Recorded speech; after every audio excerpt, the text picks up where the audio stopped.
Deadhouse Gates by Stephen Erickson. Series Malazan Book of the Fallen. Book 2. Prologue. What see you in the horizon's bruised smear that cannot be blotted out by your raised hand? The Bridgeburners, Tow the Younger, 163rd year of Burn's sleep, 9th year of the rule of Empress Lezine, year of the cull, he came shambling into Judgment's Round from the Avenue of Souls, a misshapen mass of flies.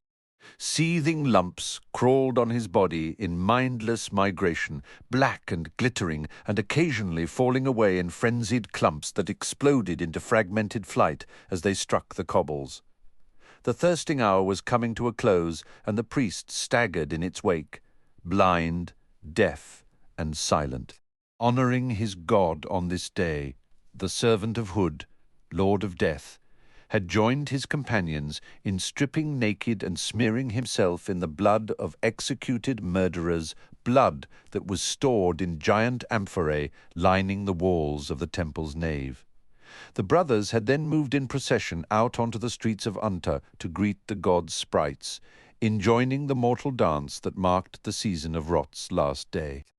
The guards lining the round parted to let the priest pass, then parted further for the spinning, buzzing cloud that trailed him.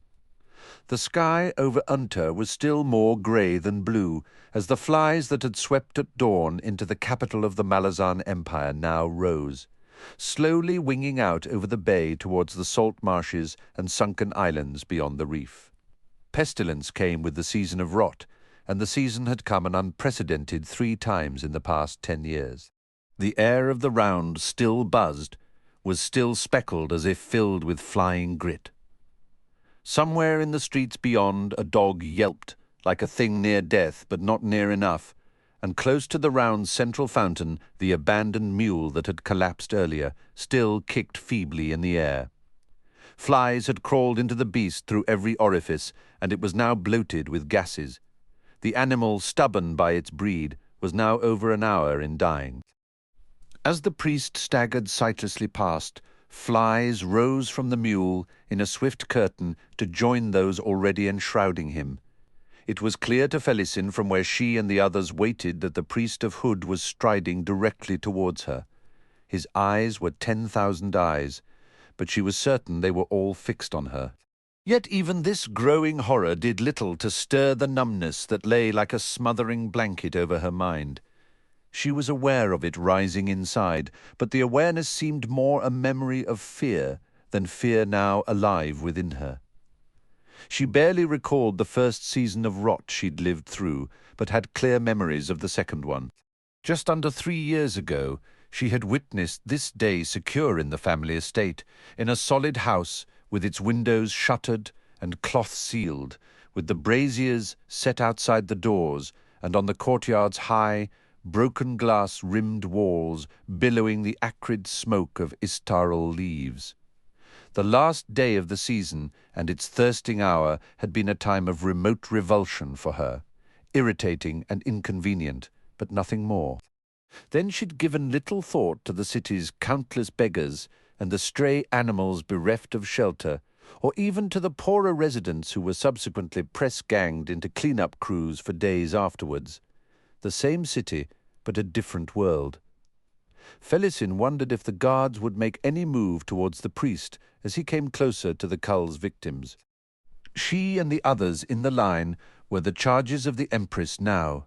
Lezine's responsibility and the priest's path could be seen as blind and random, the imminent collision one of chance rather than design, although in her bones Felisin knew differently. Would the helmed guards step forward, seek to guide the priest to one side, lead him safely through the round? "I think not," said the man squatting on her right. His half-closed eyes, buried deep in their sockets, flashed with something that might have been amusement. Seen you flicking your gaze, guards to priest, priest to guards. The big, silent man on her left slowly rose to his feet, pulling the chain with him. Felisin winced as the shackle yanked at her when the man folded his arms across his bare, scarred chest. He glared at the approaching priest but said nothing, What does he want with me? Felisin asked in a whisper. What have I done to earn a priest of Hood's attention? The squatting man rocked back on his heels, tilting his face into the late afternoon sun. Queen of dreams, is this self-centered youth I hear from those full, sweet lips? Or just the usual stance of noble blood around which the universe revolves? Answer me, I pray, fickle queen. Felisin scowled. I felt better when I thought you asleep or dead. Dead men do not squat. Lass, they sprawl. Hood's priest comes not for you, but for me. She faced him then, the chain rattling between them. He looked more of a sunken-eyed toad than a man. He was bald, his face webbed in tattooing, minute black square-etched symbols hidden within an overall pattern covering skin like a wrinkled scroll. He was naked, but for a ragged loincloth, its dye a faded red. Flies crawled all over him. Reluctant to leave, they danced on, but not, Felisin realized, to Hood's bleak orchestration. The tattooed pattern covered the man, the boar's face overlying his own, the intricate maze of script threaded, curled fur winding down his arms, covering his exposed thighs and shins, and the detailed hooves etched into the skin of his feet. Felisin had until now been too self-absorbed, too numb with shock to pay any attention to her companions in the chain line.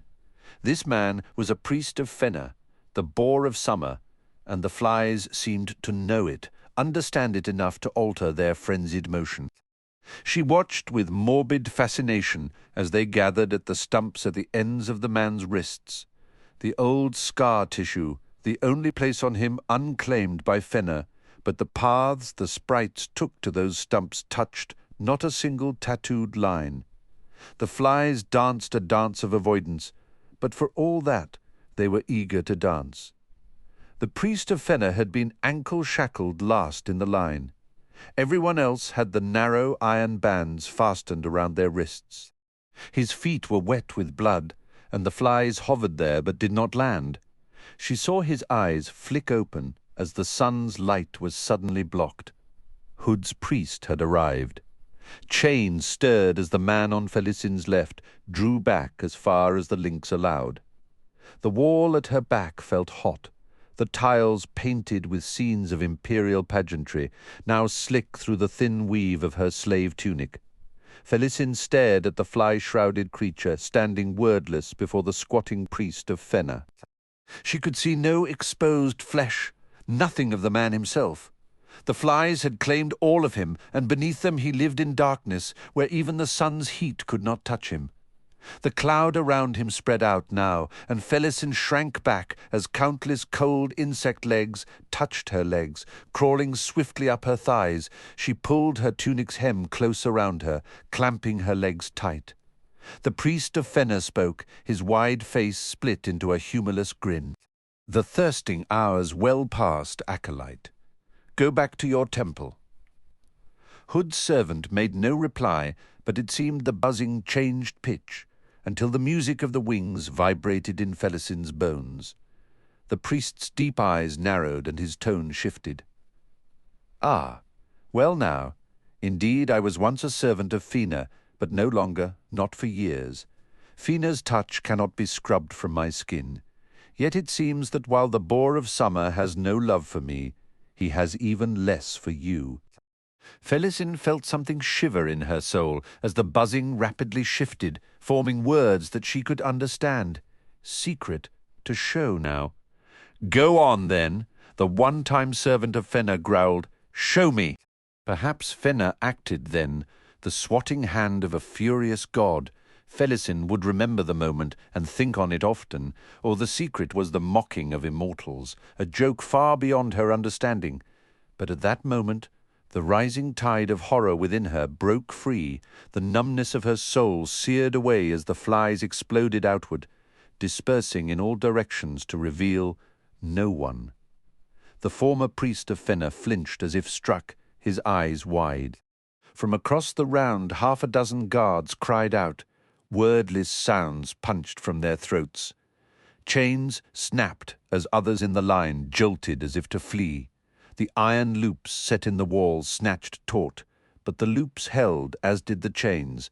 The guards rushed forward, and the line shrank back into submission. Now that, the tattooed man shakily muttered, was uncalled for.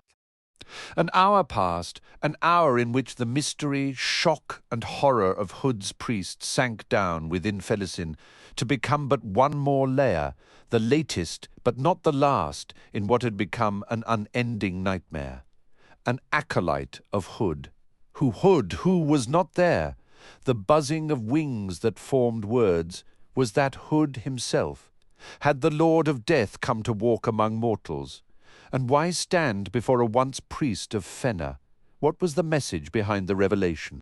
But slowly the questions faded in her mind, the numbness seeping back, the return of cold despair. The Empress had culled the nobility, stripped the houses and families of their wealth, followed by a summary accusation and conviction of treason that had ended in chains. As for the ex-priest on her right, and the huge, bestial man, with all the makings of a common criminal on her left, clearly neither one could claim noble blood. She laughed softly, startling both men. "Has Hood's secret revealed itself to you then, lass?" the ex-priest asked. "No. What do you find so amusing?" She shook her head. "I had expected to find myself in good company. How's that for an upturned thought? There you have it. The very attitude the peasants hungered to tear down, the very same fuel the Empress has touched to flame. Child." The voice was that of an aged woman, still haughty but with an air of desperate yearning. Felisin closed her eyes briefly, then straightened and looked along the line to the gaunt old woman beyond the thug. The woman was wearing her night clothes, torn and smeared, with noble blood, no less. Lady Gazan. The old woman reached out a shaking hand. "Yes, wife to Lord Hilrac. I am Lady Gazan." The words came as if she'd forgotten who she was, and now she frowned through the cracked makeup covering her wrinkles and her red-shot eyes fixed on Felisin. "I know you," she hissed. "House of Paran, youngest daughter. Felisin." Felisin went cold. She turned away and stared straight ahead, out into the compound where the guards stood leaning on pikes, passing flasks of ale between them and waving away the last of the flies. A cart had arrived for the mule, 4 ash-smeared men clambering down from its bed with ropes and gaffs, beyond the walls encircling the round rows, Untar's painted spires and domes. She longed for the shadowed streets between them, longed for the pampered life of a week ago, Sebri barking harsh commands at her as she led her favourite mare through her paces. And she would look up as she guided the mare in a delicate, precise turn to see the row of green-leafed leadwoods separating the riding ground from the family vineyards. Beside her the thug grunted. "Hood's feet. The bitch has some sense of humour. Which bitch?"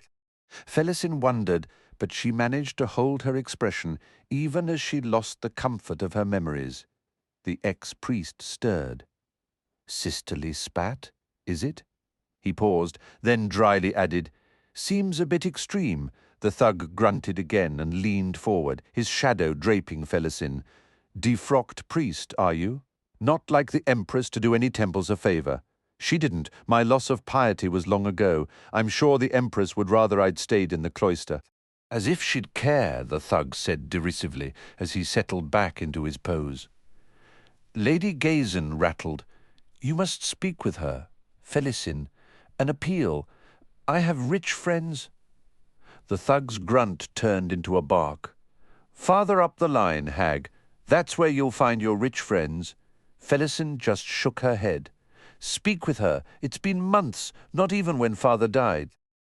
A silence followed, dragging on, approaching the silence that had existed before this spate of babble. But then the ex-priest cleared his throat, spat and muttered, "Not worth looking for salvation in a woman who's just following orders.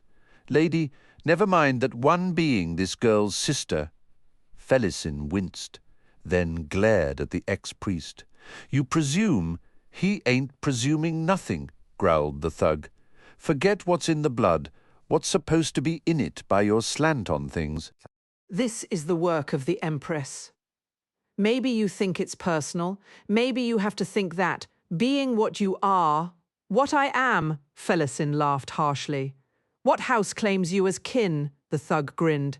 The house of shame. What of it? Yours ain't looking any less shabby. As I thought, Felisin said, ignoring the truth of his last observation with difficulty. She glowered at the guards. What's happening? Why are we just sitting here? The ex-priest spat again. The thirsting hours passed. The mob outside needs organizing. He glanced up at her from under the shelf of his brows. The peasants need to be roused. We're the first girl, and the example's got to be established. What happens here in Untar is going to rattle every noble born in the empire. Nonsense! Lady Gazin snapped. We shall be well treated. The Empress shall have to treat us well. The thug grunted a third time, what passed for laughter, Felisin realized, and said, If stupidity was a crime, lady, you would have been arrested years ago. The ogre's right. Not many of us are going to make it to the slave ships. This parade down Colonnade Avenue is going to be one long bloodbath. Mind you, he added, eyes narrowing on the guards, old Baudin ain't going to be torn apart by any mob of peasants. Felisin felt real fear stirring in her stomach. She fought off a shiver. Mind if I stay in your shadow, Baudin?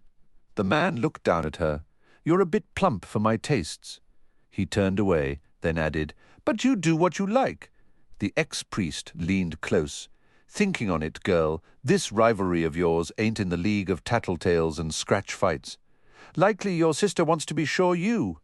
She's adjunct Tavor, Felisin cut in. She's not my sister anymore.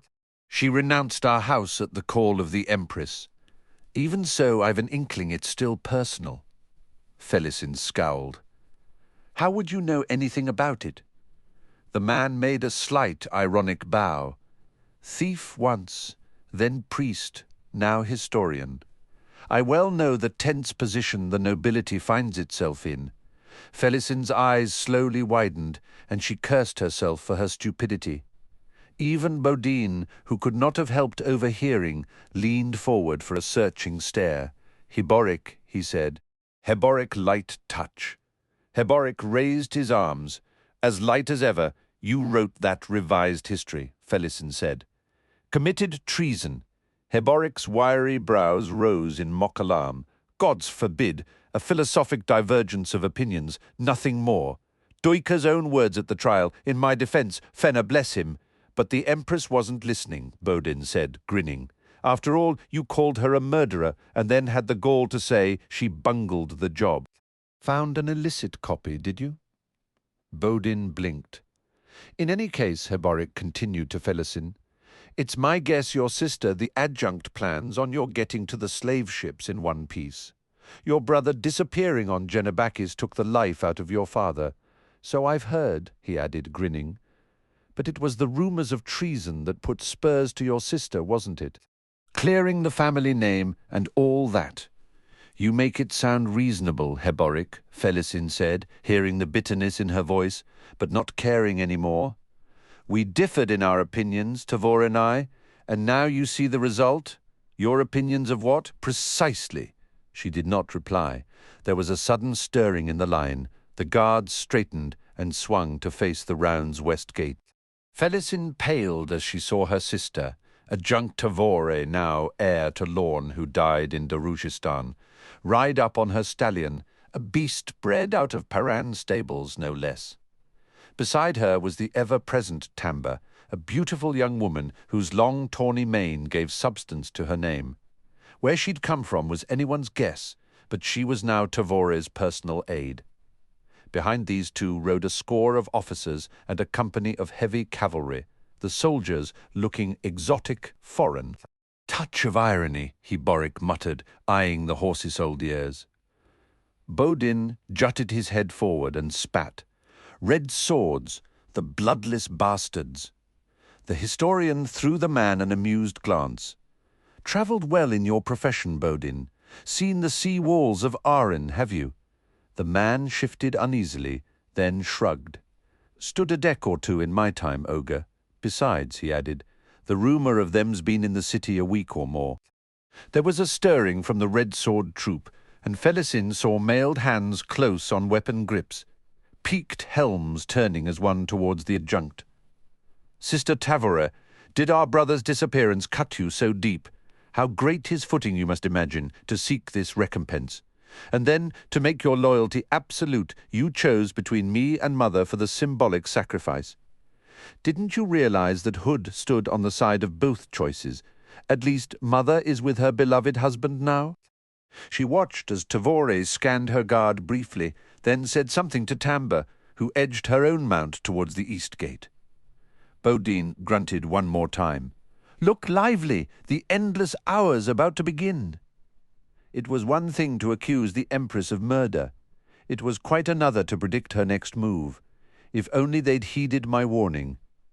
Heboric winced as they shuffled forward, the shackles cutting hard against his ankles. People of civilized countenance made much of exposing the soft underbellies of their psyche. Effete and sensitive were the brands of finer breeding. It was easy for them, safe, and that was the whole point, after all, a statement of coddled opulence that burned the throats of the poor more than any ostentatious show of wealth. Heboric had said as much in his treatise, and could now admit a bitter admiration for the Empress and for Adjunct Tavor, Lezine's instrument in this. The excessive brutality of the midnight arrests, doors battered down, families dragged from their beds amidst wailing servants, provided the first layer of shock. Dazed by sleep deprivation, the nobles were trussed up and shackled, forced to stand before a drunken magistrate and a jury of beggars dragged in from the streets. It was a sour and obvious mockery of justice that stripped away the few remaining expectations of civil behavior, stripped away civilization itself, leaving nothing but the chaos of savagery. Shock layered on shock, a rending of those fine underbellies. Tavor knew her own kind, knew their weaknesses, and was ruthless in exploiting them. What could drive a person to such viciousness? The poor folk mobbed the streets when they heard the details, screaming adoration for their Empress.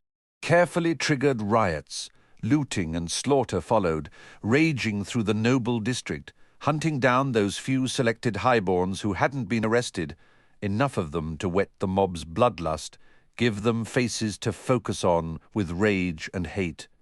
Then followed the reimposition of order, lest the city take flame.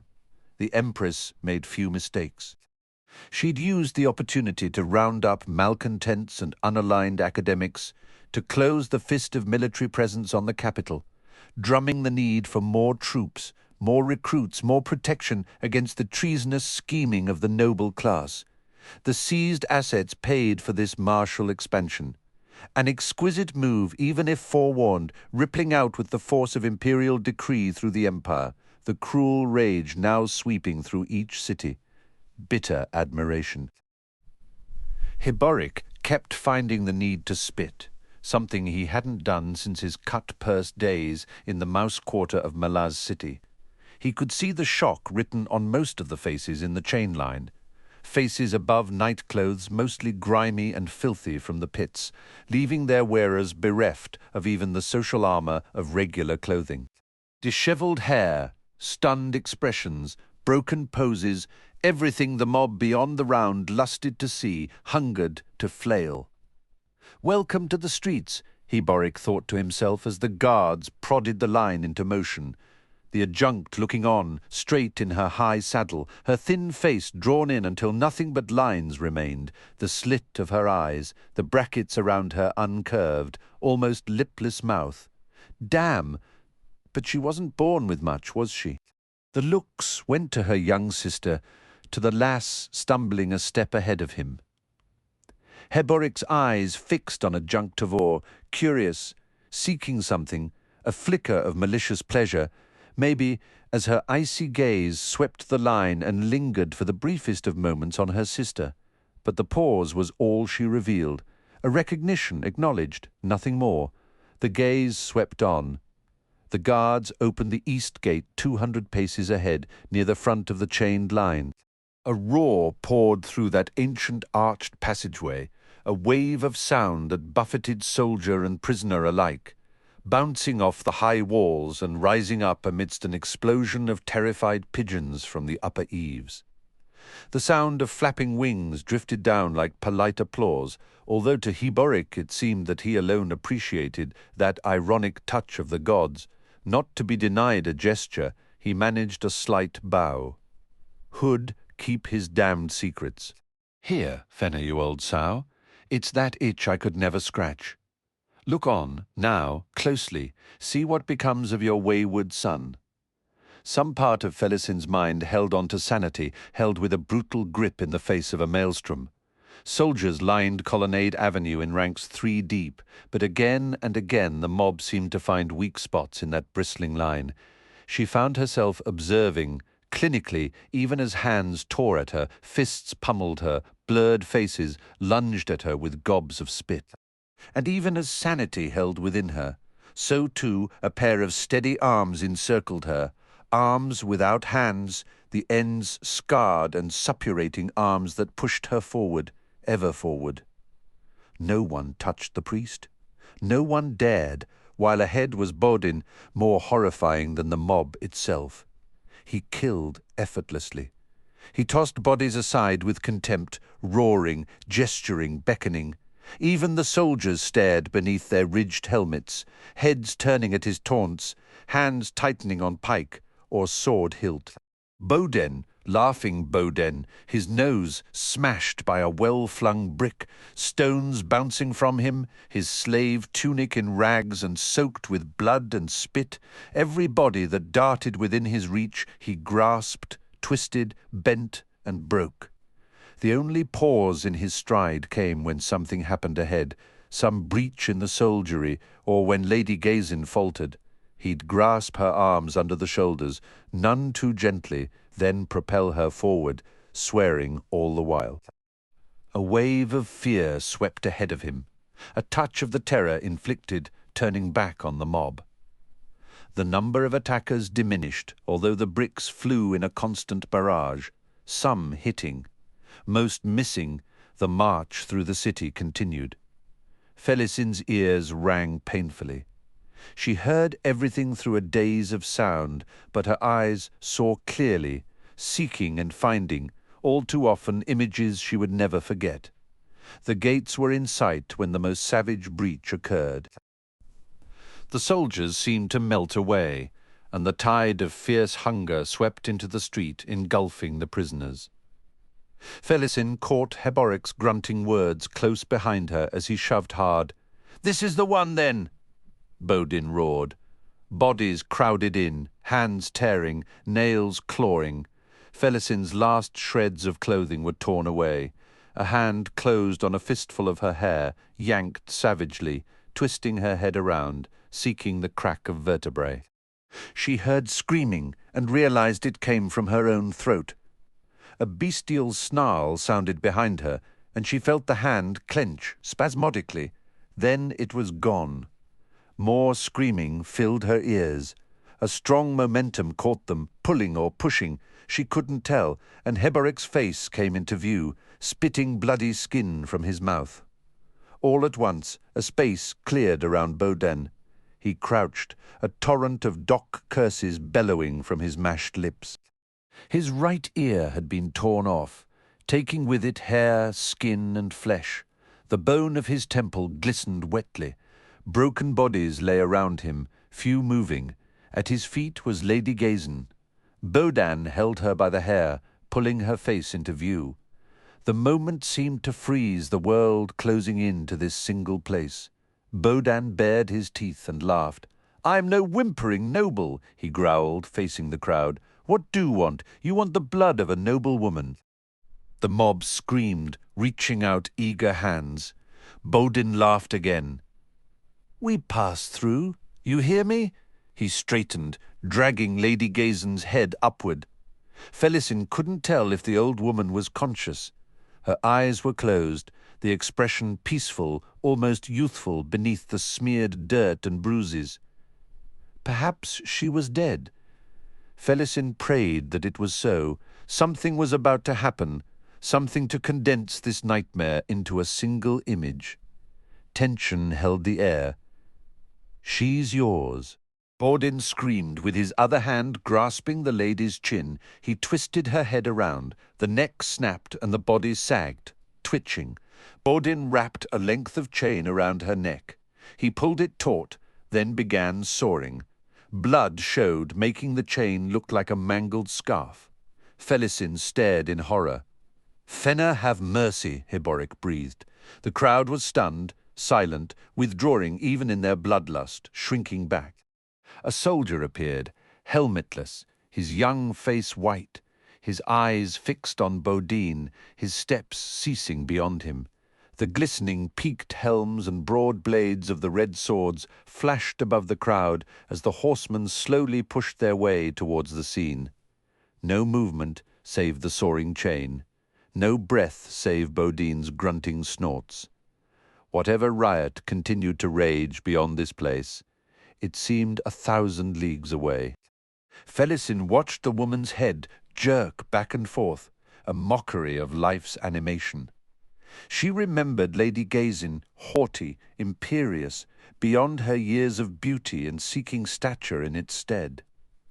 What other choice? Many, but it didn't matter now.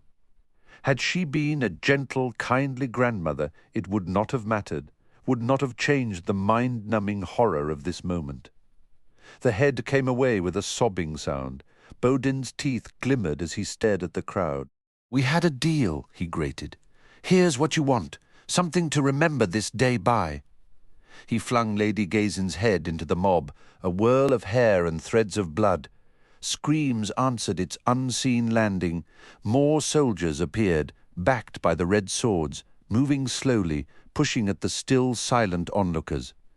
Peace was being restored all along the line, in all places, but this one violently without quarter. As people began to die under sword strokes, the rest fled. The prisoners who had filed out of the arena had numbered around 300. Felisin, looking up the line, had her first sight of what remained. Some shackles held only forearms, others were completely empty. Under 100 prisoners remained on their feet. Many on the paving stones writhed, screaming in pain. The rest did not move at all. Baudin glared at the nearest knot of soldiers, lightly timing tin heads. Heboric spat heavily, his face twisting as he glared at the thug. "Imagined you'd buy your way out, did you, Baudin? Give them what they want." But it was wasted, wasn't it? The soldiers were coming. She could have lived. Baudin slowly turned, his face a sheet of blood. "To what end, priest? Was that your line of reasoning? She would have died in the hold anyway." Baudin showed his teeth and said slowly, "I just hate making deals with bastards." Felisin stared at the 3-foot length of chain between herself and Baudin.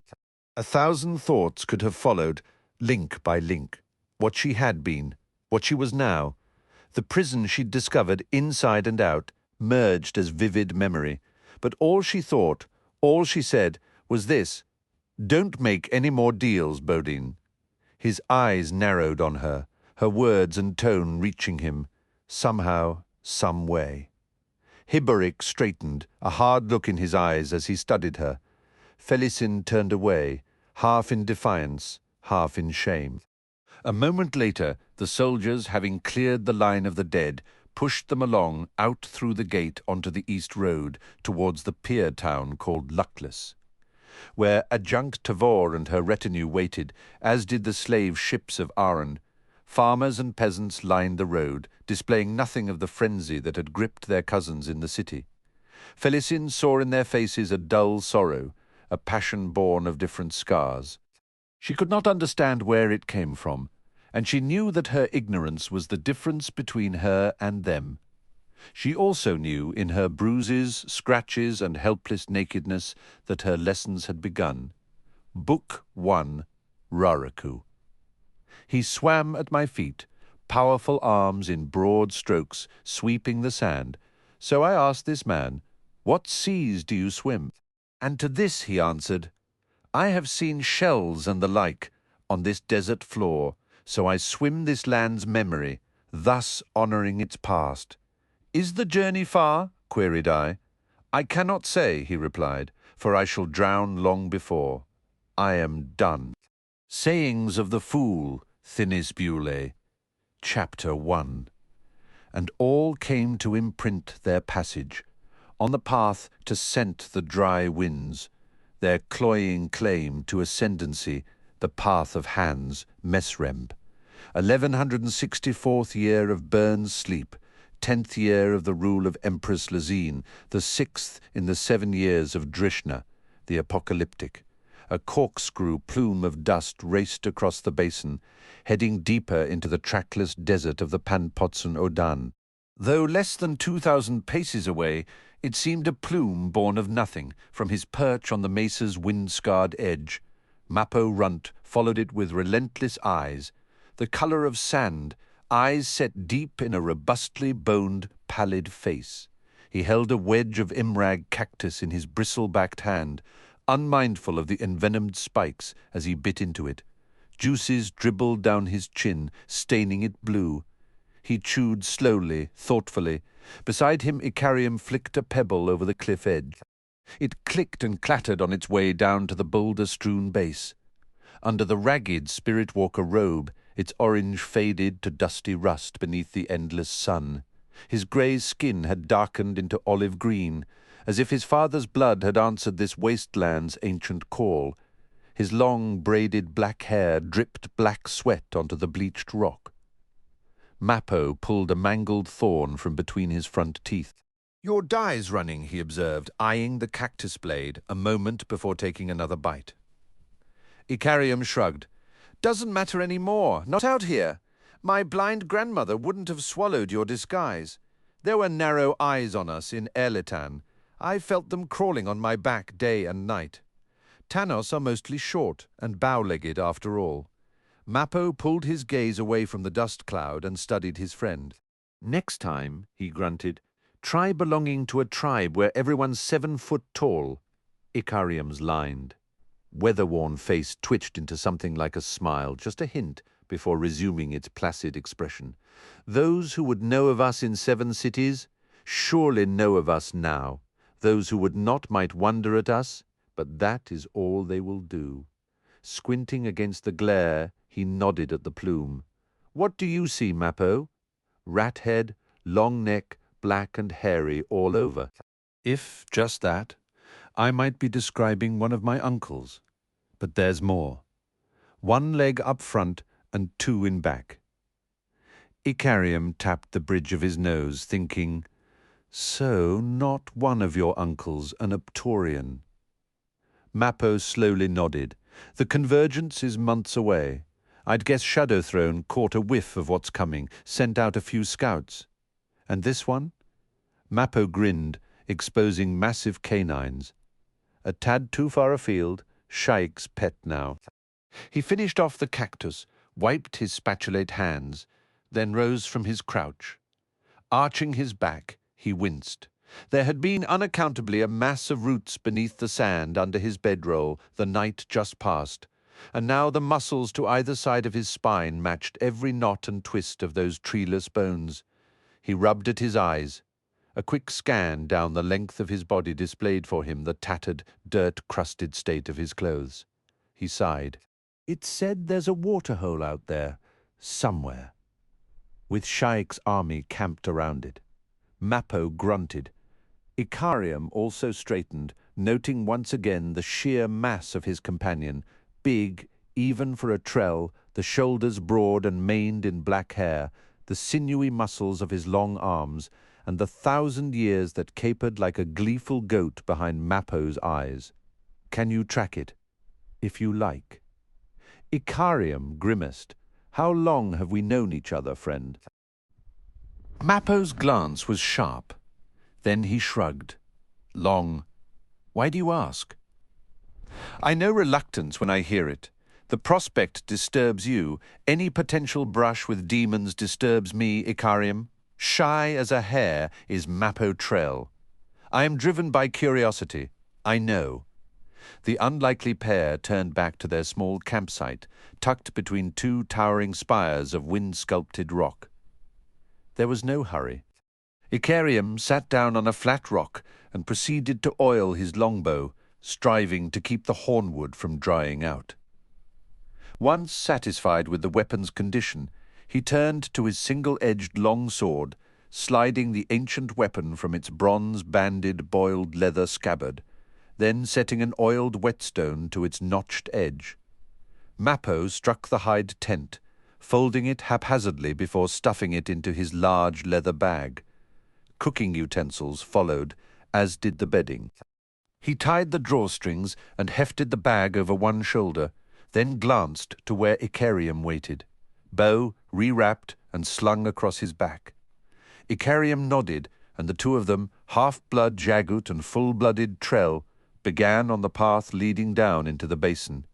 Overhead the stars hung radiant, casting enough light down onto the basin to tinge its cracked pan silver. The bloodflies had passed with the vanishing of the day's heat, leaving the night to the occasional swarm of capimoths and the bat-like rhizon lizards that fed on them. Mappo and Icarium paused for a rest in the courtyard of some ruins. The mud-brick walls had all but eroded away, leaving nothing but shin-high ridges laid out in a geometric pattern around an old, dried-up well. The sand covering the courtyard's tiles was fine and wind-blown and seemed to glow faintly to Mappo's eyes. Twisted brush clung with fisted roots along its edges. The Panpotson Udhan and the holy desert Raraku that flanked it to the west were both home to countless such remnants from long-dead civilizations. In their travels, Mappo and Icarium had found high tells, flat-topped hills built up of layer upon layer of city, situated in a rough procession over a distance of 50 leagues between the hills and the desert, clear evidence that a rich and thriving people had once lived in what was now dry, wind-blasted wasteland. From the holy desert had emerged the legend of Drishna the Apocalyptic. Mappo wondered if the calamity that had befallen the city dwellers in this region had in some way contributed to the myth of a time of devastation and death. Apart from the occasional abandoned estate such as the one they now rested in, many ruins showed signs of a violent end. His thoughts finding familiar ruts, Mappo grimaced. Not all pasts can be laid at our feet, and we are no closer here and now than we've ever been. Nor have I any reason to disbelieve my own words. He turned away from those thoughts as well. Near the courtyard's centre stood a single column of pink marble, pitted and grooved on one side where the winds borne out in Raraku blew unceasingly towards the Panpotson hills. The pillar's opposite side still retained the spiral patterning carved there by long-dead artisans. Upon entering the courtyard, Icarium had walked directly to the 6-foot-high column, examining its sides. His grunt told Mappo he'd found what he had been looking for. "And this one?" the Trell asked, setting his leather sack down. Icarium came over, wiping dust from his hands. Down near the base, a scattering of tiny clawed hands. The seekers are on the trail. Rats, more than one set. Divers, Icarium agreed, nodding. Now, who might that be, I wonder? Probably Grillen. Unpleasant. Icarium studied the flat plain stretching into the west. There will be others, Solatakan and Divers both. Those who feel near to ascendancy, and those who are not, yet seek the path none the less. Mappo sighed, studying his old friend. Faint dread stirred within him. Divers and Solatakan, the twin curses of shape-shifting, the fever for which there is no cure. Gathering here in this place, is this wise, Icarium? He asked softly. In seeking your eternal goal, we find ourselves walking into a most disagreeable convergence. Should the gates open, we shall find our passage contested by a host of bloodthirsty individuals, all eager in their belief that the gates offer ascendancy. If such a pathway exists, Icarium said, his eyes still on the horizon, then perhaps I shall find my answers there as well. Answers are no benediction, friend. Trust me in this, please. You have still not explained to me what you will do once you have found them." Icarium turned to him with a faint smile. "I am my own curse, Mappo. I have lived centuries, yet what do I know of my own past? Where are my memories? How can I judge my own life without such knowledge?" "Some would consider your curse a gift," Mappo said, a flicker of sadness passing across his features. "I do not. I view this convergence as an opportunity. It might well provide me with answers. To achieve them, I hope to avoid drawing my weapons, but I shall if I must." The Trell sighed a second time and rose from his crouch. "You may be tested in that resolve soon, friend." He faced southwest. "There are 6 desert wolves on our trail." Icarium unwrapped his antlered bow and strung it in a swift, fluid motion. "Desert wolves never hunt people." "No," Mappo agreed. It was another hour before the moon would rise. He watched Icarium lay out 6 long stone-tipped arrows, then squinted out into the darkness. Cold fear crept along the nape of his neck. The wolves were not yet visible, but he felt them all the same. "They are 6, but they are 1 divers. Better it would have been a solar taking. Veering into a single beast is unpleasant enough, but into many," Icarium frowned. "One of power, then, to achieve the shape of 6 wolves. Do you know who it might be?" "I have a suspicion," Mappo said quietly. They fell silent, waiting. Half a dozen tawny shapes appeared out of a gloom that seemed of its own making, less than 30 strides away. At 20 paces the wolves spread out into an open half-circle facing Mappo and Icarium. The spicy scent of divers filled the still night air. One of the lithe beasts edged forward, then stopped as Icarium raised his bow. "Not 6, Icarium muttered, "but 1. "I know him," Mappo said. "A shame he can't say the same of us. He is uncertain, but he's taken a blood-spilling form. Tonight Rulyenderus hunts in the desert. Does he hunt us or something else, I wonder?" Icarium shrugged. "Who shall speak first, Mappo?" "Me," the Trell replied, taking a step forward. "This would require guile and cunning. A mistake would prove deadly." He pitched his voice low and wry. "Long way from home, aren't we? Your brother Tretch had it in mind that he killed you. Where was that chasm, Dalhon? Or was it Li Heng? You were divers jackals then, I seem to recall." Rulyenderus spoke inside their minds, a voice cracking and halting with disuse. "I am tempted to match wits with you, Nintrell, before killing you. Might not be worth it," Mappo replied easily. "With the company I've been keeping, I'm as out of practice as you, Rulyenderus." The lead wolf's bright blue eyes flicked to Icarium. "I have little wits to match," the Jaghut half-blood said softly, his voice barely carrying, "and I am losing patience. Foolish charm is all that can save you. Tell me, bowman, do you surrender your life to your companion's wiles?" Icarium shook his head. "Of course not. I share his opinion of himself." Rulyenderus seemed confused. "A matter of expedience, then. The 2 of you travelling together, companions without trust, without confidence in each other. The stakes must be high." "I am getting bored, Mappo," Icarium said. The 6 wolves stiffened as one half flinching. Mappo Runt and Icarium. "Ah, we see. Know that we've no quarrel with you." "Wits matched," Mappo said, his grin broadening a moment before disappearing entirely. "Hunt elsewhere, Rulyenderus, before Icarium does Treach a favour, before you unleash all that I am sworn to prevent. Am I understood?"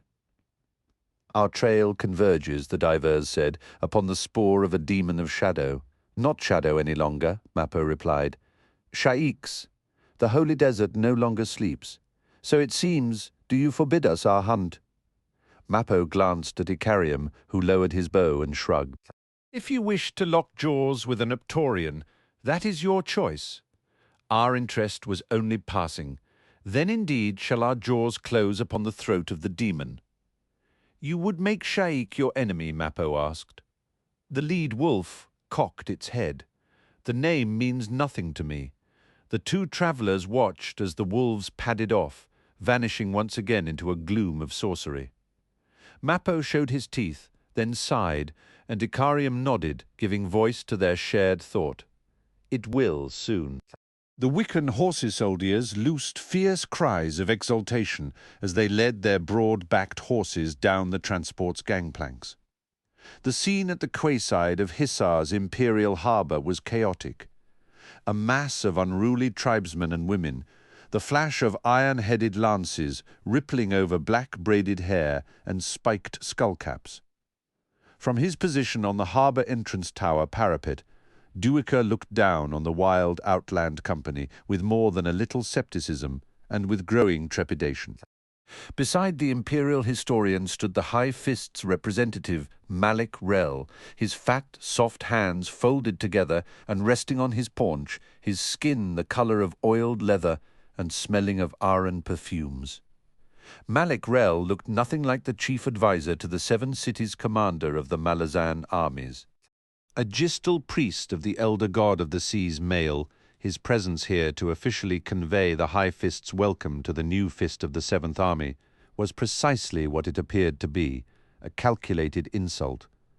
Although Duiker amended silently, the man at his side had, in a very short time, risen to a position of power among the imperial players on this continent.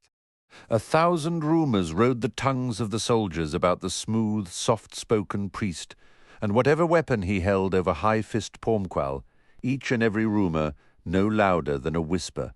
For Malik Rel's path to Pormqual's side was a tale of mysterious misfortune befalling everyone who stood in his way, and fatal misfortune at that. The political mire among the Malazan occupiers in 7 cities was as obscure as it was potentially deadly.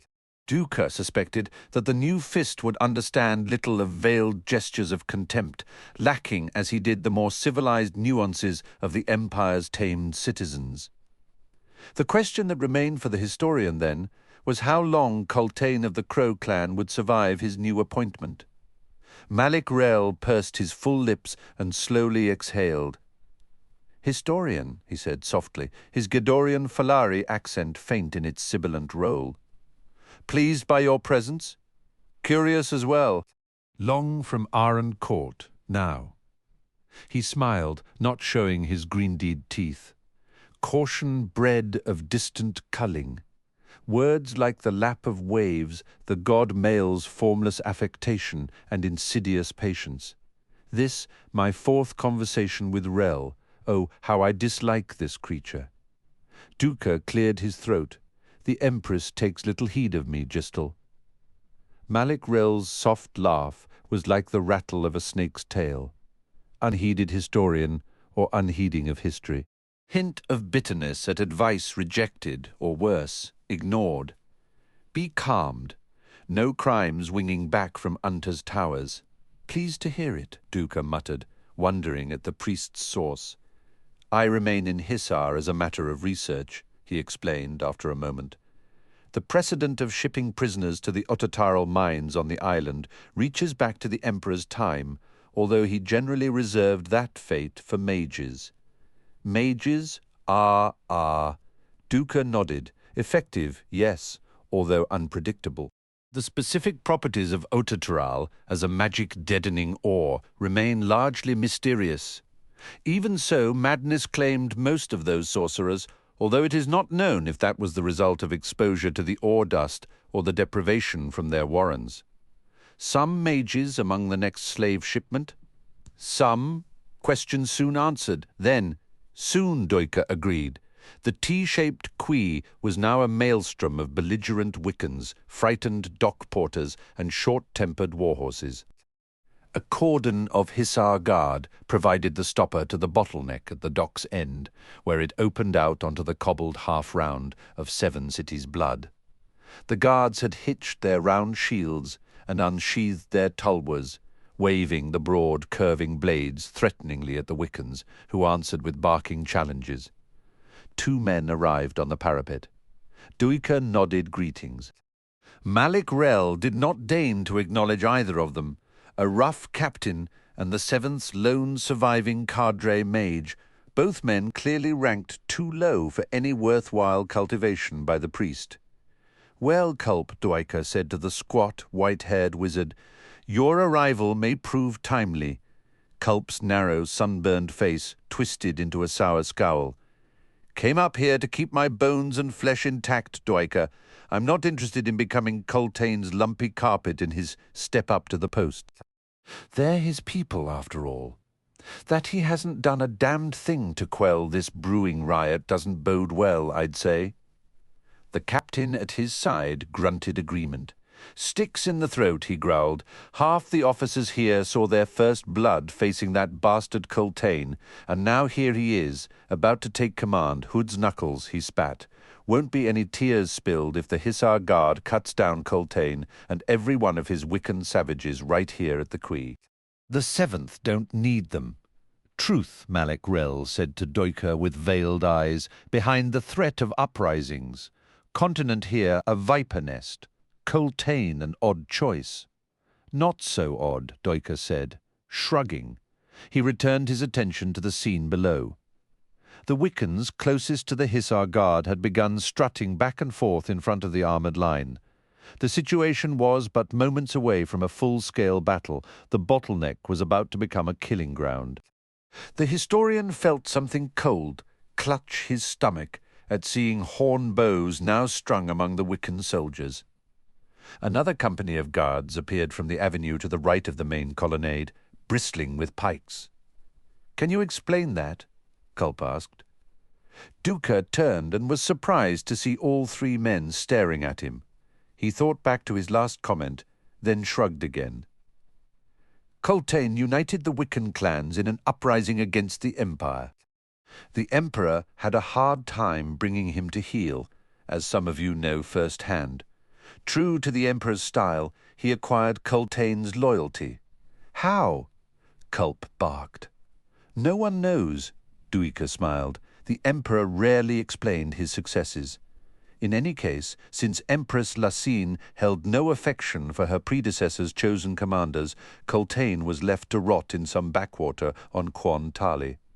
Then the situation changed. Adjunct Lorne is killed in Darujistan. High Fist Dujek and his army turn renegade, effectively surrendering the entire Genebakan campaign. And the year of Drajna approaches here in 7 cities, prophesied as the year of rebellion. Lasine needs able commanders before it all slips from her grasp. The new adjunct Tavor is untested, so Coltaine, the captain nodded, his scowl deepening. Sent here to take command of the 7th and put down the rebellion. After all, Duiker said dryly, who better to deal with insurrection than a warrior who led one himself? If mutiny occurs, scant his chances, Malek Rel said, his eyes on the scene below. Duiker saw 6 tulwars flash, watched the Wiccans recoil, and then unsheath their own long knives.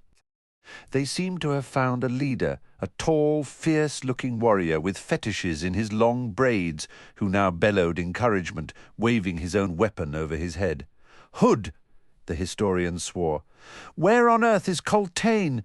The captain laughed. "The tall one with the lone long knife?" Duiker's eyes widened. "That madman is Coltaine? The 7th's new fist? Ain't changed at all, I see," the captain continued. "If you're going to keep your head as leader of all the clans, you'd better be nastier than all the rest put together. Why do you think the old emperor liked him so much?" "Beru Fend," Duiker whispered, appalled. In the next breath, an ululating scream from Coltaine brought sudden silence from the Wiccan company. Weapons slid back into their sheaths. Bows were lowered, arrows returned to their quivers.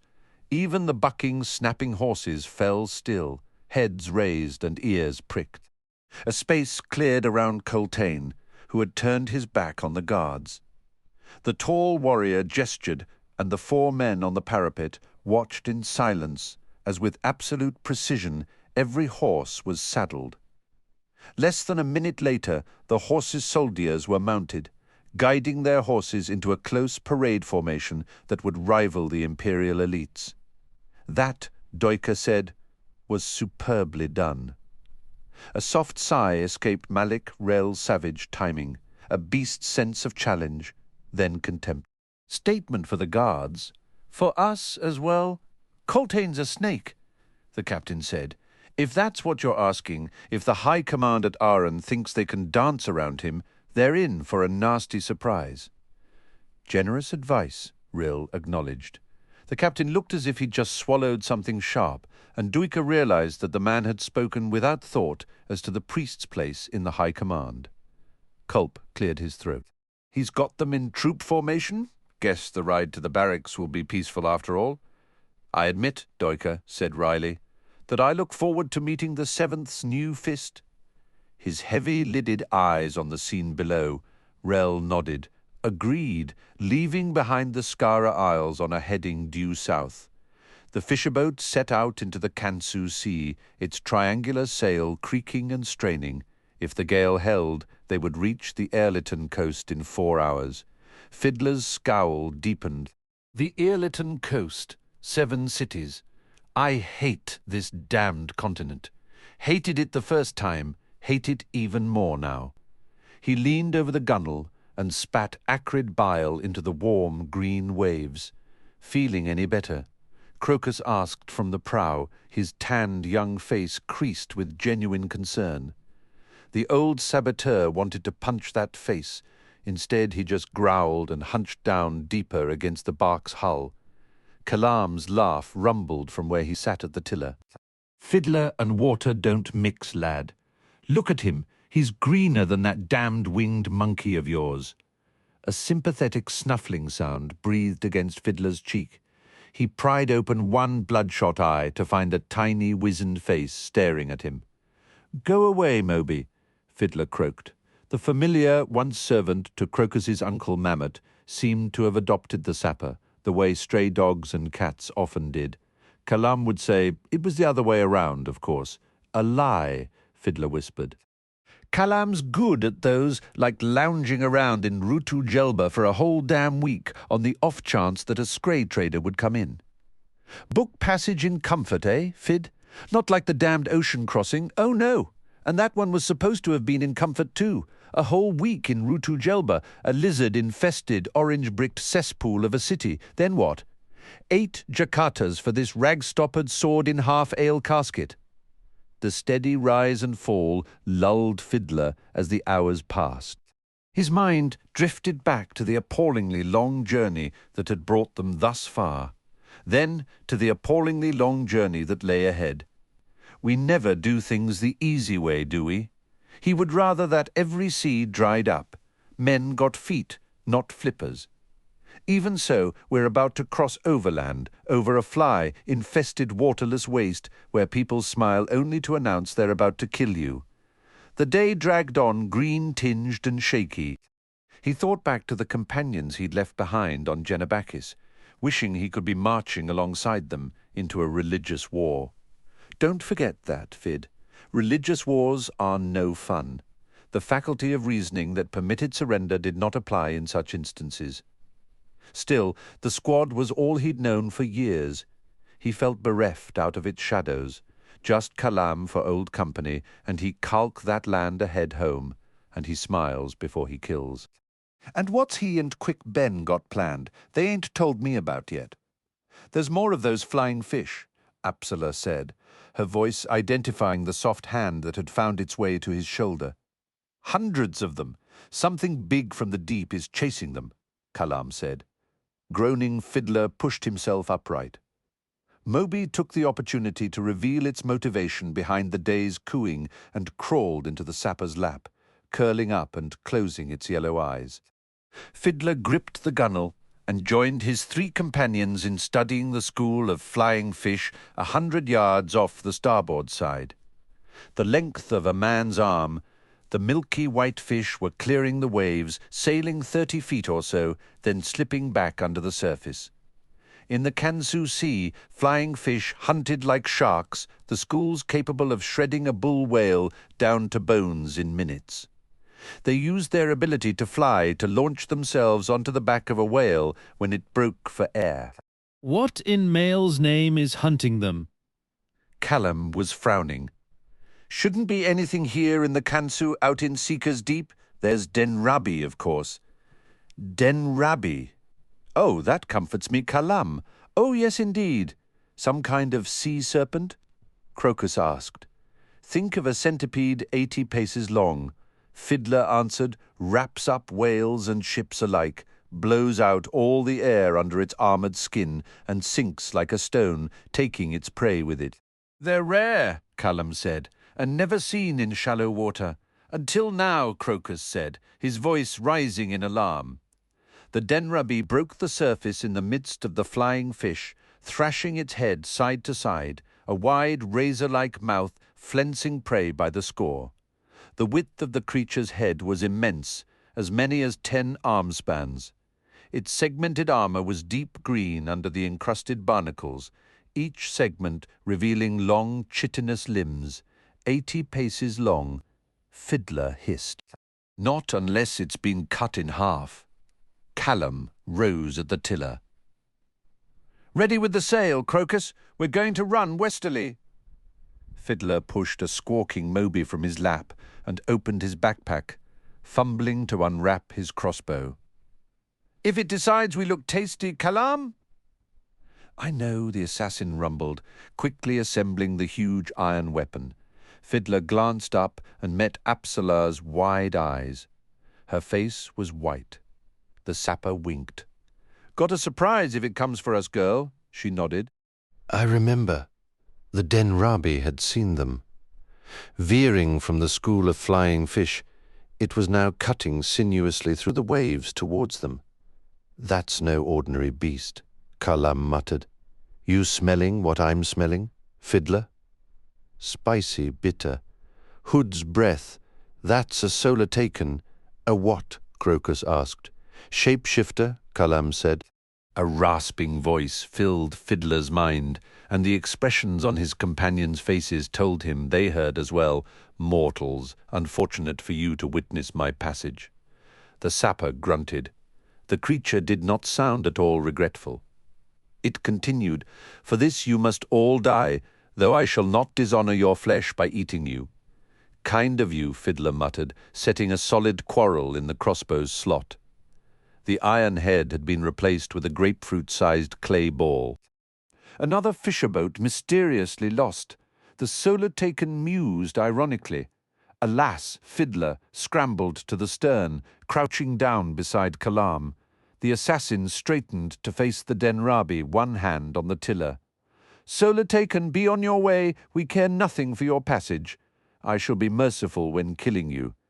The creature rushed the bark from directly astern, cutting through the water like a sharp-hulled ship. Its jaws opened wide. You were warned, Fiddler said as he raised the crossbow, aimed and fired. The quarrel sped for the beast's open mouth. Lightning fast, the denrabi snapped at the shaft, its thin, swordged teeth slicing through the coral and shattering the clay ball, releasing to the air the powdery mixture within the ball. The contact resulted in an instantaneous explosion that blew the Solitaken's head apart. Fragments of skull and grey flesh raked the water on all sides. The incendiary powder continued to burn fiercely all it clung to, sending up hissing steam. Momentum carried the headless body to within 4 spans of the bark's stern before it dipped down and slid smoothly out of sight, even as the last echoes of the detonation faded. Smoke drifted sideways over the waves. You picked the wrong fisherman, Fiddler said, lowering his weapon. Kalam settled back at the tiller, returning the craft to a southerly course. A strange stillness hung in the air. Fiddler disassembled his crossbow and repacked it in oilcloth. As he resumed his seat amidships, Moby crawled back into his lap. Sighing, he scratched it behind an ear. Well, Kalam, I'm not sure, the assassin admitted. What brought a Solitaken into the Kansu Sea? Why did it want its passage secret? If Quick Ben was here. But he isn't, Fid. It's a mystery we'll have to live with, and hopefully we won't run into any more. Do you think it's related to? Kalam scowled. No. Related to what? Crokus demanded. What are you two going on about? Just musing, Fiddler said. The Solitaken was heading south. Like us. So? Fiddler shrugged. So, nothing, just that. He spat again over the side and slumped down. The excitement made me forget my seasickness. Now the excitement's faded. Damn it. Everyone fell silent, though the frown on the face of Crokus told the sapper that the boy wasn't about to let the issue rest for long. The gale remained steady, pushing them hard southward. Less than 3 hours after that, Apsalar announced that she could see land ahead, and 40 minutes later, Kalam directed the craft parallel to the Ehrlitan coastline, half a league offshore. They tacked west, following the cedar-lined ridge as the day slowly died. "I think I see horsemen," Apsalar said. Fiddler raised his head, joining the others in studying the line of riders, following a coastal track along the ridge. "I make them 6 in all," Kalam said. "Second riders. Got an Imperial pennon." Fiddler finished, his face twisting at the taste in his mouth. "Messenger and Lancer Guard. Heading for Ehrlitan," Kalam added. Fiddler turned in his seat and met his corporal's dark eyes. "Trouble? Maybe." The exchange was silent, a product of years fighting side by side. Crokus asked, "Something wrong?" "Kalam, Fiddler." The boy's sharp, "Hard to say," Fiddler muttered. "They've seen us, but what have they seen?" 4 fisherfolk in a bark, some Scray family headed into the port for a taste of civilization. "There's a village just south of the tree line," Kalam said. "Keep an eye out for a creek mouth, Crokus, and a beach with no driftwood. The houses will be tucked leeward of the ridge, meaning inland." "How's my memory, Fid?" "Good enough for a native, which is what you are. How long out of the city?" 10 hours on foot." "That close? That close?" Fiddler fell silent. The Imperial messenger and his horse guard had moved out of sight, leaving the ridge as they swung south towards Ehrlitan. The plan had been to sail right into the Holy City's ancient crowded harbour, arriving anonymously. It was likely that the messenger was delivering information that had nothing to do with them. They'd given nothing away since reaching the imperial port of Karakarang from Genabakis, arriving on a Morant Blue trader, having paid passage as crew. The overland journey from Karakarang across the Talgai Mountains and down to Rutu Jelba had been on the Tano pilgrim route, a common enough journey, and the week in Rutu Jelba had been spent inconspicuously lying low, with only Kalam making nightly excursions to the wharf district, seeking passage across the Otataral Sea to the mainland. At worst, a report might have reached someone official somewhere that 2 possible deserters, accompanied by a Genebakan and a woman, had arrived on Malazan territory. Hardly news to shake the imperial wasp nest all the way to Ehrlitan. So likely Kalam was being his usual paranoid self. "I see the stream mouth," Crokus said, pointing to a place on the shore. Fiddler glanced back at Kalam. "Hostile land. How low do we crawl, looking up at grasshoppers?" "Fid." Hood's breath. He looked back to the shore. "I hate 7 cities," he whispered. In his lap, Moby yawned, revealing a mouth bristling with needle-like fangs. Fiddler blanched. "Cuddle up whenever you want, pup," he said, shivering. Kalam angled the tiller. Crokus worked the sail, deft enough after a 2-month voyage across Seeker's Deep to let the bark slip easily into the wind, the tattered sail barely raising a luff. Apsalar shifted on the seat, stretched her arms, and flashed Fiddler a smile. The sapper scowled and looked away. "Bum, shake me. I've got to keep my jaw from dropping every time she does that. She was another woman once, a killer, the knife of a god. She did things. Besides, she's with Crokus, ain't she? The boys got all the luck and the whores in Karakarang, looked like poxed sisters from some gigantic poxed family, and all those poxed babies on their hips." He shook himself. "Oh, Fiddler, too long at sea, way too long." "I don't see any boats," Crokus said.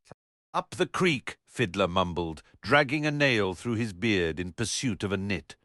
After a moment he plucked it out and flicked it over the side. 10 hours on foot, then Ehrlitan, and a bath and a shave, and a Kansuan girl with a saw comb, and the whole night free afterward.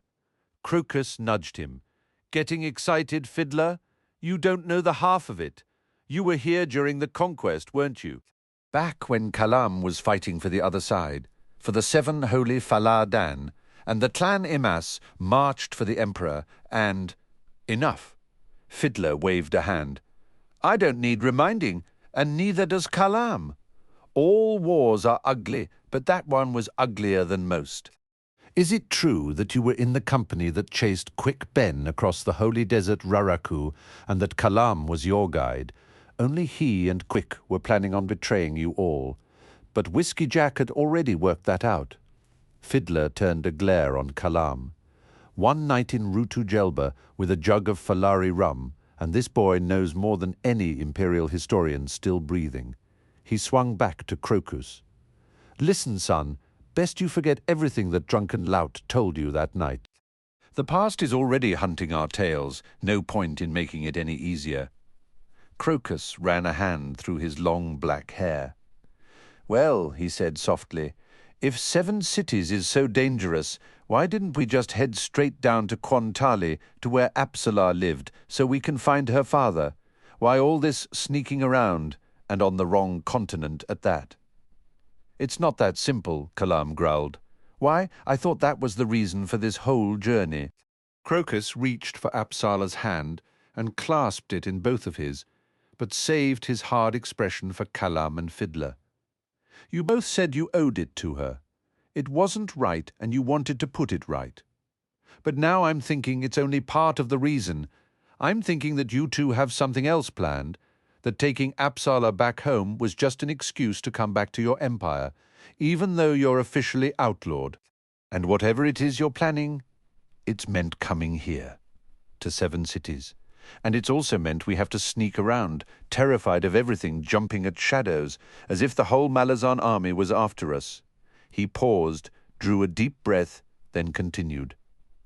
We have a right to know the truth, because you're putting us in danger, and we don't even know what kind, or why, or anything, so out with it. Now. Fiddler leaned back on the gunwale. He looked over at Kalam and raised an eyebrow. Well, Corporal, it's your call. Give me a list, Fiddler, Kalam said. The Empress wants Darujistan. The sapper met Crokus's steady gaze. Agreed. The boy hesitated, then nodded. Fiddler continued. What she wants she usually gets sooner or later. Call it precedent. Now she's tried to take your city once, right, Crokus? And it cost her adjunct Lorne, 2 Imperial demons, and High Fist Dujek's loyalty, not to mention the loss of the Bridgeburners. Enough to make anyone sting. Fine.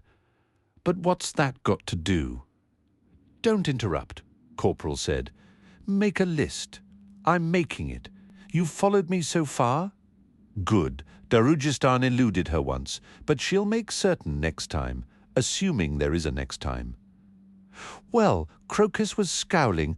Why wouldn't there be, you said? She gets what she wants, and you're loyal to your city, Crokus. Of course. So you'd do anything you could to prevent the Empress from conquering it. Well, yes, but, sir.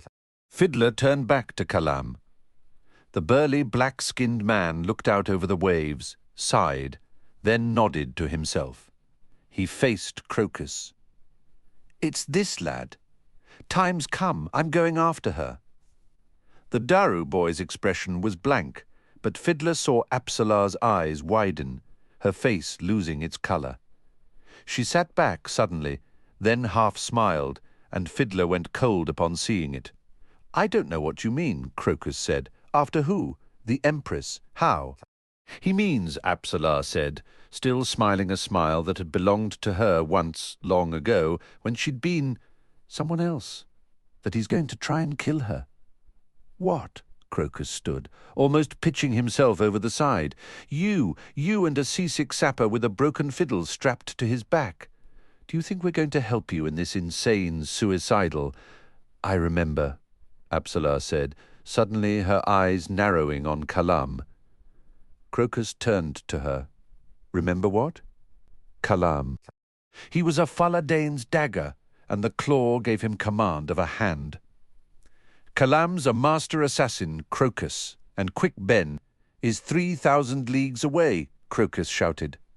He's a squad mage, for hood's sake. That's it, a squalid little squad mage. Not quite, Fiddler said, and being so far away doesn't mean a thing, son.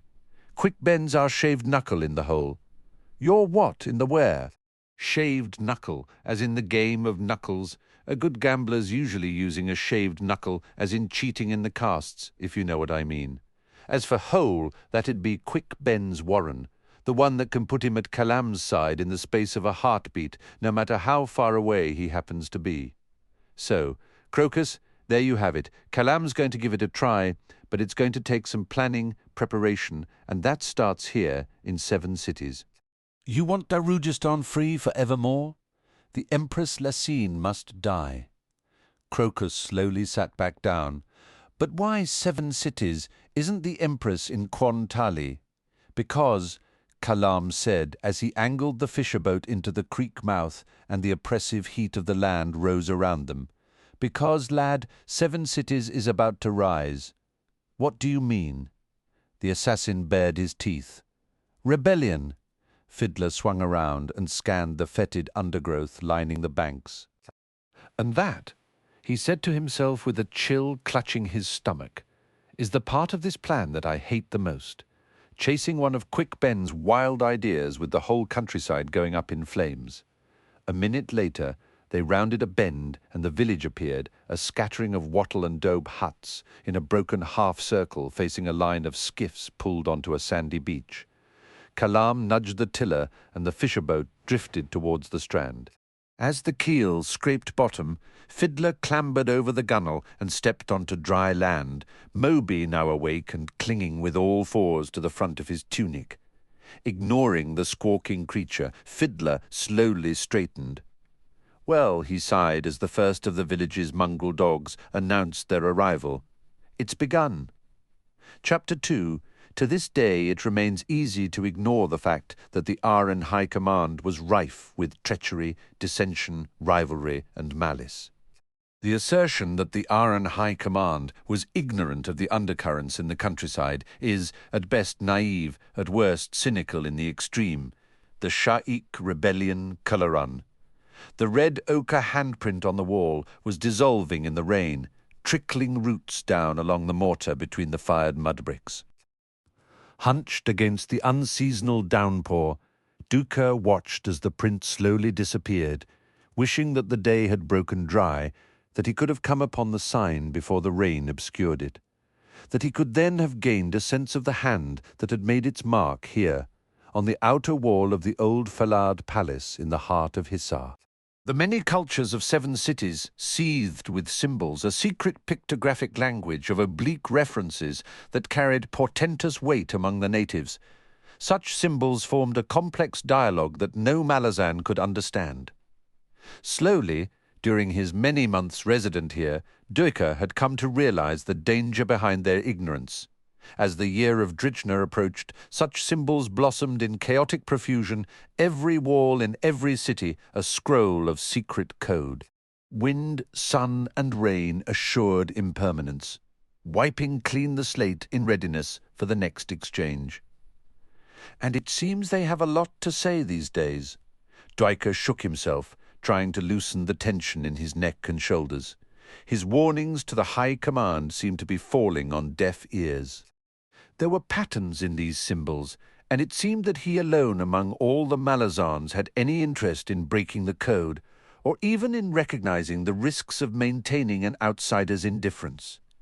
He pulled his cowl further over his head in an effort to keep his face dry, feeling water trickle on his forearms as the wide cuffs of his Telaba cloak briefly opened to the rain. The last of the print had washed away. Duiker pushed himself into motion, resuming his journey. Water ran in ankle-deep torrents down the cobbled slopes beneath the palace walls, gushing down into the gutters bisecting each alley and causeway in the city. Opposite, the immense palace wall awnings sagged precariously above closet-sized shops. In the chill shadows of the holes that passed for storefronts, dour-faced merchants watched Duiker as he passed by.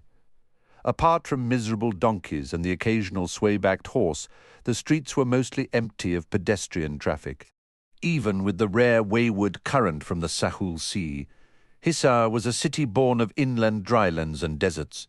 Though a port and now a central landing for the empire, the city and its people lived with a spiritual back to the sea.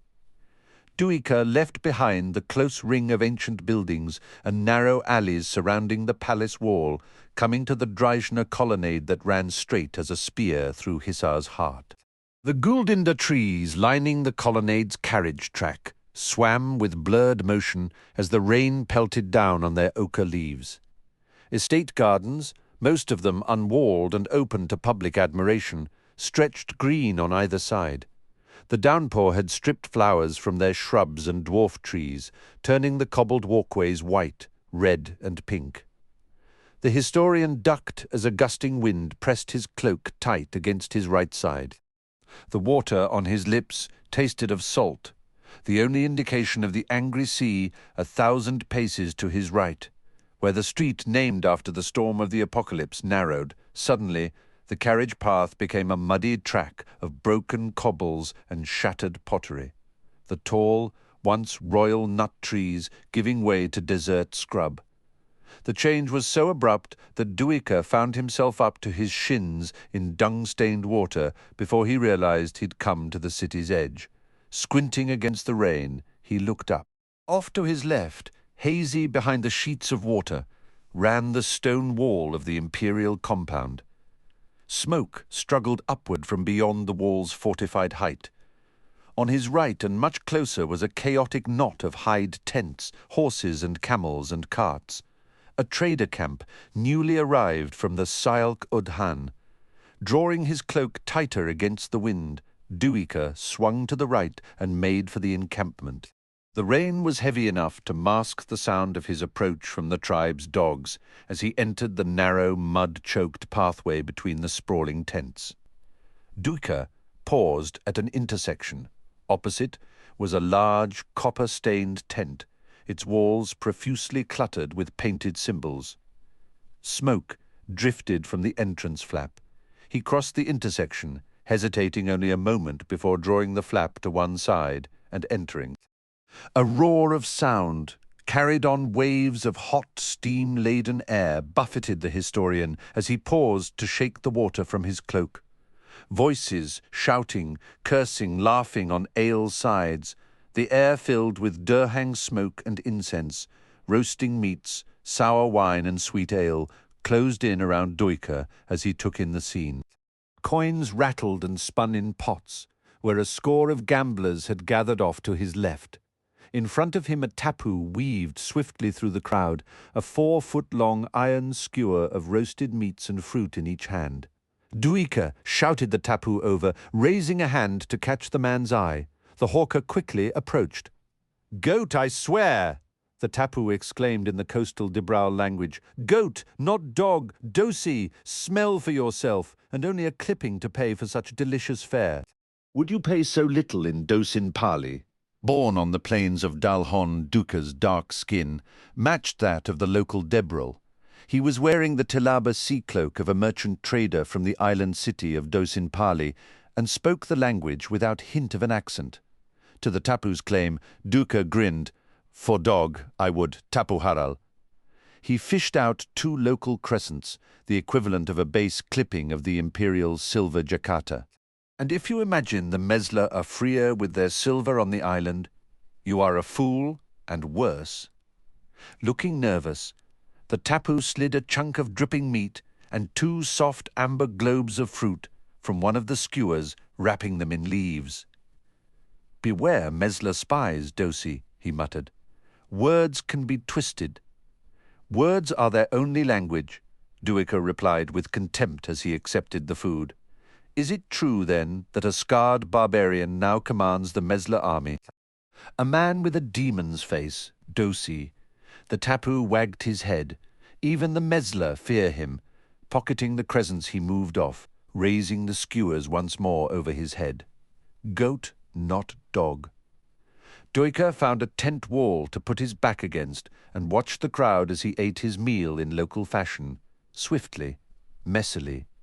Every meal is your last encompassed an entire 7 cities philosophy. Grease smeared on his face and dripping from his fingers. The historian dropped the leaves to the muddy floor at his feet, then ritually touched his forehead in a now outlawed gesture of gratitude to a falad whose bones were rotting in the silty mud of Hisar Bay. The historian's eyes focused on a ring of old men beyond the gamblers, and he walked over to it, wiping his hands on his thighs. The gathering marked a circle of seasons, wherein 2 seers faced one another and spoke a symbolic language of divination in a complicated dance of gestures. As he pushed into a place among the ring of onlookers, Duiker saw the seers within the circle, an ancient shaman whose silver-barbed, skin-threaded face marked him as from the Semk tribe, far inland, and opposite him a boy of about 15. Where the boy's eyes should have been were 2 gouged pits of badly healed scar tissue. His thin limbs and bloated belly revealed an advanced stage of malnutrition. Duiker knew instinctively that the boy had lost his family during the Malazan conquest, and now lived in the alleys and streets of Hisar. He had been found by the circle's organizers, for it was well known that the gods spoke through such suffering souls. The tense silence among the onlookers told the historian that there was power in this divination. Though blind, the boy moved to keep himself face to face with the Semk seer, who himself slowly danced across a floor of white sand in absolute silence. They held out their hands towards each other, inscribing patterns in the air between them. Duiker nudged the man beside him. "What has been foreseen?" he whispered. The man, a squat local with the scars of an old Hisar regiment, poorly obscured by mutilating burns on his cheeks, hissed warningly through his stained teeth. Nothing less than the spirit of Drishna, whose outline was mapped by their hands, a spirit seen by all here, a ghostly promise of fire. Duiker sighed. "Would that I had witnessed that. You shall, see, it comes again." The historian watched as the weaving hands seemed to contact an invisible figure, leaving a smear of reddish light that flickered in their wake. The glow suggested a human shape, and that shape slowly grew more defined, a woman whose flesh was fire. She raised her arms, and something like iron flashed at her wrists, and the dancers became 3 as she spun and writhed between the seers. The boy suddenly threw back his head, words coming from his throat like the grinding of stones, 2 fountains of raging blood face to face. The blood is the same, the 2 are the same, and salty waves shall wash the shores of Raraku. The holy desert remembers its past. The female apparition vanished. The boy toppled forward, thumping stiff as a board onto the sand. The Semk seer crouched down, resting a hand on the boy's head. "He is returned to his family," the old shaman said in the silence of the circle. "The mercy of Drishna, the rarest of gifts, granted to this child." Hardened tribesmen began weeping, others falling to their knees. Shaken, Duiker pulled back as the ring slowly contracted. He blinked sweat from his eyes, sensing that someone was watching him. He looked around. Across from him stood a figure shrouded in black hides, a goat's head hood pulled up, leaving the face in shadow. A moment later, the figure looked away. Duiker quickly moved from the stranger's line of sight. He made for the tent flap. 7 cities was an ancient civilization, steeped in the power of antiquity, where ascendants once walked on every trader track, every footpath, every lost road between forgotten places. It was said the sands hoarded power within their susurrating currents, that every stone had soaked up sorcery like blood, and that beneath every city lay the ruins of countless other cities. Older cities, cities that went back to the First Empire itself. It was said each city rose on the backs of ghosts, the substance of spirits thick like layers of crushed bone, that each city forever wept beneath the streets, forever laughed, shouted, hawked wares and bartered and prayed and drew first breaths that brought life and the last breaths that announced death. Beneath the streets there were dreams, wisdom, foolishness, fears, rage, grief, lust and love, and bitter hatred. The historian stepped outside into the rain, drawing in lungfuls of clean, cool air as he once more wrapped cloak about him. Conquerors could overrun a city's walls, could kill every living soul within it, fill every estate and every house and every store with its own people, yet rule nothing but the city's thin surface, the skin of the present, and would one day be brought down by the spirits below until they themselves were but one momentary layer among many. This is an enemy we can never defeat, Duiker believed, yet history tells the stories of those who would challenge that enemy again and again. Perhaps victory is not achieved by overcoming that enemy, but by joining it, becoming one with it. The Empress has sent a new fist to batter down the restless centuries of this land. Had she abandoned Coltaine, as I'd suggested to Malik Rel, or had she just held him back in readiness, like a weapon forged and honed for one specific task? Duiker left the encampment, once more hunched beneath the driving rain. Ahead loomed the gates of the Imperial compound. He might well find some answers to his questions within the next hour, as he came face to face with Coltaine of the Crow clan. He crossed the rutted track, sloshing through the murky puddles, filling the horse and wagon ruts, then ascended the muddy slope towards the gatehouse. Two cowled guards stepped into view as he reached the gate's narrow side passage. "No petitions today, Dosi," one of the Malazan soldiers said. "Try tomorrow."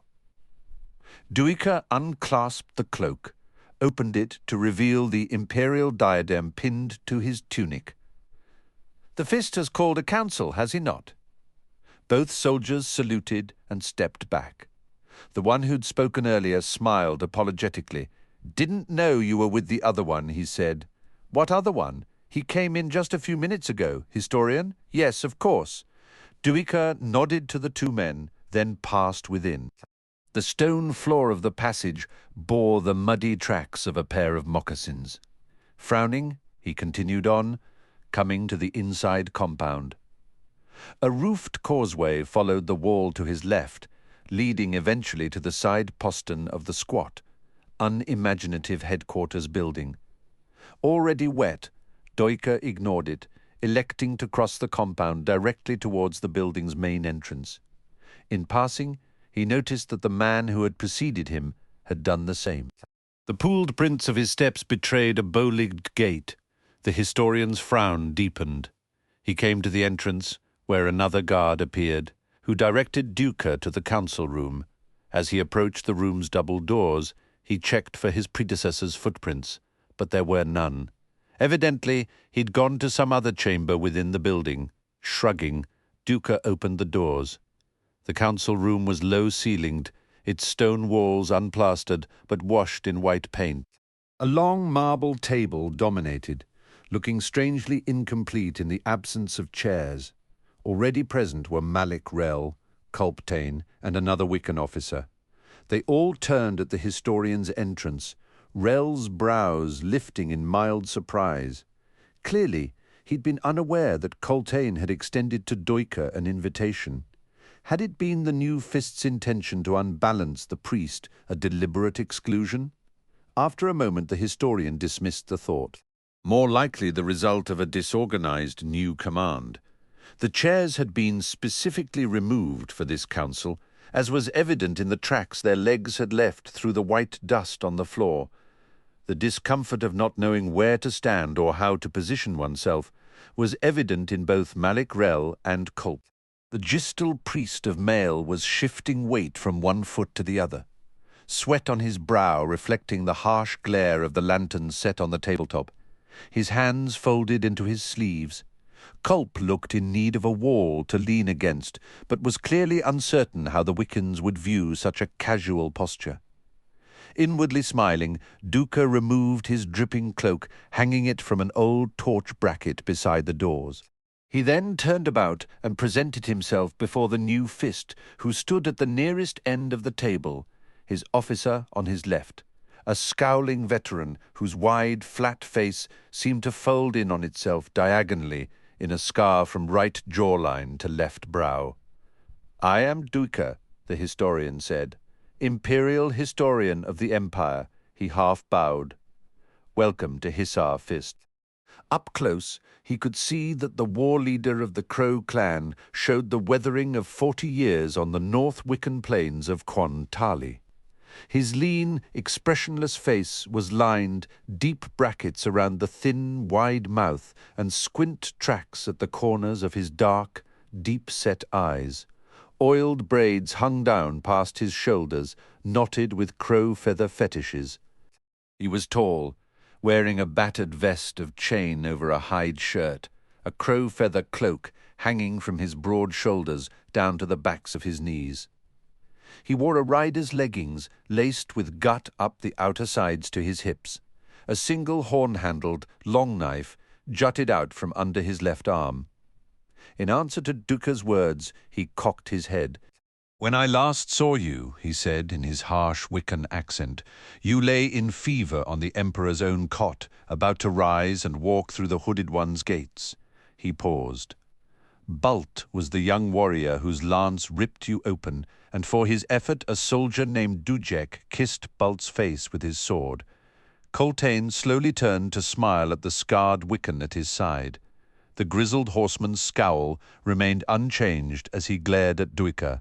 After a moment he shook his head and swelled his chest. "I remember an unarmed man. The lack of weapons in his hands turned my lance at the last moment. I remember Duiker's sword that stole my beauty even as my horse bit his arm crushing bone. I remember that Duiker lost that arm to the surgeons, fouled as it was with my horse's breath. Between us, I lost the exchange, for the loss of an arm did nothing to damage Duiker's glorious career, while the loss of my beauty left me with but the one wife that I already had. And was she not your sister, Bult?" "She was Coltaine, and blind." Both Wiccans fell silent, the one frowning and the other scowling. Off to one side, Culp voiced something like a strangled grunt. Duiker slowly raised an eyebrow. "I am sorry, Bult," he said. "Although I was at the battle, I never saw Coltaine, nor you.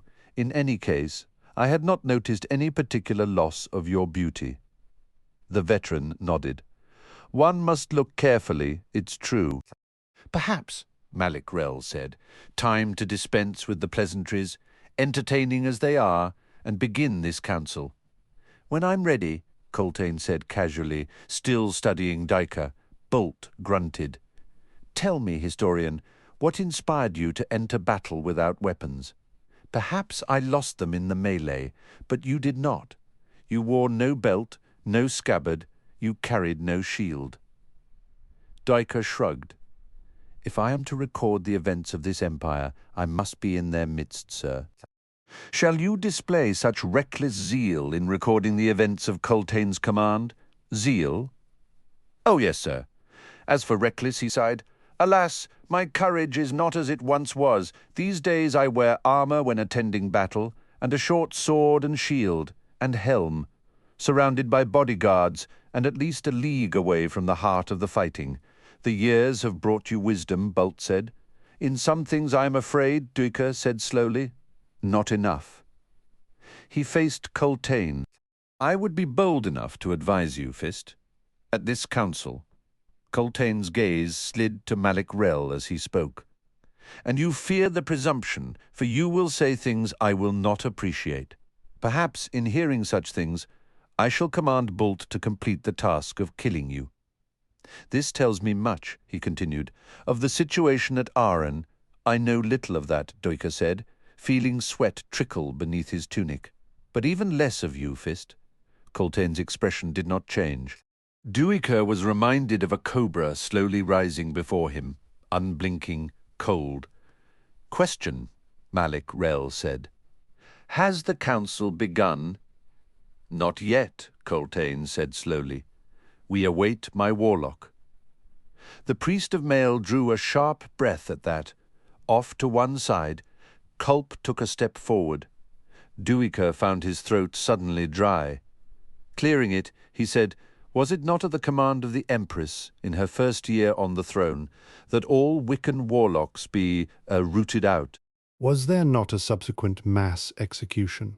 I have a memory of seeing Untar's outer walls. They took many days to die, Bolt said, hung from spikes of iron until the crows came to collect their souls.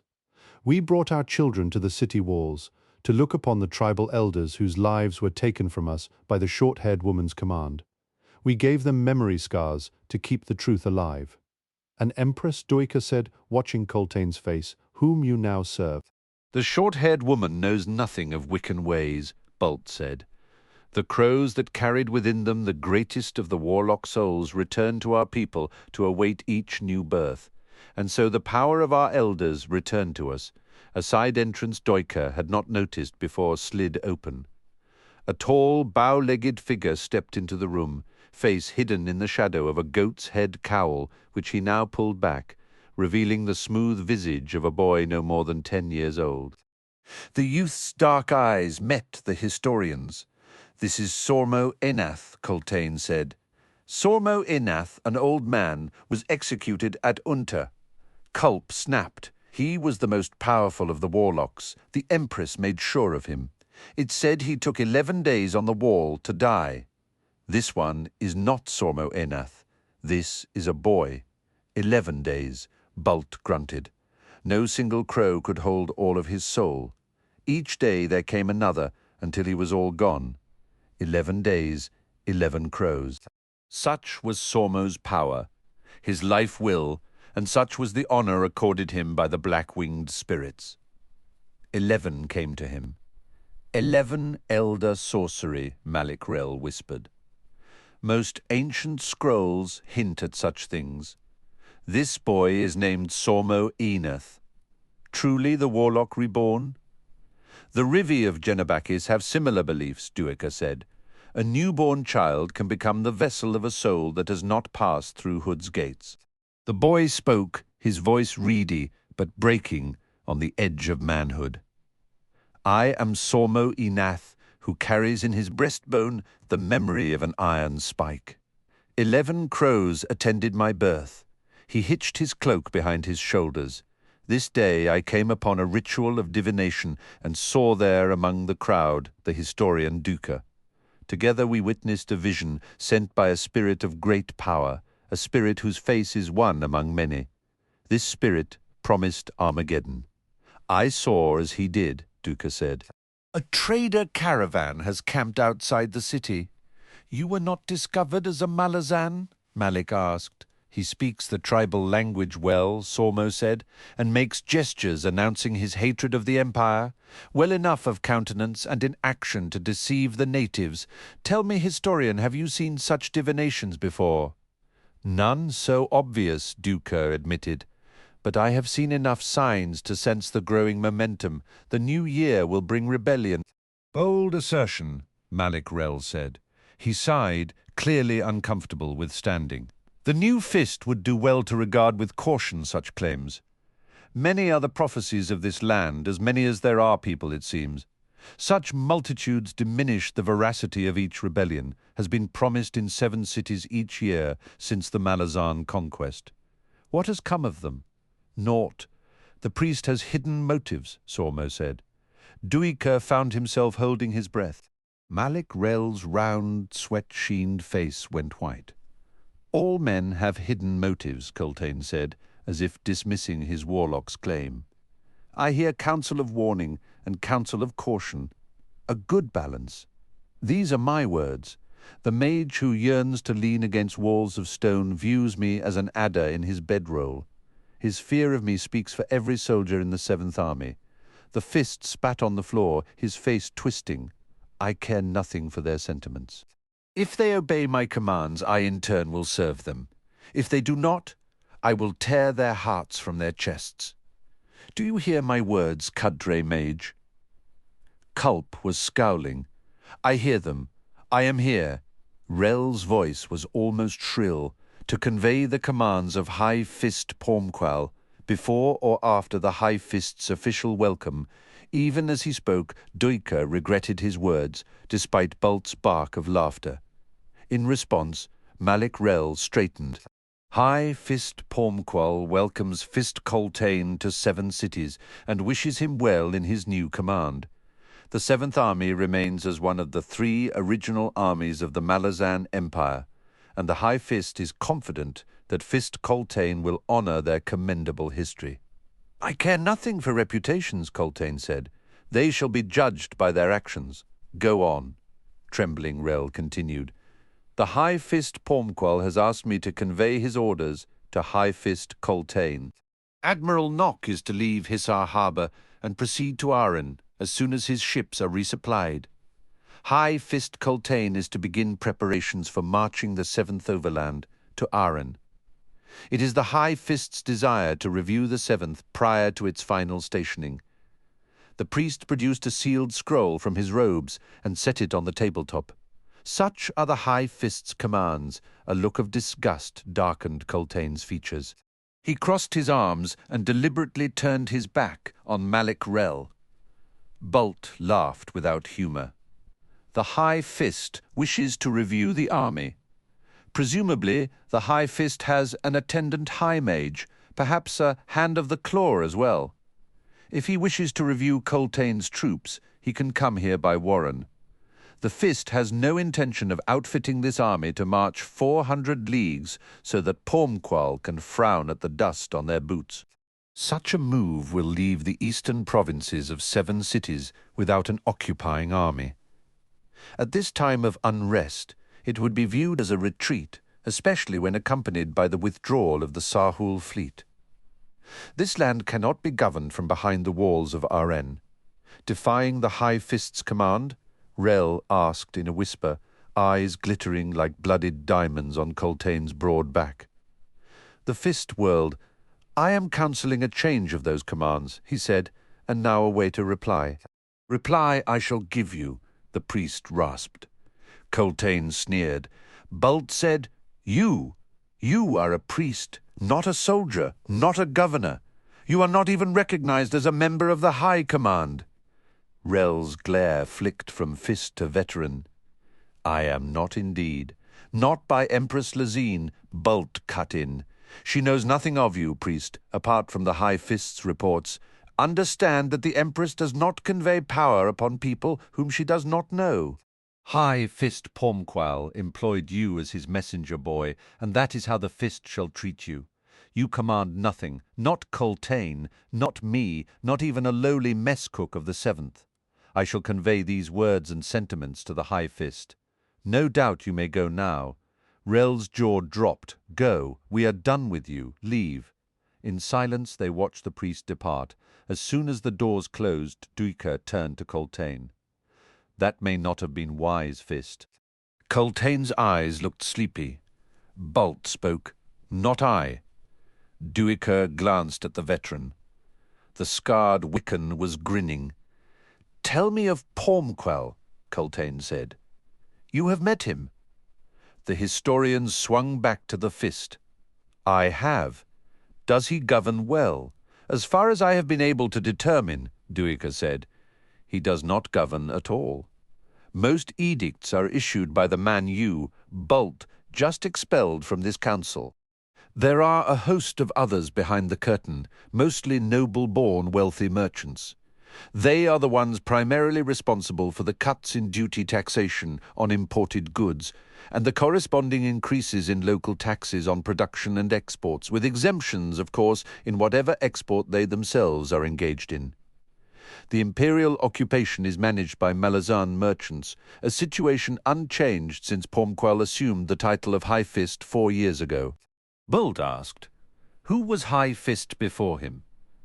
Catherine Crust, who drowned one night in Aren Harbour. Culp snorted. Crust could swim drunk through a hurricane, but then he went and drowned just like his brother Urko. Neither body was ever found, of course. Meaning? Culp grinned at Bult, but said nothing. Both Crust and Urko were the Emperor's men, Duiker explained. It seems they shared the same fate as most of Kellanved's companions, including Toh the Elder and Amaran. None of their bodies were ever found either. The historian shrugged. Old history now, forbidden history, in fact. You assume they were murdered at Lazine's command, Bult said, baring his jagged teeth. But imagine a circumstance where the Empress's most able commanders simply disappeared, leaving her isolated, desperate for able people. You forget, historian, that before Lazine became Empress, she was close companions with Crust, Urko, Amaron, Dasim, and the others.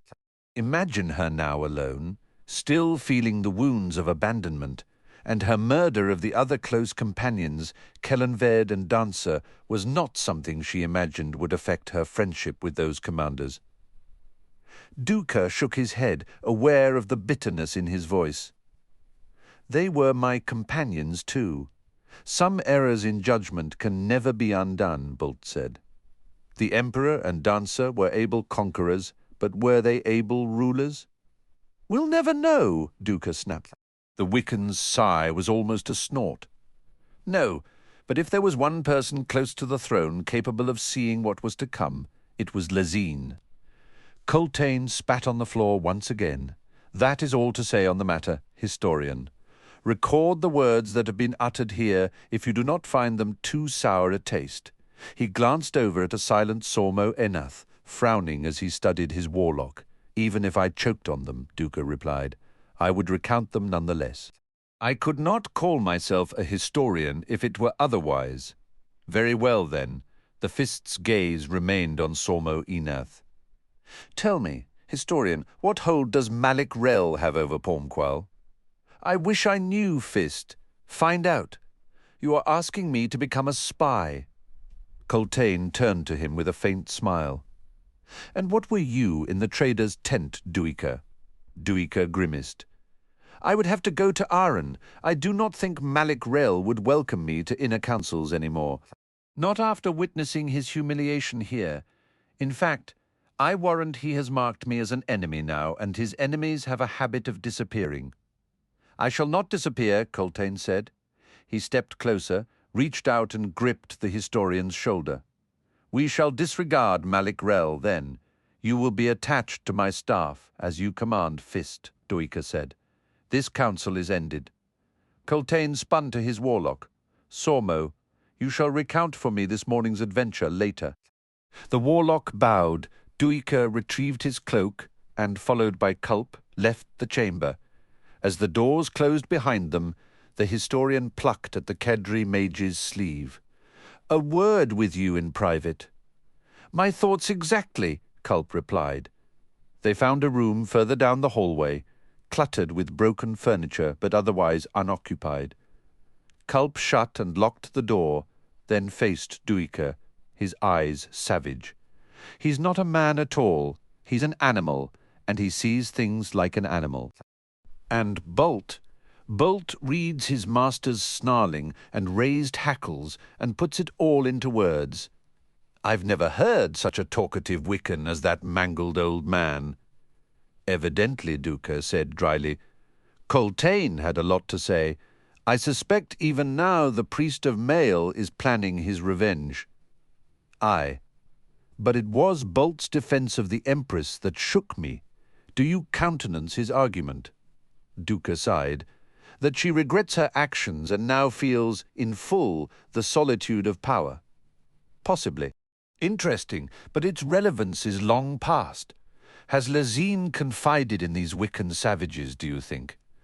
Coltaine was summoned to an audience with the Empress, and I'd guess that Bult is as much as sewn to his master's side. But what occurred between them in Lazine's private chambers remains unknown.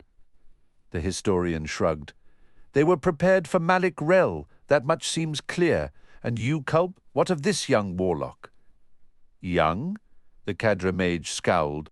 That boy has the aura of an ancient man.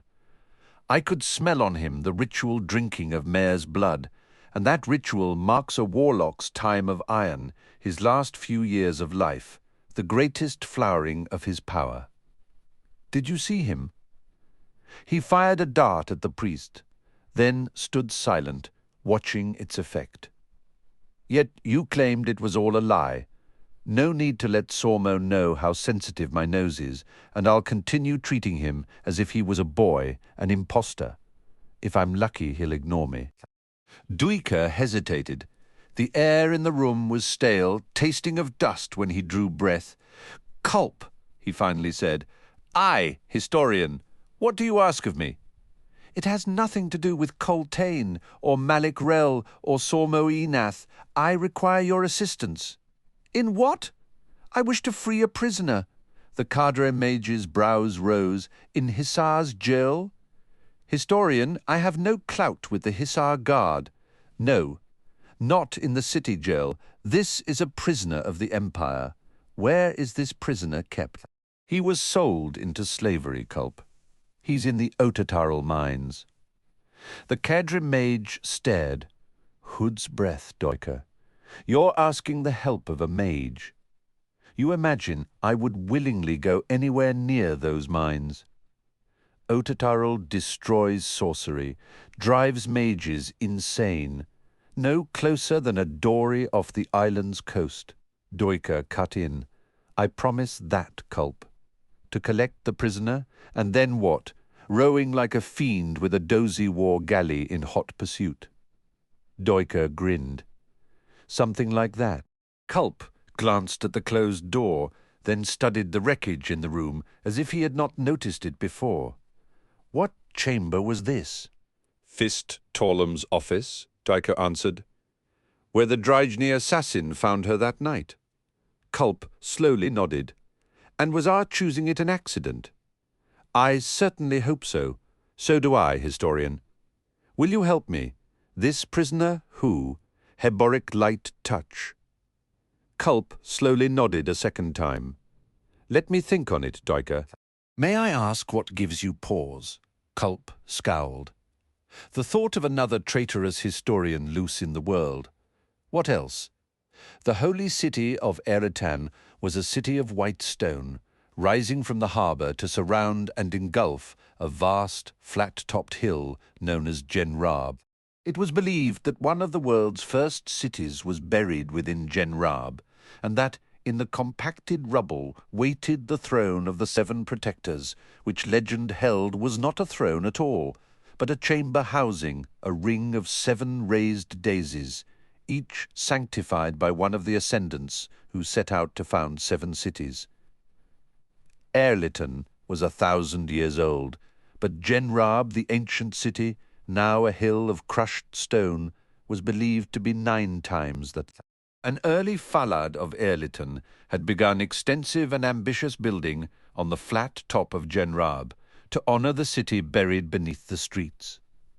The quarries along the north coast were gutted, whole hillsides carved out, the 10-ton white blocks of marble dressed and transported by ship to Ehrlitan's harbour, then pulled through the lower districts to the ramps leading to the hill's summit.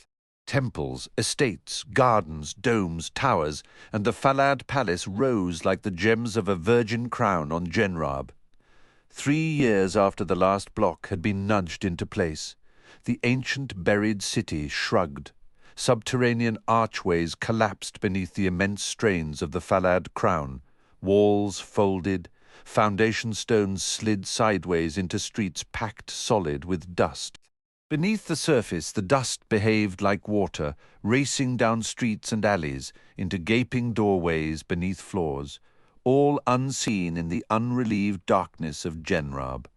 On the surface, on a bright dawn, marking an anniversary of the Falad rule, the crown sagged, towers toppled, domes split in clouds of white marble dust, and the palace dropped unevenly, in some places no more than a few feet, in others over 20 armspans down into flowing rivers of dust. Observers in the lower city described the event.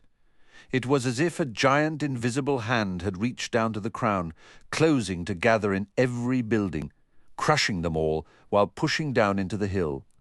The cloud of dust that rose turned the sun into a copper disk for days afterwards.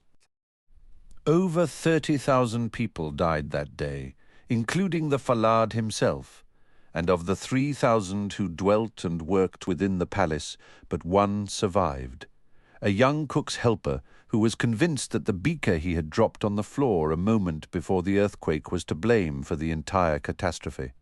Driven mad with guilt, he stabbed himself in the heart while standing in the lower city's Merikra round, his blood flowing down to drench the paving stones where Fiddler now stood. His blue eyes narrowed.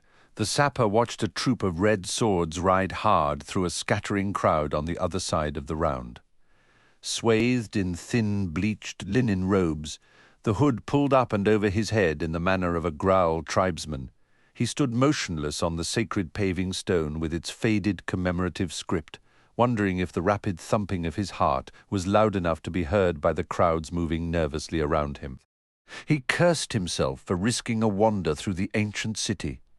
Then he cursed Kalam for delaying their departure until he'd managed to make contact with one of his old agents in the city. Mesle Ebdin, a voice near him, hissed. Malazan lapdogs was an accurate enough translation. The red swords were born of 7 cities, yet avowed absolute loyalty to the Empress. Rare, if at the moment unwelcome, pragmatists in a land of fanatical dreamers, the red swords had just begun an independent crackdown on the followers of Drijna in their typical fashion, with sword edge and lance.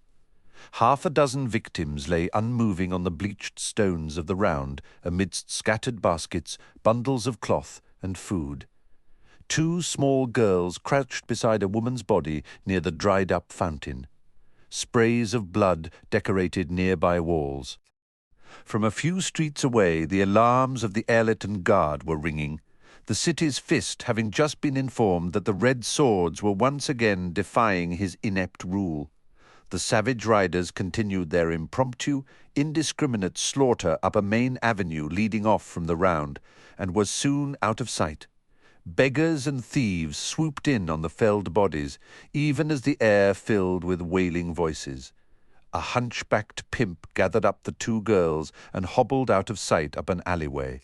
A few minutes earlier, Fiddler had come near to having his skull split wide open upon entering the round and finding himself in the path of a charging red sword. His soldier's experience launched him across the horse's path, forcing the warrior to swing his blade to his shield side, and a final duck beneath the swishing sword took the sapper past and out of reach. The red sword had not bothered pursuing him, turning instead to behead the next hapless citizen, a woman desperately dragging 2 children from the horse's path. Fiddler shook himself, breathing a silent curse. Pushing through the jostling crowd, he made for the alley the pimp had used. The tall, leaning buildings to either side shrouded the narrow passage in shadow. Rotting food and something dead filled the air with a thick stench. There was no one in sight as Fiddler cautiously padded along. He came to a side track between 2 high walls, barely wide enough for a mule and shin-deep in dry palm leaves. Behind each high wall was a garden, the tall palm trees entwining their fronds like a roof 20 feet overhead. 30 paces on the passage came to a dead end, and there crouched the pimp, one knee holding down the youngest girl, while he pressed the other girl against the wall, fumbling at her leggings. The pimp's head turned at the sound of Fiddler striding through the dried leaves. He had the white skin of a scray and showed blackened teeth in a knowing grin. "Growl, she's yours for a half Jakarta once I've broken her skin? The other will cost you more being younger?" Fiddler stepped up to the man. "I buy," he said. "Make wives, 2 Jakartas." The pimp snorted. "I'll make twice that in a week. 16 Jakartas." Fiddler drew the Grawl long knife he'd purchased an hour earlier and pressed the edge against the pimp's throat. 2 Jakartas, and my mercy, Simharal. "Done, Growl." The pimp grated, eyes wide. "Done, by the hooded one." Fiddler drew 2 coins from his belt and tossed them into the leaves. Then he stepped back. "I take them now." The Simharal fell to his knees, scrabbling through the dried fronds. "Take them, Growl, take them." Fiddler grunted, sheathing the knife and gathering 1 girl under each arm. Turning his back on the pimp, he walked out of the alley. The likelihood that the man would attempt any treachery was virtually non-existent. Growl tribesmen often begged for insults to give cause for their favorite activity, pursuing vendettas, and it was reputedly impossible to sneak up on one from behind, so none dared try. For all that Fiddler was thankful for the thick carpet of leaves between him and the pimp. He exited the alleyway. The girls hung like oversized dolls in his arms, still numbed with shock. He glanced down at the face of the older one. 9, maybe 10 years of age, she stared up at him with wide, dark eyes. "Safe now," he said. "If I set you down, can you walk? Can you show me where you live?" After a long moment she nodded. They had reached one of the tortuous tracks that passed for a street in the lower city. Fiddler set the girl down, cradling the other in the crook of his arm. She seemed to have fallen asleep. The older child immediately grasped his robes to keep from being pushed away by the jostling crowd, then began tugging him along. "Home?" Fiddler asked. "Home," she replied. 10 minutes later, they passed beyond the market district and entered a quieter residential area, the dwellings modest but clean. The girl guided Fiddler towards a side street. As soon as they reached it, children appeared shouting and rushing to gather around them. A moment later, 3 armed men burst from a garden gate.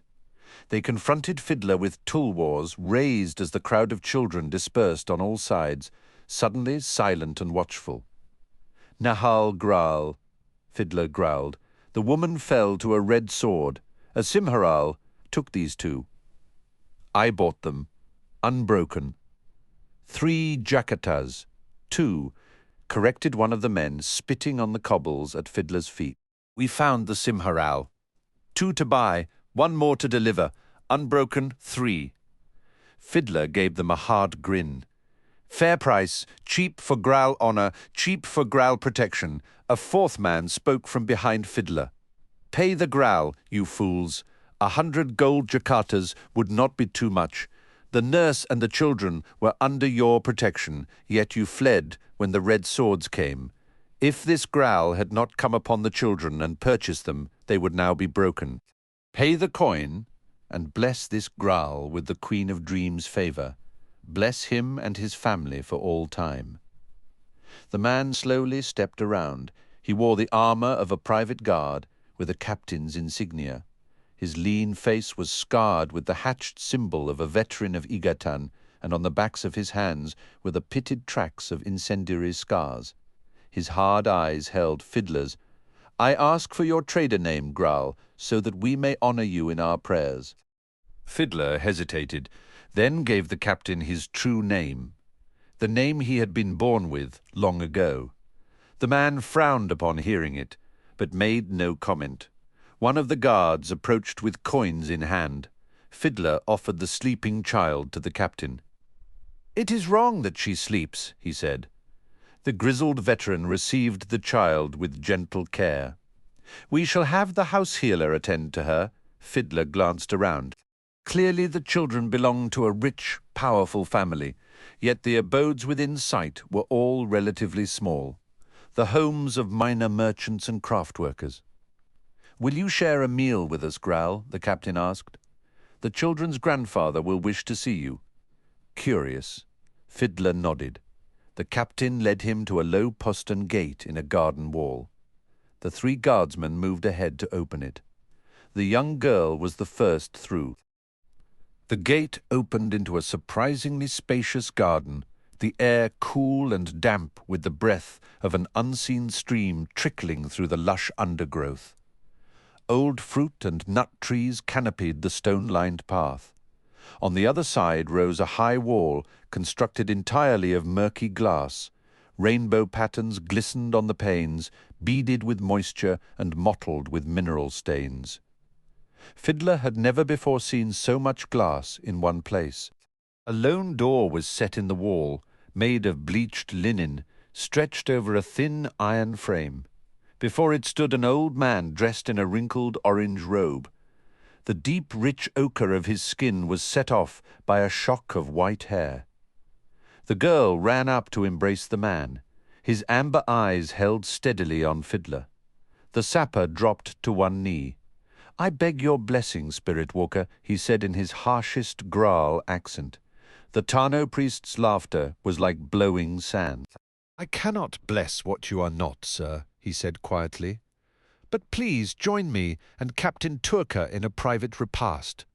I trust these guardians will prove eager to regain their courage in taking care of the children, here within the garden's confines." He laid a weathered hand on the sleeping child's forehead. "Selal protects herself in her own way, Captain. Tell the healer she must be drawn back to this world gently." The captain handed the child over to one of the guards. "You heard the master quickly now." Both children were taken through the linen door. Gesturing, the Tano's spirit walker led Fiddler and Duiker to the same door at a more sedate pace. Inside the glass-walled room squatted a low iron table with shin-high hide-bound chairs around it. On the table were bowls holding fruit and chilled meats stained red with spices. A crystal carafe of pale yellow wine had been unstoppered and left to air. At the carafe's base, the wine's sediment was 2 fingers thick, desert flower buds and the carcasses of white honey bees. The wine's cool, sweet scent permeated the chamber. The inner door was solid wood, set in a marble wall. Small alcoves set within that wall held lit candles displaying flames of assorted colours. Their flickering reflections danced hypnotically on the facing glass. The priest sat down and indicated the other chairs. "Please be seated." "I am surprised that a Malazan spy would so jeopardize his disguise by saving the lives of 2 Ehrli children. Do you now seek to glean valuable information from a family overwhelmed by gratitude?" Fiddler drew his hood back, sighing. "I am Malazan," he acknowledged, "but not a spy. I am disguised to avoid discovery by Malazans." The old priest poured the wine and handed the sapper a goblet. "You are a soldier. I am a deserter," Fiddler winced. "Not by choice. The Empress saw fit to outlaw my regiment." He sipped the flowery, sweet wine. Captain Duiker hissed. "A Bridgeburner, a soldier of Onurm's host. You are well informed, sir." The Tano spirit walker gestured towards the bowls. "Please, if, after so many years of war, you are seeking a place of peace, you have made a grave error in coming to 7 cities." "So I gathered," Fiddler said, helping himself to some fruit. "Which is why I am hoping to book passage to Quantali as soon as possible." "The Kansu fleet has left Ehrlitan," the captain said. "Few are the trader ships setting forth on oceanic voyages these days, high taxes, and the prospect of riches that will come with a civil war," Fiddler said, nodding. "Thus, it must be overland, at least down to Aren." "Unwise," the old priest said. "I know, but the Tano spirit walker was shaking his head.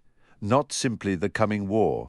To travel to Aren, you must cross the Panpotson Odhan, skirting the holy desert Raraku. From Raraku, the whirlwind of the apocalypse will come forth. And more, there will be a convergence." Fiddler's eyes narrowed, the Solatakin Denrabi, as in a drawing together of ascendant powers. Just so. What will draw them? A gate, the prophecy of the path of hands. Solatakin and Divas, a gate promising something. They are drawn as moths to a flame. Why would shapeshifters have any interest in a Warren's gate? They are hardly a brotherhood, nor are they users of sorcery, at least not in any sophisticated sense. Surprising depth of knowledge for a soldier. Fiddler scowled. "Soldiers are always underestimated," he said. "I've not spent 15 years fighting imperial wars with my eyes closed. The Emperor clashed with both Treach and Rilliandarus outside Liheng. I was there." The Tano spirit walker bowed his head in apology. "I have no answers to your questions," he said quietly. "Indeed, I do not think even the Solataken and Divas are fully aware of what they seek. Like salmon returning to the waters where they were born, they act on instinct, a visceral yearning, and a promise only sensed." He folded his hands together. "There is no unification among shapeshifters. Each stands alone. This path of hands, he hesitated, then continued, is perhaps a means to ascendancy for the victor. Fiddler drew a slow, unsteady breath. Ascendancy means power, power means control. He met the spirit walker's tawny eyes. Should one shapeshifter attain ascendancy? Domination of its own kind? Yes. Such an event would have repercussions. In any case, friend, the wastelands could never be called safe, but the months to come shall turn the Odan into a place of savage horror. This much I know with certainty. Thank you for the warning, yet it shall not deter you. I am afraid not. Then it befalls me to offer you some protection for your journey. Captain, if you would be so kind. The veteran rose and departed. An outlawed soldier, the old priest said after a moment, who will risk his life to return to the heart of the empire that has sentenced him to death. The need must be great. Fiddler shrugged. The Bridgeburners are remembered here in 7 cities, a name that is cursed, yet admired all the same. You were honourable soldiers fighting in a dishonourable war. It is said the regiment was honed in the heat and scorched rock of the holy desert Raraku in pursuit of a fallored company of wizards. That is a story I would like to hear some time, so that it may be shaped into song. Fiddler's eyes widened. A spirit walker's sorcery was sung. No other rituals were required, although devoted to peace. The power in a Tano song was said to be immense. The sapper wondered what such a creation would do to the Bridgeburners. The Tano spirit walker seemed to understand the question, for he smiled. Such a song has never before been attempted.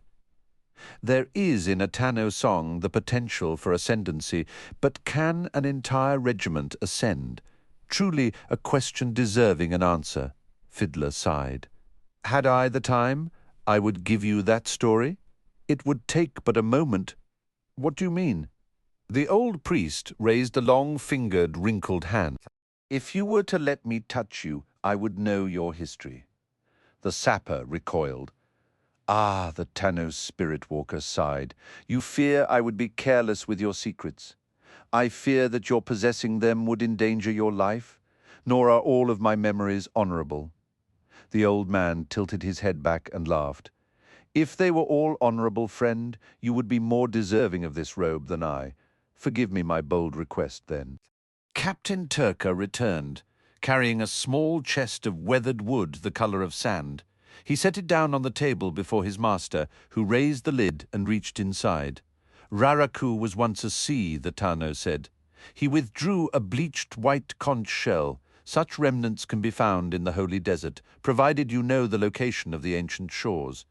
In addition to the memory song contained within it of that inland sea, other songs have been invested. He glanced up, meeting Fiddler's eyes. My own songs of power.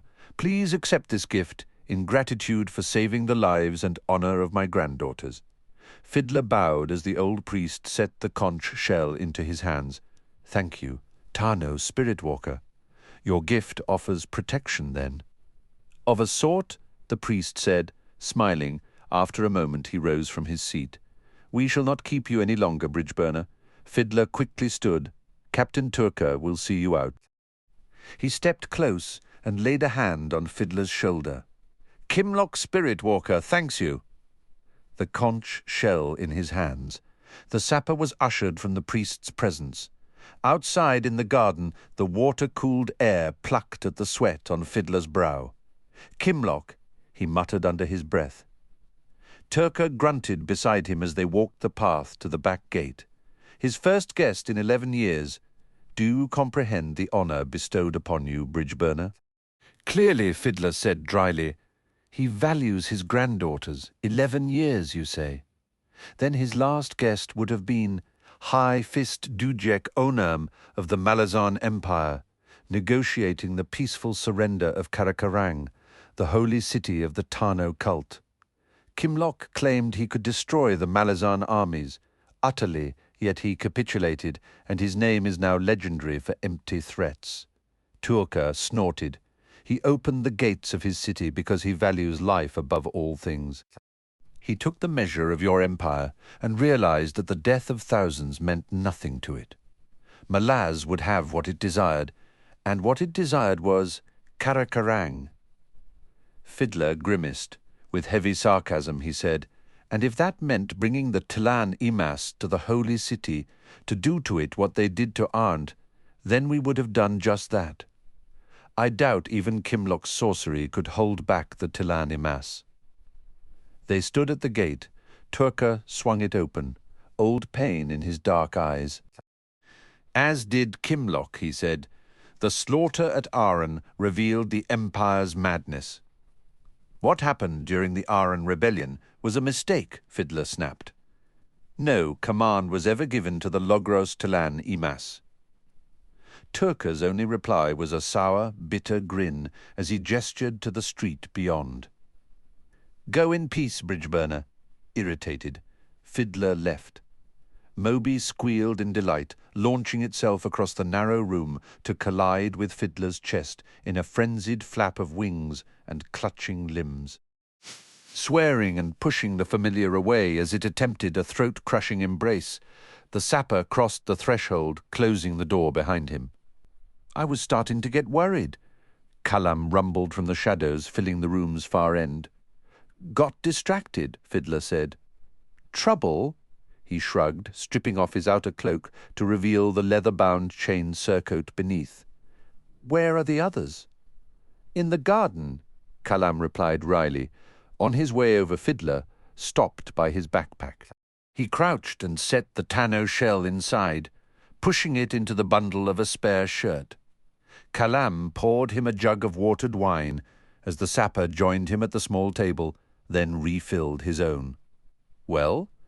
"A cusser in an eggshell," Fiddler said, drinking deep before continuing. "The walls are crowded with symbols. I'd guess no more than a week, then the streets run red. We've horses, mules, and supplies. We should be nearing the Odan by then, safer out there." Fiddler eyed his companion. Kalam's dark, bearish face glistened in the faint daylight from the cloth-covered window. A brace of knives rested on the pitted tabletop in front of the assassin, a whetstone beside them. "Maybe. Maybe not. The hands on the walls?" Fiddler grunted. "You noticed them. Symbols of insurrection aplenty, meeting places announced, rituals to Dreechna advertised. I can read all of that as well as any other native, but those unhuman handprints are something else entirely." Kalam leaned forward, picking up a knife in each hand. He idly crossed the blued blades. They seemed to indicate a direction. "South, Pan Potson Odhan," Fiddler said. "It's a convergence." The assassin went still, his dark eyes on the blades crossed before him. "That's not a rumor I've heard yet. It's Kimlock's belief." "Kimlock," Kalam cursed. "He's in the city, so it's said." Fiddler took another mouthful of wine. Telling the assassin of his adventures and his meeting with the Spirit Walker would send Kalam out through the door. And Kimlock to Hood's gates. Kimlock, his family, his guards. Everyone. The man sitting across from him would take no chances. "Another gift to you, Kimlock. My silence." Footsteps sounded in the back hallway, and a moment later Crokus appeared. "It's as dark as a cave in here," he complained. "Where's Apsalar?" Fiddler demanded. "In the garden. Where else?" The Daru thief snapped back. The sapper subsided. Remnants of his old unease still clung to him. When she was out of sight, trouble would come from it. When she was out of sight, you watched your back. It was still hard to accept that the girl was no longer what she'd been. Besides, if the patron of assassins chose once more to possess her, the first warning we'd get would be a knife blade across the throat. He kneaded the taut muscles of his neck, sighing. Crokus dragged a chair to the table, dropped into it, and reached for the wine. "We're tired of waiting," he pronounced. "If we have to cross this damned land, then let's do it. There's a steaming pile of rubbish behind the garden wall, clogging up the sewage gutter, crawling with rats. The air's hot and so thick with flies you can barely breathe. We'll catch a plague if we stay here much longer." Let's hope it's the bluer tongue, then, Kalam said. What's that? Your tongue swells up and turns blue, Fiddler explained. What's so good about that? You can't talk. The stars bristled overhead, the moon yet to rise, as Kalam made his way towards Genrav. The old ramps climbed to the hill's summit like a giant's stairs, gap-toothed where the chiselled blocks of stone had been removed for use in other parts of Ehrlitan. Tangled scrub filled the gaps, long, wiry roots anchored deep in the slope's fill. The assassin scrambled lithely over the rubble, staying low so that he would make little outline against the sky, should anyone glance up from the streets below. The city was quiet, its silence unnatural. The few patrols of Malazan soldiery found themselves virtually alone, as if assigned to guard a necropolis, the haunt of ghosts and scant else. Their unease had made them loud as they walked the alleys, and Kalam had been able to avoid them with little effort. He reached the crest, slipping in between two large limestone blocks that had once formed part of the summit's outer wall. He paused, breathing deep the dusty night air, and looked down on the streets of Ehrlitan. The Fist's Keep, once the home of the city's holy Fallard, rose dark and misshapen above a well-lit compound, like a clenched hand rising from a bed of coals. Yet within that stone edifice the military governor of the Malazan Empire cowered, shutting his ears to the heated warnings of the Red Blades and whatever Malazan spies and sympathizers had not yet been driven out or murdered. The entire occupying regiment was holed up in the keep's own barracks, having been called in from the outlying garrison forts strategically placed around Ehrlitan's circumference. The keep could not accommodate such numbers, the well was already foul, and soldiers slept on the bailey's flagstones under the stars. In the harbour, 2 ancient Falari triremes were moored off the Malazan mole, and a lone undermanned company of marines held the imperial docks. The Malazans were under siege with not a hand yet raised against them. Kalam found within himself conflicting loyalties. By birth he was among the occupied, but he had by choice fought under the standards of the empire. He'd fought for Emperor Kellenved, and Dasim Ulta, and Whiskey Jack, and Dujek Onam, but not Lazine. Betrayal cut those bonds long ago. The Emperor would have cut the heart out of this rebellion with its first beat. A short but unremitting bloodbath, followed by a long peace. But Lazine had left the old wounds to fester, and what was coming would silence Hood himself. Kalam swung back from the hill's crest. The landscape before him was a tumbled maze of shattered limestone and bricks, sinkholes and knotted shrubs. Clouds of insects hovered over black pools. Bats and risen darted among them. Near the centre rose the first 3 levels of a tower, tilted with roots snaking down from a drought-twisted tree on its top. The maw of a doorway was visible at its base. Kalam studied it for a time, then finally approached. He was 10 paces from the opening when he saw a flicker of light within. The assassin withdrew a knife, tapped the pommel twice against a block, then crossed to the doorway. A voice from its darkness stopped him. "No closer, Kalam Mekhar." Kalam spat loudly. "Mebra, you think I don't recognize your voice? Vile Rizan like you never wander far from their nest, which is what made you so easy to find, and following you here was even easier. I have important business to attend to," Mebra growled. "Why have you returned? What do you want of me?" "My debt was with the Bridgeburners, but they are no more. Your debt was with me," Kalam said. "And when the next Malazan dog with the sigil of a burning bridge finds me, he can claim the debt as well. And the next after that? Oh no, Kalam." The assassin was at the doorway before Mebra realized it, lunging into the darkness, a hand flashing out unerringly to grip the spy by the throat.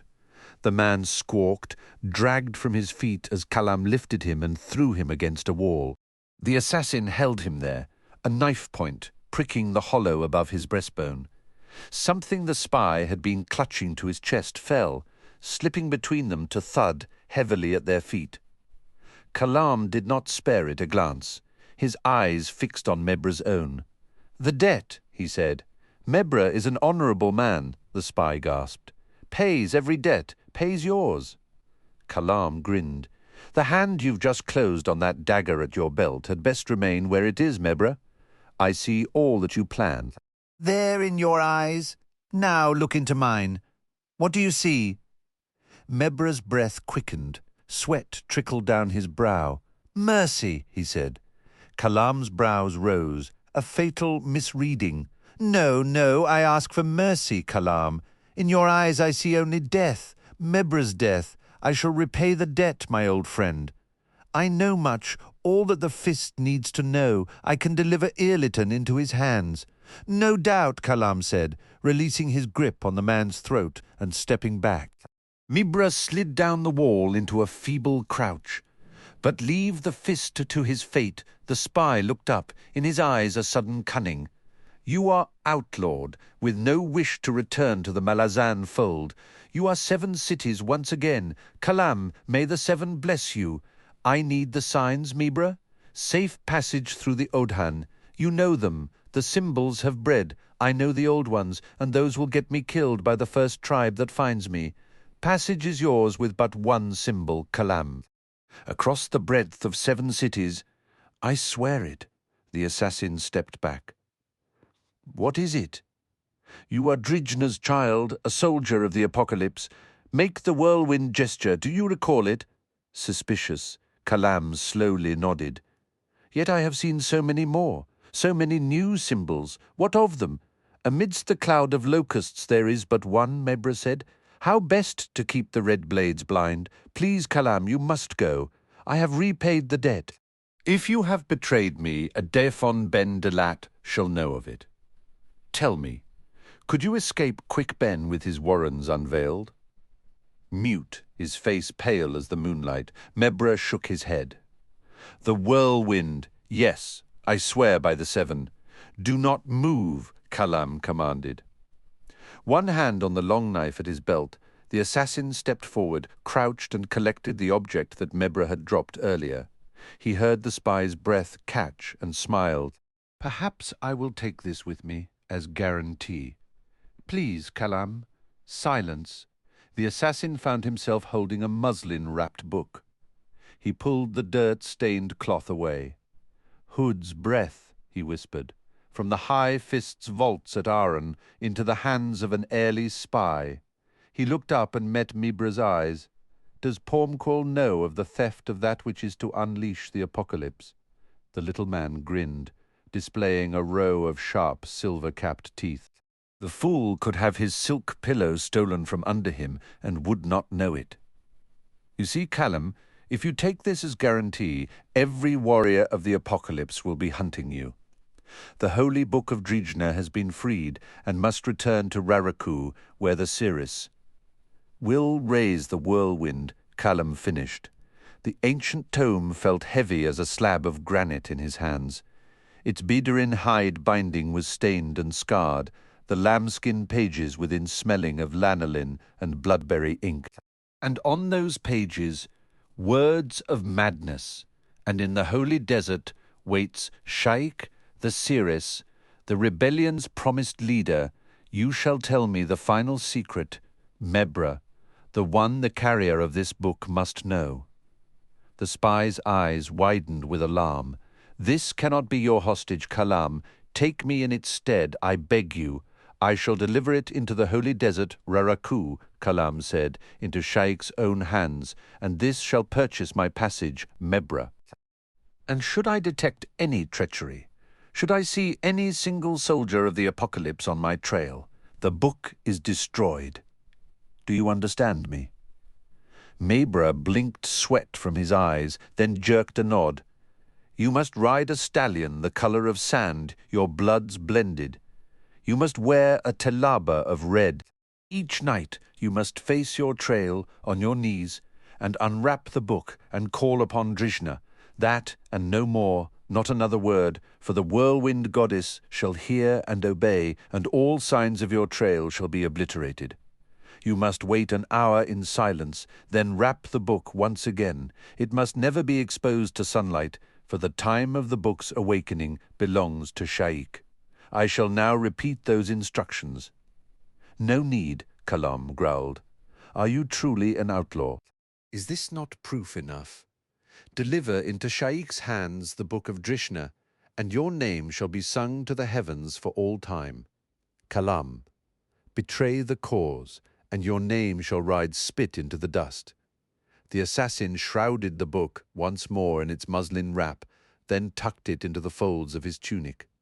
"Our words are done, blessings of the seven Kalam Mekhar." With a grunt, his only reply, Kalam moved to the doorway, pausing to scan outside.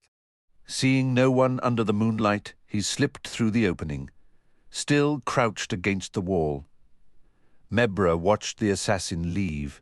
He strained to hear telltale sounds of Kalam crossing the rocks, bricks and rubble, but heard nothing. The spy wiped sweat from his brow, tilted his head back against the cool stone, and closed his eyes. A few minutes later, he heard the rustle of armor at the tower's entrance. "You saw him?" Mebra asked, eyes still shut. A low voice rumbled in reply. "Lostara follows him. He has the book." Mebra's thin mouth widened in a smile. "Not the visitor I anticipated. Oh no, I could never have imagined such a fortuitous guest. That was Kalam Mekhar, the Bridgeburner, kiss of Hood, Mebra. Had I known, we would have cut him down before he'd taken a step from this tower." "Had you tried," Mebra said, "you and Aralt and Lostara would now be feeding your blood to Genrav's thirsty roots." The large warrior barked a laugh, stepping inside. Behind him, as the spy had guessed, loomed Aralt Arpat, guarding the entrance, tall and wide enough to block most of the moonlight. Tene Baralta rested his gauntleted hands on the sword pommels on either side of his hips. "What of the man you first approached?" Mebra sighed. "As I told you, we would likely have needed a dozen nights such as this one. The man took fright and is probably halfway to Gdanisban by now. He reconsidered, as any reasonable man would." The spy rose to his feet, brushing the dust from his talaba. "I cannot believe our luck, Baralta." Tene Baralta's mailed hand was a blur as it flashed out and struck Mebra, the spurred lynx raking deep gashes across the man's face. Blood spattered the wall. The spy reeled back, hands to his torn face. "You are too familiar," Baralta said calmly. "You have prepared Kalam, I take it? The proper instructions?" Mebra spat blood, then nodded. "You shall be able to trail him unerringly, Commander. All the way to Sha'ik's camp." "Yes, but I beg you, be careful, sir. If Kalam senses you, he will destroy the book. Stay a day behind him even more." Tene Baralta removed a fragment of Bedarin hide from a pouch at his belt. "The calf yearns for its mother," he said, "and seeks her without fail," Mebra finished. "To kill Sha'ik, you shall need an army, Commander." The Red Blade smiled. "That is our concern, Mebra." Mebra drew a deep breath, hesitating, then said, "I ask only one thing, sir." "You ask?" "I beg, Commander. What is it?" "Kalam lives. Your wounds are uneven, Mebra. Allow me to caress the other side of your face. Hear me out, Commander. The Bridgeburner has returned to 7 cities. He claims himself a soldier of the apocalypse. Yet is Kalam one to join Sha'ik's camp? Can a man born to lead content himself to follow? What is your point?" "Kalam is here for another reason, Commander. He sought only safe passage across the Panpotsanodan. He takes the book because to do so will ensure that passage the assassin is heading south. Why? I think that is something the Red Blades and the Empire would know, and such knowledge can only be gained while he yet breathes. You have suspicions." Tene Baralta snorted. "To slip a blade between Pomqual's ribs? We would all bless that, Mebra. Kalam cares nothing for the High Fist." Then, What does he seek at Aren? I can think of only one thing, Commander. A ship bound for Malaz.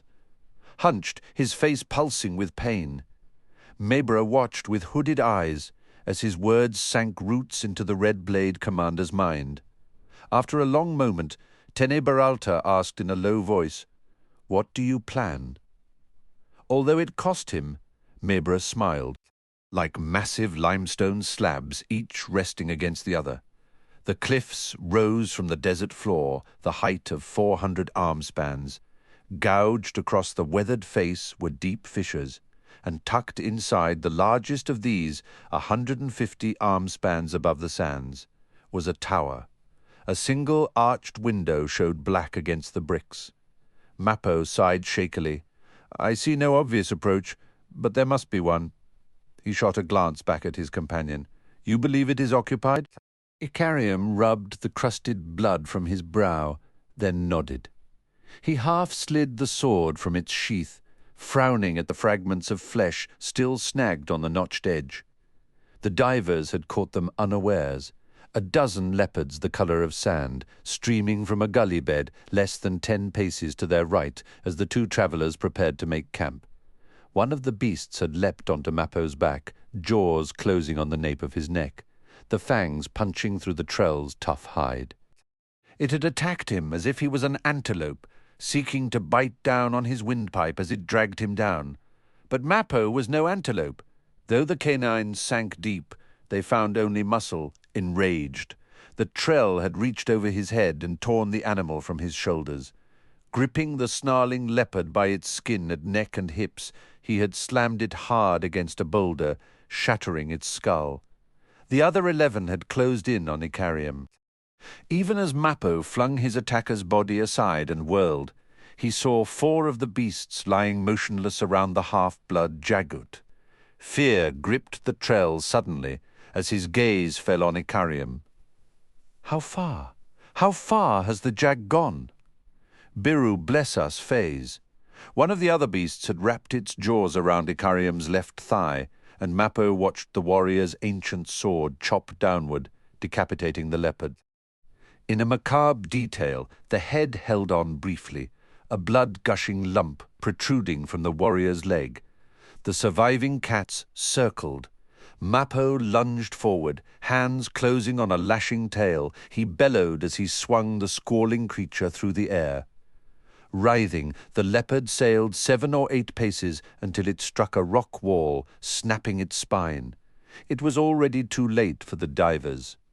Realizing its error, it tried to pull away, but Icarium was unrelenting. Giving voice to a keening hum, the Jag plunged among the 5 remaining leopards. They scattered, but not quickly enough. Blood fountained, sheared, flesh thudded into the sand. Within moments, 5 more bodies lay still on the ground. Icarium whirled, seeking more victims, and the Trell took half a step forward.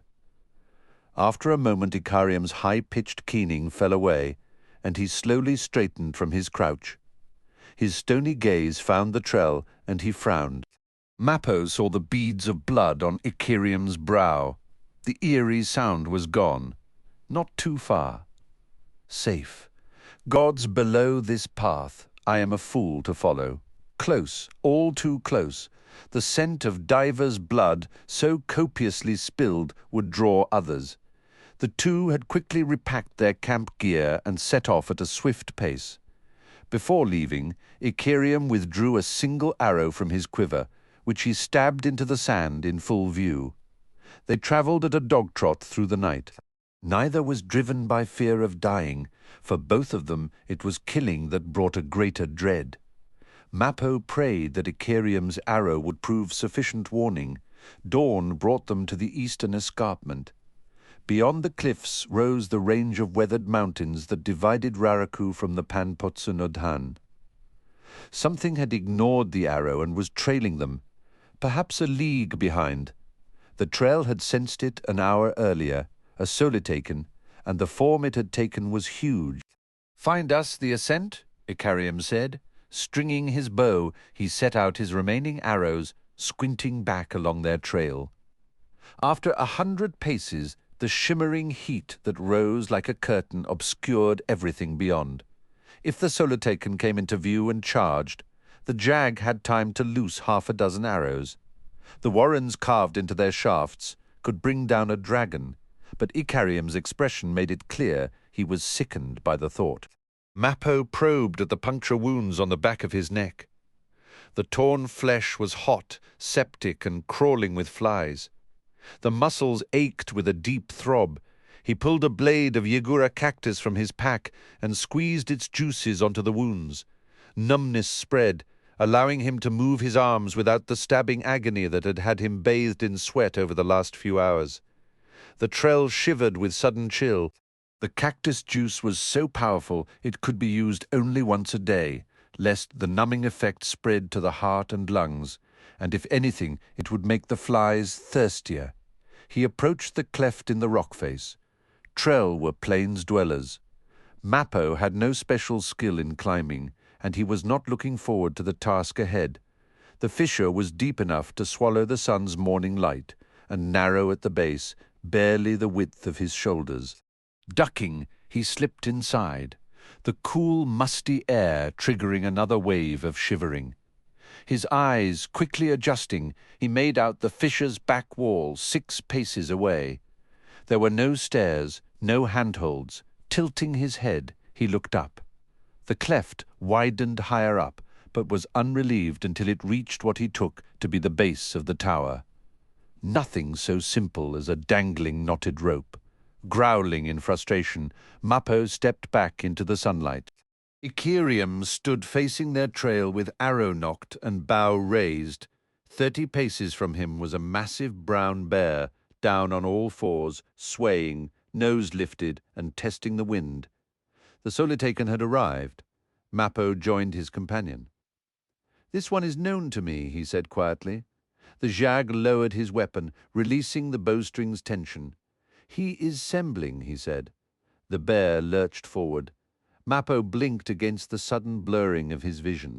He tasted grit, nostrils twitching at the strong, spicy smell that came with the change. He felt an instinctive wave of fear, a dusty dryness making swallowing difficult. A moment later the Sembling was complete, and a man now strode towards them, naked and pale under the harsh sunlight. Mappo slowly shook his head. When masked, the Solitaken was huge, powerful, a mass of muscle, yet now in his human form, Mesrem stood no more than 5 feet in height, was almost hairless and thin to the point of emaciation, narrow-faced and shovel-toothed. His small eyes, the colour of garnet, shone within wrinkled nests of humour that drew his mouth into a grin. "Mappo Trell, my nose told me it was you. It's been a long time, Mesrem." The Solitaken was eyeing the Jag. Aye, north of Nemiel it was. "Those unbroken pine forests better suited you, I think," Mappo said, his memories drawn back to that time for a moment. Those freer days of massive trellish caravans and the great journeys undertaken. The man's grin fell away. "That it did. And you, sir, must be Icarium, maker of mechanisms, and now the bane of divers and Solitaken. Know that I am greatly relieved you have lowered your bow. There was racing thunder in my chest when I watched you take aim." Icarium was frowning. "I would be bane to no one were the choice mine," he said.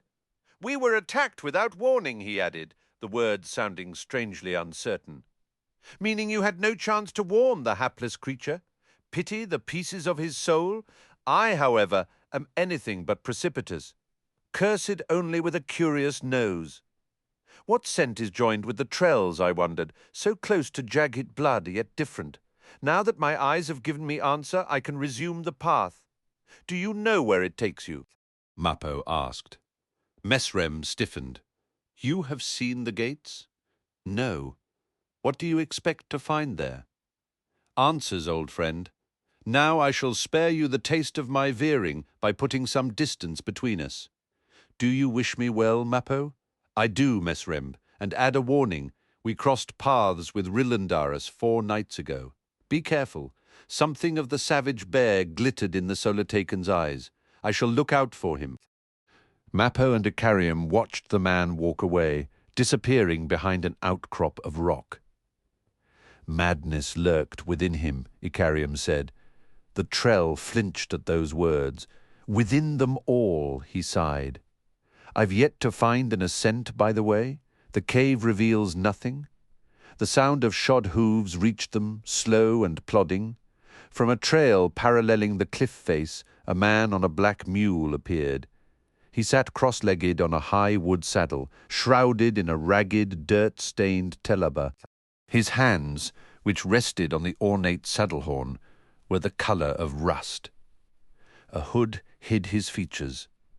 The mule was a strange-looking beast, its muzzle black, the skin of its ears black, as were its eyes. No lightening of its ebon hue was anywhere visible with the exception of dust and spatters of what might have been dried blood. The man swayed on the saddle as they approached. No way in, he hissed. But the way out, it's not yet the hour. A life given for a life taken. Remember those words. Remember them. You are wounded, you are bright with infection. My servant will tend to you, a caring man with salty hands, one wrinkled, one pink. Do you grasp the significance of that? Not yet. Not yet. So few guests. But I have been expecting you. The mule stopped opposite the cleft, swinging a mournful gaze on the two travellers as its rider struggled to pull his legs from their crossed position. Whimpers of pain accompanied the effort, until his frantic attempts overwhelmed his balance, and with a squeal of dismay the man toppled, thumping into the dust. Seeing crimson-red bloom through the Talaba's weave, Mappo stepped forward. You bear your own wounds, sir. The man writhed on the ground like an upended tortoise, his legs still trapped in their crossed position. His hood fell back, revealing a large hawk nose, tufts of wiry grey beard, a tattooed bald pate, and skin like dark honey. A row of perfect white teeth showed in his grimace. Mappo knelt beside him, squinting to see signs of the wound that had spilled so much blood. A smell of iron was pungent in the Trell's nose. After a moment he reached under the man's cloak and withdrew an unstoppered bladder. Grunting, he glanced over at Icarium. Not blood. Paint. Red ochre paint. Help me, you oaf. The man snapped. My legs. Bemused. Mappo helped the man unlock his legs, every move eliciting moans. As soon as they were free, the man sat up and started beating his own thighs. Servant, wine, wine, damn your wood-rotted brain. I am not your servant, Mappo said coolly, stepping back. Nor do I carry wine when crossing a desert. Not you, barbarian. The man glared about. Where is he? Who? Servant, of course. He thinks carrying me about is his only task. Ah, there. Following the man's gaze, the Trell frowned. That is a mule, sir. I doubt he could manage a wineskin well enough to fill a cup. Mappo grinned at Icarium, but the Jag was paying no attention to the proceedings. He had unstrung his bow and now sat on a boulder, cleaning his sword, still sitting on the ground. The man collected a handful of sand and flung it at the mule. Startled, the beast brayed and bolted towards the cleft, disappearing into the cave. With a grunt, the man clambered to his feet and stood wobbling, hands held before him, plucking at each other in some kind of nervous tick. Mostly rude greeting of guests, he said, attempting a smile. Most rude greeting was meant meaningless apologies and kindly gestures very important. I am so sorry for temporary collapse of hospitality. Oh yes, I am. I would have more practice if I wasn't the master of this temple. An acolyte is obliged to fawn and scrape, later to mutter and gripe with his comrades in misery. Ah, here comes servant. A wide-shouldered, bow-legged man in black robes had emerged from the cave, carrying a tray bearing a jug and clay cups. He wore a servant's veil over his features, with only a thin slit for his eyes, which were deep brown. Lazy fool, did you see any cobwebs? Servant's accent caught Mappo by surprise. It was Malazan. None, Iskaral. Call me by my title, High Priest. Wrong. High Priest Iskaral Pust of the Tessin Temple of Shadow. Idiot, you are servant, which makes me master. Indeed, Iskaral turned to Mappo. We rarely talk, he explained. Icarium joined them. This is Tessim, then. I was led to believe it was a monastery, sanctified to the Queen of Dreams. They left, Iskaral snapped, took their lanterns with them, leaving only shadows. Clever jug. But I was warned of that. Oh yes, you two are sick as undercooked pigs. Servant has prepared your chambers, and broths of healing herbs, roots, potions and elixirs, white parrot, emula, traub. Those are poisons, Mappo pointed out. Are they? No wonder the pig died. It's almost time. Shall we prepare to ascend?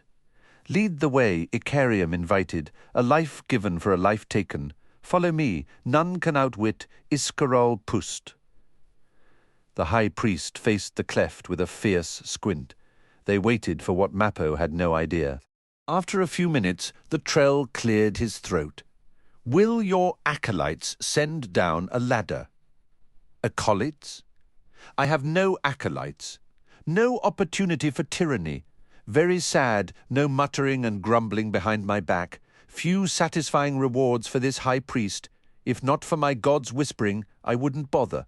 Be assured of that, and I trust you will take that into account with all I have done and am about to do. I see movement in the fissure, Icarium said. Iskaral grunted. Bokarala, they nest on this cliffside. Foul, mewling beasts always interfering, sniffing at this and that, pissing on the altar, defecating on my pillow. They are my plague. They have singled me out. And why? I've not skinned a single one, nor cooked their brains to scoop out of their skulls in civilized repast. No snares, no traps, no poison, yet still they pursue me. There is no answer to this. I despair. As the sun sank further, the Bokarala grew bolder, flapping from perch to perch high on the cliff wall, scampering with their hands and feet along cracks in the stone, seeking the Rizan as the small flying lizards emerged for their night feeding.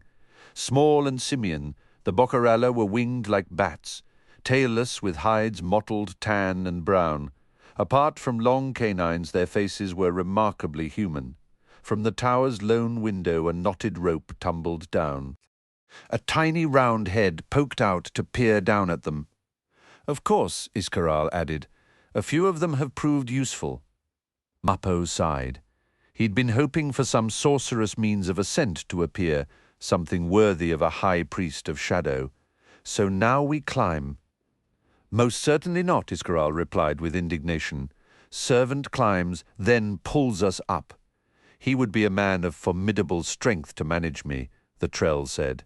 And Icarium, too. Servant set down the tray he had been holding, spat on his hands, and walked over to the rope. He launched himself upward with surprising agility. Iskaral crouched by the tray and poured wine into the 3 cups. Servant's half Bokaral, long arms, muscles like iron, makes friends with them, probable source of all my ills. Iskaral collected a cup for himself and gestured down at the tray as he straightened. Fortunate, for servant, I am such a gentle and patient master. He swung to check on the man's climb. Hurry, you snub-tailed dog! Servant had already reached the window and was now clambering through it and out of sight. Amanas's gift is servant, a life given for a life taken, one hand old, one hand new. This is true remorse, you'll see. The rope twitched. The high priest quaffed down the last of his wine, flung the cup away and scrambled towards the rope. Too long exposed, vulnerable, quickly now. He wrapped his hands around a knot, set his feet atop another. Pull. Are you deaf? Pull. Iskaral shot upward. Pulleys, Icarium said. Too fast to be otherwise, the pain returning to his shoulders. Mappo winced, then said, Not what you were expecting. I take it, Tessum, Icarium said, watching the priest vanish through the window. A place of healing, solitary reflection, repository of scrolls and tomes, and insatiable nuns. Insatiable? The Jayag glanced at his friend, an eyebrow rising. Indeed. Oh, sad demise. Very, in this instance, Mappo said as the rope tumbled back down. I think solitary reflection has addled a brain, battling wits with Bokaralar, and the whisperings of a god most hold as himself insane. Yet there is power here, Mappo, Icarium said in a low voice. Aye, the Trell agreed as he approached the rope. A warren opened in the cave when the mule entered. Then why does the high priest not use it? I doubt we'll find easy answers to Iscaral Pust, friend. Best hold tight, Mappo. Aye. Icarium reached out suddenly, rested a hand on Mappo's shoulder. Friend. I? The Jag was frowning. I am missing an arrow, Mappo. More, there is blood on my sword, and I see upon you dreadful wounds. Tell me, did we fight, I recall? Nothing. The Trell was silent a long moment. Then he said, I was beset by a leopard while you slept. Icarium made some use of your weapons. I did not think it worthy of mention. Icarium's frown deepened. Once again he slowly whispered, I have lost time. Nothing of worth, friend? You would tell me otherwise? There was a look of desperate pleading in the Jag's grey eyes. Why would I not, Icarium? Chapter 3. The Red Blades were, at this time, preeminent among those pro-Malazan organizations that arose in occupied territories, viewing themselves as progressive in their embrace of the values of imperial unification. This quasi-military cult became infamous with their brutal pragmatism when dealing with dissenting kin. Lives of the conquered Hem-Trouth. Felisin lay unmoving beneath Benneth until with a final shudder he was done. He pushed himself off and grabbed a handful of her hair. His face was flushed under the grime, and his eyes gleamed in the lamp glow. You'll learn to like it, girl, he said. The edge of something savage always rose closer to the surface immediately after he'd lain with her. She knew it would pass. I will, she said. Does he get a day of rest? Benneth's grip tightened momentarily, then relaxed. Aye, he does. He moved away, began tying up his breeches, though I don't much see the point. The old man won't last another month. He paused, his breath harsh as he studied her. Hood's breath, girl. But you're beautiful. Show me some life next time. I'll treat you right. Get you soap, a new comb, lousebane. You'll work here in twistings. That's a promise. Show pleasure, girl. That's all I ask. Soon, she said, once it stops hurting. The day's 11th bell had sounded. They were in the third reach off Twisting's far shaft. The reach had been gouged out by the rotlegs and was barely high enough to crawl for most of its quarter-mile length. The air was close and stank of Otataral dust and sweating rock. Virtually everyone else would have reached Nearlight by now, but Benneth moved in Captain Sorok's shadow and could do as he pleased. He had claimed the abandoned reach as his own. It was Felisin's third visit. The first time had been the hardest. Benneth had picked her within hours of her arrival at Skullcup, the mining camp in the Dosin pit. He was a big man, bigger than Baudin, and though a slave himself, he was master of every other slave, the guard's inside man, cruel and dangerous. He was also astonishingly handsome. Felisin had learned fast on the slave ship. She had nothing but her body to sell, but it had proved a valuable currency. Giving herself to the ship guards had been repaid with more food for herself, Heboric, and Baudin.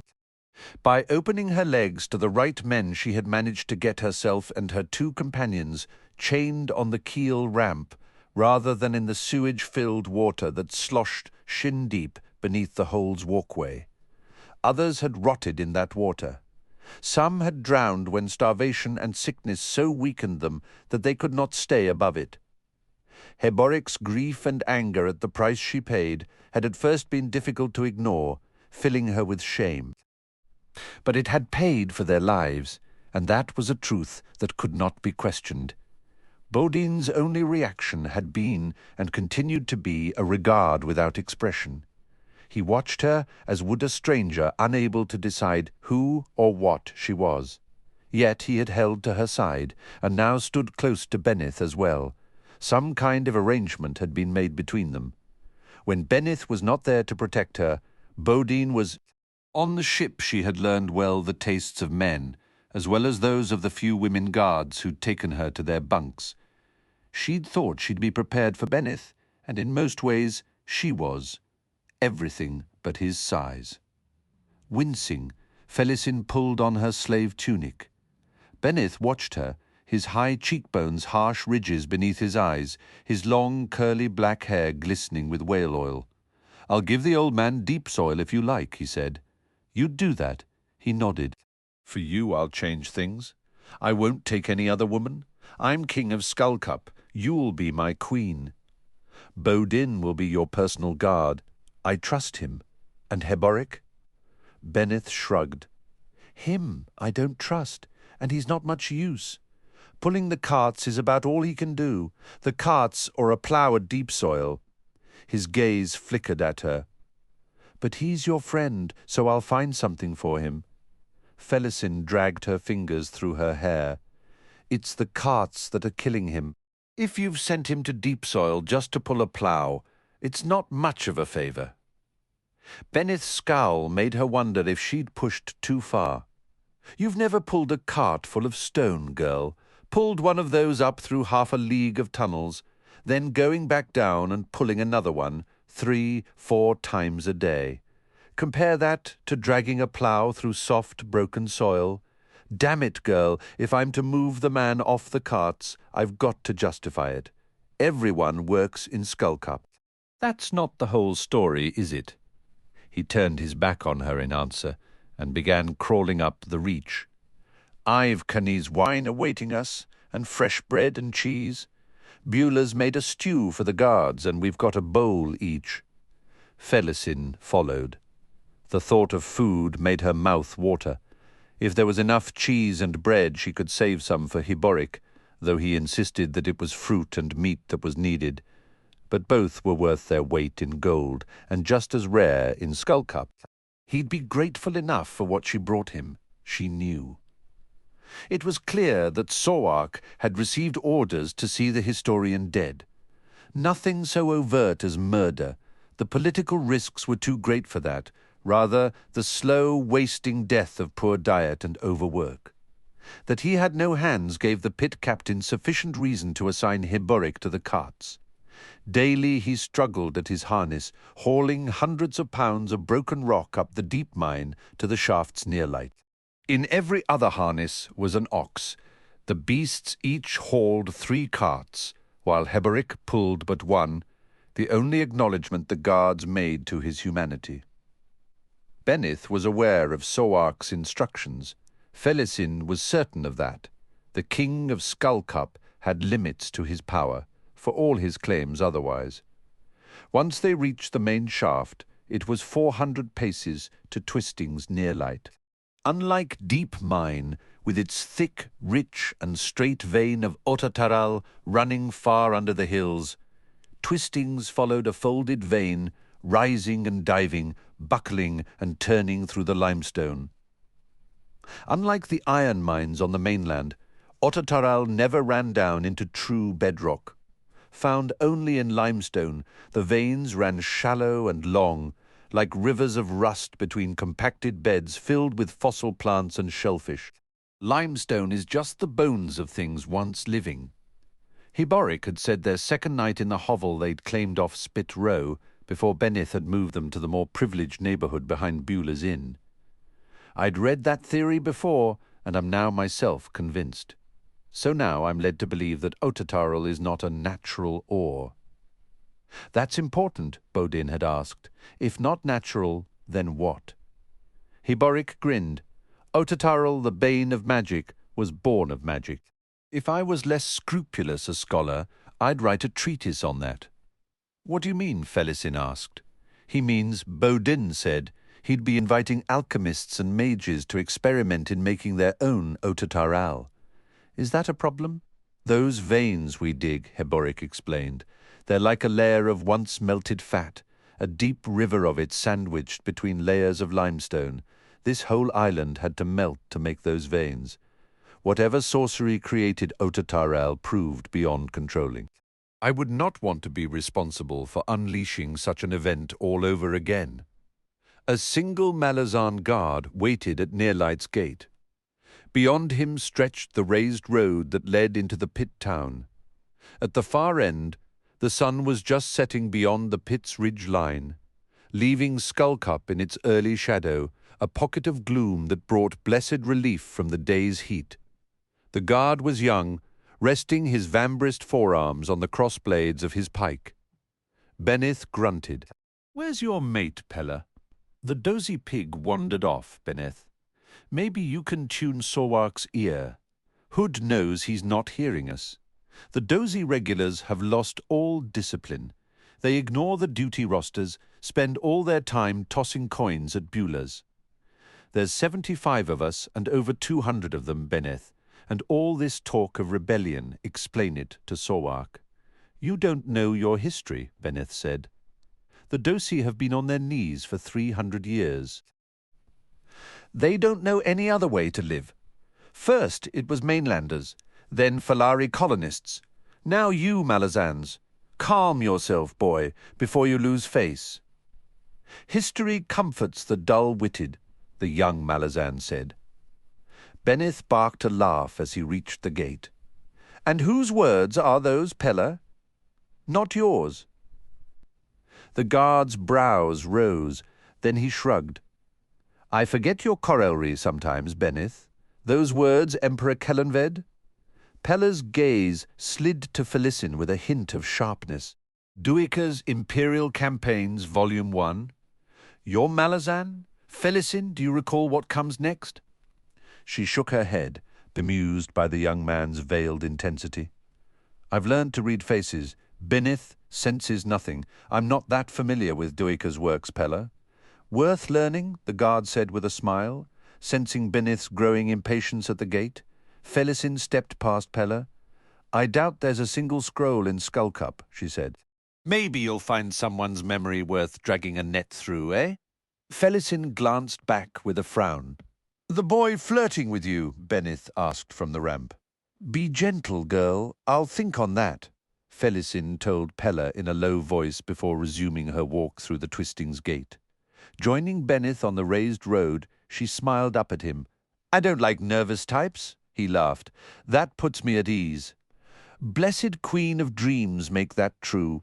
Rubble-filled pits lined the raised road until it joined the other two roads at the Three Fates crossing, a broad fork that was flanked by two squat Dosi guardhouses north of Twisting's Road, and on their right as they approached the forks was Deep Mine Road. To the south and on their left ran Shaft Road, leading to a worked-out mine where the dead were disposed of each dusk.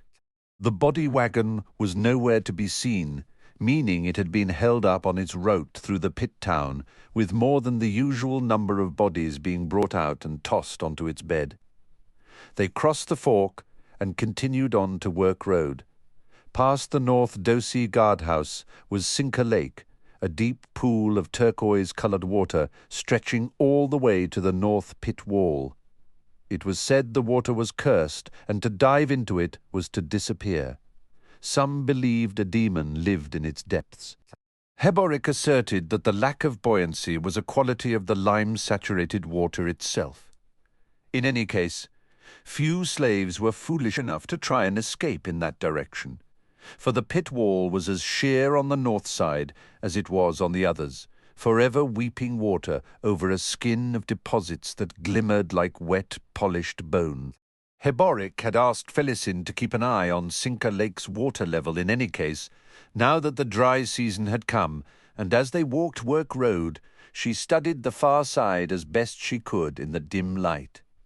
A line of crust was visible, a hand's span above the surface. The news would please him, though she had no idea why. The notion of escape was absurd.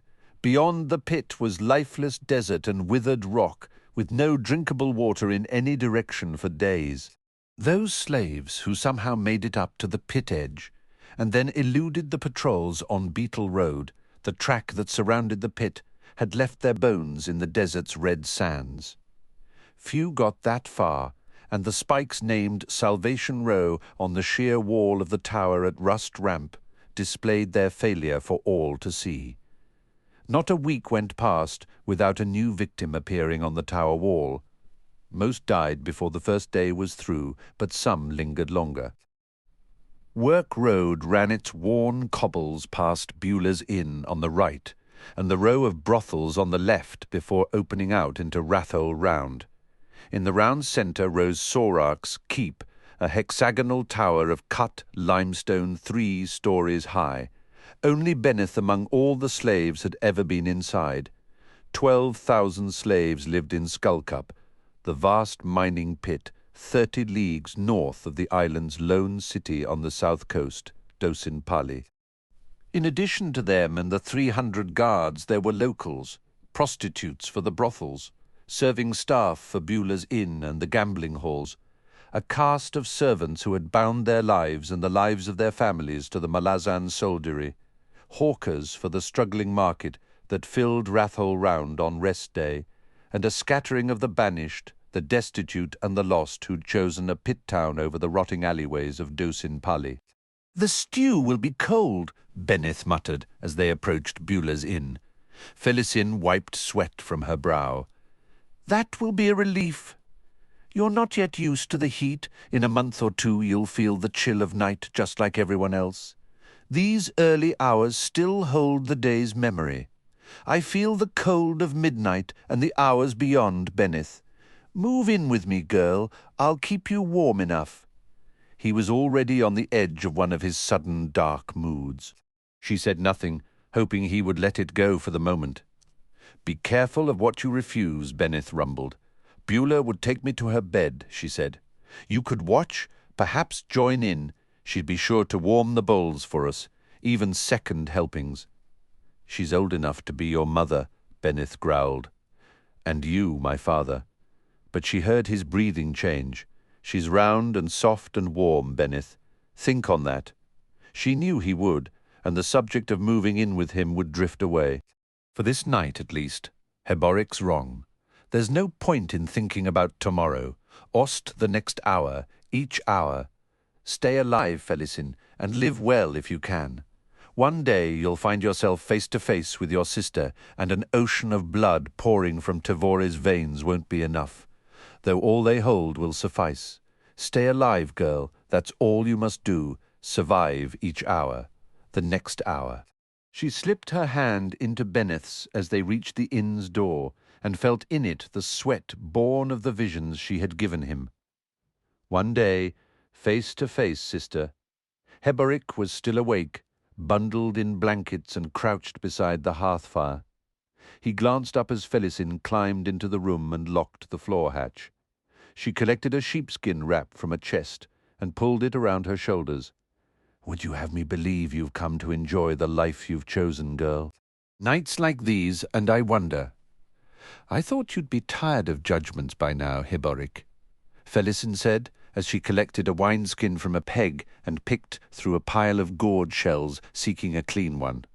"I take it Baudin's not back yet. Seems even the minor chore of cleaning our cups is beyond him. She found one that would pass without too close an inspection and squeezed wine into it." "That will dry you out," Heboric observed. "Not your first of the night either, I'd wager." "Don't father me, old man," the tattooed man sighed. "Hood, take your sister anyway," he muttered. "She wasn't satisfied with seeing you dead. She'd rather turn her 14-year-old sister into a whore. If Fenna has heard my prayers, Tevor's fate will exceed her crimes." Felisin drained half the cup, her eyes veiled as she studied Heboric. "I entered my 16th year last month," she said. His eyes looked suddenly very old as he met her gaze for a moment before returning his attention to the hearth. Felisin refilled the cup, then joined Heboric at the square, raised fireplace. The burning dung in the groundstone basin was almost smokeless. The pedestal the basin sat on was glazed and filled with water. Kept hot by the fire, the water was used for washing and bathing, while the pedestal radiated enough heat to keep the night's chill from the single room. Fragments of dosi, spun rug and reed mats cushioned the floorboards. The entire dwelling was raised on stilts 5 feet above the sands. Sitting down on a low wooden stool, Felisin pushed her chilled feet close to the pedestal. "I saw you at the carts today," she said, her words slightly slurred. "Gunnip walked beside you with a switch." Heboric grunted. That amused them all day, Gunnip telling his guards he was swatting flies. "Did he break skin?" "Aye, but Fenner's tracks heal me well, you know that. The wounds, yes, but not the pain. I can see, Heboric." His glance was wry. "Surprised you can see anything, lass? Is that Durhang I smell too? Careful with that. The smoke will pull you into a deeper and darker shaft than deep mine could ever reach." Felisin held out a pebble-sized black button. "I deal with my pain, you deal with yours." He shook his head. "I appreciate the offer, but not this time." "You hold there in your hand a month's pay for a dosi guard. I'd advise you to use it in trade." She shrugged, returning the Durhang to the pouch at her belt. "I've nothing I need that Benith won't give me already. All I need do is ask, and you imagine he gives it to you freely." She drank. "As good as you're being moved, Heboric, to deep soil, starting tomorrow. No more Gunnip and his switch." He closed his eyes. "Why does thanking you leave such a bitter taste in my mouth?" My wine-soaked brain whispers hypocrisy. She watched the colour leave his face. "Oh, Felisin, too much Durhang, too much wine. Do I only do good for Heboric to give me salt for his wounds?" "I've no wish to be so cruel." She withdrew from beneath her tunic the food she had saved for him, leaned forward and placed the small wrapped bundle in his lap. "Sinker Lake has dropped another hand's width." He said nothing, eyes on the stumps at the ends of his wrists. Felisin frowned. There was something else she wanted to tell him, but her memory failed her. She finished the wine and straightened, running both hands back through her hair. Her scalp felt numb. She paused, seeing Heboric surreptitiously glance at her breasts, round and full under the stretched tunic. She held the pose a moment longer than was necessary, then slowly lowered her arms. "Beulah has fantasies of you," she said slowly. "It's the possibilities that intrigue her." "It would do you some good, Heboric." He spun away off the stool, the untouched food bundle falling to the floor. "Hood's breath, girl," she laughed, watching him sweep aside the hanging that separated his cot from the rest of the room, then clumsily yank it back behind him. After a moment her laughter fell away, and she listened to the old man climb onto his cot. "I'd hoped to make you smile, Heboric," she wanted to explain, "and I didn't want my laughter to sound so hard." "I'm not what you think I am I?" She retrieved the wrapped food and placed it on the shelf above the basin. An hour later, with Felisin lying awake on her cot and Heboric on his, Baudin returned. He stoked up the hearth, moving about quietly. Not drunk. She wondered where he'd been. She wondered where he went every night. It would not be worth asking him. Baudin had few words for anyone, and even fewer for her. After a moment she was forced to reconsider as she heard the man flick a finger against Heboric's divider. He responded promptly with low words she could not make out, and Baudin whispered something back. The conversation continued a minute longer. Then Baudin softly grunted his laugh grunt and moved off to his own bed. The two were planning something, but it was not this that shook her. It was that she was being excluded. A flash of anger followed this realization. "I've kept them alive. I've made their lives easier. Since the transport ship, Beulah's right, every man's a bastard. Good enough, only to be used. Very well. See for yourselves what Skullcup is for everyone else. I'm done with favours. I'll see you back on the carts, old man. I swear it. She found herself fighting tears and knew she would do nothing of the sort. She needed Benith, that was true enough, and she'd pay to keep him. But she needed Heboric and Baudin as well, and a part of her clung to them as a child to parents, denying the hardness that everywhere else filled her world. To lose that, to lose them, would be to lose everything. Clearly, they thought that she'd sell their trust as readily as she did her own body, but it wasn't true. I swear it's not true. Felisin stared up into the darkness, tears streaming from her eyes. I'm alone. There's just Benith now. Benith and his wine and his durhang and his body. She still ached between her legs from when Benith had finally joined her, and Beulah on the innkeeper's huge bed. It was, she told herself, simply a matter of will to turn pain into pleasure. Survive each hour. The quayside market had begun drawing the morning crowds, reinforcing the illusion that this day was no different from any other. Chilled with a fear that even the rising sun could not master, Duiker sat cross-legged on the sea wall, his gaze travelling out over the bay into Sahul Sea, willing the return of Admiral Nock and the fleet. But those were orders even Coltaine could not countermand. The Wickan had no authority over the Malazan warships, and Pormqual's recall had seen the Sahul fleet depart Hissar's harbour this very morning for the month-long journey to Aren. For all the pretense of normality, the departure had not gone unnoticed by Hissar's citizens, and the morning market was increasingly shrill with laughter and excited voices. The oppressed had won their first victory, and all that would distinguish it from those to follow was its bloodlessness, or so ran the sentiment. The only consolation Duiker could consider was that the Gistal high priest Malik Rel had departed with the fleet. It was not a difficult thing, however, to imagine the report the man would prepare for Pormqual. A Malazan sail in the strait caught his eye, a small transport coming in from the northeast. Dozin Pali on the island, perhaps, or from farther up the coast. It would be an unscheduled arrival, making Duiker curious. He felt a presence at his side and glanced over to see Culp clambering up onto the wide, low wall, dangling his legs down to the cloudy water 10 paces below. "It's done," he said, as if the admission amounted to a confession of foul murder. "Word has been sent in. Assuming your friend is still alive, he'll receive his instructions." "Thank you, Culp." The maid shifted uneasily. He rubbed at his face, squinting at the transport ship as it entered the harbour. A patrol dory approached the craft as the crew struck the lone sail.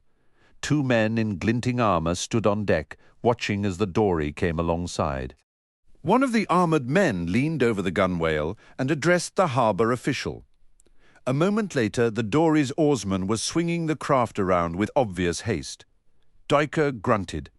"Did you see that?" "Aye," Culp growled. The transport glided towards the Imperial pier, pushed along by a low bank of oars that had appeared close to the hull's waterline. A moment later, the pier-side oars withdrew back into the ship. Dockmen scrambled to receive the cast lines. A broad gangplank was being readied, and horses were now visible on the deck. "Red blades," Duiker said as more armoured men appeared on the transport, standing alongside their mounts. "From Dosin Pali," Culp said. "I recognize the first 2, Barrier Setral and his brother Mesker. They have another brother, Orto. He commands the Aren Company. The Red Blades," the historian mused. "They've no illusions about the state of affairs. Words come they are attempting to assert control in other cities, and here we are to witness a doubling of their presence in Hissar. I wonder if Coltaine knows." A new tension filled the market. Heads had turned, and eyes now observed as Barrier and Mesker led their troops onto the pier. The Red Blades were equipped and presented for war. They bristled with weapons, with full chain leggings and the slitted visors on their helms lowered. Bows were strung, arrows loosened in their quivers. The horse blades were unsheathed and jutting from their mounts' forelegs. Culp spat nervously. "Don't like the look of this," he muttered. "It looks as if they intend to attack the market," Culp said. "This isn't just for show, Duiker. Fenner's hoof." The historian glanced at Culp, his mouth dry. "You've opened your warren." Not replying, the mage slid off the sea wall, eyes on the red blades who were now mounted and lining up at pier's end, facing 500 citizens who had fallen silent and were now backing away, filling the aisles between the carts and awnings. The contraction of the crowd would trigger panic, which was precisely what the red blades intended. Lances dangling from loops of rawhide around their wrists, the red blades knocked arrows, the horses quivering under them, but otherwise motionless. The crowd seemed to shiver in places, as if the ground was shifting beneath it. Duiker saw figures moving, not away, but towards the facing line. Culp took 6 steps towards the red blades. The figures pushed through the last of the crowd, pulling away their telaba cloaks and hoods, revealing leather armor with stitched black iron scales. Long knives flashed in gloved hands.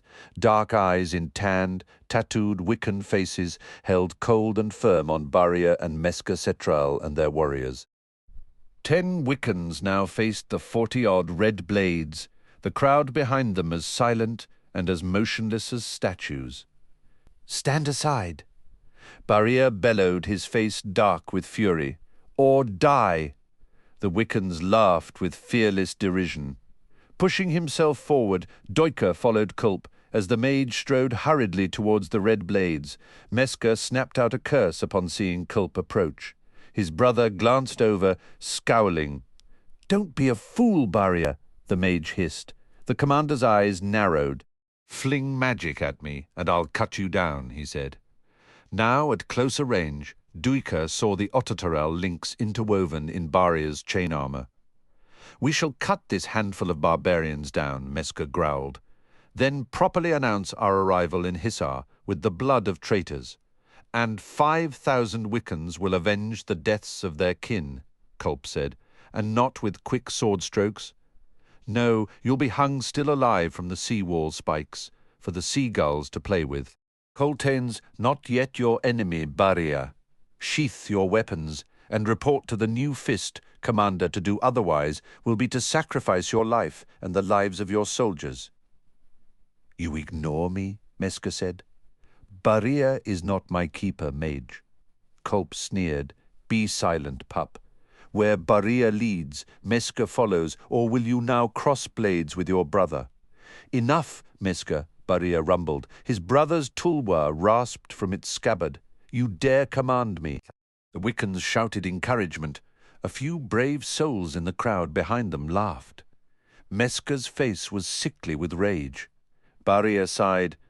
"Brother, this is not the time." A mounted troop of Hisar Guard appeared above the heads of the crowd, pushing along the aisles between the market stalls. A chorus of hoots sounded to their left, and Duiker and the others turned to see 70 Wiccan bowmen with arrows nocked and bows drawn on the red blades.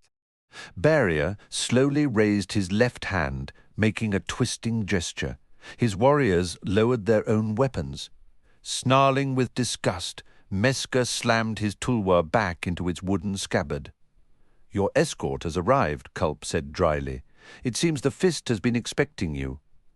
Duiker stood at the mage's side and watched as Baria led the red blades forward to meet the Hisari troop. The historian shook himself. Hood's breath. Culp. That was a chancy cast of the knuckles. The man grunted. "You can always count on Meska," he said, as brainless as a cat and just as easy to distract. For a moment there I was hoping Baria would accept the challenge. Whatever the outcome, there'd be one less Setral, and that's an opportunity missed. Those disguised Wiccans, Duiker said, were not part of any official welcome. Coltaine had infiltrated the market. A cunning dog is Coltaine. Duiker shook his head. "They've shown themselves now." "Aye, and showed as well they were ready to lay down their lives to protect the citizens of Hisar. Had Coltaine been here, I doubt he would have ordered those warriors forward. Culp, those Wiccans were eager for a fight. Defending the market mob had nothing to do with it. The mage rubbed his face. Best hope the Hisari believe otherwise. "Come," Duiker said, "let us take wine. I know a place in Imperial Square, and on the way you can tell me how the Seventh has warmed to their new fist." Culp barked a laugh as they began walking. "Respect, maybe, but no warmth. He's completely changed the drills. We've done one battlefield formation since he arrived, and that was the day he took command." Duiker frowned. "I'd heard that he was working the soldiers to exhaustion, that he didn't even need to enforce the curfew since everyone was so eager for sleep and the barracks were silent as tombs by the 8th bell. If not practicing wheels and turtles and shield walls, then what? The ruined monastery on the hill south of the city, you know the one. Just foundations left except for the central temple, but the chest-high walls cover the entire hilltop like a small city. The sappers have built them up, roofed some of them over. It was a maze of alleys and cul-de-sacs to begin with, but Coltaine had the sappers turn it into a nightmare. I'd wager there's soldiers still wandering around lost in there. The Wickan has us there every afternoon. Mock battles, street control, assaulting buildings, breakout tactics, retrieving wounded. Coltaine's warriors act the part of rioting mobs and looters. And I tell you, historian, they were born to it. He paused for breath. Every day we bake under the sun on that bone-bleached hill, broken down to squad level, each squad assigned impossible objectives. He grimaced. Under this new fist, each soldier of the 7th has died a dozen times or more in mock battle. Corporal list has been killed in every exercise so far. The poor boy's hood addled, and through it all those Wiccan savages hoot and howl. Duiker said nothing as they continued on their way to Imperial Square. When they entered the Malazan quarter, the historian finally spoke. Something of a rivalry, then, between the 7th and the Wiccan regiment. "Oh, aye, that tactic's obvious enough, but it's going too far, I think. We'll see in a few days' time, when we start getting Wiccan Lancer support. There'll be double-crossing, mark my words." They strode into the square. "And you," Duiker asked, "what task has Coltaine given the 7th's last cadre mage?" "Folly. I conjure illusions all day until my skull's ready to burst." "Illusions? In the mock battles?" "Aye, and it's what makes the objectives so impossible. Believe me, there's been more than one curse thrown my way, Duiker. More than one. What do you conjure, dragons? I wish. I create Malazan refugees, historian, by the 100.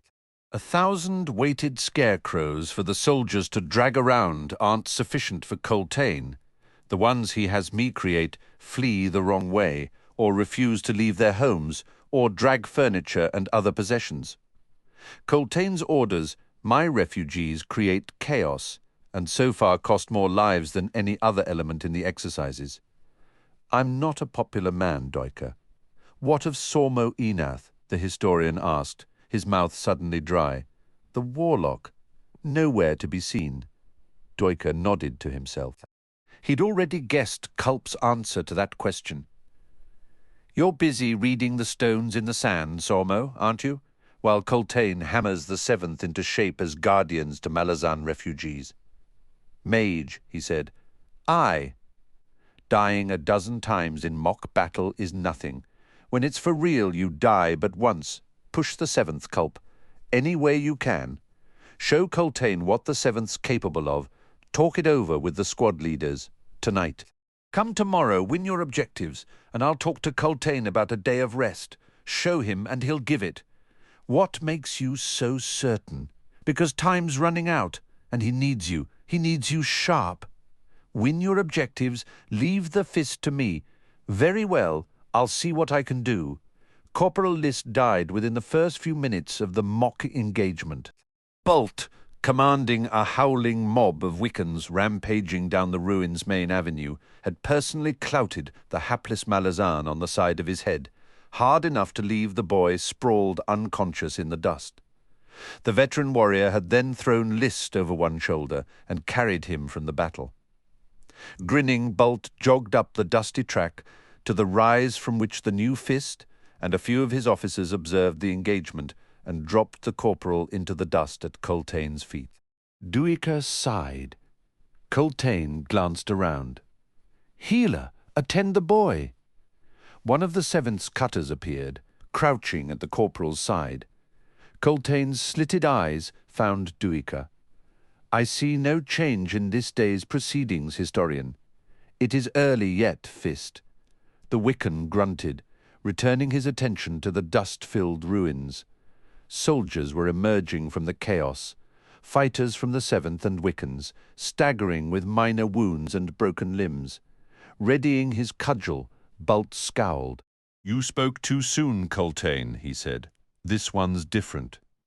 There were, Duiker saw, more Wiccans among the victims than soldiers of the Seventh, and the ratio was widening with every passing moment.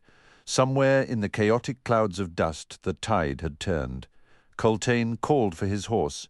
He swung himself into the saddle and shot Bult a glare. "Stay here, uncle. Where are my lancers?" He waited impatiently as 40 horsemen rode onto the rise. Their lances were blunted with bundled strips of leather.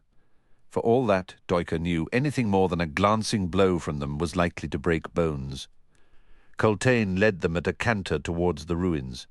Bult spat dust. "It's about time," he said. "What is?" Duiker asked. The Sevenths finally earned Lancer support. "It's been a week overdue, historian. Coltaine had expected a toughening, but all we got was a wilting. Who's given them new spines, then, you?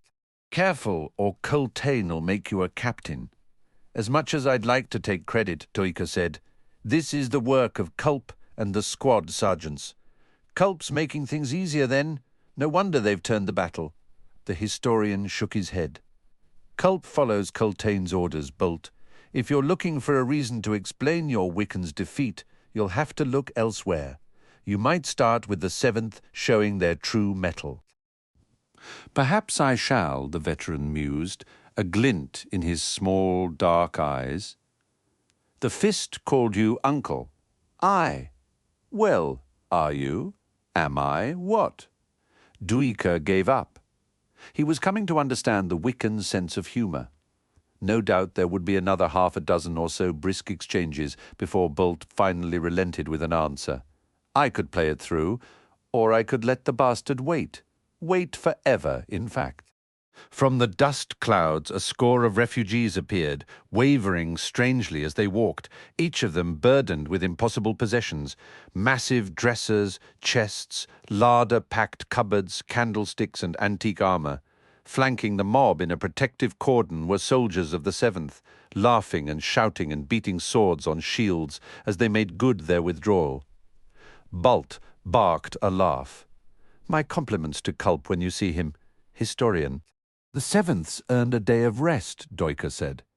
The Wiccan raised his hairless brows. "For one victory? They need to savour it, Commander. Besides, the healers will be busy enough mending bones. You don't want them with exhausted warrens at the wrong time. And the wrong time is soon, is it?" "I'm sure," Duiker said slowly. "Sormo Enath would agree with me." Bult spat again. "My nephew approaches." Coltaine and his lancers had appeared, providing cover for the soldiers, many of whom dragged or carried the scarecrow refugees. The sheer numbers made it clear that victory for the Seventh had been absolute. "Is that a smile on Coltaine's face?" Duiker asked. "Just for a moment I thought I saw." "Mistaken, no doubt," Bult growled, but Duiker was coming to know these Wiccans, and he detected a hint of humour in the veteran's voice. After a moment, Bult continued, "Take word to the Seventh, historian. They've earned their day." Fiddler sat in darkness. The overgrown garden had closed in around the well and its crescent-shaped stone bench. Above the sapper only a small patch of starlit sky was visible. There was no moon. After a moment he cocked his head. "You move quietly, lad, I'll give you that." Crokus hesitated behind Fiddler, then joined him on the bench. "Guess you never expected him to pull rank on you like that," the young man said. "Is that what it was?" That's what it seemed like. Fiddler made no reply. The occasional Ryzan flitted through the clearing in pursuit of the Capamoths hovering above the well-mouth. The cool night air was rank with rotting refuse from beyond the back wall. "She's upset," Crokus said. The sapper shook his head. "Upset, it was an argument, we weren't torturing prisoners." "Apsalar doesn't remember any of that." "I do, lad, and those are hard memories to shake. She's just a fisher girl." "Most of the time," Fiddler said, "but sometimes—" He shook his head. Crokus sighed, then changed the subject. "So it wasn't part of the plan, then Kalam going off on his own. Old blood calls, lad. Kalam's 7 cities born and raised. Besides, he wants to meet this Sha'ik, this desert witch, the hand of Dryjna." "Now you're taking his side," Crokus said in quiet exasperation. "A tenth of a bell ago you nearly accused him of being a traitor." Fiddler grimaced. "Confusing times for us all.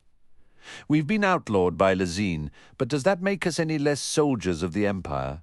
Malaz isn't the Empress, and the Empress isn't Malaz. A moot distinction, I'd say." The sapper glanced over. "Would you now ask the girl? Maybe she'll explain it. But you're expecting the rebellion. In fact, you're counting on it. Don't mean we have to be the ones who trigger the whirlwind, though, does it? Kalam wants to be at the heart of things. It's always been his way this time. The chance literally fell into his lap. The Book of Dryjna holds the heart of the whirlwind goddess. To begin the apocalypse it needs to be opened by the seeress and no one else.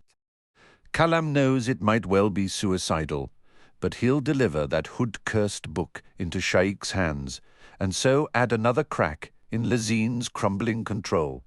Give him credit for insisting on keeping the rest of us out of it. There you go again, defending him.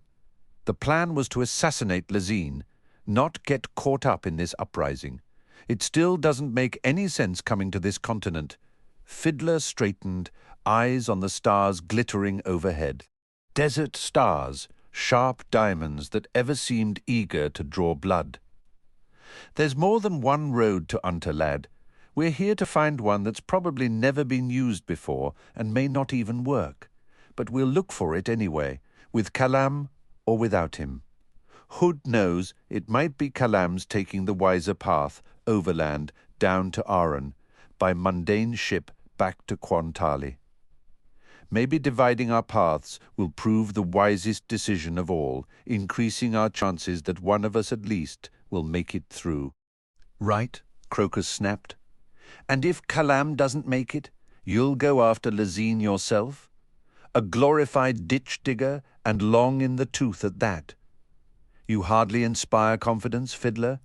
We're still supposed to be taking Apsalar home." Fiddler's voice was cold. "Don't push me, lad. A few years pilfering purses on Darujistan streets don't qualify you to cast judgment on me."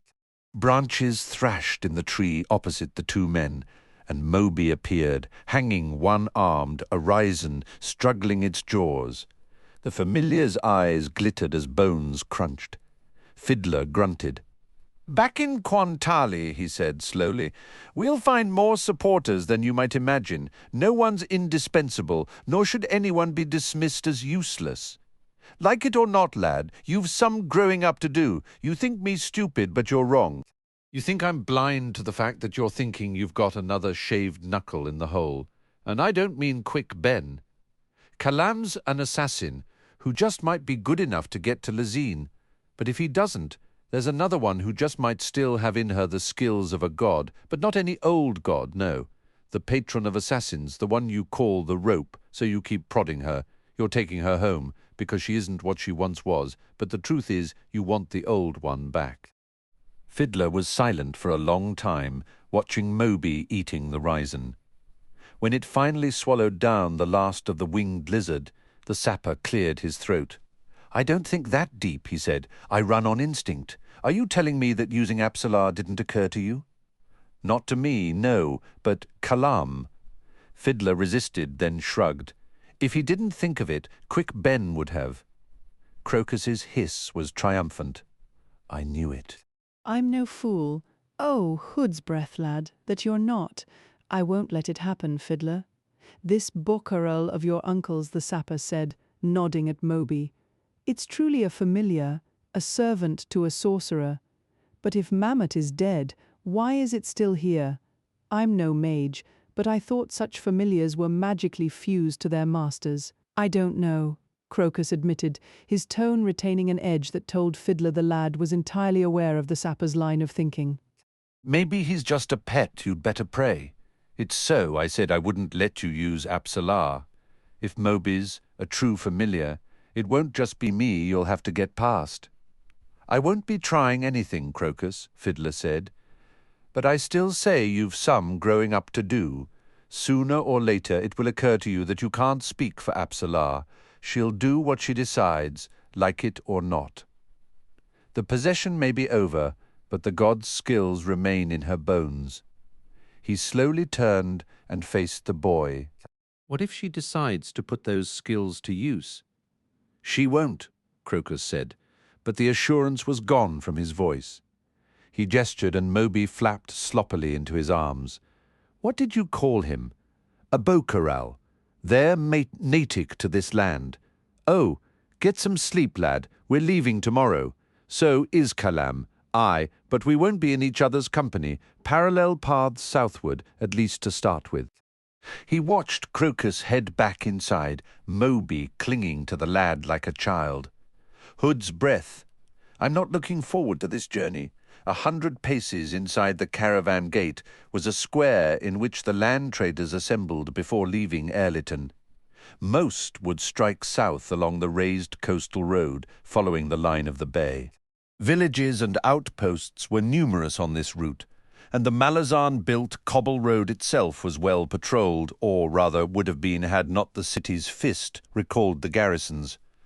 As far as Fiddler could learn in speaking with various merchants and caravan guards, few bandits had yet to take advantage of the troop withdrawal, but from the swollen ranks among the mercenary guards accompanying each caravan, it was clear to the sapper that the merchants were taking no chances.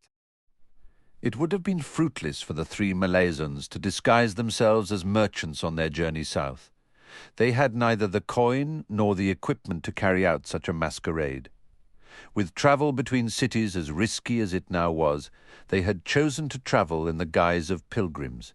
To the most devout, the path of the 7, pilgrimage to each of the 7 holy cities, was a respected display of faith. Pilgrimage was at the heart of this land's tradition, impervious to the threat of bandits or war. Fiddler retained his Grawl disguise, playing the role of guardian and guide to Crokus and Apsalar, 2 young, newly married believers, embarking on a journey that would bless their union under the 7 heavens. Each would be mounted, Fiddler on a Grawl-bred horse disdainful of the sapper's imposture and viciously tempered, Crokus and Apsalar on well-bred mounts purchased from one of the better stables outside Ehrlitan. 3 spare horses and 4 mules completed the train. Kalam had left with the dawn, offering Fiddler and the others only a terse farewell. The words that had been exchanged the night before sullied the moment of departure.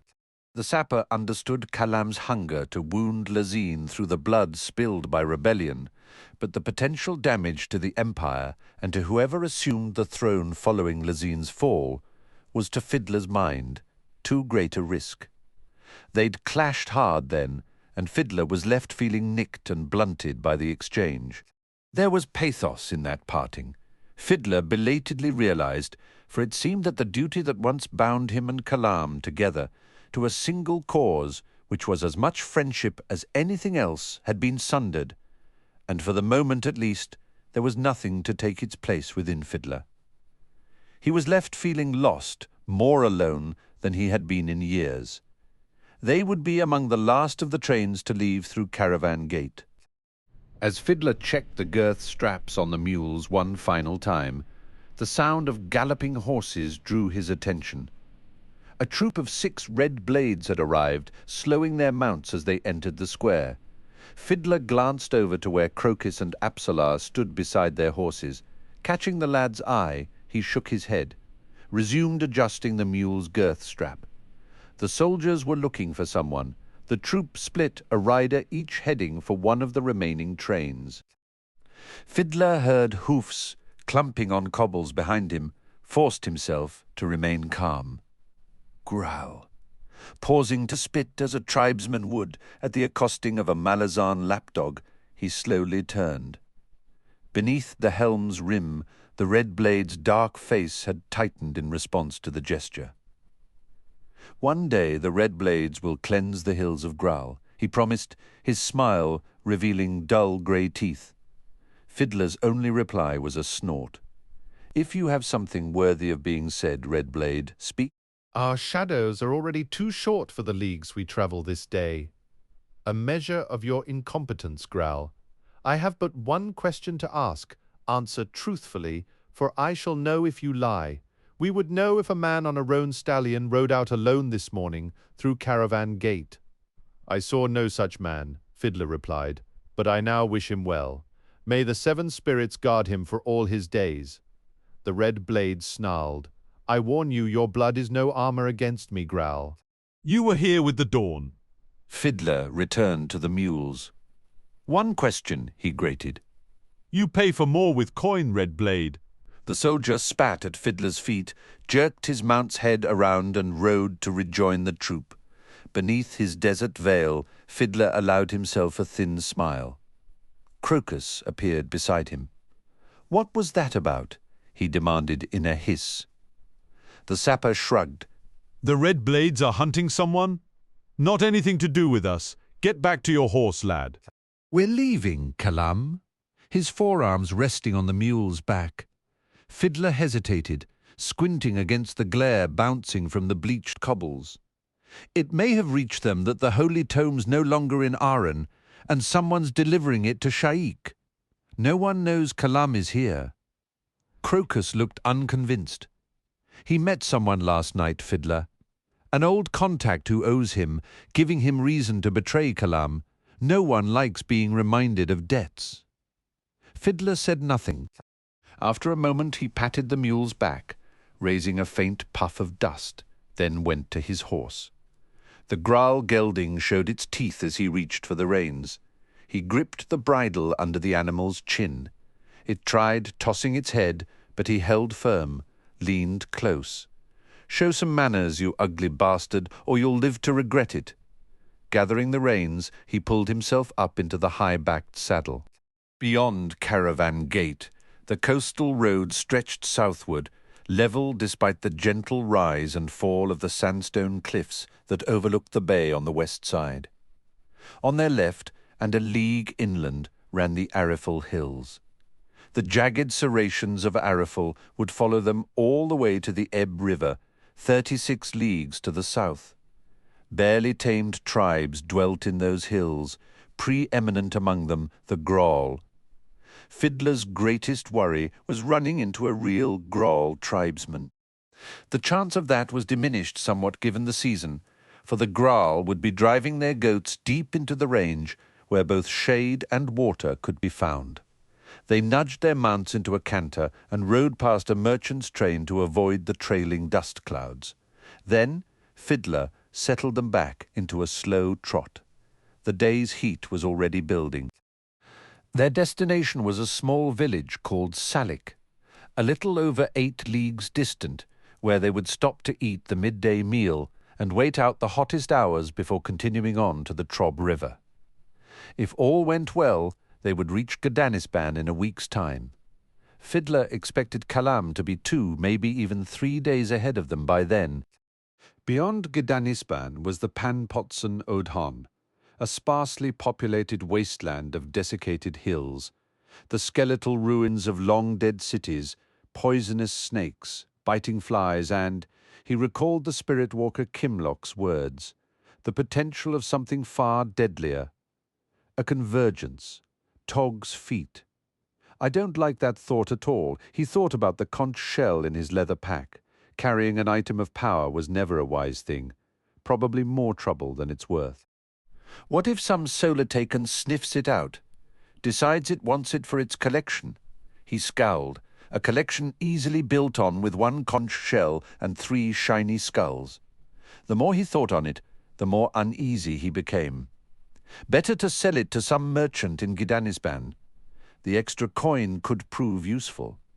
The thought settled him. He would sell the conch, be rid of it. While no one would deny a spirit walker's power, it was likely dangerous to lean too heavily on it. The Tano priests gave up their lives in the name of peace. Or worse, Kimlock surrendered his honor. Better to rely on the Morant incendiaries in my pack than on any mysterious shell.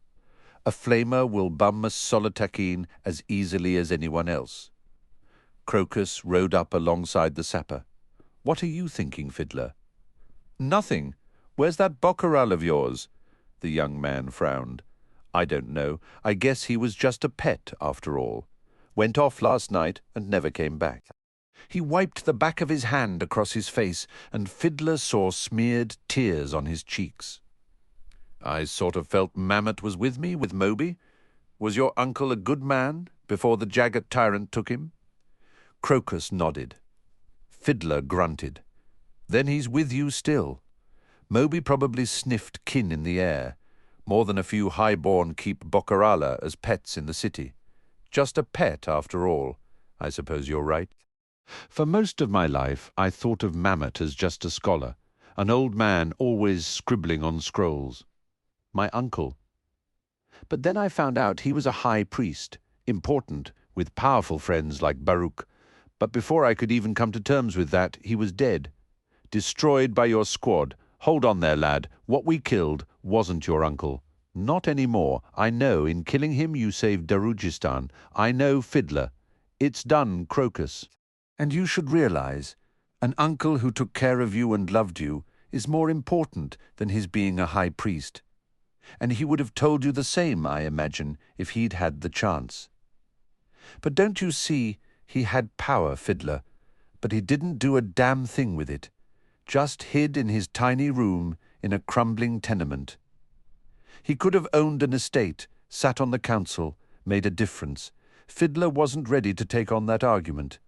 He'd never had any skill with counsel. Got no advice worth giving anyway. Did she kick you up here for being so moody, lad? Crokus's face darkened.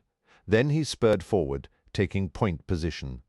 Sighing, Fiddler twisted in the saddle and eyed Apsalar, riding a few paces behind. "Lover's spat, is it?" She blinked, owlishly. Fiddler swung back, settling in the saddle. "Hood's balls," he muttered under his breath. Iskaral Pust poked the broom farther up the chimney and frantically scrubbed. Black clouds descended onto the hearthstone and settled on the high priest's grey robes. "You have wood?" Mappo asked from the raised stone platform he had been using as a bed and was now sitting on. Iskaral paused. "Wood? Wood's better than a broom. For a fire," the Trell said. "To take out the chill of this chamber. Wood. No, of course not, but dung. Oh, yes, plenty of dung, a fire, excellent. Burn them into a crisp. Our Trell known for cunning. No recollection of that. None among the rare mention of Trell this, Trell that. Finding writings on an illiterate people very difficult." Trell are quite literate, Mappo said. "Have been for some time, 7, 8 centuries in fact. Must update my library, an expensive proposition. Raising shadows to pillage great libraries of the world." He squatted down at the fireplace, frowning through the soot covering his face. Mappo cleared his throat. "Burn what into a crisp high priest? Spiders, of course. This temple is rotten with spiders. Kill them on sight, Trell. Use those thick-soled feet, those leathery hands. Kill them all. Do you understand?" Nodding, Mappo pulled the fur blanket closer around him, wincing only slightly as the hide brushed the puckered wounds on the back of his neck. The fever had broken, as much due to his own reserves as he suspected, the dubious medicines applied by Iskaral's silent servant. The fangs and claws of divers and Solitaken bred a singularly virulent sickness, often culminating in hallucinations, bestial madness, then death. For many who survived, the madness remained, reappearing on a regular basis for 1 or 2 nights 9 or 10 times each year. It was a madness often characterized by murder. Iscarol Pust believed Mappo had escaped that fate, but the Trell would not himself be confident of that until at least 2 cycles of the moon had passed without sign of any symptoms. He did not like to think what he would be capable of when gripped in a murderous rage. Many years ago, among the warband ravaging the Jaghut, Mappo had willed himself into such a state as warriors often did, and his memories of the deaths he delivered remained with him and always would. If the Solartaken's poison was alive within him, Mappo would take his own life rather than unleash its will. Iscarol Pust stabbed the broom into each corner of the small mendicant's chamber that was the Trell's quarters, then reached up to the ceiling corners to do the same. Kill what bites, kill what stings. This sacred precinct of shadow must be pristine. Kill all that slithers, all that scuttles. You were examined for vermin, the both of you? Oh yes, no unwelcome visitors permitted. Lye baths were prepared, but nothing on either of you. I remain suspicious, of course. Have you resided here long, High Priest? No idea. Irrelevant. Importance lies solely in the deeds done, the goals achieved. Time is preparation, nothing more. One prepares for as long as is required. To do this is to accept that planning begins at birth. You are born, and before all else, you are plunged into shadow, wrapped inside the holy ambivalence, there to suckle sweet sustenance. I live to prepare, Trell, and the preparations are nearly complete. Where is Icarium? A life given for a life taken? Tell him that. In the library, the nuns left but a handful of books, tomes devoted to pleasuring themselves. Best read in bed, I find. The rest of the material is mine. A scant collection, dreadful paucity. I am embarrassed, hungry. Mappo shook himself. The High Priest's rambles had a hypnotic quality. Each question the Trell voiced was answered with a bizarre, rambling monologue that seemed to drain him of will beyond the utterance of yet another question. True to his assertions, Iscarol Pust could make the passing of time meaningless. Hungry? Aye. Servant prepares food. Can he bring it to the library? The High Priest scowled. Collapse of etiquette. But if you insist, the Trell pushed himself upright. Where is the library? Turn right. Proceed 34 paces. Turn right again. 12 paces. Then through door on the right. 35 paces. Through archway on right another 11 paces. Turn right one last time. 15 paces. Enter the door on the right. Mappo stared at Iscarol Pust. The High Priest shifted nervously. Or, the Trell said, eyes narrowed, turn left 19 paces. Aye, Iscarol muttered. Mappo strode to the door. I shall take the short route then. If you must, the High Priest growled as he bent to close examination of the broom's ragged end. The breach of etiquette was explained when, upon entering the library, Mappo saw that the squat chamber also served as kitchen. Icarium sat at a robust black-stained table, a few paces to the Trell's right, while servant hunched over a cauldron suspended by chain over a hearth, a pace to Mappo's left. Servant's head was almost invisible inside a cloud of steam, drenched in condensation and dripping into the cauldron as he worked a wooden ladle in slow, turgid circles. I shall pass on the soup, I think, Mappo said to the man. These books are rotting, Icarium said, leaning back and eyeing Mappo. You are recovered? So it seems, still studying the Trell. Icarium frowned. Soup? Ah, his expression cleared. Not soup, laundry. You'll find more palatable fare on the carving table. He gestured to the wall behind servant, then returned to the mouldering pages of an ancient book opened before him. This is astonishing, Mappo. Given how isolated those nuns were, Mappo said as he approached the carving table, I'm surprised you're astonished. Not those books, friend, Iskaral's own. There are works here whose existence was but the faintest rumour, and some, like this one, that I have never heard of before. A treatise on irrigation planning in the 5th millennium of Arakel, by no fewer than 4 authors. Returning to the library table with a pewter plate piled high with bread and cheese, Mappo leant over his friend's shoulder to examine the detailed drawings on the book's vellum pages, then the strange braided script. The Trell grunted, mouth suddenly dry. He managed to mutter, "What is so astonishing about that?" Icarium leaned back. "The sheer frivolity, Mappo. The materials alone for this tome are a craftsman's annual wage. No scholar in their right mind would waste such resources, never mind their time on such a pointless, trite subject. And this is not the only example. Look, seed dispersal patterns of the puerile flower on the Scar archipelago, and here diseases of white-rimmed clams of Liquor Bay, and I am convinced that these works are thousands of years old. Thousands. And in a language I never knew you would recognize, much less understand." He recalled when he'd last seen such a script beneath a hide canopy on a hill that marked his tribe's northernmost border.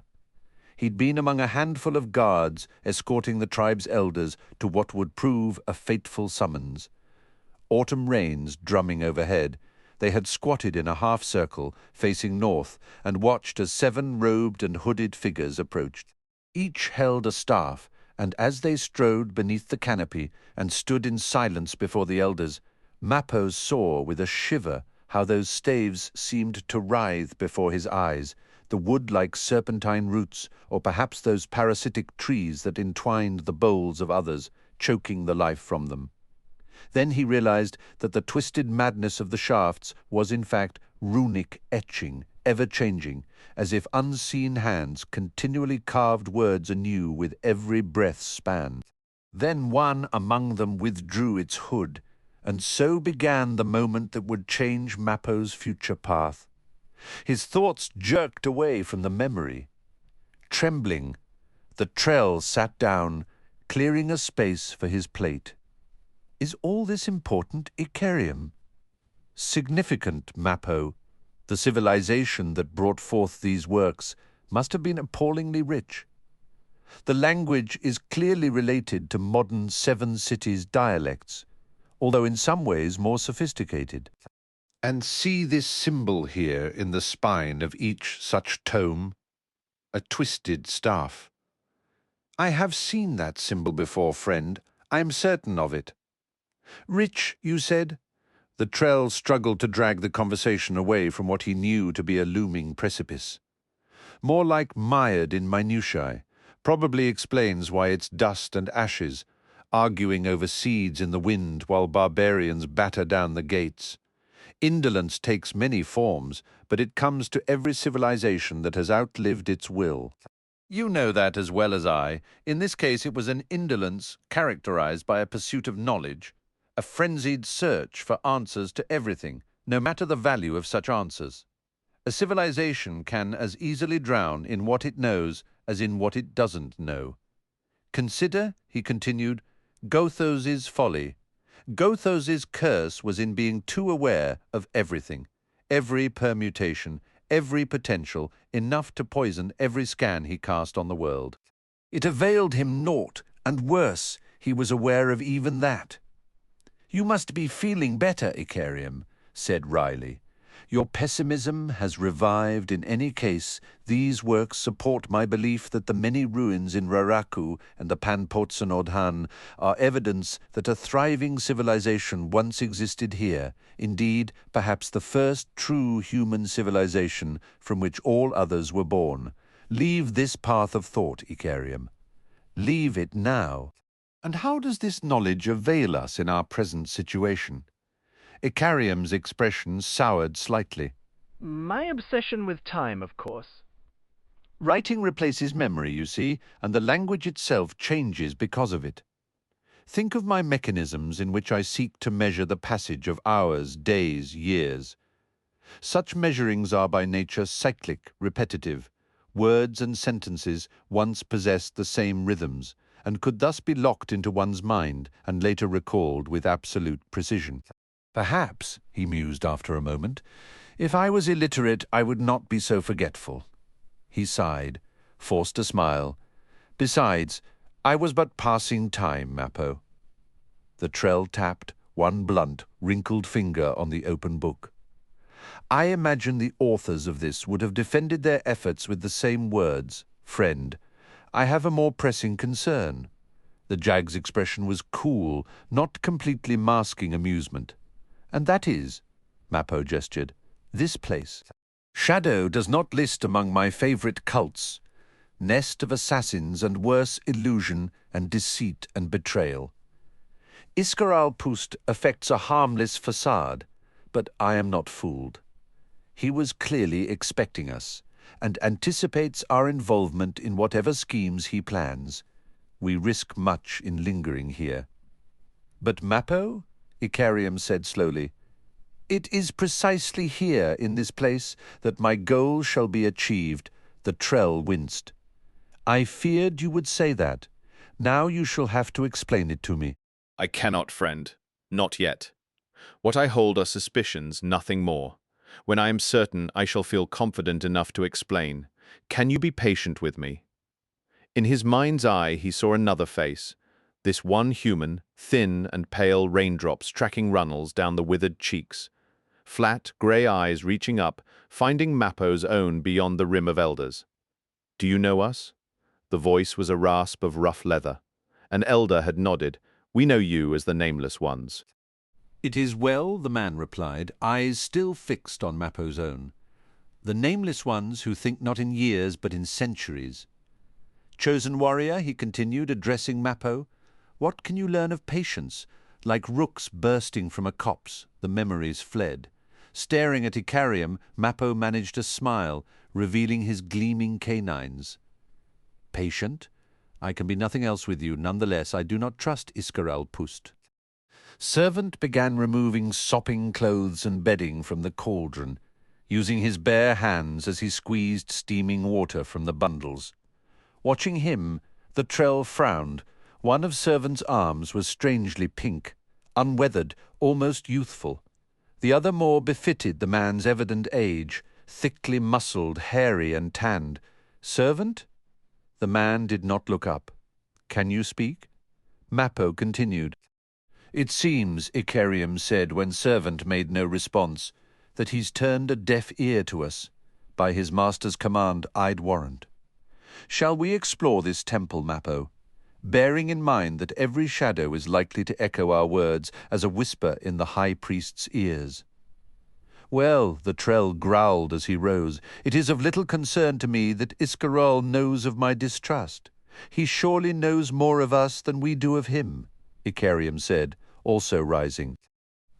As they left, Servant was still twisting water from the cloth with something like savage joy, the veins thick on his massive forearms. Chapter 4. In a land where 7 cities rose in gold, even the dust has eyes, de Broglie saying. A crowd of dusty, sweat-smeared men gathered around as the last of the bodies were removed. The dust cloud hung unmoving over the mine entrance as it had for most of the morning since the collapse of the reach at the far end of Deep Mine. Under Benneth's command, the slaves had worked frantically to retrieve the 30-odd companions buried in the fall. None had survived. Expressionless, Felisin watched with a dozen other slaves from the rest ramp at Twisting's mouth while they awaited the arrival of refilled water casks.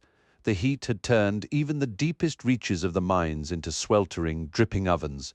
Slaves were collapsing by the score every hour below ground. On the other side of the pit, Heboric tilled the parched earth of deep soil. It was his second week there, and the cleaner air and the relief from pulling stone carts had improved his health. A shipment of limes delivered at Benneth's command had helped as well. Had she not seen to his transfer, Heboric would now be dead, his body crushed under tons of rock. He owed her his life. The realization brought Felisin little satisfaction. They rarely spoke to each other anymore. Head clouded with Durhang smoke. It was all Felisin could do to drag herself home from Beulah's each night. She slept long hours, but gained no rest. The days working in twistings passed in a long, numb haze.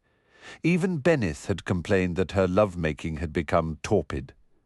The thuds and grunts of the water carts on the pitted work road grew louder, but Felisin could not pull her gaze from the rescuers as they laid out the mangled corpses to await the body wagon. A faint residue of pity clung to what she could see of the scene, but even that seemed too much of an effort, never mind pulling away her eyes. For all her dulled responses, she went to Benith, wanting to be used more and more often. She sought him out when he was drunk, weaving and generous when he offered her to his friends, to Beulah and to other women.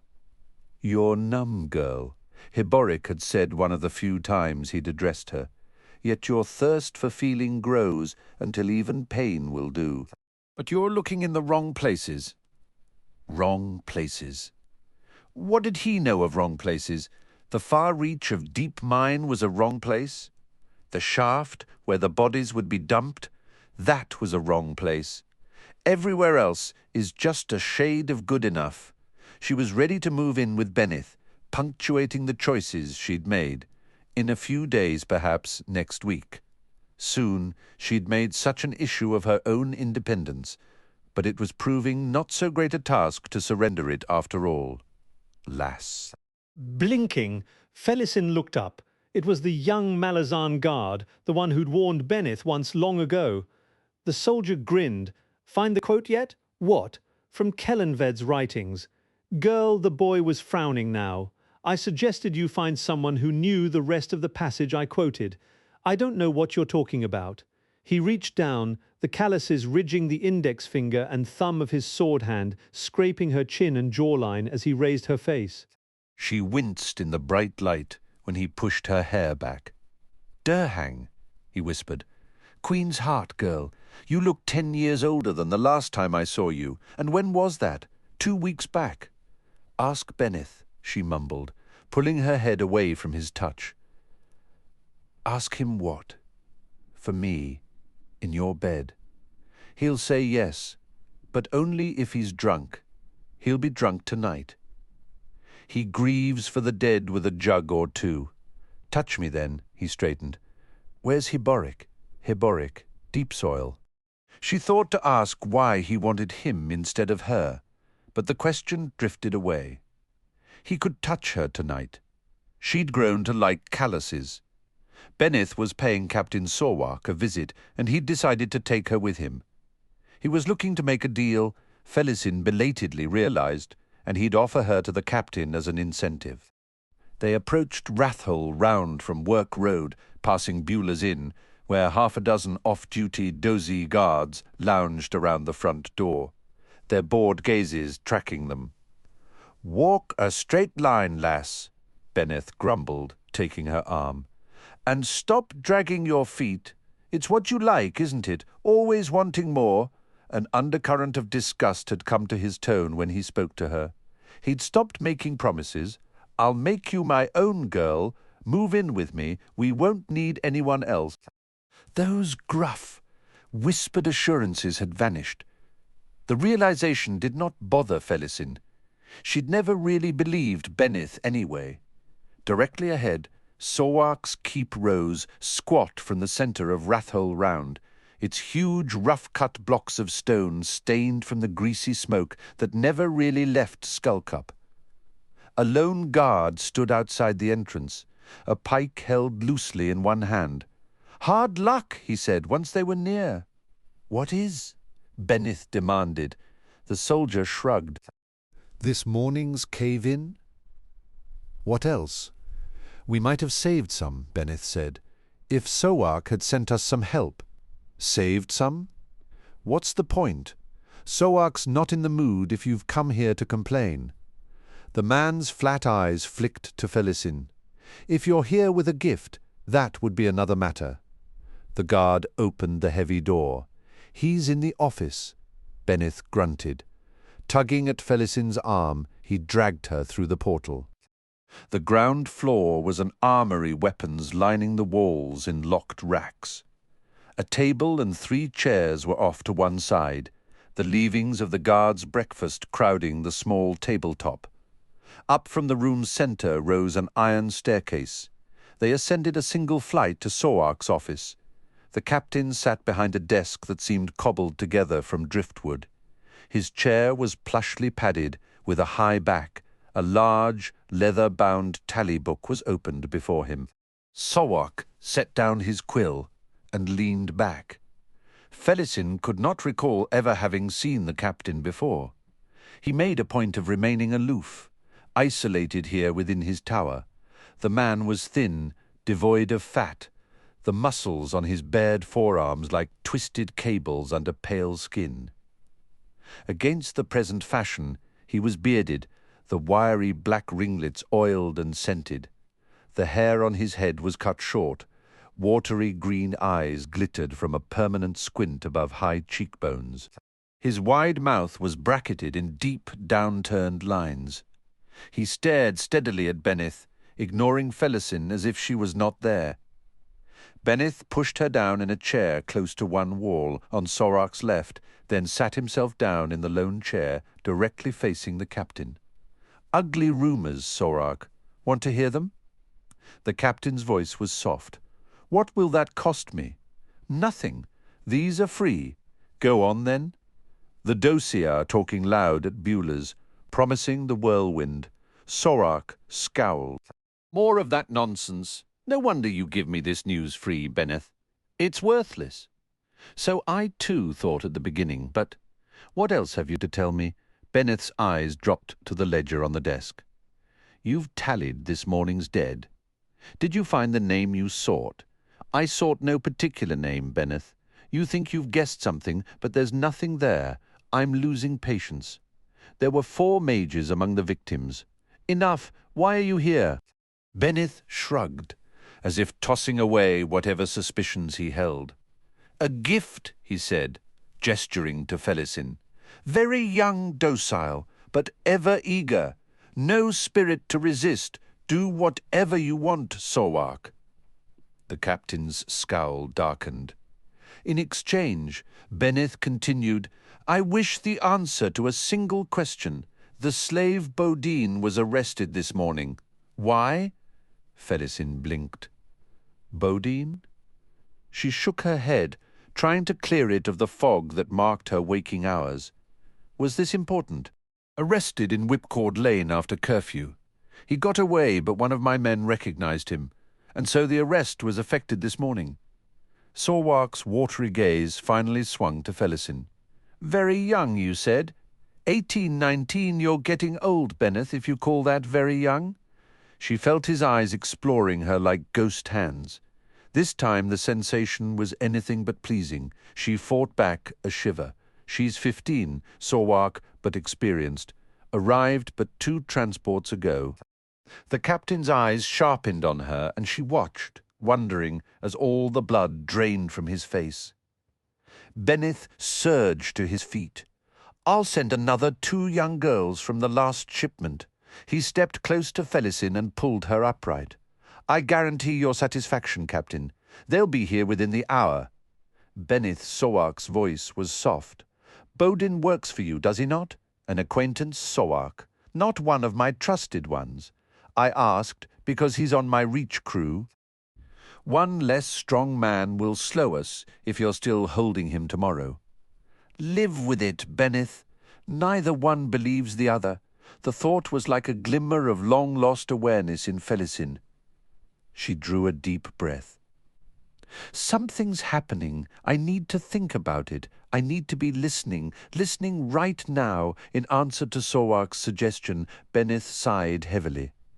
"I shall have to do just that, then. Until later, Captain." Felisin did not resist as Beneth propelled her towards the stairs. Once outside, he pulled her across the round, not answering the keep guard as the man said something in a sneering tone. Breathing hard, Beneth dragged her into the shadows of an alley, then swung her around. His voice was a harsh rasp. "Who are you, girl, his long-lost daughter, Hood's breath? Clear your wits.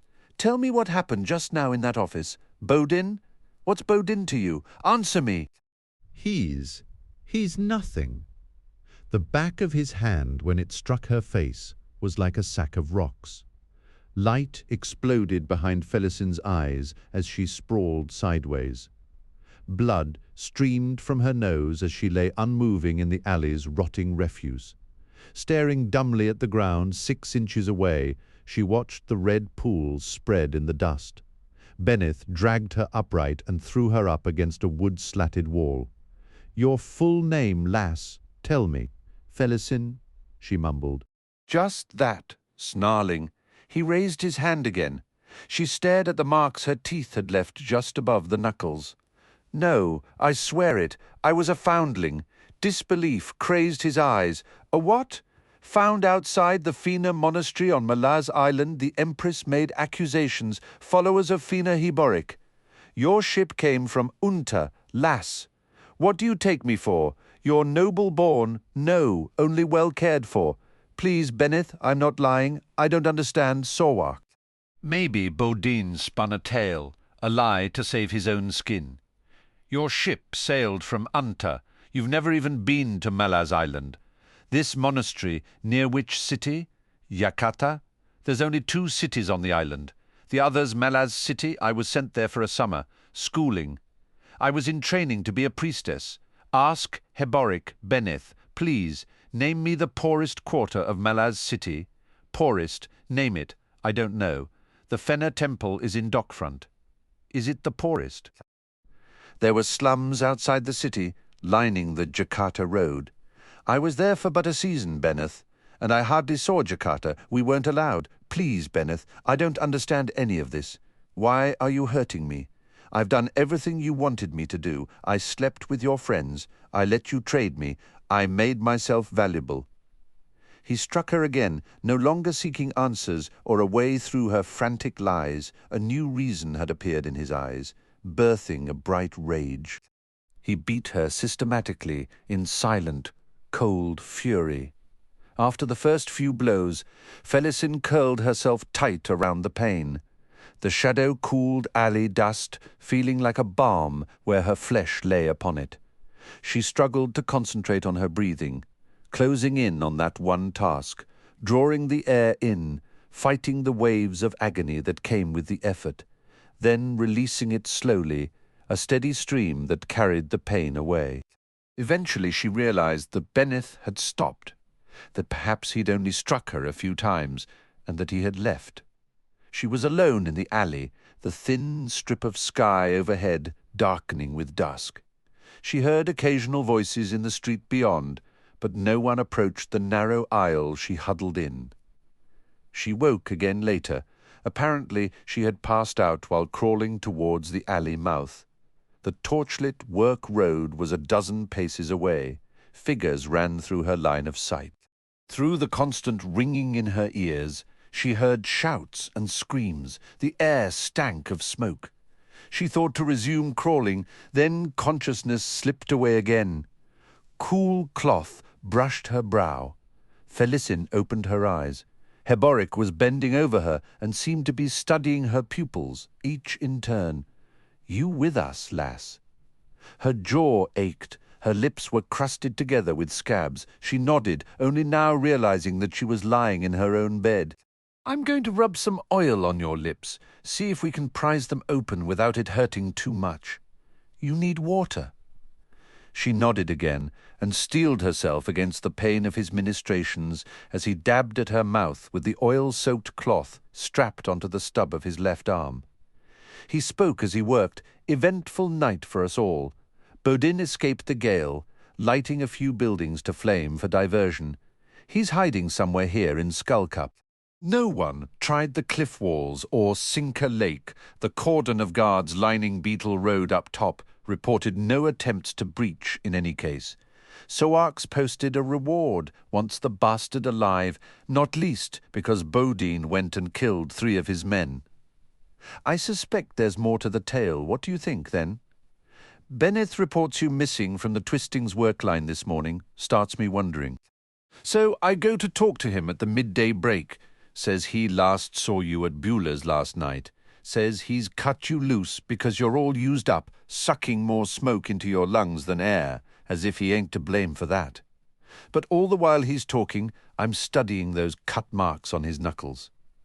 Benneth was in a fight last night, I see, and the only damage he's sporting is what was done by somebody's teeth. Well, the weeding's done, and nobody's keeping an eye on old Heboric, so I spend the afternoon looking, checking alleys, expecting the worst, I admit.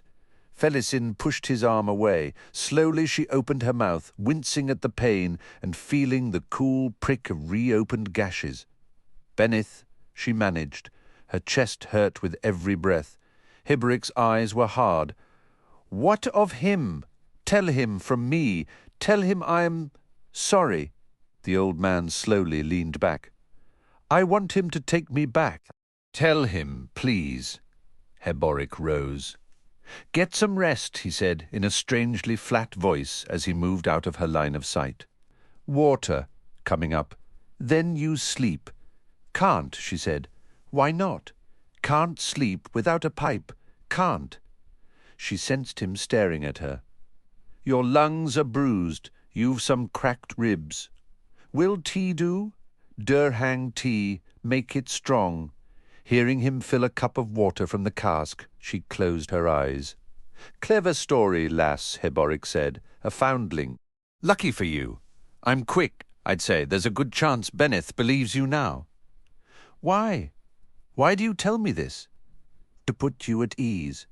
I guess what I mean is," he approached with the cup of water between his forearms, "he just might take you back, lass." "Oh, I don't understand you, Heboric." He watched her raise the clay cup to her lips. "No," he said, "you do not." Like an enormous wall, the sandstorm descended down the west slope of the Astara hills and approached the coastal road with a deathly moan. While such inland storms were rare on the peninsula, Kalam had faced their wrath before. His first task was to leave the road. It ran too close to the sea cliff in places, and such cliffs were known to collapse. The stallion complained as he angled him down the road's scree bank. For a thick-muscled, vicious beast, the horse was over-fond of comforts. The sands were hot, the footing treacherous with hidden sinkholes. Ignoring the stallion's neck tugs and head tossing, he drove him down and onto the basin, then kicked the animal into a canter. A league and a half ahead was Ladro Landing, and beyond that, on the banks of a seasonal river, Ladro Keep. Kalam did not plan on staying there if he could help it. The keep's commander was Malazan, and so too were his guards. If he could, the assassin would outrun the worst of the storm, hoping to regain the coastal road beyond the keep, then continue on south to the village of Intisarm. Keening, the ochre wall drew the horizon on Kalam's left ever closer. The hills had vanished. A turgid gloom curtained the sky. The flap and skitter of fleeing Rizon surrounded him. Hissing a curse, the assassin spurred the stallion into a gallop. As much as he detested horses in principle, the animal was magnificent when in full stride, seeming to flow effortlessly over the ground with a rhythm forgiving of Kalam's modest skills. He would come no closer to admitting a growing affection towards the stallion. As he rode, he glanced to see the edge of the storm less than 100 paces away. There would be no outrunning it. A swirling breaker of whipped sand marked where the wind met the ground. Kalam saw fist-sized rocks in that rolling surf. The wall would crash over them within minutes.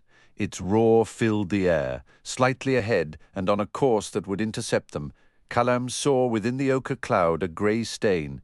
He threw himself back in the saddle, sawing the reins. The stallion shrilled, broken out of his rhythm, slewing with his hooves as he stumbled to a stop. "You'd thank me if you had half a brain," Kalam snarled. The grey stain was a swarm of chigger fleas. The voracious insects waited for storms like this one. Then rode the winds in search of prey. The worst of it was, one could not see them straight on. Only from the side were they visible. As the swarm swept past ahead of them, the storm struck. The stallion staggered when the wall rolled over them.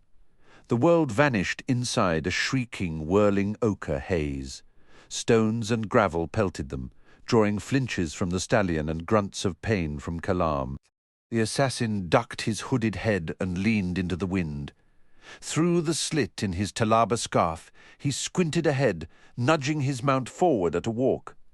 He leaned down over the animal's neck, reached out one gloved hand and cupped it over the stallion's left eye to shield it from flying stones and grit. For being out here, the assassin owed him that much. They continued on for another 10 minutes, seeing nothing through the cloak of flying sand. Then the stallion snorted, rearing. Snapping and crunching sounds rose from beneath them. Kalam squinted down. Bones on all sides. The storm had blown out a graveyard, a common enough occurrence.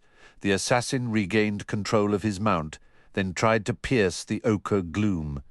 Ladro landing was nearby, but he could see nothing. He nudged the stallion forward, the animal stepping daintily around the skeletal clumps. The coastal road appeared ahead, along with guardhouses flanking what had to be the bridge. The village must be on his right if the damn thing hasn't blown away. Beyond the bridge, then, he would find Ladro Keep. The single-person guardhouses both gaped empty, like sockets in a massive geometric skull.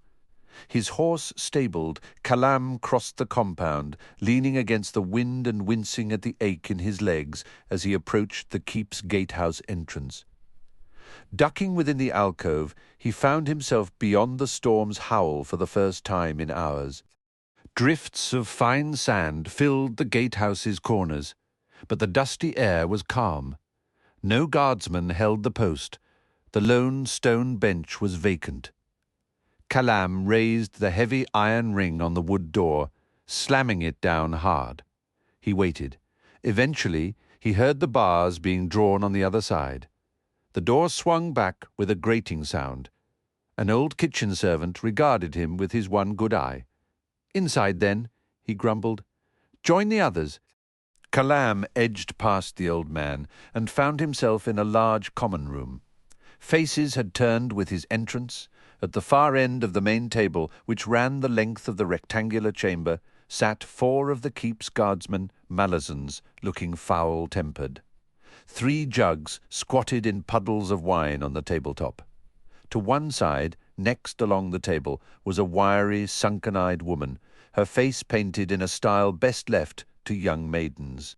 At her side was an early merchant, probably the woman's husband. Kalam bowed to the group, then approached the table.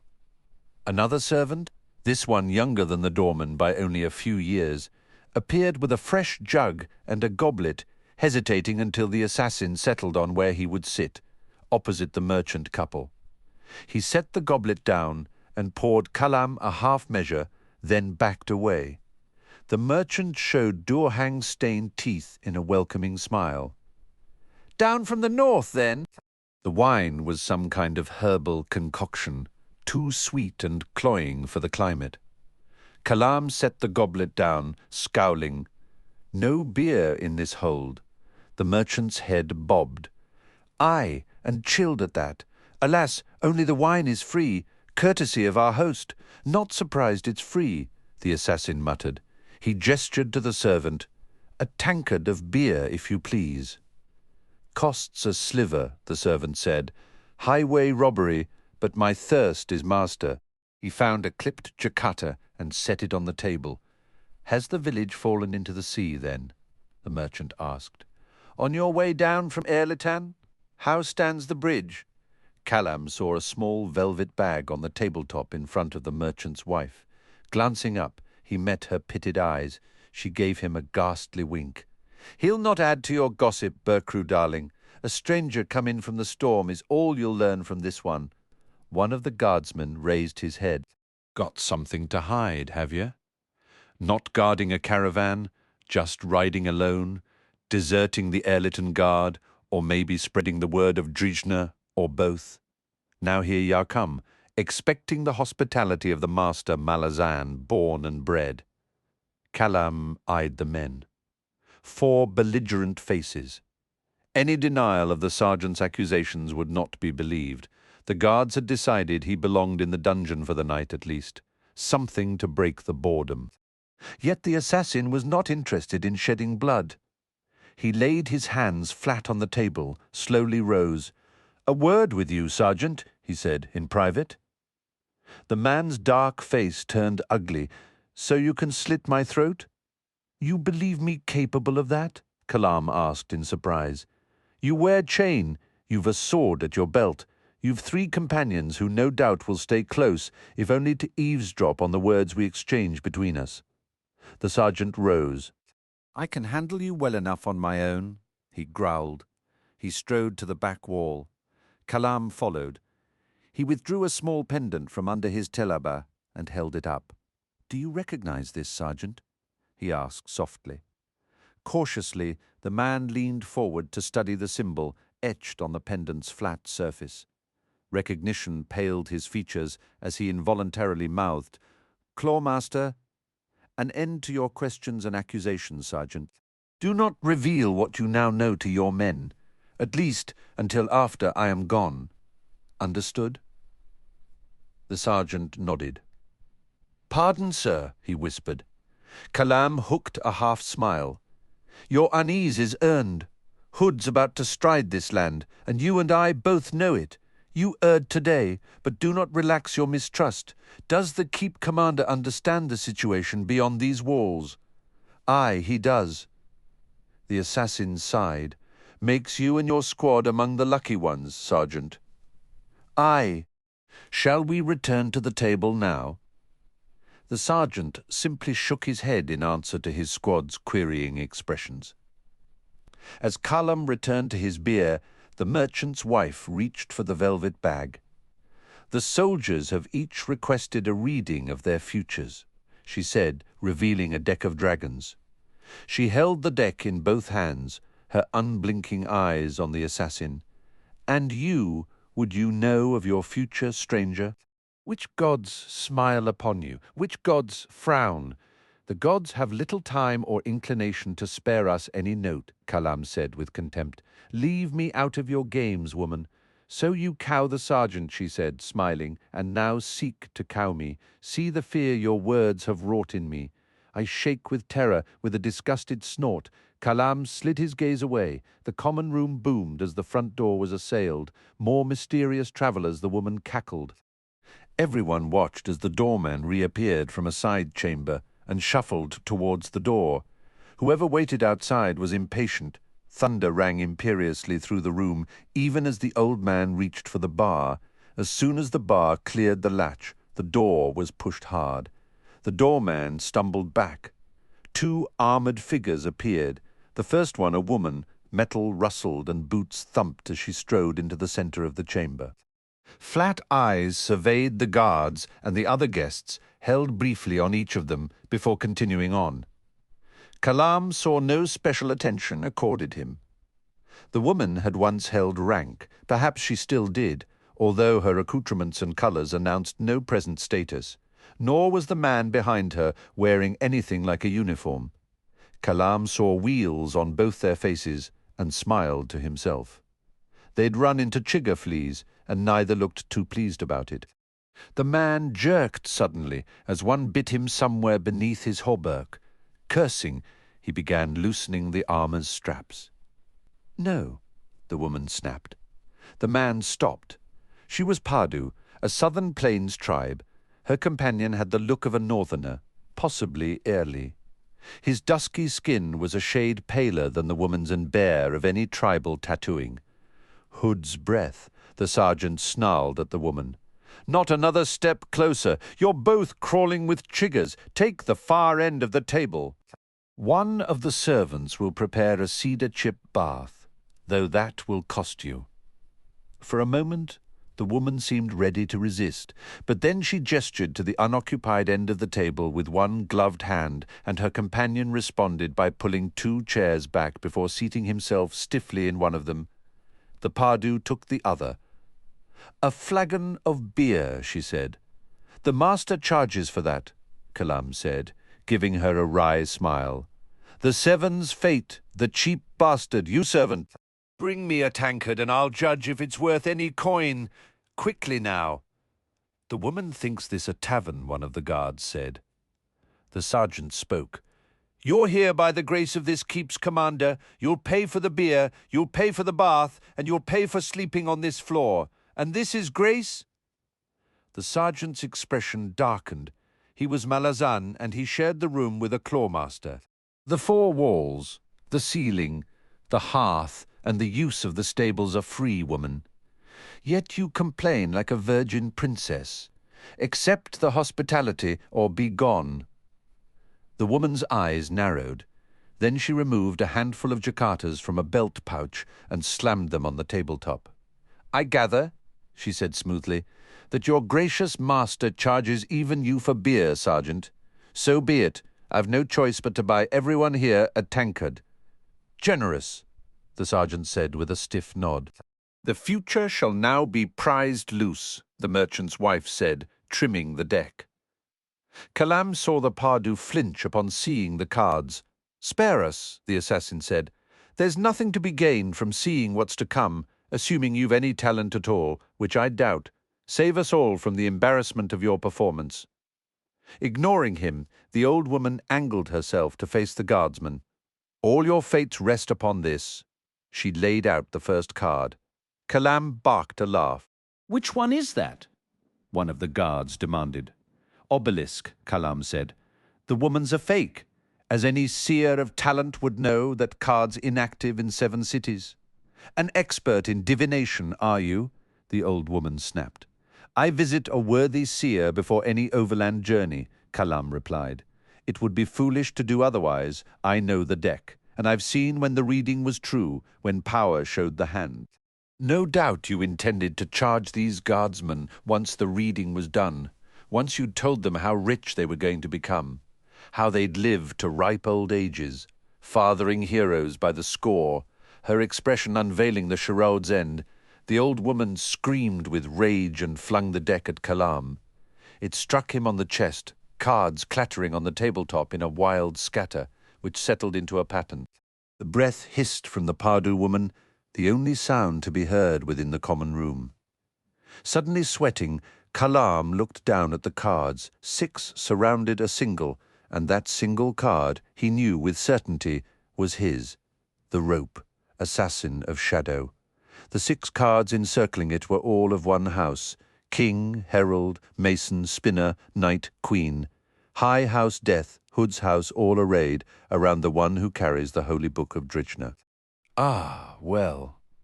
Kalam sighed, glancing up at the Pardu woman. I guess I sleep alone tonight. The Red Blade Captain Lostara Yil and her companion soldier were the last to leave Ladro Keep, over an hour after their target had departed on his stallion, riding south through the dusty wake of the sandstorm. The forced proximity with Kalam had been unavoidable, but just as he was skilled at deception, so too was Lostara. Bluster could be its own disguise, arrogance a mask, hiding an altogether deadlier assurance. The deck of dragons' unexpected fielding had revealed much to Lostara, not only about Kalam and his mission. The keep sergeant had shown himself by his expression to have been a co-conspirator, yet another Malazan soldier prepared to betray his Empress. Evidently, Kalam's stop at the keep had not been as accidental as it appeared. Checking their horses, Lostara turned as her companion emerged from the keep. The Red Blade grinned up at her. You were thorough as always, he said. The commander led me a merry chase, however. I found him in the crypt, struggling to climb into a 50-year-old suit of armor. He was much thinner in his youth, it seems. Lostara swung herself into the saddle. None still breathing. You're certain you checked them all? What of the servants in the back hallway? I went through them perhaps too quickly. You left not a single heart still beating, Captain. Very good. Mount up. That horse of the assassins is killing these ones. We shall acquire fresh horses in Intisam, assuming Beralta got around to arranging them. Lostara eyed her companion. Trust Beralta, she said coolly, and be glad that this time I shall not report your skepticism. Tight-lipped, the man nodded. Thank you, Captain. The two rode down the keep road, turning south on the coastal road. The entire main floor of the monastery radiated in a circular pattern around a single room that was occupied by a circular staircase of stone leading down into darkness. Mappo crouched beside it. This would, I imagine, lead down to the crypt. If I recall correctly, Icarium said from where he stood near the room's entrance, when nuns of the Queen of Dreams die, the bodies are simply wrapped in linen and placed on recessed ledges in the crypt walls. Have you an interest in perusing corpses? Not generally, no, the Trell said, straightening with a soft grunt. It's just that the stone changes as soon the stairs descend below floor level. Icarium raised a brow. It does? The level we're on is carved from living rock, the cliff's limestone. It's rather soft, but beneath it there are cut granite blocks. I believe the crypt beneath us is an older construct. Either that or the nuns and their cult hold that a crypt's walls and approach must be dressed, whereas living chambers need not be. The Jaghut shook his head, approaching. I would be surprised. The Queen of Dreams is life-aspected. Very well, shall we explore? Mappo descended first. Neither had much need for artificial light, the darkness below offering no obstacle. The spiral steps showed the vestiges of marble tiling, but the passage of many feet long ago had worn most of them away. Beneath, the hard granite defied all evidence of erosion. The stairs continued down and down. At the 70th step, they ended in the center of an octagonally walled chamber. Friezes decorated each wall, the colors hinted at in the many shades of grey. Beyond the staircase's landing, the floor was honeycombed with rectangular pits, cut down through the tiles and the granite blocks beneath removed. These blocks were now stacked over what was obviously a portalway. Within each pit was a shrouded corpse. The air was dry, scentless. These paintings do not belong to the cult of the Queen, Mappo said, stating the obvious, for the scenes on the walls revealed a dark mythos. Thick fir trees reared black, moss-stained boles on all sides. The effect created was of standing in a glade deep in an ancient forest. Between the trunks here and there was the hint of hulking, four-legged beasts, their eyes glowing as if in reflected moonlight. Icarium crouched down, running a hand over the remaining tiles. This floor held a pattern, he said, before the nuns' workers cut graves in it. Pity. Mappo glanced at the blocked doorway. If answers to the mysteries here exist, they lie beyond that barricade. Recovered your strength, friend? Well enough. The Trell went to the barrier, pulled down the highest block. As he tipped it down into his arms, he staggered, voicing a savage grunt. Icarium rushed to help him lower the granite block to the floor. Hood's breath, heavier than I'd expected. I'd gathered that. Shall we work together, then? 20 minutes later, they had cleared sufficient blocks to permit their passage into the hallway beyond. The final 5 minutes, they had an audience, as a squall of Otataral appeared on the staircase, silently watching their efforts from where they clung from the railings. When first Mappo and then Icarium clambered through the opening. However, the Otataral did not follow. The hallway stretched away before them, a wide colonnade lined by twin columns that were nothing less than the trunks of cedars. Each bole was at least an arm's span in diameter. The shaggy, gouged bark remained, although most of it had fallen away and now lay scattered over the floor. Mappo laid a hand on one wooden pillar. Imagine the effort of bringing these down here. Warren, Icarium said, sniffing. The residue remains even after all these centuries. After centuries, can you sense which Warren, Icarium? Curald Galain, elder, the Warren of Darkness. Tist Andi? In all the histories of 7 cities that I am aware of, I've never heard mention of Tista Andi present on this continent, nor in my homeland on the other side of the Jaghut. Are you certain? This does not make sense. I am not certain, Mappo. It has the feel of Curald Galain, that is all. the feel of dark. It is not Omtosi Felak nor Telan, not Starval Demelan. I know of no other elder warrens. Nor I. Without another word, the three began walking. By Mappo's count, the hallway ended 330 paces later, opening out into another octagonal chamber. This one with its floor raised a hand's width higher than that of the hallway. Each flagstone was also octagonal, and on each of them images had been intricately carved, then defaced with gouges and scoring in what seemed entirely random, frenzied destruction.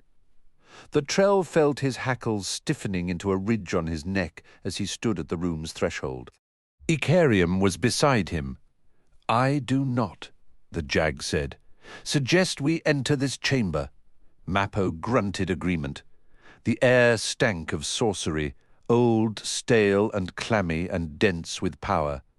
Like waves of heat, magic bled from the flagstones, from the images carved upon them, and the wounds many of those images now bore. Icarium was shaking his head.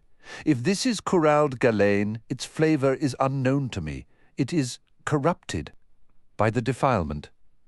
Possibly. Yet the stench from those claw marks differs from what rises from the flagstones themselves. Is it familiar to you? By Decembre's mortal tears it should be Mappo. The Trell squinted down at the nearest flagstone bearing scars. His nostrils flared. "Solely taken. Divers. The spice of shapeshifters, of course." He barked out a savage laugh that echoed in the chamber. "The path of hands, Icarium. The gate, it's here. More than a gate, I think," Icarium said. "Look upon the undamaged carvings. What do they remind you of?" Mappo had an answer to that. He scanned the array with growing certainty, but the realization it offered held no answers, only more questions. "I see the likeness, yet there is an unlikeness as well. Even more irritating, I can think of no possible linkage." "No such answers here," Icarium said. "We must go to the place we first intended to find." Mappo. "We approach comprehension. I am certain of that." "Icarium, do you think? Iscaral Pust is preparing for more visitors?" "Solit taken and divers, the imminent opening of the gate. Is he, and by extension Shadow Realm, the very heart of this convergence?" "I do not know. Let's ask him." They stepped back from the threshold. We approach comprehension.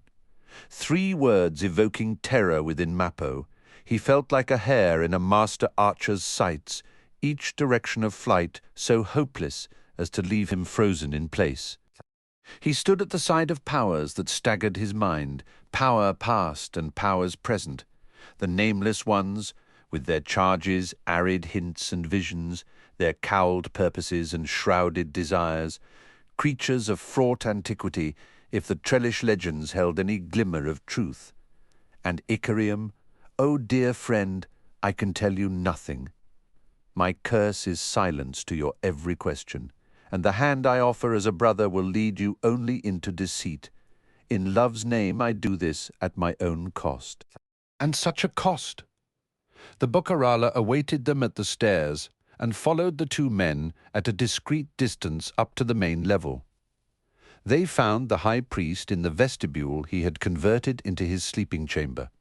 Muttering to himself, Iscaral Pust was filling a wicker rubbish container with rotted fruit, dead bats, and mangled resin.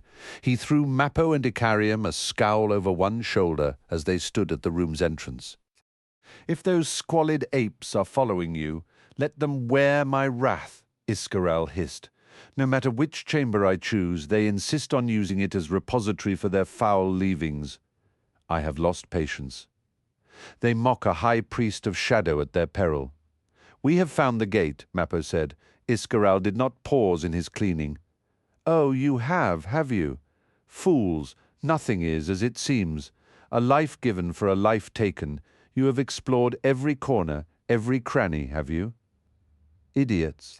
Such overconfident bluster is the banner of ignorance. Wave it about and expect me to cower. Ha! I have my secrets. My plans, my schemes, Iskaral Pust's maze of genius cannot be plumbed by the likes of you. Look at you two, both ancient wanderers of this mortal earth. Why have you not ascended like the rest of them? I'll tell you, longevity does not automatically bestow wisdom. Oh no, not at all. I trust you are killing every spider you spy. You had better be, for it is the path to wisdom. Oh yes, indeed, the path. Bokarala have small brains. Tiny brains inside their tiny round skulls, cunning as rats, with eyes like glittering black stones. 4 hours once I stared into one's eyes, he into mine, never once pulling gaze away. Oh no, this was a contest, and one I would not lose. 4 hours, face to face, so close I could smell his foul breath, and he mine. Who would win? It was in the lap of the gods. Mappo glanced at Icarium, then cleared his throat. And who, Iskaral Pust, won this battle of wits? Iskaral Pust fixed a pointed stare on Mappo. Look upon him who does not waver from his cause, no matter how insipid and ultimately irrelevant, and you shall find in him the meaning of dull-witted. The Bokaral could have stared into my eyes forever, for there was no intelligence behind them. Behind his eyes, I mean. It was proof of my superiority that I found distraction elsewhere. Do you intend to lead the Divers and Solitaken to the gate below? Iskaral Pust. Blunt are the Trell, determined in headlong stumbling, and headlong in stumbling determination. As I said, you know nothing of the mysteries involved, the plans of Shadow Throne, the many secrets of the Grey Keep, the shrouded house where stands the throne of Shadow. Yet I do. I, alone among all mortals, have been shown the truth arrayed before me. My God is generous. My God is wise, as cunning as a rat. Spiders must die. The Bokarala have stolen my broom, and this quest I set before you two guests. Icarium and Mappo Trell, famed wanderers of the world, I charge you with this perilous task. Find me my broom. Out in the hallway, Mappo sighed. Well, that was fruitless. What shall we do now, friend? Icarium looked surprised. It should be obvious, Mappo. We must take on this perilous quest. We must find Iskaral Pust's broom. We have explored this monastery, Icarium, the Trell said wearily. I noticed no broom. The Jag's mouth quirked slightly. Explored. Every corner, every cranny. I think not. Our first task, however, is to the kitchen. We must outfit ourselves for our impending explorations. You are serious. I am. The flies were biting in the heat, as foul-tempered as everything else beneath the blistering sun. People filled Hissar's fountains until midday, crowded shoulder to shoulder in the tepid, murky waters, before retiring to the cooler shade of their homes. It was not a day for going outside, and Duiker found himself scowling as he drew on a loose, thinly woven telaba while Bult waited by the door.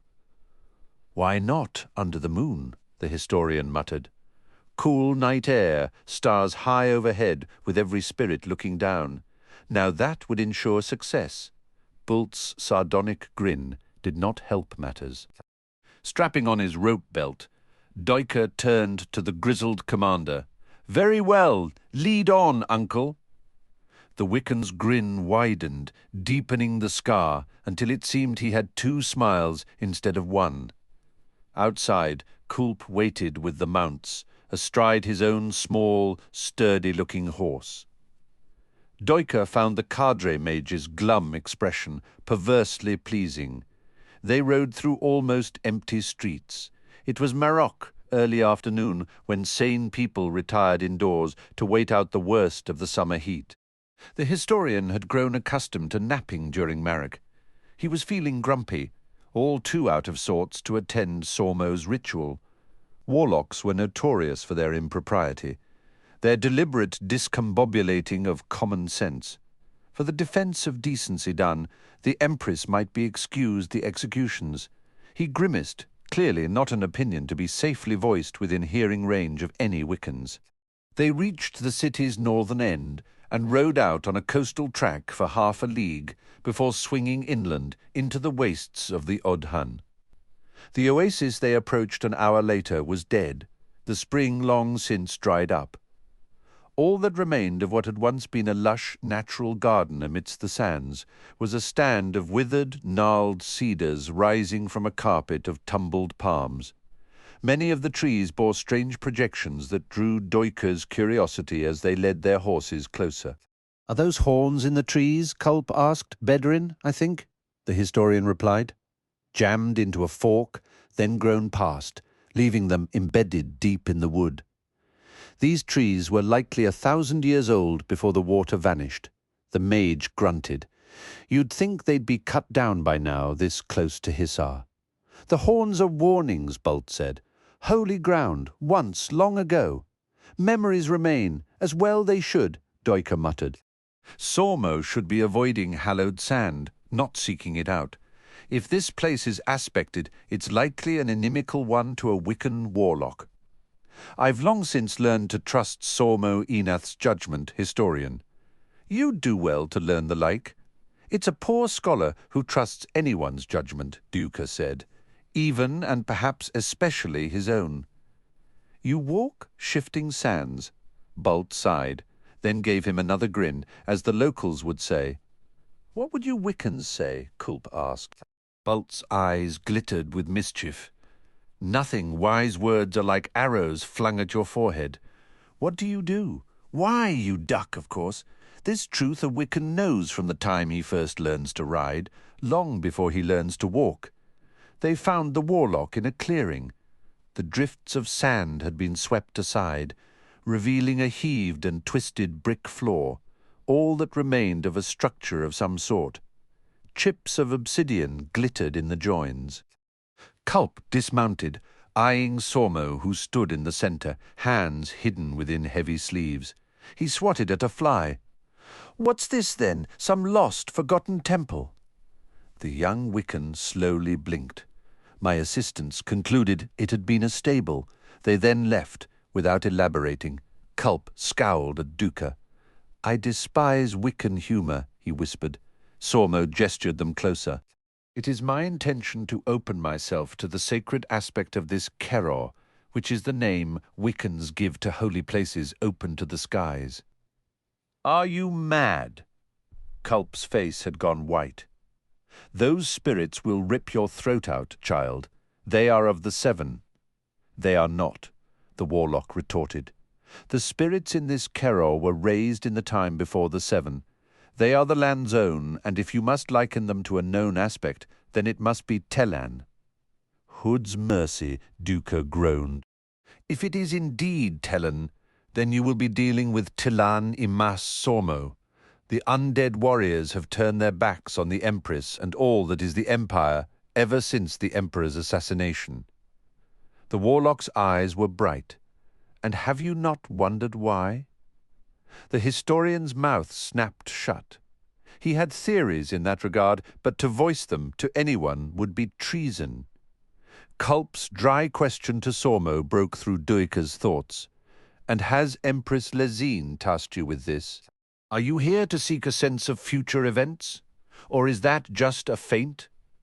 Bult had stood a few paces from them, saying nothing, but now he spat. "We need no seer to guess that, mage." The warlock raised his arms out to his sides. "Stay close," he said to Culp. Then his eyes slid to the historian. "And you see and remember all you will witness here. I am already doing so, warlock." Sormo nodded, closed his eyes. His power spread like a faint, subtle ripple, sweeping over Duiker and the others to encompass the entire clearing. Daylight faded abruptly, replaced by a soft dusk, the dry air suddenly damp and smelling of marshlands. Ringing the glade like sentinels were cypresses. Mosses hung from branches in curtains, hiding what lay beyond in impenetrable shadow. Duiker could feel Sormo Enath's sorcery like a warm cloak. He had never before felt a power such as this one, calm and protective, strong yet yielding. He wondered at the Empire's loss in exterminating these warlocks, an error she's clearly corrected, though it might well be too late. How many warlocks were lost in truth? Sormo loosed an ululating cry that echoed as if they stood within a vast cavern. The next moment the air was alive with icy winds arriving in warring gusts. Sormo staggered, his eyes now open and widening with alarm.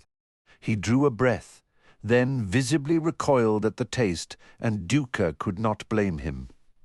Bestial stench rode the winds, growing fouler by the moment.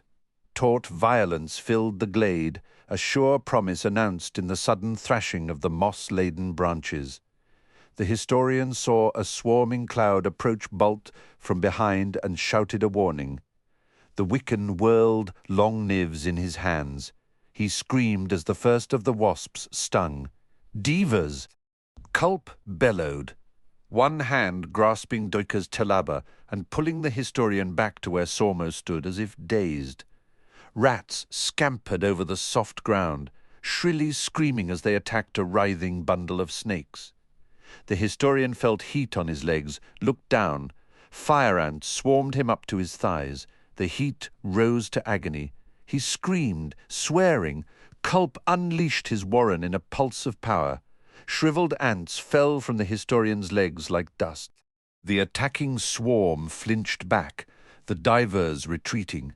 The rats had overrun the snakes and now closed in on Sormo. The Wickan frowned at them. Off where Bult crouched slapping futilely at the stinging wasps, liquid fire erupted in a swath, the flames tumbling over the veteran. Tracking back to the fire's source, Duiker saw that an enormous demon had entered the clearing.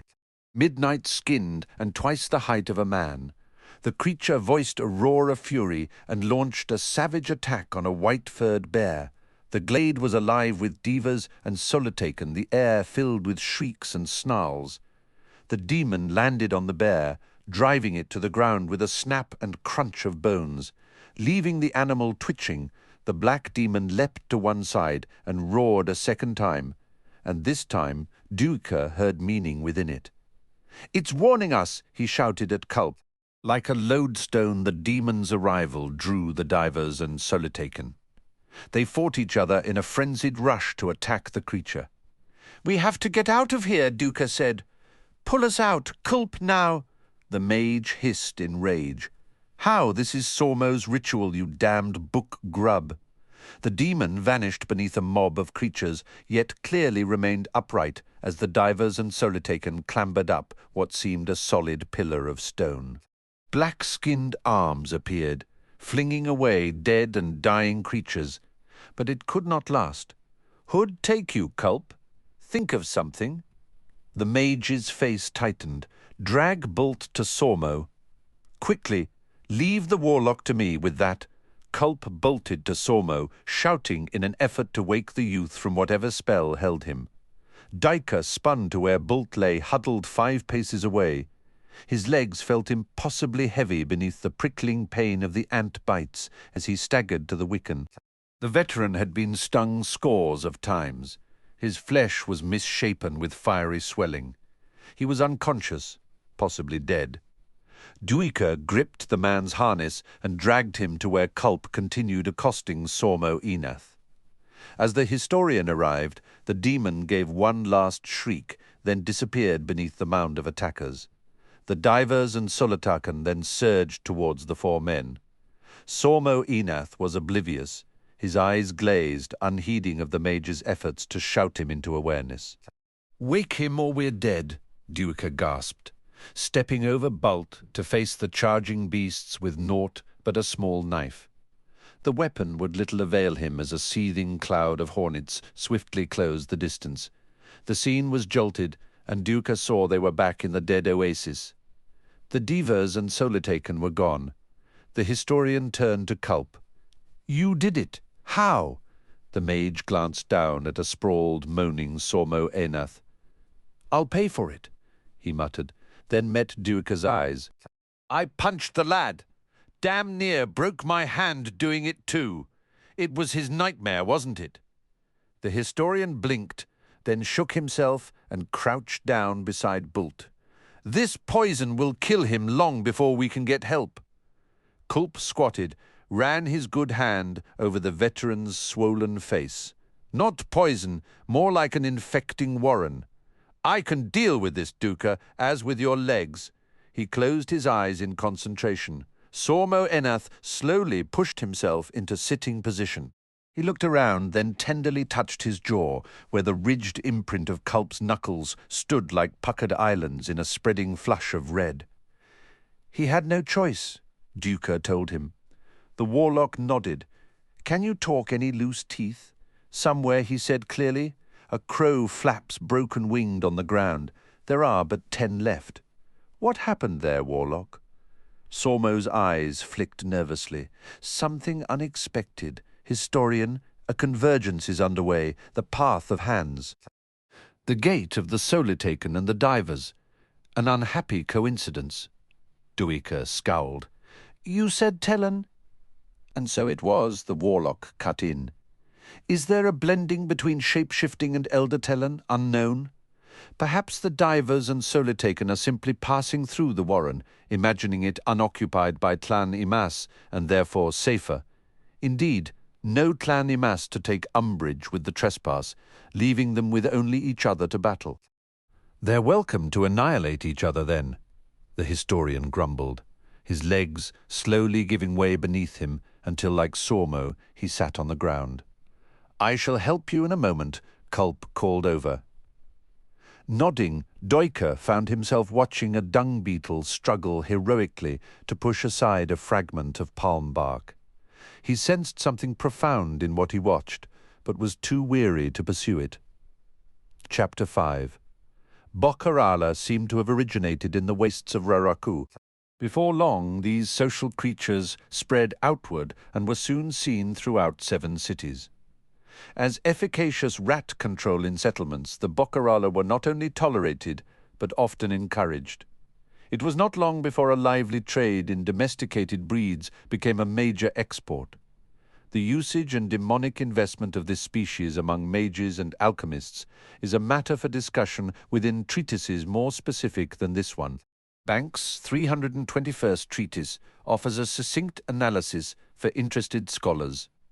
Denizens of Raraku Imrigin Talabant, with the exception of the sandstorm, which they had waited out in Trobe, and the unsettling news of a massacre at Ladro Keep, told to them by an outrider from a well-guarded caravan bound for Ehrlitan, the journey to within sight of Gdanisban had proved uneventful for Fiddler, Crokus and Apsalar.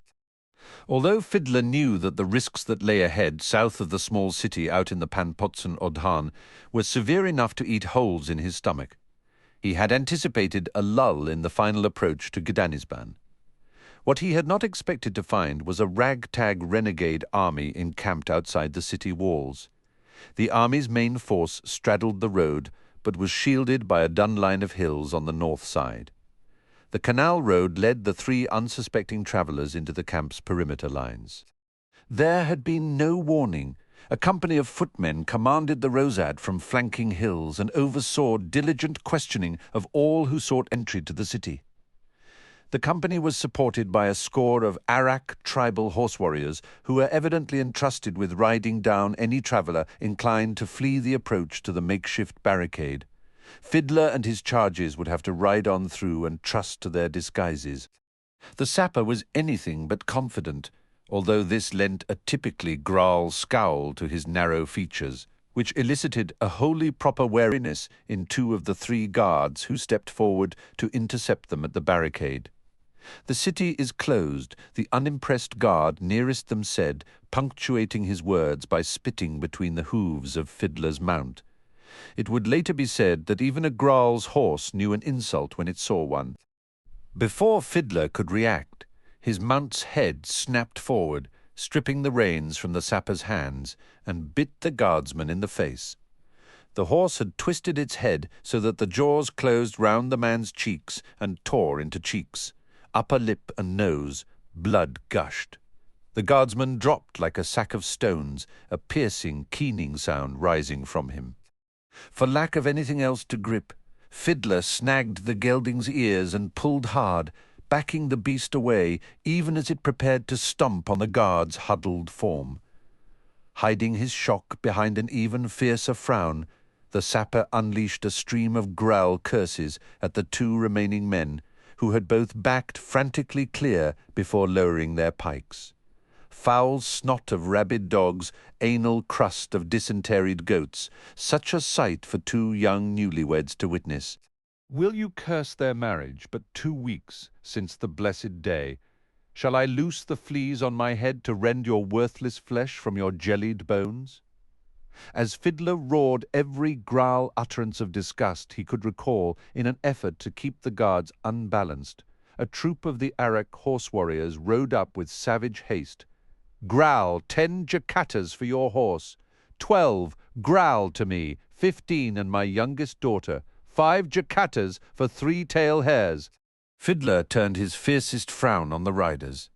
"Not one of you is fit to smell my horse's farts." But he grinned, unstrapping a beer-filled bladder and tossing it one-handed to the nearest Arak. "But let us camp with your troop this night, and for a sliver you may feel its heat with your palms, once only, for more you must pay." With wild grins the Araks passed the skin between them, each taking deep swigs to finalize the ritual exchange. By sharing beer, Fiddler had granted them status as equals, the gesture stripping the cutting barb from the insult he had thrown their way. Fiddler glanced back at Crokus and Apsalar. They looked properly shaken.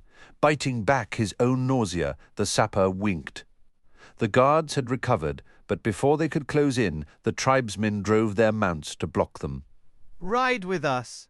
One of the Araks shouted to Fiddler. As one, the troop wheeled about. Regaining the reins, Fiddler spurred the gelding after them, sighing when he heard behind him the newlyweds following suit. It was to be a race to the Arak camp, and, true to its sudden legendary status, the Groll horse was determined to burst every muscle in its body to win. Fiddler had never before ridden such a game beast, and he found himself grinning in spite of himself, even as the image of the guardsman's ravaged face remained like a chill knot in the pit of his stomach. The Arak tipis lined the edges of a nearby hill's wind-swept summit, each set wide apart so that no shade from a neighbour's could cast insult. Women and children came to the crest to watch the race, screaming as Fiddler's mount burst through the leading line, swerving to throw a shoulder into the fastest competitor. That horse stumbled, almost pitching its rider from his wood, and felt saddle, then righted itself with a furious scream at being driven from the race. Unimpeded, Fiddler leaned forward as his horse reached the slope and surged up its grassy side. The line of watchers parted as he reached the crest and reined in amidst the tipis. As any plains tribe would, the Arak chose hilltops rather than valley floors for their camps. The winds kept the insects to a minimum, boulders held down the tippy edges to prevent the hide tents from blowing away, and the rising and setting of the sun could be witnessed to mark ritual thanksgiving. The camp's layout was a familiar one to Fiddler, who had ridden with Wickan scouts over these lands during the Emperor's campaigns. Marking the centre of the ring of tipis was a stone-lined hearth. 4 wooden posts off to one side, between 2 tipis, and joined together with a single hemp rope, provided the corral for the horses. Bundles of rolled felt lay drying nearby, along with tripods bearing stretched hides and strips of meat. The dozen or so camp dogs surrounded the snapping gelding as Fiddler paused in the saddle to take his bearings. The scrawny, yipping mongrels might prove a problem, he realized, but he hoped that their suspicions would apply to all strangers, Growl included. If not, then his disguise was over. The troop arrived moments later, the horse warriors shouting and laughing as they reined in and threw themselves from their saddles. Appearing last on the summit's crest were Crokus and Apsalar, neither of whom seemed ready to share in the good humour. Seeing their faces reminded Fiddler of the mangled guardsman on the road below. He regained his scowl and slipped from the saddle. "The city is closed," he shouted. Another Mesla folly. The Arak rider who'd spoken before strode up, a fierce grin on his lean face. Not Mesla. Gdanisban has been liberated. The southern hares have fled the Whirlwind's promise. Then why was the city closed to us? Are we Mesla? A cleansing growl. Mesla merchants and nobles infest Gdanisban. They were arrested yesterday, and this day they are being executed. Tomorrow morning you shall lead your blessed couple into a free city. Come, this night we celebrate. Fiddler squatted in growl fashion. Has Sha'ik raised the whirlwind then? He glanced back at Crokus and Apsalar, as if suddenly regretting having taken on the responsibility. Has the war begun, Arak? Soon, he said. We were cursed with impatience, he added, with a smirk. Crokus and Apsalar approached. The Arak went off to assist in the preparations for the night's festivities. Coins were flung at the gelding's hooves and hands, cautiously reached out to rest lightly on the animal's neck and flanks. For the moment the three travellers were alone. That was a sight I will never forget, Crokus said, though I wish to hood I could. Will the poor man live? Fiddler shrugged. If he chooses to, we're camping here tonight? Apsalar asked, looking around. Either that or insult these Arak and risk disemboweling. We will not fool them for much longer, Apsalar said. Crokus doesn't speak a word of this land's tongue, and mine is a Malaysian's accent. That soldier was my age, the Daru thief muttered. Frowning, the sapper said, Our only other choice is to ride into Gdanisban, so that we may witness the whirlwind's vengeance. Another celebration of what's to come? Crokus demanded. This damned apocalypse you're always talking about. I get the feeling that this land's people do nothing but talk. Fiddler cleared his throat. Tonight's celebration in Gdanisban, he said slowly, will be the flaying alive of a few hundred Malazans, Crokus. If we show eagerness to witness such an event, these Arak may not be offended by our leaving early. Apsalar turned to watch half a dozen tribesmen approach. Try it, Fiddler, she said. The sapper came close to saluting. He hissed a curse. You giving me orders, recruit? She blinked. I think I was giving orders. When you were still clutching the hem of your mother's dress. Fiddler, I know the one who possessed me. It's his instincts that are ringing like steel on stone right now. Do as I say? The chance for a retort vanished as the Arak arrived. You are blessed, Growl, one of them said. A Growl clan is on its way to join the apocalypse. Let us hope that, like you, they bring their own beer. Fiddler made a kin gesture, then soberly shook his head. It cannot be, he said, mentally holding his breath. I'm outcast. More, these newlyweds insist we enter the city to witness the executions in further blessing of their binding. I am their escort, and so must obey their commands. Apsalar stepped forward and bowed. We wish no offence, she said. It wasn't going well. The Arak faces arrayed before them had darkened. Outcast? No kin to honour your trail, Graal. Perhaps we shall hold you for your brother's vengeance, and in exchange they leave us your horse. With exquisite perfection, Apsalar stamped one foot to announce the rage of a pampered daughter and new wife. I am with child, defy me and be cursed. We go to the city. Now, hire one of us for the rest of your journey, blessed lady, but leave the Riven Graal. He is not fit to serve you. Trembling, Apsalar prepared to lift her veil, announcing the intention to voice her curse. The Araks flinched back. You covet the gelding. This is nothing more than greed. I shall now curse you all, forgive. We bow down, blessed lady. Touch not your veil. Ride on, then, to the city below. Ride on. Apsalar hesitated. For a moment, Fiddler thought she would curse them anyway. Instead, she spun about. Escort us once more, Graal, she said. Surrounded by worried, frightened faces, the three mounted up. An Arak who had spoken earlier now stepped close to the sapper. Stay only the night. Then ride on hard. Growl. Your kin will pursue you. Tell them, Fiddler said, I won the horse in a fair fight. Tell them that. The Arak frowned. Will they know the story? Which clan? Seabark? The sapper shook his head. Then they shall ride you down for the pleasure of it. But I shall tell them your words anyway. Indeed, your horse was worth killing for. Fiddler thought back to the drunken Graal he'd bought the gelding from in Ehrlitan. 3 Jakarta. The tribesmen who moved into the cities lost much. Drink my beer this night, Arak. We shall. Before the Graal arrive, ride on. As they rode onto the road and approached Gdanisban's north gate, Apsalar said to him, We are in trouble now, aren't we? Is that what your instincts tell you, lass? She grimaced. Aye, Fiddler sighed. That we are. I made a mistake with that outcast story. I think now, given your performance back there, that the threat of your curse would have sufficed. Probably. Crokus cleared his throat. Are we going to actually watch these executions, Fid? The sapper shook his head. Not a chance. We're riding straight through if we can. He glanced at Apsalar. Let your courage falter, lass. Another temper tantrum, and the citizens will rush you out the south gate on a bed of gold. She acknowledged him with a wry smile. Don't fall in love with this woman, Fid, old friend, else you loosen your guard of the lad's life, and call it an accident of fate. Spilled blood stained the worn cobbles under the arched north gate, and a scatter of wooden toys lay broken and crushed to either side of the causeway. From somewhere close came the screams of children dying. We can't do this, Crokus said, all the colour gone from his face.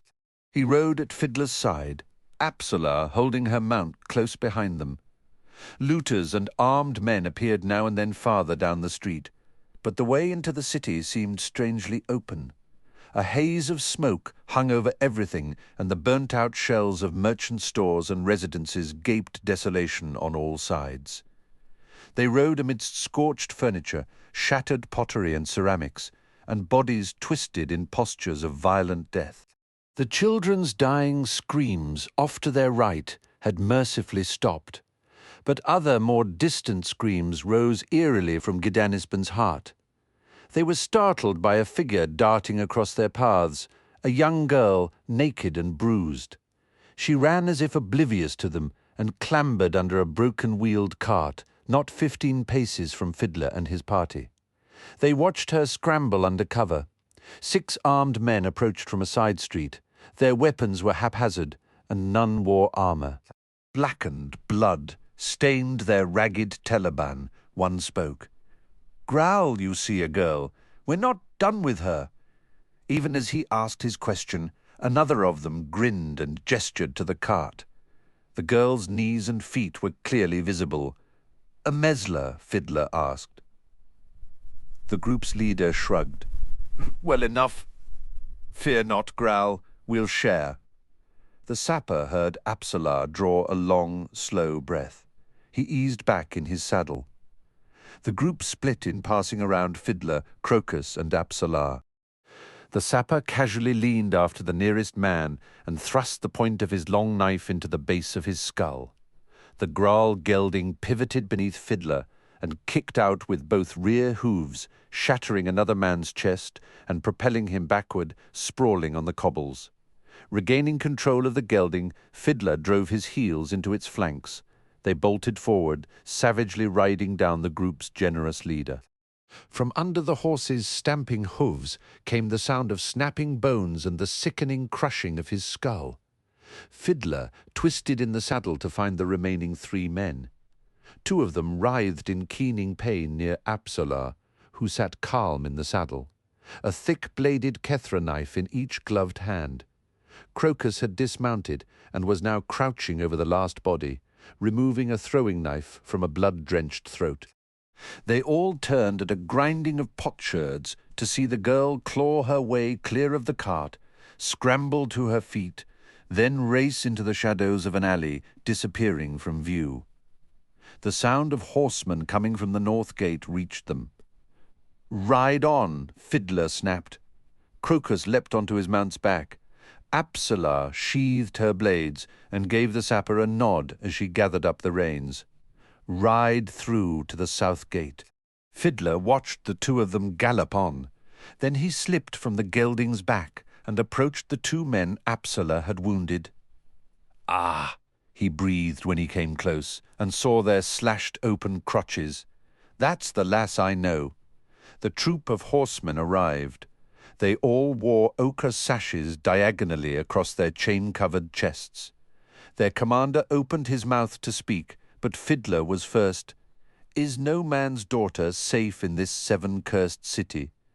She was no Mesla by my ancestors. Is this your apocalypse, then? I pray the pit of snakes awaits you in the seven hells."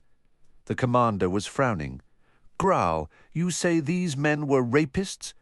A Mesla slut gets what she deserves, but the girl was no Mesla, so you killed these men, all 6 of them. Who were the other 2 riders with you?" "The pilgrims I am sworn to protect, and yet they ride into the city's heart, without you at their side." Fiddler scowled. The commander scanned the victims. 2 yet live. May they be cursed with 100,000 more breaths before Hood takes them. The commander leaned on his saddle horn and was silent a moment. "Rejoin your pilgrims, Graal. They have need of your services." Growling, Fiddler remounted. "Who rules Gidanisban now?" "None. The army of the apocalypse holds but 2 districts. We shall have the others by the morrow." Fiddler pulled the horse around and kicked it into a canter. The troop did not follow. The sapper swore under his breath. The commander was right. He should not have sent Crokus and Apsalar on. He knew himself lucky in that his remaining with the rapists could so easily be construed as typically Graal, the opportunity to brag to the red-swathed riders, the chance to voice curses and display a tribesman's unassailable arrogance. But it risked offering up to contempt his vow to protect his charges. He'd seen the mild disgust in the commander's eyes. In all, he'd been too much of a Graal horse warrior. If not for Apsalar's frightening talents, those 2 would now be in serious trouble. He rode hard in pursuit, noting belatedly that the gelding was responding to his every touch. The horse knew he was no Graal, but it evidently decided he was behaving in an approved manner, well enough to accord him some respect. It was, he reflected, this day's lone victory. Gidanisban's central square was the site of past slaughter. Fiddler caught up with his companions when they had just begun walking their horses through the horrific scene. They both turned upon hearing his approach, and Fiddler could only nod at the relief in their faces when they recognized him. Even the Graal gelding hesitated at the square's edge. The bodies covering the cobbles numbered several hundred. Old men and old women and children, for the most part. They had all been savagely cut to pieces or in some cases burned alive. The stench of sun-warmed blood, bile and seared flesh hung thick in the square. Fiddler swallowed back his revulsion, cleared his throat. "Beyond this square," he said, "all pretenses of control cease." Crokus gestured shakily. "These are Malazan? Aye, lad, during the conquest. Did the Malazan armies do the same to the locals here? You mean, is this just reprisal?" Apsalar spoke with an almost personal vehemence. "The Emperor warred against armies, not civilians, except at Aren." Fiddler sardonically interjected, recalling his words with the Tanno spirit walker when the Tilan Emas rose in the city. "Not by Kellanved's command," she retorted. "Who ordered the Tilan Emas into Aren? I shall tell you Surly, the commander of the Claw, the woman who took upon herself a new name, Lazine." Fiddler eyed the young woman quizzically. "I have never before heard that assertion, Apsalar." "There were no written orders, none found in any case. I should have killed her there and then," Apsalar muttered. Astonished, Fiddler glanced at Crokus. The Daru shook his head.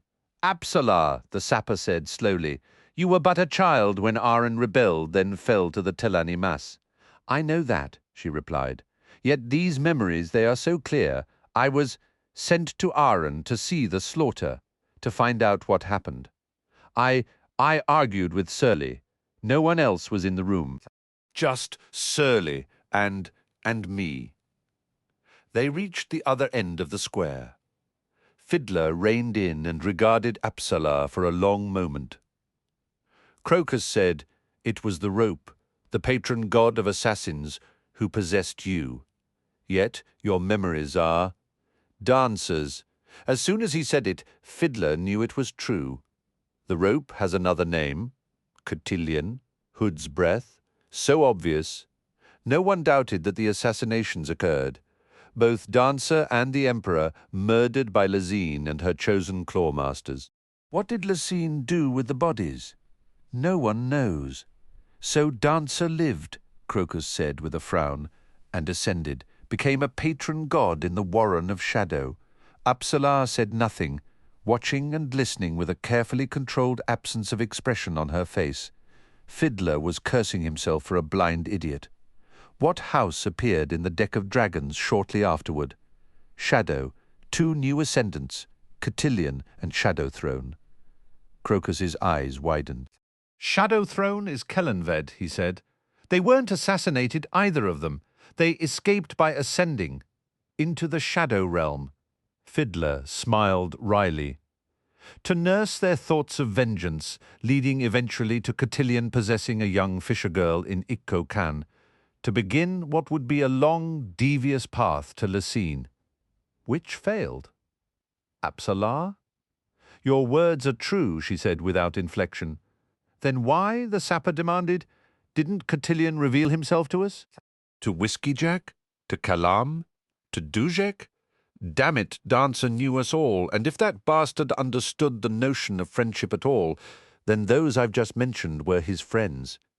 Apsalar's sudden laugh rattled both men. I could lie and say he sought to protect you all. Do you really wish the truth, Bridgeburner? Fiddler felt himself flushing. I do, he growled. Dancer trusted but 2 men. One was Kellanved, the other was Dasim Ultor, the first sword. Dasim is dead. I'm sorry if this offends you, Fiddler. Thinking on it, I would suggest that Cotillion trusts no one, not even Shadow Throne. Emperor Kellanved, well enough. Ascendant Kellanved, Shadow Throne. Ah, that is something wholly different. He was a fool, Fiddler pronounced, gathering up his reins. Apsalar's smile was strangely wistful. Enough words, Crokus said. Let's get out of this damned city.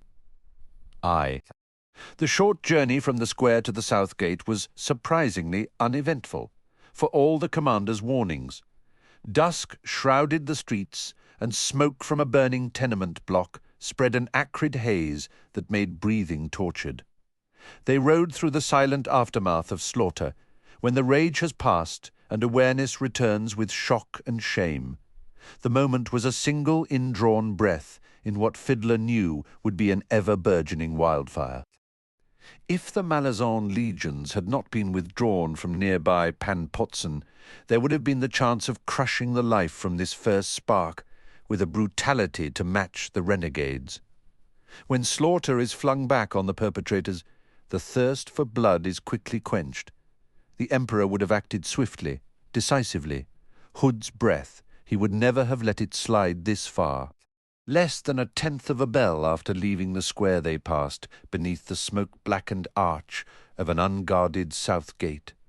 Beyond stretched the Panpotson Odhan, flanked to the west by the ridge that divided the Odhan from the holy desert Raraku. The night's first stars flickered alight overhead. Fiddler broke the long silence. There is a village a little over 2 leagues to the south. With luck it won't be a carrion feast. Not yet, anyway. Crokus cleared his throat. Fiddler, if Kalam had known about Cotillion. The sapper grimaced, glanced at Apsalar. She'd be with him right now. Whatever response Crokus intended was interrupted by a squealing, flapping shape that dropped down out of the darkness to collide with the lad's back. Crokus let out a shout of alarm as the creature gripped his hair and clambered onto his head. It's just Moby, Fiddler said, trying to shake off the jitters the familiar's arrival had elicited. He's squinted. Looks like he's been in a scrap, he observed. Crokus pulled Moby down into his arms. He's bleeding everywhere. Nothing serious, I'd guess, Fiddler said. What makes you so sure? The sapper grinned. Ever seen Bucarella, mate, Fiddler? Apsalar's tone was tight. We are pursued, reining in. Fiddler rose in the stirrups and twisted around. In the distant gloom was a cloud of dust. He hissed a curse. The Grawl clan, we ride weary mounts, Apsalar said. Aye. Queen grant us there's fresh horses to be had in New Vela. At the base of 3 converging gorges, Kalam left the false path and carefully guided his horse through a narrow drainage channel. The old memories of the ways into Raraku felt heavy in his bones. Everything's changed, yet nothing has changed. Of the countless trails that passed through the hills, all but a few led only to death. The false routes were cleverly directed away from the few waterholes and springs. Without water, Raraku's sun was a fatal companion. Kalam knew the holy desert. The map within his head, decades old, was seared anew with every landmark he recognized. Pinnacles, tilted rocks, the wend of a flood channel, he felt as if he had never left for all his new loyalties, his conflicting allegiances, once more a child of this desert, once more servant to its sacred need. As the wind and sun did to the sand and stone, Raraku shaped all who had known it. Crossing it had etched the souls of the 3 companies that would come to be called the Bridgeburners. We could imagine no other name. Raraku burned our pasts away, making all that came before a trail of ashes. He swung the stallion onto a scree, rocks and sand, skittering and tumbling as the beast scrambled up the slope, regaining the true path along the ridgeline that would run in a slow descent westward to Raraku's floor. Stars glittered like knife points overhead. The bleached limestone crags shone silver in the faint moonlight, as if reflecting back memories of the day just past. The assassin led his horse between the crumbled foundations of 2 watchtowers. Potsherds and fractured brick crunched under the stallion's hooves. Ryzen darted from his path with a soft flit of wings. Kalam felt he had returned home, no farther, a rasping voice warned. Smiling, Kalam reined in. A bold announcement, the voice continued. A stallion the colour of sand, red Telaba. I announce what I am, Kalam replied casually.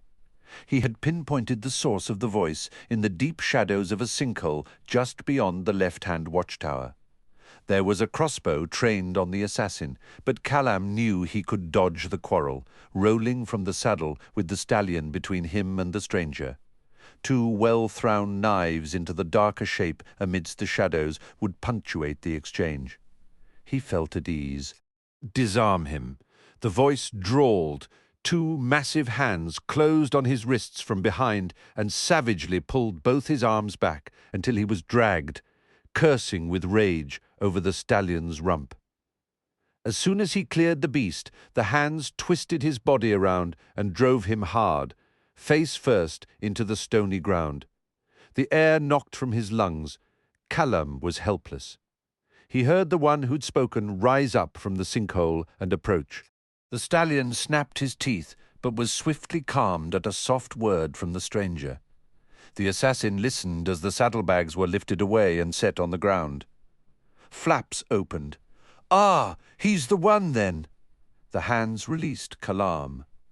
Groaning, the assassin managed to roll over. A giant of a man stood over him, his face tattooed like shattered glass.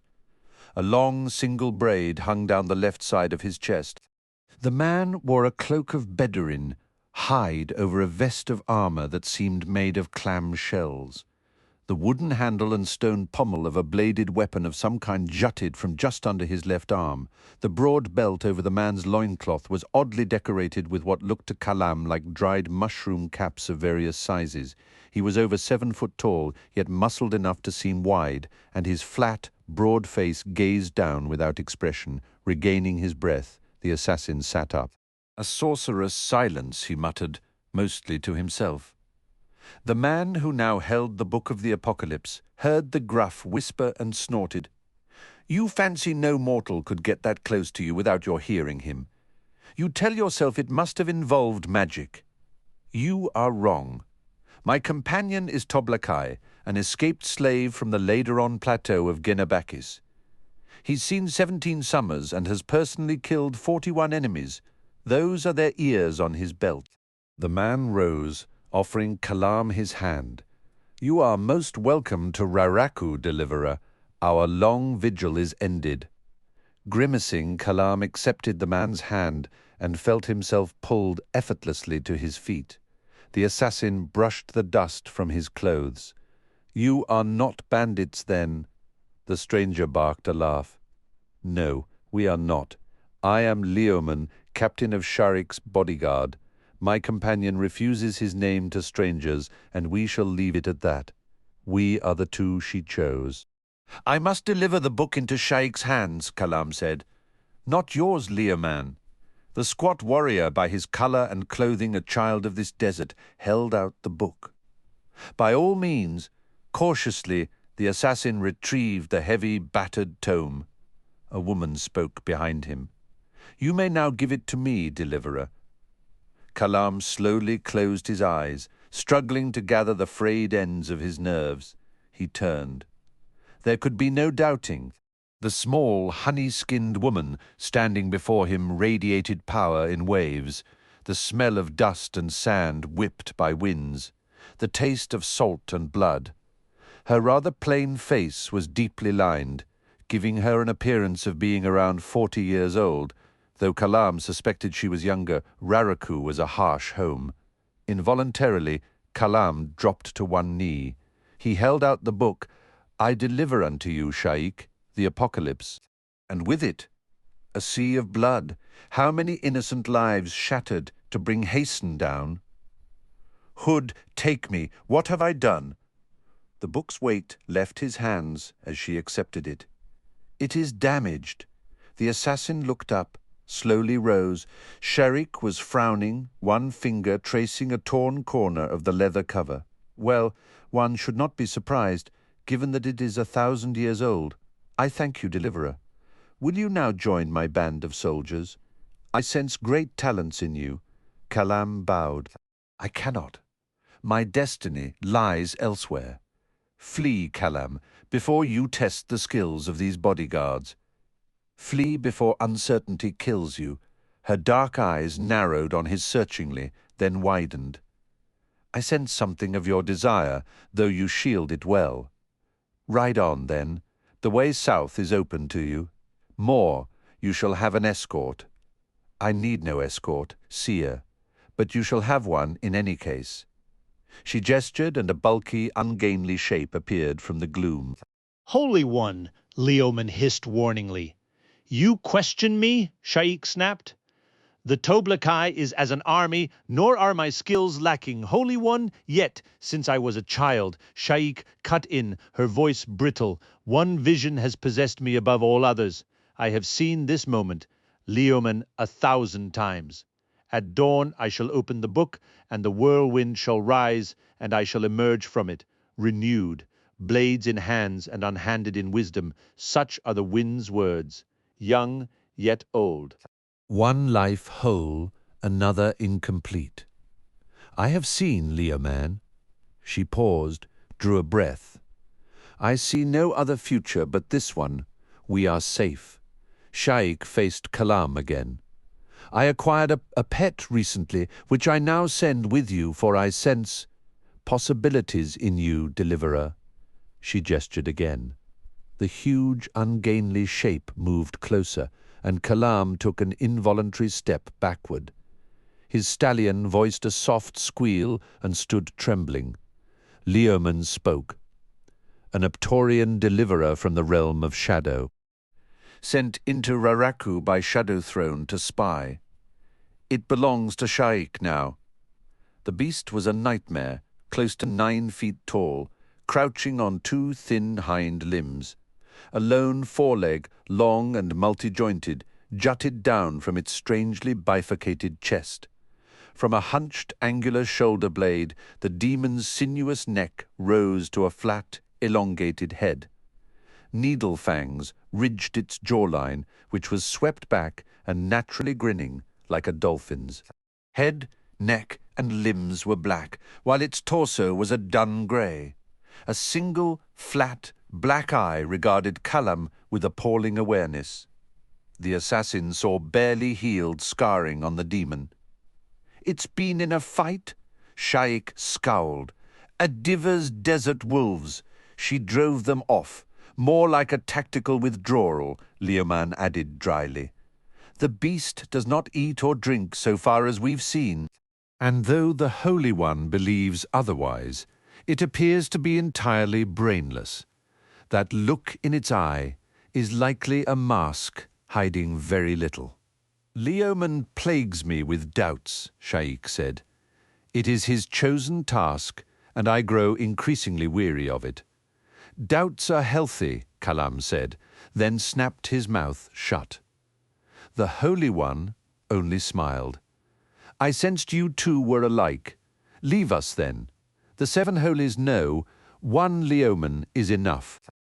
With a final glance at the young Toblakai, the assassin vaulted back into the saddle, swung the stallion to the south trail, and nudged him into a trot. The Aptorian evidently preferred some distance between them. It moved parallel to Kalam at over 20 paces away, a darker stain in the night, striding awkwardly yet silently on its 3 bony legs. After 10 minutes of riding at a fast trot, the assassin slowed the stallion to a walk. He had delivered the book personally seen to the rise of the Whirlwind, answered his blood's call, no matter how stained the motivation. The demands of his other life lay ahead. He would kill the Empress to save the Empire. If he succeeded, Sha'ik's rebellion was doomed.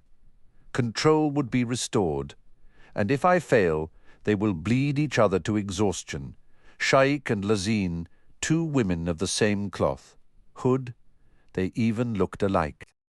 It was not a far reach, then, for Kalam to see in his shadow 100,000 deaths, and he wondered if, throughout 7 cities, readers of the Deck of Dragons now held a newly awakened herald of death in their trembling hands.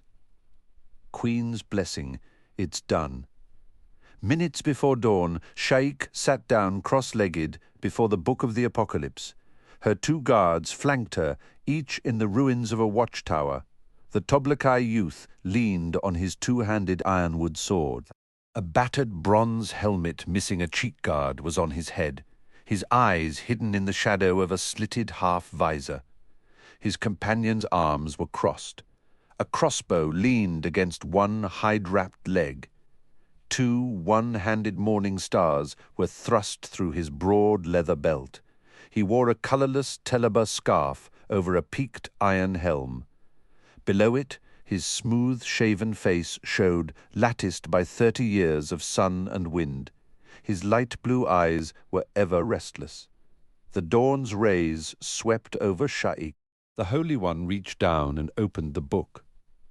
The quarrel struck her forehead an inch above her left eye. The iron head shattered the bone, plunging inward a moment before the spring-driven barbs opened like a deadly flower inside her brain. The quarrel's head then struck the inside of the back of her skull, exiting explosively. Sha'ik toppled.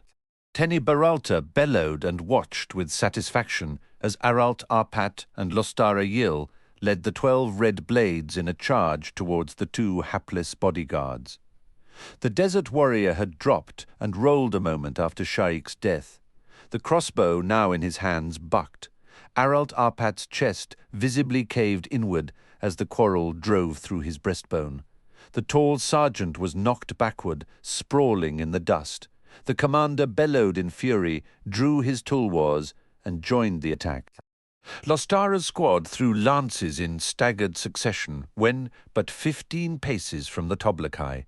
Tene Baralta's eyes widened in astonishment as not one of the 6 lances struck home. Impossibly lithe for one of such bulk, the Toblakai seemed to simply step through them, shifting weight and dipping a shoulder before springing to close, his archaic wooden sword sweeping across in a backswing that connected with the leading red blade's knees. The man went down in a cloud of dust, both legs shattered. Then the Toblakai was in the squad's midst as Tene Baralta sprinted to reach them. He saw Lostara Yil reel back, blood spraying from her head, her helmet spinning away to bounce across the potsherd gravel. A second soldier fell, his throat crushed by a thrust from the wooden sword. Arpat's squad attacked the desert warrior. Chains snapped as the morning stars lashed out and struck with deadly accuracy. There was no more difficult a weapon to parry than a morning star. The chain wrapped over any block, sending the iron ball unimpeded to its target. The weapon's greatest drawback was that it was slow to recover, but in the instant that Tene Baralta glanced over to gauge the battle, he saw that the desert warrior fought equally well with either hand and was staggering his attacks, resulting in a perpetual sequence of blows that none of the soldiers facing him could penetrate. A helmed head crumpled under the impact in the momentary span of the commander's glance. In an instant, Tene Baralta's tactics shifted. Sha'ik was dead. The mission was a success. There would be no whirlwind. It was pointless throwing lives away against these two appalling executioners who had, after all, failed in guarding Sha'ik's life and now sought naught but vengeance. He barked out the recall and watched as his soldiers battled to extricate themselves from the two men. The effort proved costly, as 3 more fell before the remaining fighters cleared a space in which to turn and run. 2 of Lostara Yil's soldiers were loyal enough to drag the dazed sergeant with them in their retreat. Bristling at the sight of the routed red blades, Tene Baralta swallowed down a stream of bitter curses. Tolwars held out. He shielded the soldiers' withdrawal, his nerves on fire at the thought of either bodyguard accepting the challenge. But the 2 men did not pursue, resuming their positions at the watchtowers. The desert warrior crouched to reload his crossbow. The sight of the weapon readied was the last Tene Baralta had of the 2 killers, as the commander then ducked out of sight and jogged with his soldiers back to the small canyon where the horses were tethered. In the high-walled arroyo, the red blades stationed their lone surviving crossbowmen on the south-facing crest, then paused to staunch wounds and regain their breaths. Behind them, their horses nickered at the smell of blood. A soldier splashed water on Lostara's red-smeared face. She blinked, awareness slowly returning to her eyes. Tene Baralta scowled down at her. "Recover yourself, Sergeant," he growled. "You are to regain Kalam's trail at a safe distance." She nodded, reaching up to probe the gash on her forehead. That sword was wood, yet as hard as steel. Aye. "Hood take the Toblakai, and the other one at that. We'll leave them be." A slightly wry expression coming to her face. Lostara Yil simply nodded again. Tene reached down a gauntleted hand and pulled the sergeant to her feet. "A fine shot, Lostara Yil. You killed the god-cursed witch and all that went with her. The Empress shall be pleased, more than pleased." Weaving slightly, Lostara went to her horse, pulled herself into the saddle. "We ride to Panpotson," Tene Baralta told her. To spread the word, he added with a dark grin. "Do not lose Kalam, Sergeant. I've yet to fail in that," she said. "You know I'll count these losses as yours, don't you? Too clever, lass." He watched her ride away, then swung his glare on his remaining soldiers. "Cowards, lucky for you that I guarded your retreat. Mount up." Learman laid out the blanket on the flat ground between the 2 watchtower foundations and rolled Sha'ik's linen-wrapped body onto it. He knelt beside it a moment, motionless, then wiped grimy sweat from his brow. The Toblakai stood nearby. "She is dead." "I see that," Learman said dryly, reaching to collect the blood-spattered book, which he slowly rewrapped in cloth. "What do we do now?" She opened the book. It was dawn. Nothing happened, except a quarrel going through her head. "Damn you, I know." The Toblakai crossed his massive arms, fell silent. The prophecy was certain, Leoman said after a few minutes. He rose, wincing at his battle-stiffened muscles. "What do we do now?" the young giant asked again. She said she would be renewed. He sighed, the book heavy in his hands. "We wait." The Toblakai raised his head, sniffed. "There's a storm coming." Book 2, Whirlwind. I have walked old roads this day that became ghosts with coming night, and were gone to my eyes with dawn. Such was my journey leagues across centuries, in one blink of the sun. Pardew Epitaph, Chapter 6. Early in Kellanvid's reign, cults proliferated among the imperial armies, particularly among the marines. It should be remembered that this was also the time of Dasim Ultor, first sword and supreme commander of the Malazan forces, a man sworn to Hud. Malazan Campaigns, Vol. Methicad. Duiker Benith sat at his table in Beulah's, cleaning his nails with a dagger. They were immaculate, making the habit an affectation. Felisin had grown familiar with his poses, and what they betrayed of his moods. The man was in a rage, shot through with fear. Uncertainties now plagued his life. Like bloodily larvae they crawled beneath his skin, growing as they gnawed on his flesh. His face, his forehead, and his thick, scarred wrists all glistened with sweat. The pewter mug of chilled Saltone wine sat untouched on the battered tabletop, a row of flies marching round and round the mug's rim. Felisin stared at the tiny black insects, memories of horror returning to her. Hood's acolyte who was not there, a man-shaped swarm of death's sprites, the buzz of wings shaping words. "There's light in your eyes again, lass," Benith said. "Tells me you're realizing what you've become, an ugly light." He pushed a small leather pouch across the table until it sat directly before her. "Kill it." Her hand trembled as she reached for the bag, loosened the ties, and removed a button of durhang. He watched her crumbling the moist pollen into her pipe bowl. 6 days, and Baudin was still missing. Captain Sorark had called in Benith more than once. Skullcup was very nearly dismantled during the search. Patrols on Beetle Road up on the rim were doubled, round, and Sinker Lake was dredged. It was as if the man had simply vanished. Benith took it personally. His control of Skullcup was compromised. He'd called her back to his side, not out of compassion, but because he no longer trusted her. She knew something. Something about Baudin, and worse. He knew she was more than she pretended to be. Benith and Soark have spoken, Heboric. Said the day she'd left when his ministrations had done enough to allow her to fake a well-being sufficient to justify her leaving. Be careful, lass. Benith is taking you back, but only to personally oversee your destruction. What was haphazard before is now precise, deliberate. He's been given guidelines. How do you know any of this? True, I'm just guessing.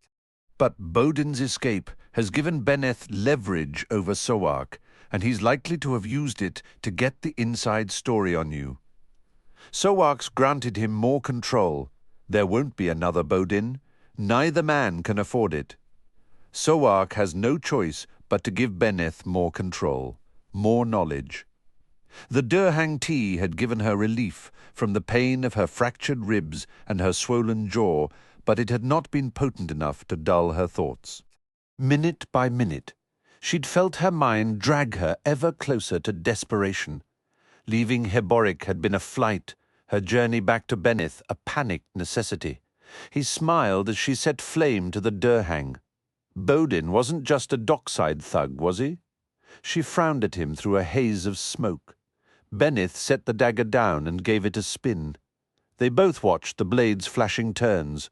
When it ceased, the point faced Benith. He scowled, spun it a second time. As the point slowed to face him again, he picked up the dagger and slid it back into the sheath at his belt, then reached for the pewter mug. The flies scattered as he raised the mug to his lips. "I don't know anything about Baudin," Felisin said. His deep-set eyes studied her for a long moment. You haven't figured anything out about anything, have you, which makes you either thick or willfully ignorant? She said nothing. A numbness was spreading through her. Was it me, lass? Was it so much of a surrender becoming mine? I wanted you, Felisin. You were beautiful, sharp. I could see that in your eyes. Am I to blame for you now? He saw her glance down at the pouch on the table and offered up a wry smile. Orders are orders. Besides, you could have said no at any time, she said, looking away. Ah, not my fault then. No, she replied. The faults are all mine, Benneth. Abruptly he rose. There's nothing pleasant in the air tonight. The she-gaze begun, the hot wind. All your suffering until now has just been a prelude, lass. Summer begins with the she-gay, but tonight... He stared down at her, but did not finish the sentence, simply taking her by the arm and pulling her upright. Walk with me. Benneth had been granted the right to form a militia consisting of his chosen slaves, each now armed with a clout. Throughout the night they patrolled the makeshift streets of Skullcup. The curfew's restriction would now be punctuated with beating followed by execution for anyone caught out in the open after nightfall. The guards would handle the execution. Benneth's militia took their pleasure in the beating. Benneth and Felisin joined the patrol squad, half a dozen men she knew well, as Benneth had bought their loyalty with her body. If it's a quiet night, he promised them, we'll take time for some relaxation come the dawn. The men grinned at that. They walked the littered aisles of sand, watchful but seeing no one else. Coming opposite a gambling establishment called Suruks, they saw a crowd of Dosi guardsmen. The Dosi captain, Gunip, was with them. Their night-hooded gazes followed the patrol as it continued on. Benneth hesitated, as if of a mind to speak with Gunip, then with a loud sigh through his nostrils resumed walking. One hand reached up to rest on the pommel of his knife. Felisin became dully aware of something, as if the hot wind breathed a new menace into the night air. The chatter of the militiamen, she noted, had fallen away, and signs of nervousness were evident. She extracted another button of doorhang and popped it into her mouth, where it rested cool and sweet between cheek and gum. Watching you do that, Benneth muttered, reminds me of Soak. She blinked. Soak. I. The worse things get, the more he shuts his eyes. Her words came out slurred. And what things are getting worse? As if in answer, a shout, followed by harsh laughter, sounded behind them, coming from the front of Suruks. Benneth halted his men with a gesture, then walked back to the crossroads they had just passed. From there he could see Suruks and Gunip's soldiers. Like a wraith rising up and stealing through Benneth, tension slowly filled the man's posture. As she watched, vague alarms rang in Felisin's skull. She hesitated, then turned to the militiamen. Something's happened. Go to him. They were watching as well. One of them scowled, one hand sliding skittish along his belt to the clout. He ain't gived us no orders, he growled. The others nodded, fidgeting as they waited in the shadows. He's standing alone, she said, out in the open. I think there's arrows trained on him. Shut your face, girl. The militiaman snapped. We ain't going out there. Benneth almost backed up a step, then visibly steeled himself. They're coming for him, Felisin hissed. Gunip and his Dosi soldiers wandered into view, closing a half-circle around Benneth. Cocked crossbows resting on forearms pointed towards him.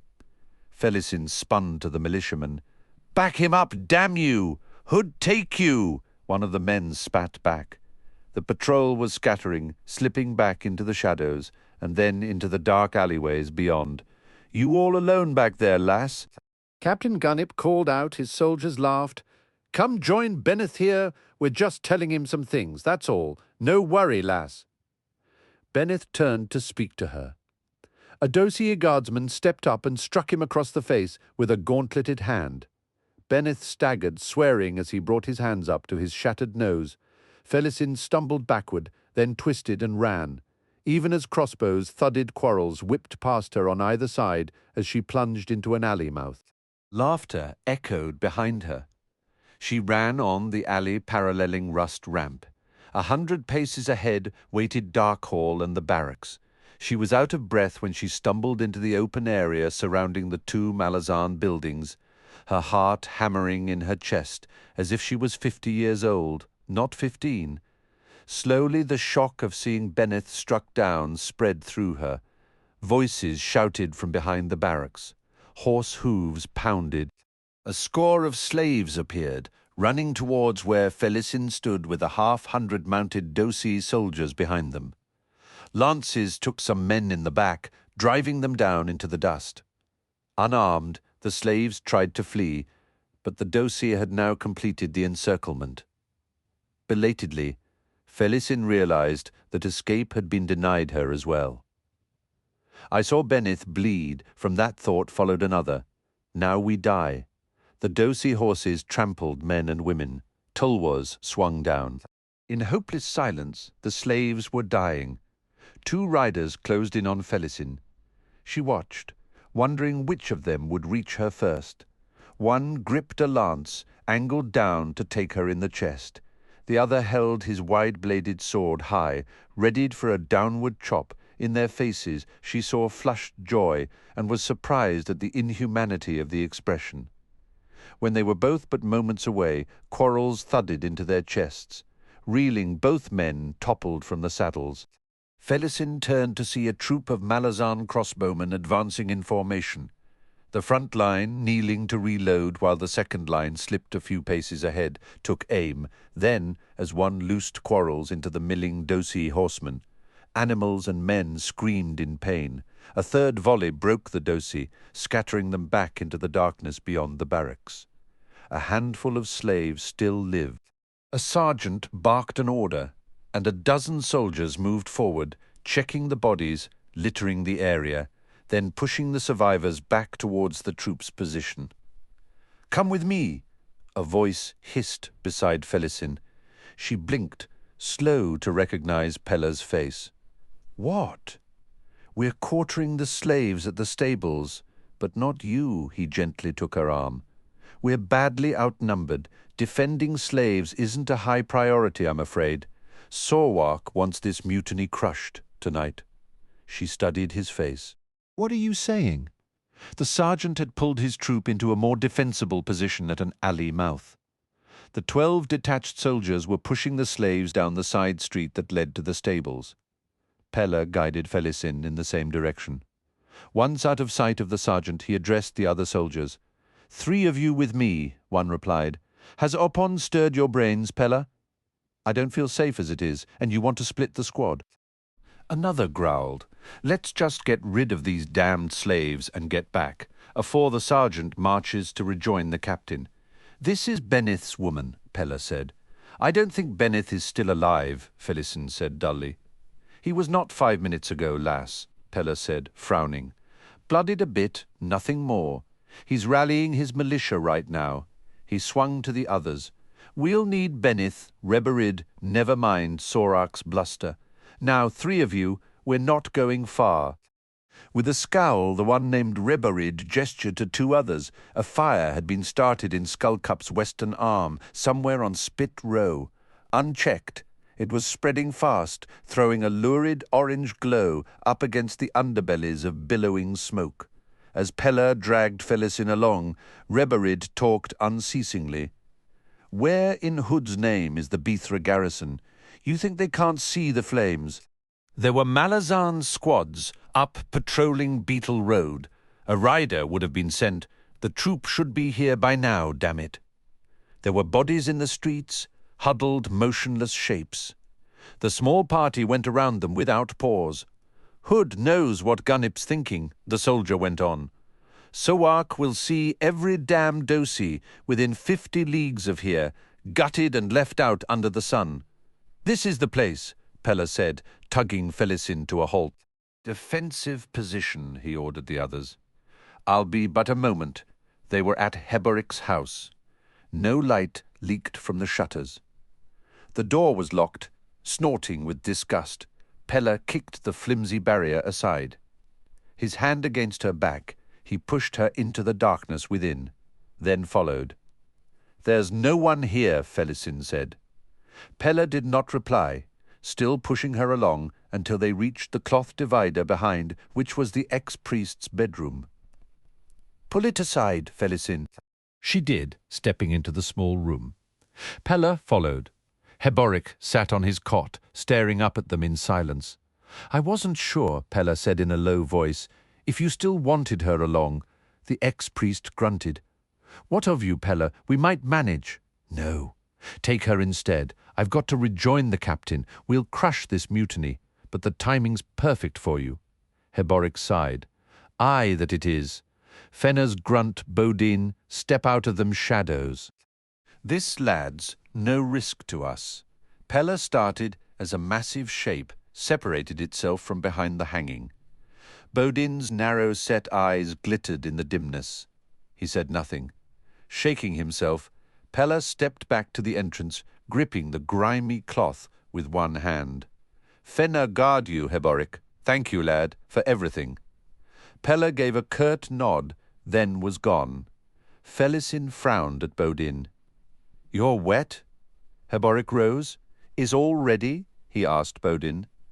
The big man nodded. "Are we escaping?" Felisin asked. "Aye." "How?" Heboric scowled. "You'll see soon enough." Baudin picked up 2 large leather packs from behind him and tossed one effortlessly to Heboric, who trapped it deftly between his arms. The sound the pack made when the ex-priest caught it made it obvious to Felisin that it was in fact a sealed bladder, filled with air. "We're going to swim Sinker Lake," she said. "Why? There's nothing but a sheer cliff on the other side." "There's caves," Heboric said. "You can reach them when the water level's low," asked Baudin, since he's been hiding in one for a week. "We have to take Benneth," Felisin pronounced. "Now, lass, no, you owe me, both of you. You wouldn't be alive to even do this, Heboric, if it wasn't for me. And for Benneth. I'll find him, meet you at the lake shore." "No, you won't," Baudin said. "I'll get him." He handed Felisin the bladder. She watched him slip out through a back door she hadn't known was there, then slowly turned to regard Heboric. He was crouched down, examining the loose netting wrapped around the packs. "I wasn't part of your escape plan, was I, Heboric?" He glanced up, raised his brows. "Until tonight, it seemed you'd made Skullcup your paradise. I didn't think you'd be interested in leaving." "Paradise?" For some reason the word shook her. She sat down on the cot. Eyeing her, he shrugged. Benneth provided. She held his gaze until, after a long moment, he finally pulled away, hefting the pack as he rose with a grunt. "We should get going," he said gruffly. "I'm not much in your eyes any more, am I, Heboric? Was I ever? Felisin, House of Paran, whose sister was adjunct Tavore, whose brother rode with adjunct Lorne, noble-born, a spoiled little girl, a whore." He did not reply, making his way to the gap in the back wall. The western half of Skullcup was in flames, lighting the entire bowl a grainy, wavering red. Heboric and Felisin saw evidence of clashes as they hurried down Work Road towards the lake, downed horses, dead Malazan and Dosi guards. Beulah's Inn had been barricaded, then the barriers breached from the darkness of the doorway. As they passed, came a faint moaning. Felisin hesitated, but Heboric hooked her arm. "You don't want to go in there, lass," he said. Gunnip's men hit that place early on, and hard. Beyond the town's edge, Work Road stretched empty and dark all the way to the Three Fates Fork. Through the rushes on their left was the glimmer of Sinker Lake's placid surface. The ex-priest led her down into the grasses, bade her crouch down, then did the same. "We'll wait here," he said, wiping sweat from his wide, tattooed forehead. The mud under her knees was clammy, pleasantly cool. "So, we swim to the cave. Then what?" "It's an old mine shaft, leading up beyond the rim, well past Beetle Road. There will be supplies left for us at the other end. From there, it's out across the desert. Dosin Parley. He shook his head. Straight west to the inside coast. 9-10 days. There's hidden springs. Baudin has memorized their locations. We'll get picked up by a boat and taken across to the mainland. How? Who? The ex-priest Grimmist, an old friend with more loyalty than is probably good for him. Hood knows. I'm not complaining. And Pella was the contact? Aye, some obscure connection to do with friends of fathers and uncles and friends of friends or something like that. He first approached you, you know, but you didn't catch on, so he found me himself. I don't remember anything like that. A quote attributed to Kellenved and recorded by the man arranging our escape, Duiker. A familiar name, the Imperial historian. He spoke on my behalf at the trial. Then, afterwards, arranged to be sent to Hisar by Warren. He fell silent, slowly shook his head. To save a bitter old man who more than once denounced his written histories as deliberate lies. If I live to stand face to face with Duiker, I think I owe the man an apology. A buzzing, frenzied sound reached them, coming from the smoky air above the town. The sound grew louder. Cinca Lake's smooth surface vanished beneath what seemed a spray of hailstones. Felisin crouched lower in fear. What is it? What's happening? Heboric was silent a moment. Then he hissed, "Bloodflies, drawn, then driven by the fires." "Quickly, lass, scoop up mud, cover yourself, and then me, hurry!" Glittering clouds of the insects swept into view, racing like gusts of fog. Frantic, Felisin dug her fingers into the cool mud between the reed stems, slapping handfuls against her neck, arms, face. As she worked, she crawled forward on her knees until she sat in the lake water. Then she turned to Heboric. "Come closer." He scrambled to her side. "They'll dive through the water, girl. You need to get out of there. Cover your legs in mud. Once I'm done with you," she said. But it was too late. All at once the air was almost unbreathable as a cloud engulfed them. Bloodflies shot down into the water like darts. Pain lanced through her thighs. Heboric pushed her hands away, then ducked down. "Mind yourself, lass!" The command was unnecessary, as all thoughts of helping Heboric had vanished with the first savage bite. Felisin leapt from the water, clawed gouges of mud free, and slapped them down on her blood-smeared thighs. She quickly added more down to her calves, her ankles and feet. Insects crawled through her hair. Whimpering, she clawed them away, then covered her head with mud. Bloodflies rode her drawn gasps into her mouth, biting as she gagged and spat. She found herself biting down, crunching them, and their bitter juices burned like acid. They were everywhere, blinding her as they gathered in frenzied clumps around her eyes. Screaming, she scraped them away, then reached down and found more mud. Soothing darkness, yet her screaming did not stop, would not stop. The insects were at her ears. She filled them with mud. Silence. Handless arms wrapped tight around her. Heboric's voice reaching her as if from a great distance away. "It's all right, lass. It's all right. You can stop screaming, Felisin. You can stop."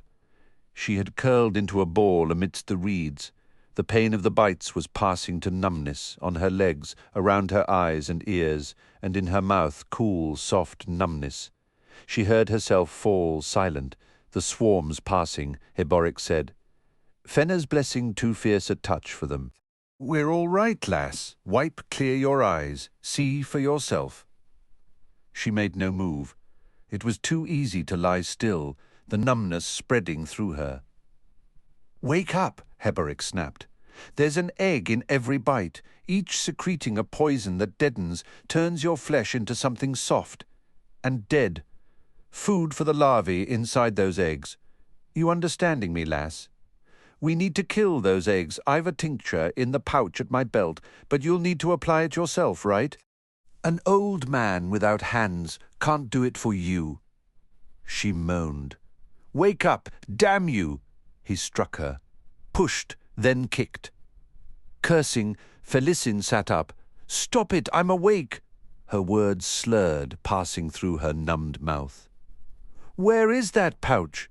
Here, open your eyes." She could barely see through the puffed swelling, but a strange blue penumbra rising from Heboric's tattoos illuminated the scene. He was unbitten. Fenner's blessing too fierce a touch. He gestured at the pouch at his belt. "Quickly. Those eggs are about to hatch. Then the larvae will start eating you, from the inside out. Open the pouch there, the black bottle, the small one. Open it." She removed the stopper. A bitter smell made her recoil. "One drop on your fingertip, then push that drop right into the wound, push it hard. Then the next one and the next. I can't feel the ones around my eyes. I'll guide you, lass. Hurry." The horror did not end.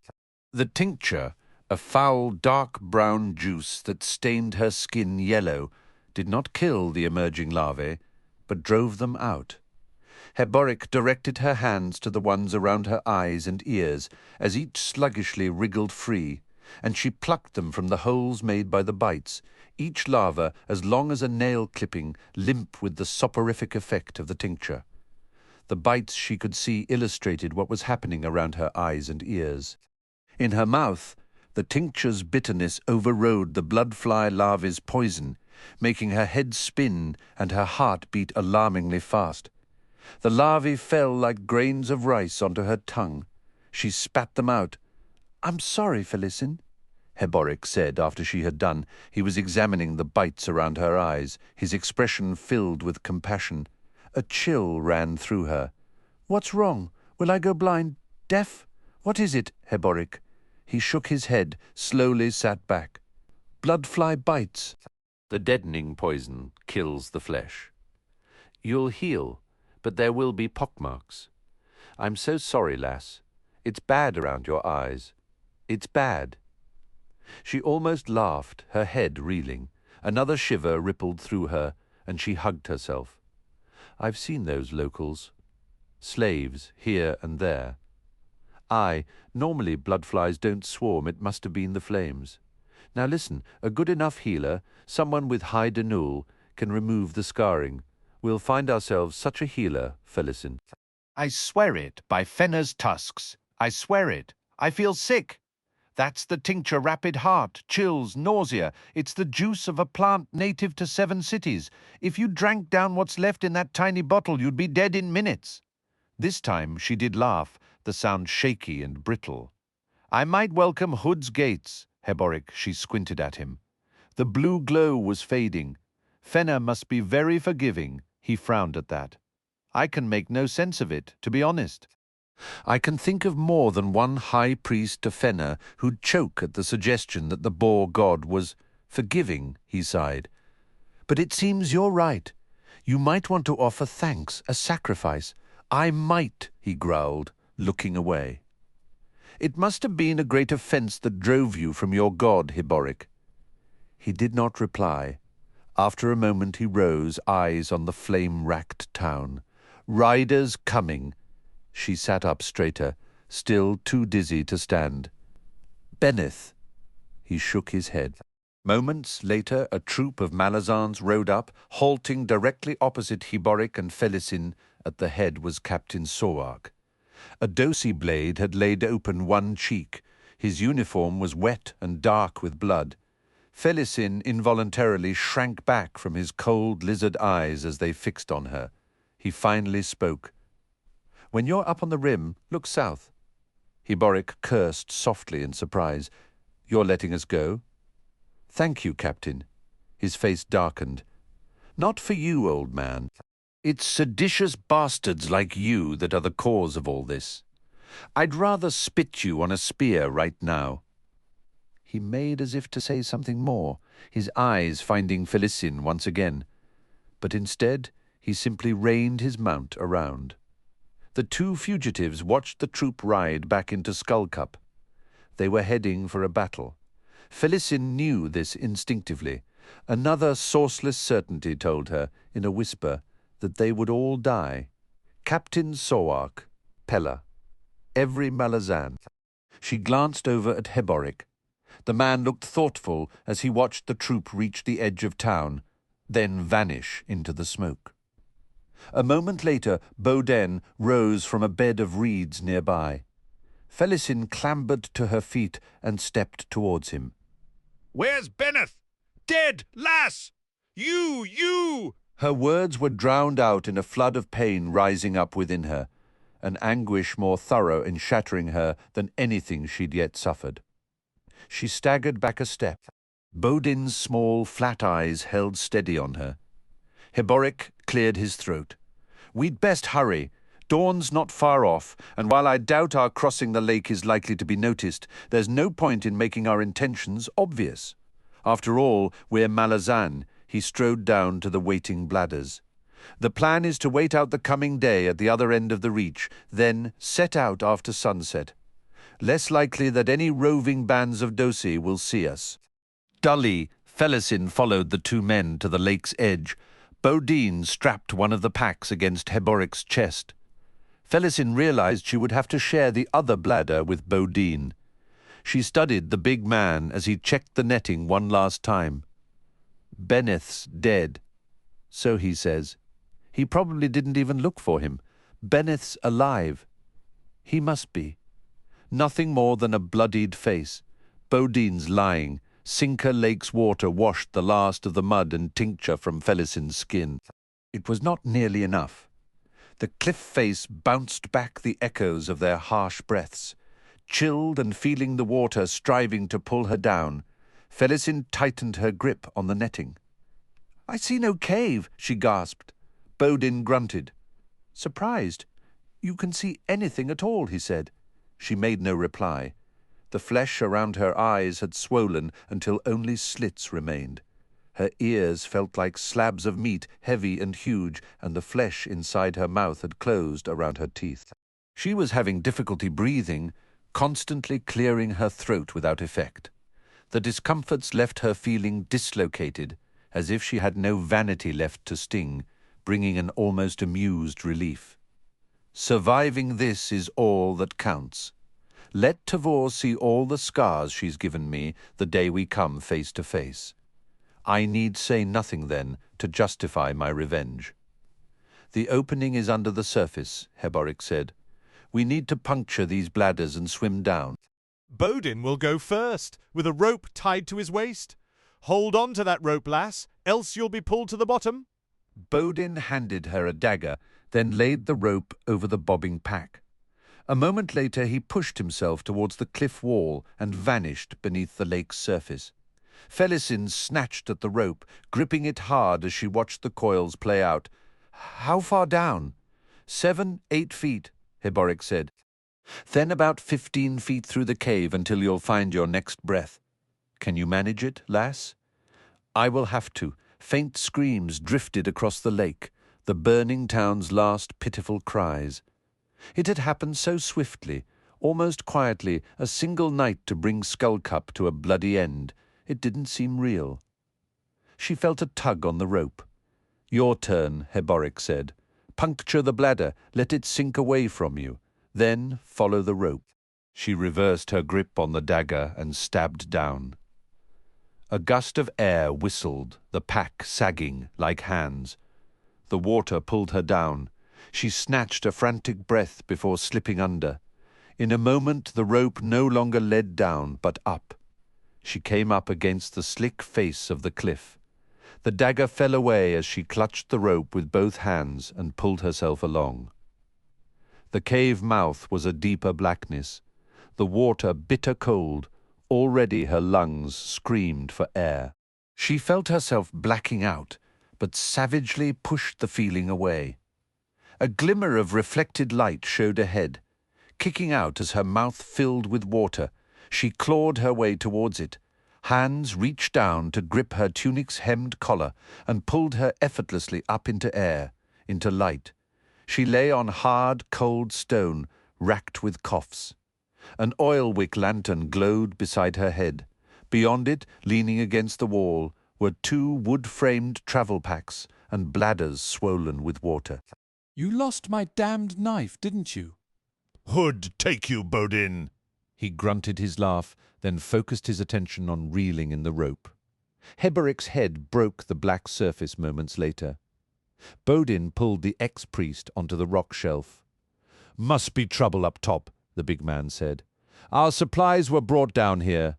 "So I see." Heboric sat up, gasping as he recovered his breath. "Best you two stay here while I scout," Baudin said. "I off with you then." As Baudin disappeared up the reach, Felisin sat up. "What kind of trouble?" Heboric shrugged. "No," she said. "You've suspicions," he grimaced. Sha'ik said, "Look south."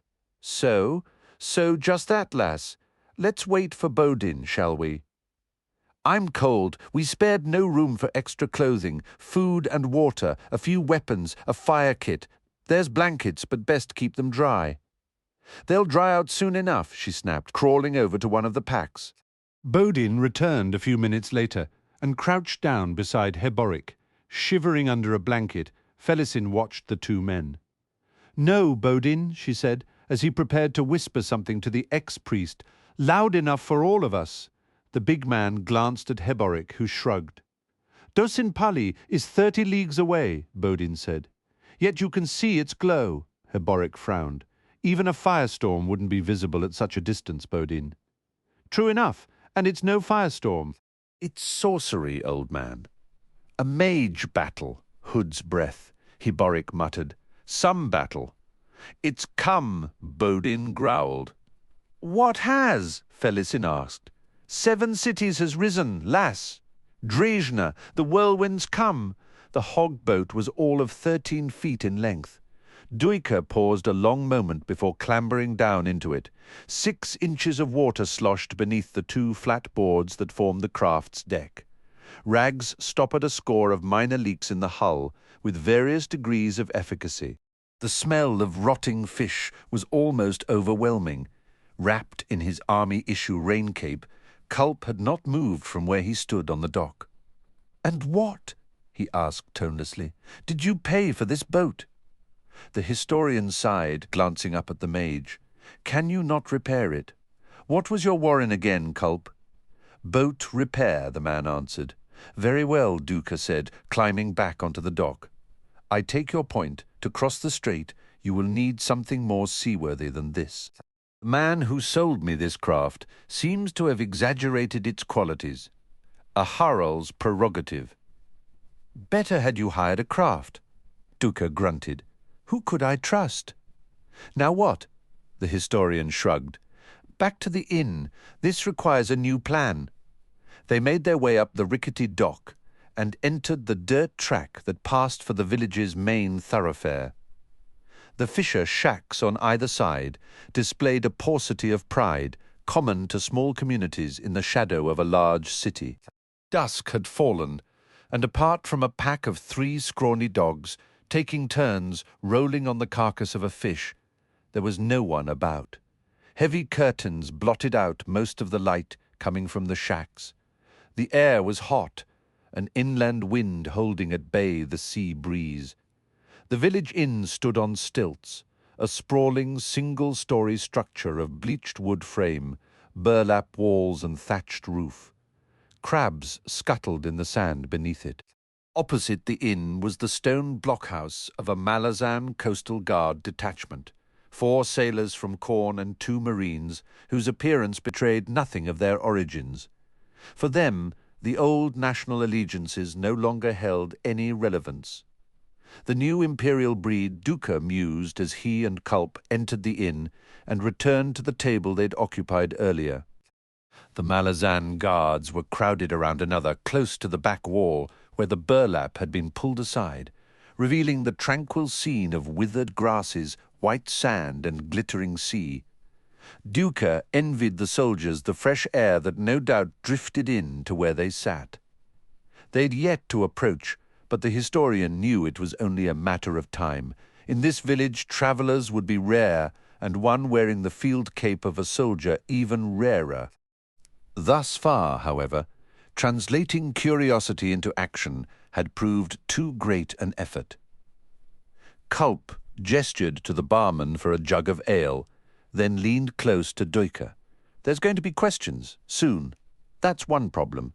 We don't have a boat. That's another. I'm a poor excuse for a sailor. That's a third.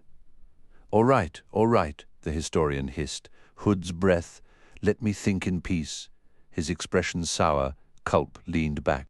Moths danced clumsily between the sputtering lanterns in the room. There were no villagers present, and the lone barman's attention seemed close to obsessive on the Malazan soldiers, holding his thin, dark eyes on them, even as he set down the ale jug in front of Culp. Watching the barman leave, the mage grunted. "This night's passing strange, Duiker? Aye, where is everyone?" The scrape of a chair drew their attention to the ranking Malazan, a corporal by the sigil on his surcoat, who'd risen and now approached. Beneath the dull tin sigil was a larger stain, where the surcoat's dye was unweathered. The man had once been a sergeant. To match his frame, the corporal's face was flat and wide, evincing North Canese blood somewhere in his ancestry. His head was shaved, showing razor scars, some still blotted with dried blood. His gaze was fixed on Culp. The mage spoke first. "Watch your tongue, lest you keep walking backwards." The soldier blinked. "Backwards? Sergeant, then corporal. You bucking for private now? You've been warned." The man seemed unaffected. "I see no rank showing," he growled. "Only because you don't know what to look for. Go back to your table, corporal, and leave our business to us." Your 7th Army. He clearly had no intention of returning to his table. A deserter. Culp's wiry brows rose. "Corporal, you've just come face to face with the 7th's entire mage cadre.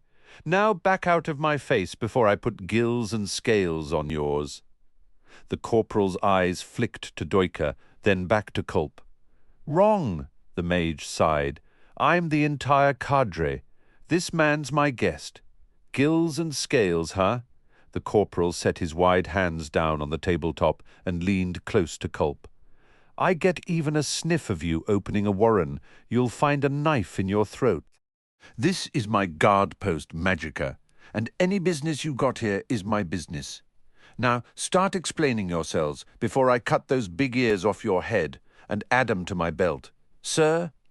Duiker cleared his throat. "Before this goes any further, shut your mouth," the corporal snapped, still glaring at Culp. Distant shouting interrupted them. "Truth," the corporal bellowed. "Go see what's happening outside." A young corn sailor leapt to his feet, checking a newly issued short sword scabbarded at his hip as he crossed to the door. "We are here," Duiker told the corporal, "to purchase a boat." A startled curse came from just outside, followed by a frantic scrabbling of boots on the rickety inn steps. The recruit named Truth tumbled back inside, his face white. An impressive stream of corn dockside curses issued from the youth's mouth, finishing with, "Got an armed mob outside, corporal, and they ain't interested in talking. Saw them split, about 10 heading to the ripath. The other sailors were on their feet. One addressed the corporal. They'll torch her, Gessler.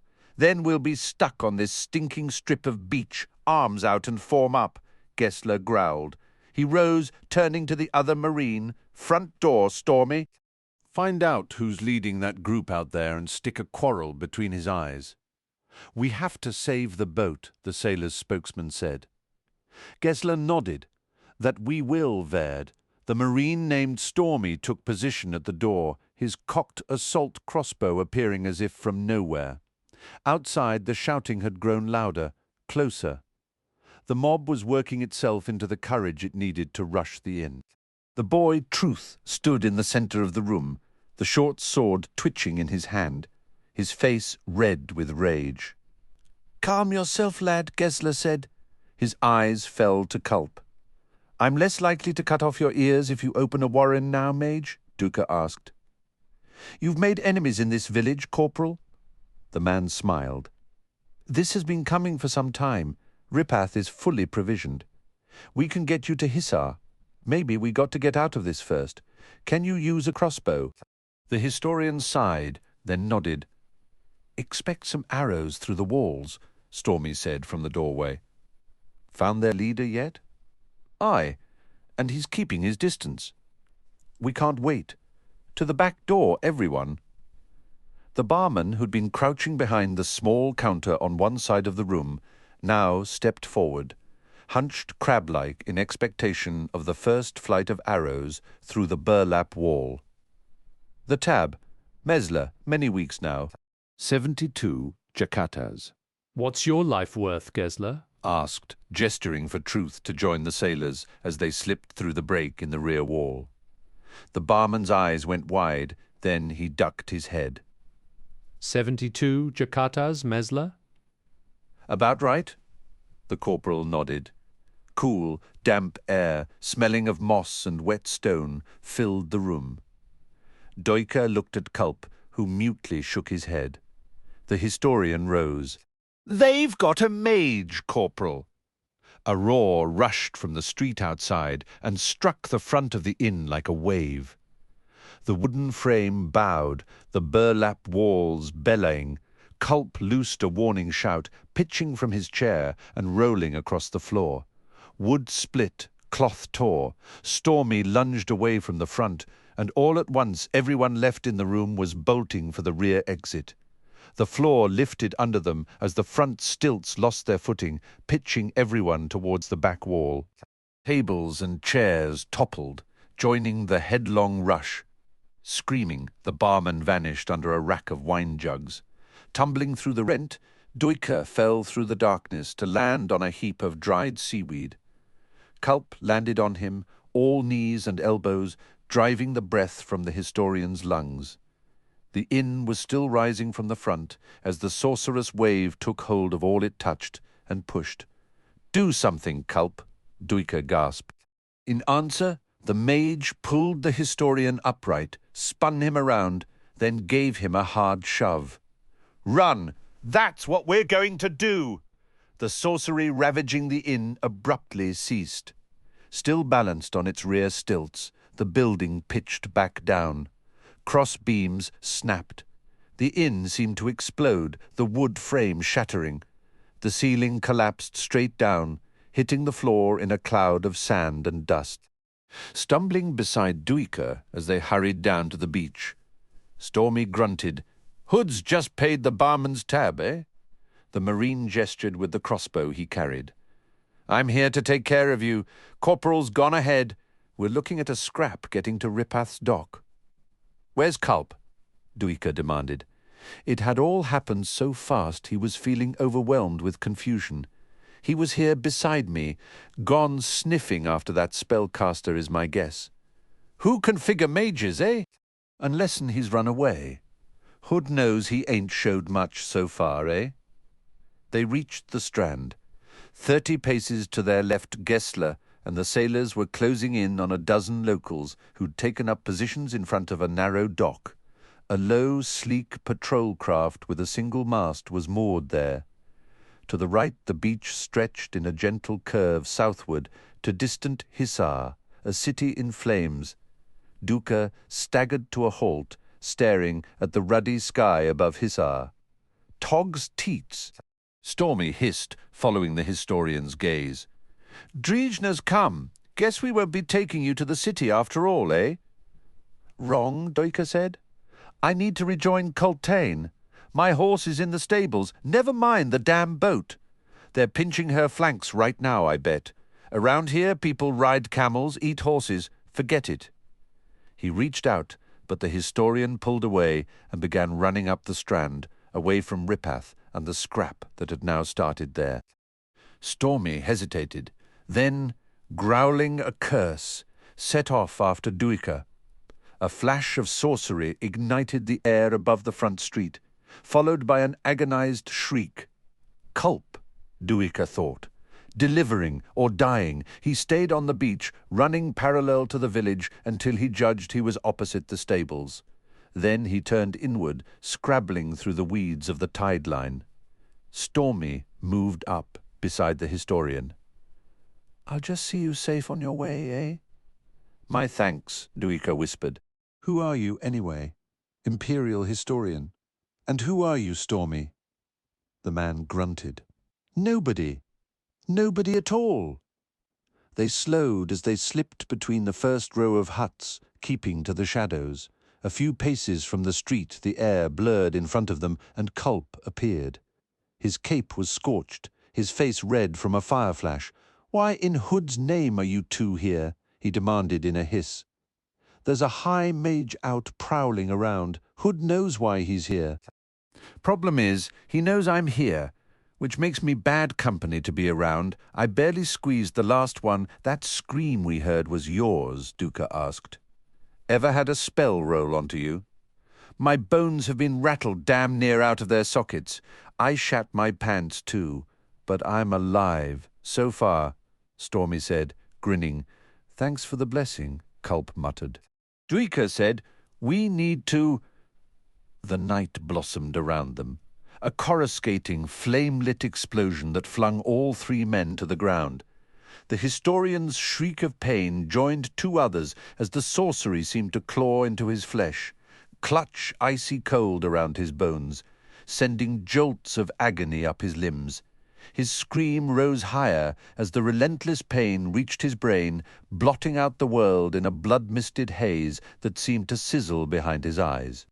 Duiker thrashed about and rolled across the ground, but there was no escape. This sorcery was killing him, a horrifyingly personal assault invading every corner of his being. Then it was gone. He lay unmoving, one cheek pressed against the cool, dusty ground, his body twitching in the aftermath. He'd soiled himself. He'd pissed himself. His sweat was a bitter stink. A hand clutched the collar of his teleba. Culp's breath gusted hot at his ear as the mage whispered, "I slapped back." "Enough to sting. We need to get to the boat. Gesler's go with Stormy," Duiker gasped. "I'm taking the horses. Are you mad?" Biting back a scream, the historian pushed himself to his feet. He staggered as memories of pain rippled through his limbs. "Go with Stormy, damn you! Go!" Culp stared at the man, then his eyes narrowed.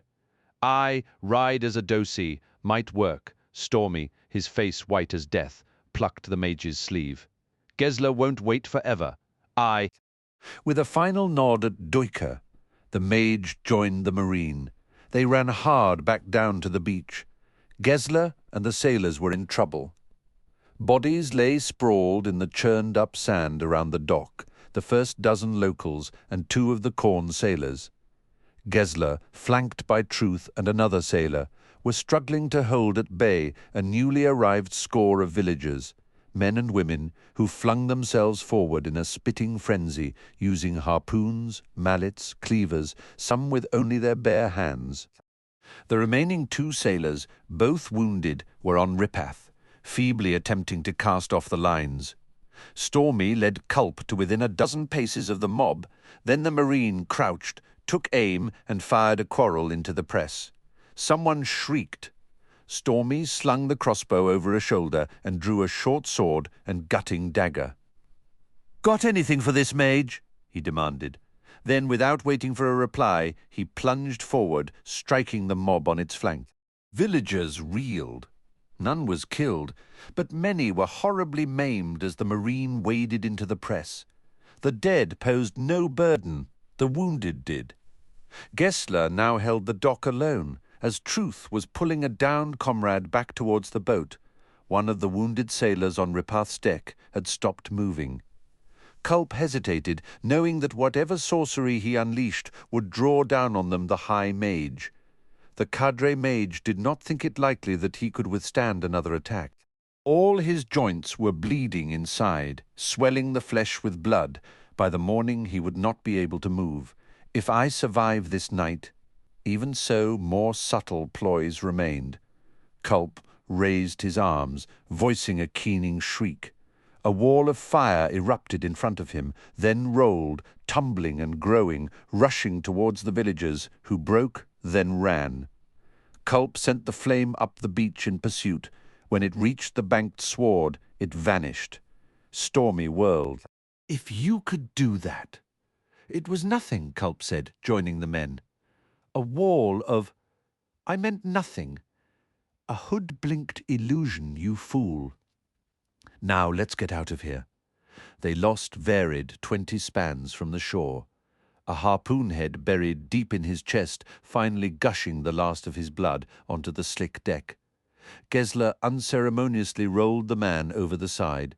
Remaining upright in addition to the corporal were the youth Truth, Stormy, and Culp.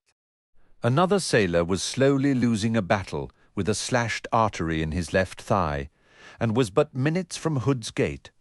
"Everyone stay quiet," Culp whispered. "Show no lights, the High Mage is on the beach." Breaths were held, including a pitiless hand clamped down over the dying sailor's mouth until the man's moaning ceased. With barely a storm sail rigged, Ripath slipped slowly from the shallow bay, her keel parting water with a soft susurration. Loud enough, Culp knew. He opened his warren, threw sounds in random directions, a muted voice here, a creak of wood there. He cast a shroud of gloom over the area, holding the power of his warren back, letting it trickle forth to deceive, not challenge. Sorcery flashed 60 spans to their left, fooled by a thrown sound. The gloom swallowed the magic's light. The night fell silent once again. Gessler and others seemed to grasp what Culp was doing, their eyes held on him, hopeful, with barely checked fear. Truth held the tiller, motionless, not daring to do anything but keep the sail ahead of the soft breeze. It seemed they merely crawled on the water. Sweat dripped from Culp. He was soaked through with the effort of evading the High Mage's questing senses. He could feel those deadly probes, only now realizing that his opponent was a woman, not a man. Far to the south, Hissar's harbour was a glowing wall of black-smeared flames. No effort was made to angle towards it, and Culp understood as well as the others that there would be no succour found there. 7 cities had risen in mutiny, and we're at sea. Is there a safe harbour left to us? Gessler said this boat was provisioned, far enough to take us to Aren, through hostile waters at that. A better option would be Falar, but that was over 600 leagues south of Dosin Pali. Then another thought struck him, even as the questing of the High Mage faded, then finally vanished. Heboric Light Touch. The poor bastards heading for the rendezvous if all's gone as planned. Crossing a desert to a lifeless coast. "Breathe easy now," the mage said. "She's abandoned the hunt." "Out of range?" Truth asked. "No, just lost interest." "I'd guess she has more important matters to attend to, lad. Corporal Gessler?" "Aye, we need to cross the strait to the Otataral coast." "What in Hood's name for mage?" "Sorry, this time I'm pulling rank. Do as I command? And what if we just push you over the side?" Gessler inquired calmly. "There's Denrabi out here, feeding along the edge of Sahul Shelf. You'd be a tasty morsel." Culp sighed. "We go to pick up a high priest of Fenna, corporal. Feed me to a Denrabi, and no one mourns the loss. Anger a high priest and his foul-tempered god might well cock one red eye in your direction." "Are you prepared for that risk?" The corporal leaned back and barked a laugh. Stormy and Truth were grinning as well. Culp scowled. "You find this amusing?" Stormy leaned over the gunwale and spat into the sea. He wiped his mouth with the back of his hand, then said, "It seems Fenna's already cocked an eye in our direction, mage. We're Boar Company of the disbanded First Army before Lazine crushed the cult. That is, now we're just Marines attached to a miserable coastal guard."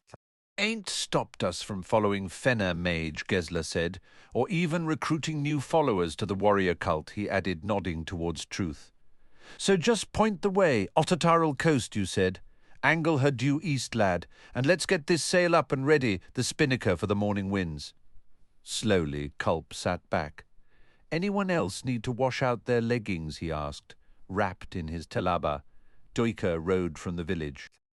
There were figures to either side of the coastal road, featureless in the faint moon's light. The cool desert air seemed to carry in it the residue of a sandstorm, a desiccating haze that parched the throat. Reaching the crossroads, The historian reined in. Southward the coastal road continued on, down to Hisar. A trader track led west inland. A quarter-mile down this track was encamped an army. There was no order evident. Thousands of tents were haphazardly pitched around a huge central corral shrouded in fire-lit clouds of dust. Tribal chants drifted across the sands. Along the track, no more than 50 long paces from Duiker's position, a hapless squad of Malazan soldiers writhed on what were locally called sliding beds, 4 tall spears each set upright, the victim set atop the jagged points at the shoulders and upper thighs. Depending on their weight and their strength of will in staying motionless, the impaling and the slow slide down to the ground could take hours. With Hood's blessing, the morrow's sun would hasten the tortured death. The historian felt his heart grow cold with rage. He could not help them, Duiker knew. It was challenge enough to simply stay alive in a countryside aflame with murderous lust. But there would come a time for retribution if the gods will it. Mage fires blossomed vast, and at this distance, silent over Hisar. Was Coltaine still alive? Bult, the 7th? Had Sormo divined what was coming in time? He tapped his heels against his mount's flanks, continued down the coastal road. The renegade army's appearance was a shock. It had emerged as if from nowhere, and for all the chaos of the encampment there were commanders there, filled with bloodthirsty intent and capable of achieving what they planned. This was no haphazard revolt. Culp said a high mage. Who else is out there? Sha'ik has had years in which to build her army of the apocalypse, dispatch her agents, plan this night, and all that will follow. We knew it was happening. Lezine should have stuck Pormquel's head on a spike long ago. A capable high fist could have crushed this. Dosi Kimeral. 3 cloaked shapes rose from the flood track on the inland side of the road. A night of glory, Duiker responded, not slowing as he rode past. Wait, Dosi. The apocalypse waits to embrace you. The figure gestured towards the encampment. I have kin in Hisari harbour, the historian replied. I go to share in the riches of liberation. Duiker reined in suddenly and pulled his horse around. Unless the 7th has won back the city, is this the news you have for me? The spokesman laughed. They are crushed, destroyed in their beds, Dosi. Hisar has been freed of the Mesla curse. Then I ride. Duiker kicked the horse forward again. He held his breath as he continued on, but the tribesmen did not call after him. The 7th gone? Does Coltaine ride a sliding bed right now? It was hard to believe, yet it might well be true. Clearly the attack had been sudden, backed by high sorcery, with me dragging Culp away. On this night of all nights, Hood curse my bones. For all the lives within him, Sormo Enath was still a boy, his flesh hardly steeled to such a challenge. He might well have bloodied a few noses among the enemy's mages. To expect or hope for more than that was being unfair. They would have fought hard, every one of them. Hisar's price would have been high. Nonetheless, Duiker would have to see for himself. The Imperial historian could do no less. More he could ride among the enemy, and that was an extraordinary opportunity. Never mind the risks. He would gather all the information he could, anticipating an eventual return to the ranks of a Malazan punitive force, where his knowledge could be put to lethal use. In Otter words, a spy. So much for objectivity, Duiker. The image of the Malazan soldiers lining the trader track, dying slowly on the sliding beds, was enough to sear away his detachment. Magic flared in the fishing village half a mile behind him. Duiker hesitated, then rode on. Culp was a survivor, and by the look of that coastal guard, he had veterans at his side.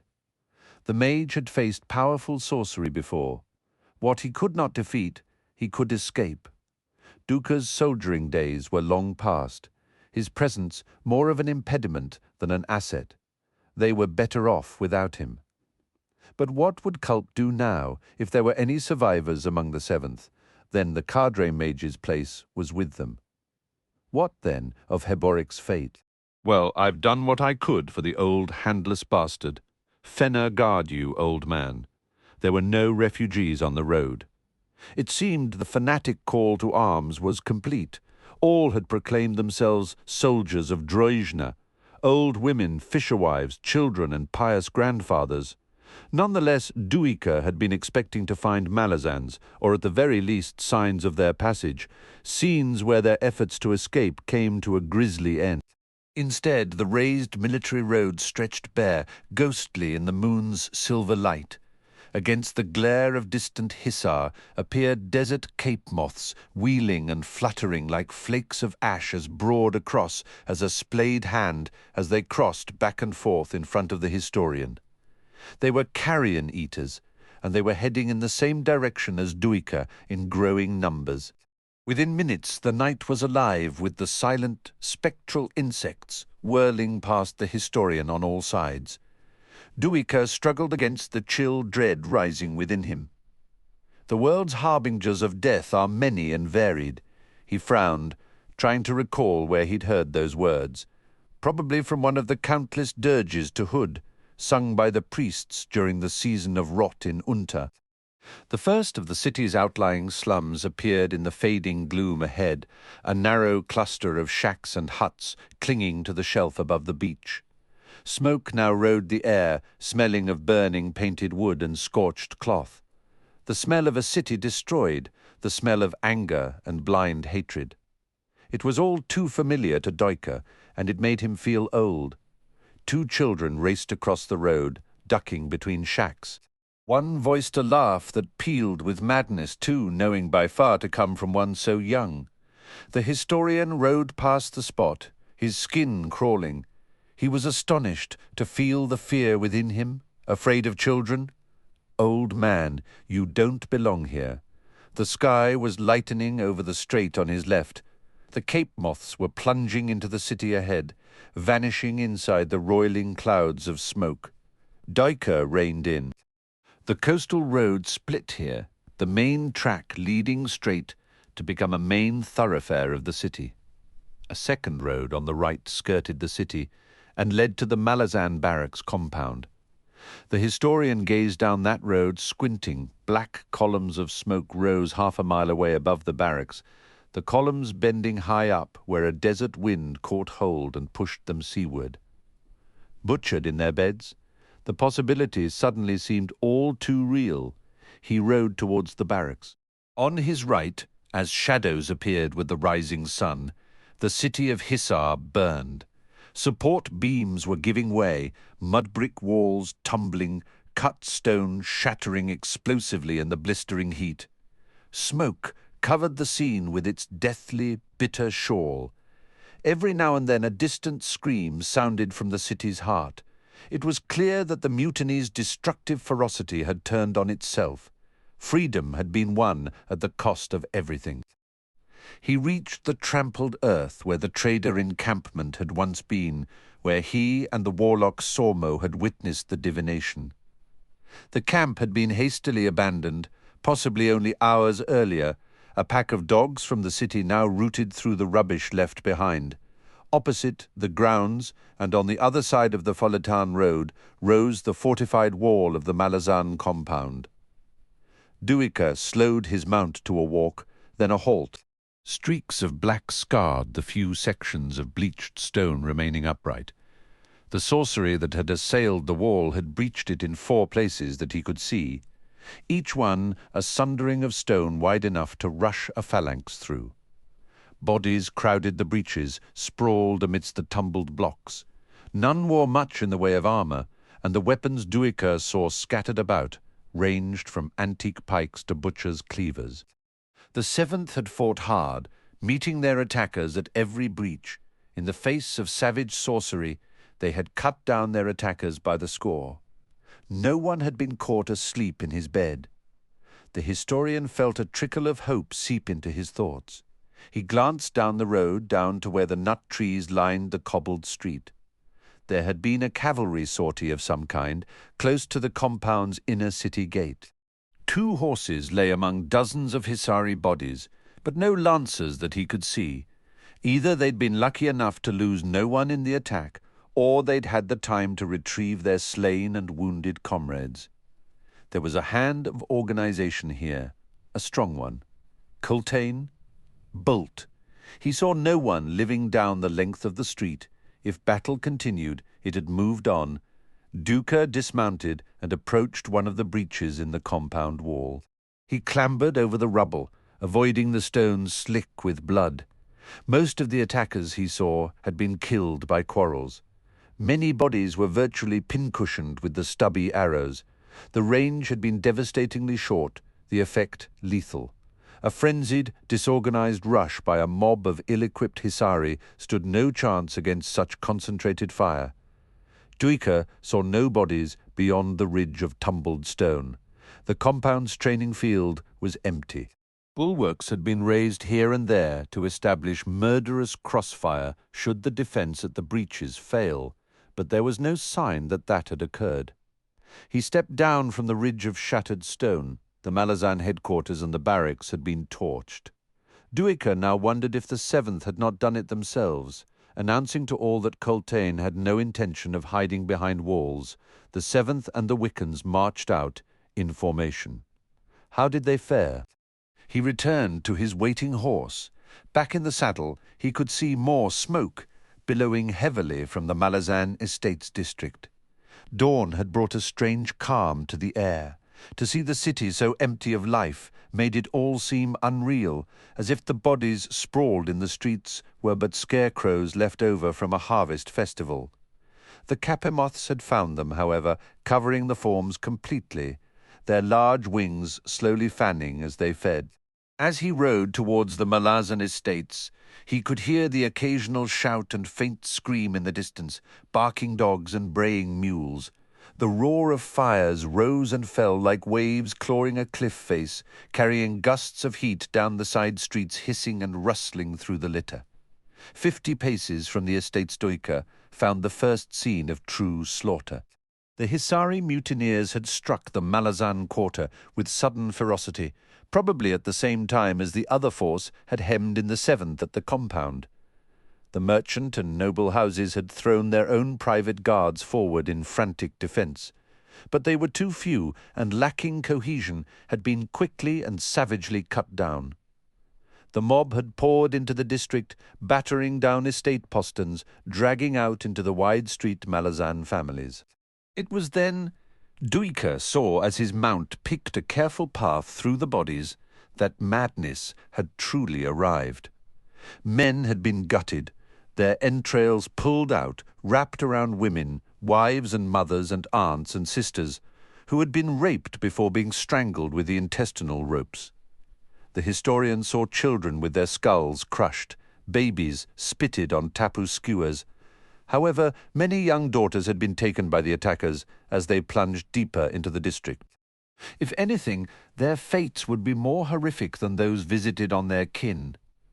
Duiker viewed all he saw with a growing numbness. The terrible agony that had been unleashed here seemed to remain coiled in the air, poised, ready to snatch at his sanity. In self-defense, his soul withdrew, deeper, ever deeper. His power to observe remained, however, detached completely from his feelings. The release would come later. The historian well knew the shaking limbs, the nightmares, the slow scarification of his faith. Expecting to see more of the same, Duiker rode towards the first square in the district. What he saw instead jarred him. The Hisari mutineers had been ambushed in the square and slaughtered by the score. Arrows had been used and then retrieved, but some shattered shafts remained. The historian dismounted to pick one up. Wickan. He believed he could now piece together what had occurred. The barracks compound had been besieged. Whoever commanded the Hisari had intended to prevent Coltaine and his forces from striking out into the city and, if the sorcery's level was any indication, had sought the complete annihilation of the Malazan army. In this, the commander had clearly failed. The Wiccans had sorted, broken through the encirclement, and had ridden directly to the estates, where they well knew the planned slaughter would have already begun. Too late to prevent the first attack at the district gates, they had altered their route, riding around the mob and set up an ambush in the square. The Hisari, in their thirst for more blood, had plunged forward, crossing the expanse without the foresight of scouts. The Wiccans had then killed them all. There was no risk of reprisal to prevent them later retrieving their arrow shafts. The killing must have been absolute, every escape closed off, then the precise, calculated murder of every Hisari in the square. Duiker swung about at the sound of approaching footsteps. A band of mutineers approached from the gates behind him. They were well armed, with pikes in their hands and tulwars at their hips. Chain vests glinted from beneath the red teleban they wore. On their heads were the peaked bronze helmets of the city guard.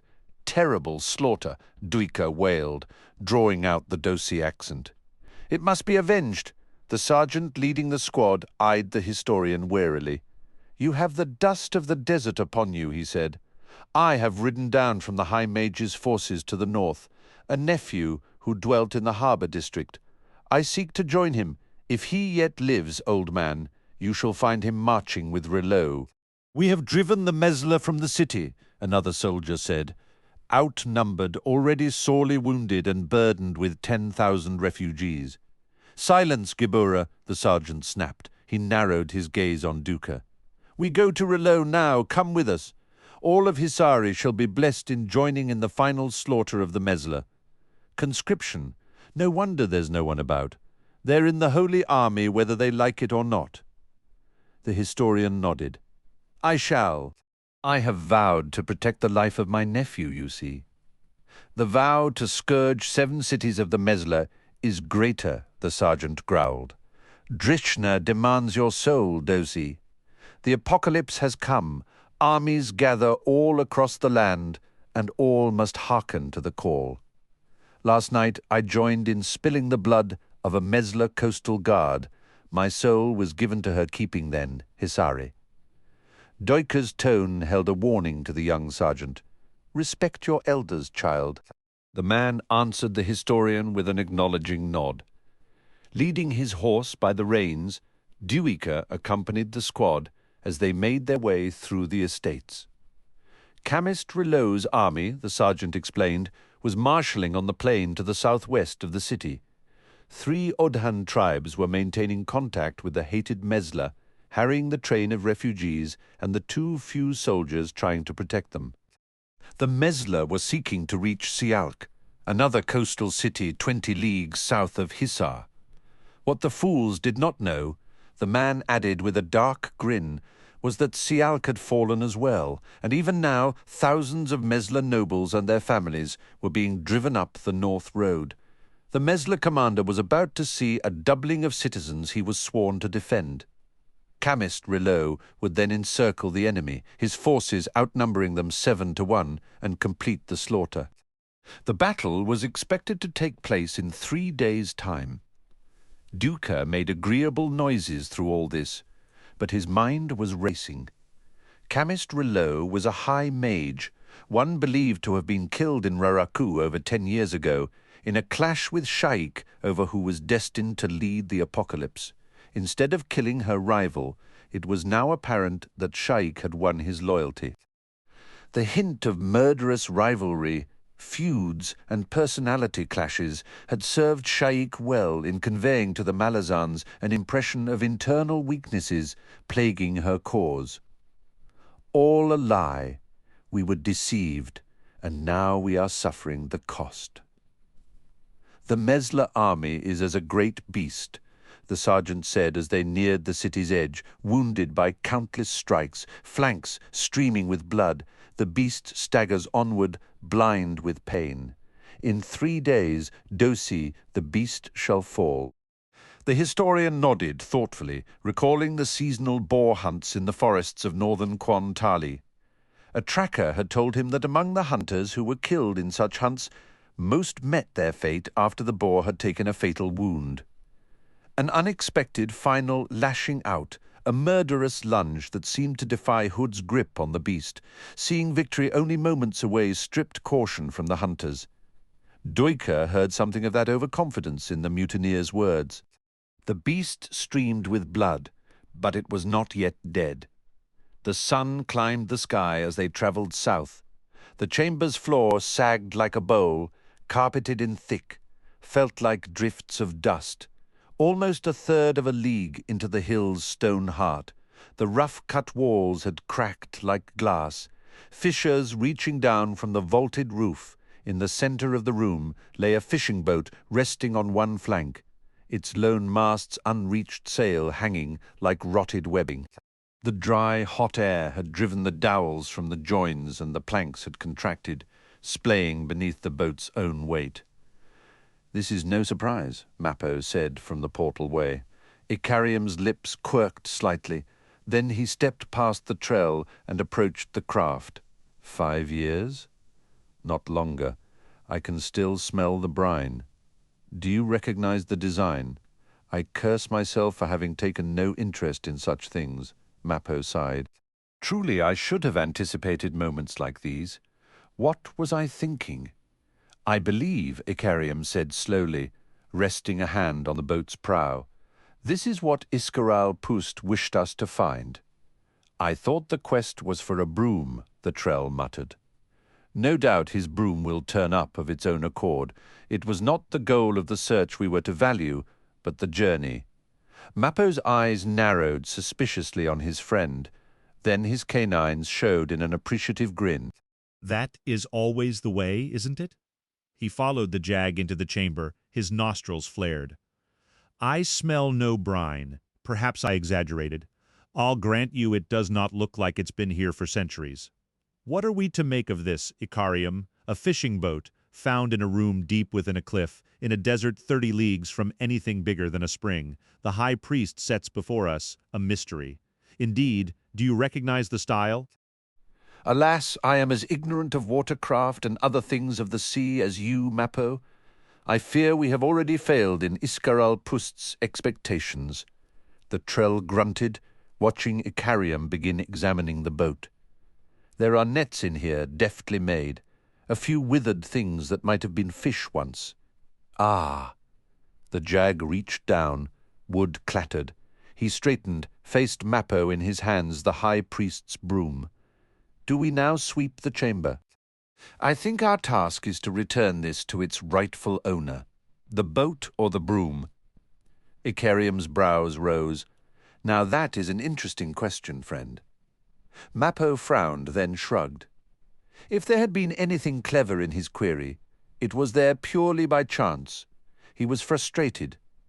Too long underground, too long inactive, and at the whim of a madman's schemes. It was an effort to bend his mind to this mystery, and indeed he resented the assumption that it was worth doing at all. After a long moment, he sighed. Shadows swept down on this craft, and its occupant plucked them both away and delivered them here. Was this Pust's own boat? He hardly strikes me as from fisher bloodlines. I've not heard a single dockside curse pass his lips. No salty metaphors, no barbed catechisms. So, not Iscaral Pust's craft. No leaving. Well, either the mule or servant. Mappo nodded. He rubbed his bristled jaw.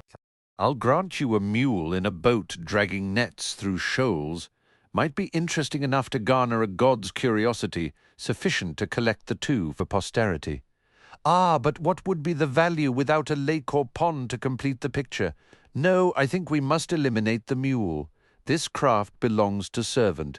Recall his adept climbing skills. Recall the horrid soup. That was laundry, Mappo. Precisely my point, Icarium. You are correct. Servant once plied waters in this boat. Then we are agreed. Aye, hardly a move up in the world for the poor man. Icarium shook himself. He raised the broom like a standard. More questions for Iscaral Pust. Shall we begin the return journey, Mappo? 3 hours later, the two weary men found the High Priest of Shadow seated at the table in the library. Iscaral Pust was hunched over a deck of dragons. You're late, he snapped, not looking up. The deck keens with fierce energy. The world outside is in flux. Your love of ignorance is not worthy of these precipitous times. Attend this field, travellers, or remain lost at your peril. Snorting his disgust, Mappo strode to where the jugs of wine waited on a shelf. It seemed even Icarium had been brought short by the high priest's words as he dropped the broom clattering on the floor and pulled back a chair opposite Iskaral Pust. The frustrated air about the jug did not make likely an afternoon of calm conversation. Mappo poured 2 cups of wine, then returned to the table. The high priest raised the deck in both hands, closed his eyes, and breathed a silent prayer to Shadow Throne. He began a spiral field, laying the center card first. Obelisk. Iskaral squealed, shifting nervously on his chair. I knew it! Past, present, future, the here, the now, the then, the when. Hood's breath, Mappo breathed. The second card landed, its upper left corner overlapping Obelisk's lower right. The rope, shadow patron of assassins. Ha! Subsequent cards followed in swift succession, Iskaral Pust announcing their identities as if his audience were ignorant or blind. Upon, the male twin upright, the luck that pushes, ill luck, terrible misfortune, miscalculation, poor circumstance, scepter, throne, queen of high house life, spinner of high house death, soldier of high house light, knight of life, mason of dark. A dozen more cards followed. Then the high priest sat back, his eyes thinned to slits, his mouth hanging open. Renewal, a resurrection without the passage through Hood's gates. Renewal, he looked up, met Icarium's eyes. You must begin a journey. Soon? Another quest? The Jag asked so quietly that Mappo's hackles rose in alarm. Aye, can you not see, fool? See what? Icarium whispered. Clearly ignorant that his life hung by a thread, Iskaral Pust rose, wildly gesturing at the field of cards. It's right here in front of you, idiot. As clear as my Lord of Shadow could make it. How have you survived this long? In his frenzy, the high priest snatched at the wispy patches of hair that remained on his head, yanking the tufts this way and that. He was fairly hopping in place. Obelisk, can't you see mason, spinner, scepter, queens and knights, kings and fools? Icarium moved lightning fast across the table, both hands closing around the high priest's neck, snatching him into the air and dragging him across the tabletop. Iskaral Pust gurgled, his eyes bulging as he kicked feebly. My friend, Mappo warned, fearing he would have to step in and pry Icarium's hands from his victim's neck before lasting damage was done. The Jag threw the man back down, shaken by his own anger. He drew a deep breath. Speak plainly, priest, he said calmly. Iskaral Pust writhed for a moment longer on the tabletop, scattering the wooden cards to the floor. Then he stilled. He looked up at Icarium with wide, tear-filled eyes. You must venture forth, he said in a ravaged voice, into the holy desert. Why? Why? Why? Sha'ik is dead. We have to assume, Mappo said slowly, that the characteristic of never answering directly is bred into the man, as natural as breathing. They sat in the vestibule the Trell had been given as his quarters. Iskaral Pust had vanished only a few minutes after voicing his pronouncement, and of servant there had been no sign since their return from the cavern housing the fishing boat. Icarium was nodding. He spoke of a resurrection. It must be considered, for this sudden death of Sha'ik seems to defy every prophecy, unless indeed the renewal marks a return from Hood's gates. And Iskaral Pust expects us to attend this rebirth? How effortlessly has he ensnared us in his mad web. For myself, I am glad the witch is dead, and I hope she remains that way. Rebellion is ever bloody. If her death plucks this land back from the brink of mutiny, then to interfere would put us in great peril. You fear the wrath of the gods? I fear being unwittingly used by them or their servants, Icarium. Blood and chaos is the wine and meat of the gods, most of them anyway, especially the ones most eager to meddle in mortal affairs. I will do nothing to achieve their desires. Nor I, friend, the Jag said, rising from his chair with a sigh. Nonetheless, I would witness such a resurrection. What deceit has the power to wrest a soul from Hood's clasp? Every ritual of resurrection I have ever heard attempted inevitably resulted in a price beyond reckoning.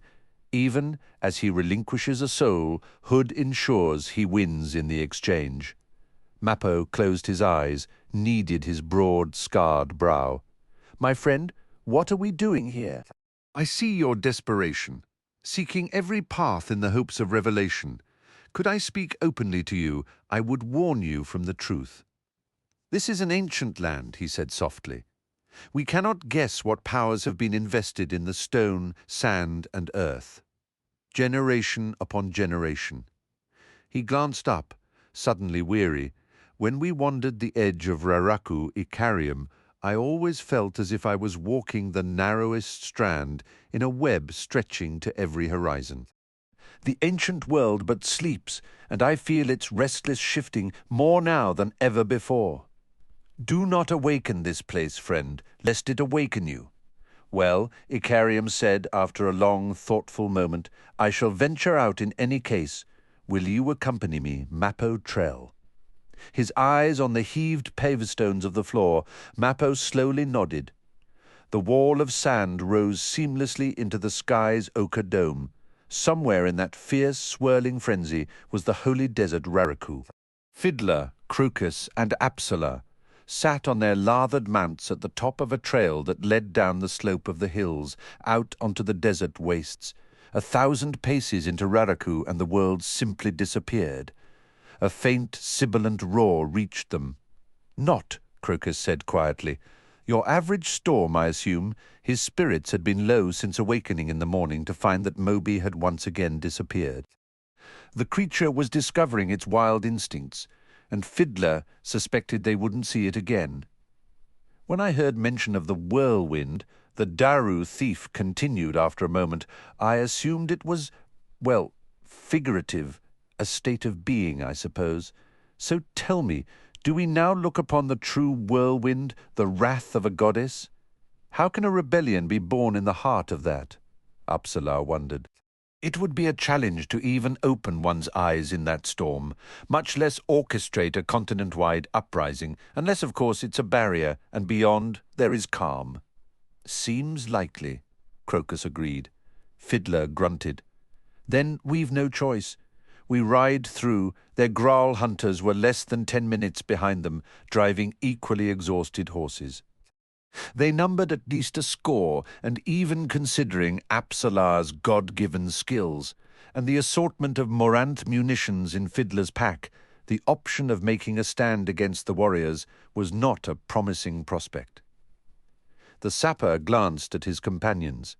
Sun and wind had burned their faces, leaving white creases at the corners of the eyes. Chapped, peeling and split lips showed as straight lines bracketed by deeper lines.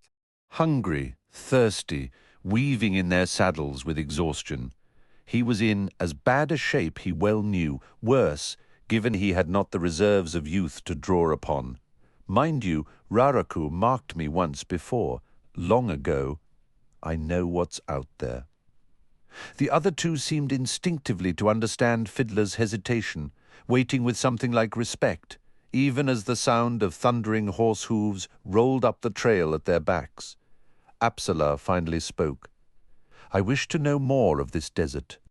Its power. You shall, Fiddler growled. Wrap up your faces. We go to greet the Whirlwind. Like a wing sweeping them into its embrace, the storm closed around them. A savage awareness seemed to ride the spinning sand, reaching relentlessly past the folds of their telebarn, 1,000 abrasive fingers clawing paths across their skin. Loose cloth and rope ends spiked upward, whipping with urgent rhythm. The roar filled the air, filled their skulls. Raraku had awakened. All that Fiddler had sensed the last time he rode these wastes, sensed as an underlying restlessness the spectral promise of nightmares beneath the surface, was now unleashed, exultant with freedom. Heads ducked, the horses plodded onward, buffeted by wayward gusts of sand-filled air. The ground underneath was hard-packed clay and rubble. The once deep cloak of fine white sand had been lifted from the surface, now sang in the air, and with it were stripped away the patient, all-covering sentries. The group dismounted, hooded their mounts' heads, then led them on. Bones appeared underfoot. Rusting lumps of armour, chariot wheels, remnants of horse and camel tack, pieces of leather, the humped foundation stones of walls. What had been a featureless desert now showed its bones, and they crowded the floor in such profusion as to leave Fiddler in awe. He could not take a step without something crunching underfoot. A high, stone-lined bank suddenly blocked their way. It was sloped, rising to well above their heads. Fiddler paused for a long moment, then he gathered his mount's reins and led the climb. Scrambling, stumbling against the steep bank, they eventually reached the top and found themselves on a road. The paving stones were exquisitely cut, evenly set, with the thinnest of cracks visible between them. Bemused, Fiddler crouched down, trying to hold his focus as he studied the road's surface, a task made more difficult by the streams of airborne sand racing over the stones. There was no telling its age. While he imagined that, even buried beneath the sands, there would be signs of wear, he could detect none. Moreover, the engineering showed skill beyond any masonry he'd yet seen in 7 cities. To his right and left, the road ran spearshaft straight as far as his squinting eyes could see. It stood like a vast breakwater that even this sorcerous storm could not breach. Crokus leaned close. "I thought there were no roads in Raraku." He shouted over the storm's keening wail. The sapper shook his head, at a loss to explain. "Do we follow it?" Crokus asked. "The wind's not as bad up here, as far as Fiddler could judge. The road angled southwestward, deep into the heart of Raraku. To the northeast it would reach the Panpotson Hills within 10 leagues. In that direction they would come to the hills perhaps 5 leagues south of where they had left them. There seemed little value in that. He stared again down the road to his right. The heart of Raraku, it is said an oasis lies there, where Sha'ik and her renegades are encamped. How far to that oasis? Can water be found anywhere in between here and there? Surely a road crossing a desert would be constructed to intersect sources of water. It was madness to think otherwise, and clearly the builders of this road were too skilled to be fools. Tremolo. If the gods will it, Ms. Track will lead us to that legendary gate. Raraku has a heart, quick, Ben said. Tremala, a house of the Azath. Fiddler mounted the Graal gelding. "We follow the road," he yelled to his companions, gesturing southwestward. They voiced no complaints, turning to their mounts. They had bowed to his command, Fiddler realized, because both were lost in this land. They relied on him completely. Hood's breath. They think I know what I'm doing? Should I now tell them that the plan to find Tremolo rests entirely on the faith that the fabled place actually exists? And that Quick Ben's suppositions are accurate, despite his unwillingness to explain the source of his certainty? Do I tell them we're more likely to die out here than anything else, if not from wasting thirst, then at the hands of Sha'ik's fanatical followers? "Fid!" Crokus cried, pointing up the road. He spun around to see a handful of Graal warriors ascending the bank, less than 50 paces away. Their hunters had split up into smaller parties, as dismissive of the sorcerous storm as Fiddler's group had been. A moment later they saw their quarry and voiced faint war cries as they pulled their horses onto the flat top. "Do we run?" Apsalar asked. The Graal had remounted and were now unslinging their lances. "Looks like they're not interested in conversation," the sapper muttered. In a louder voice he said, "Leave them to me. You two ride on." "What?" again.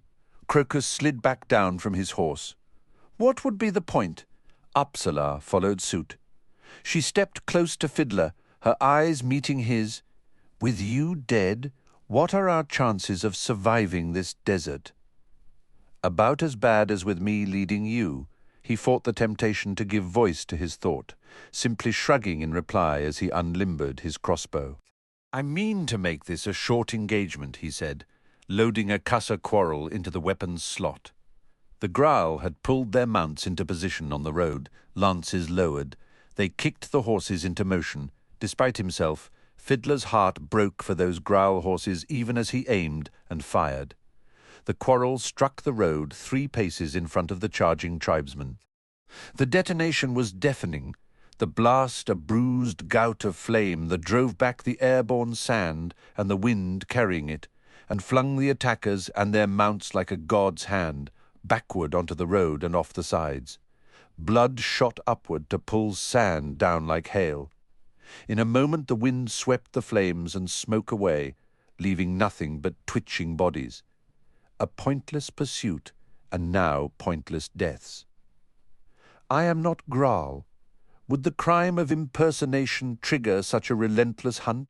I wish I could have asked you, warriors. For all that they have twice saved us, Crokus said.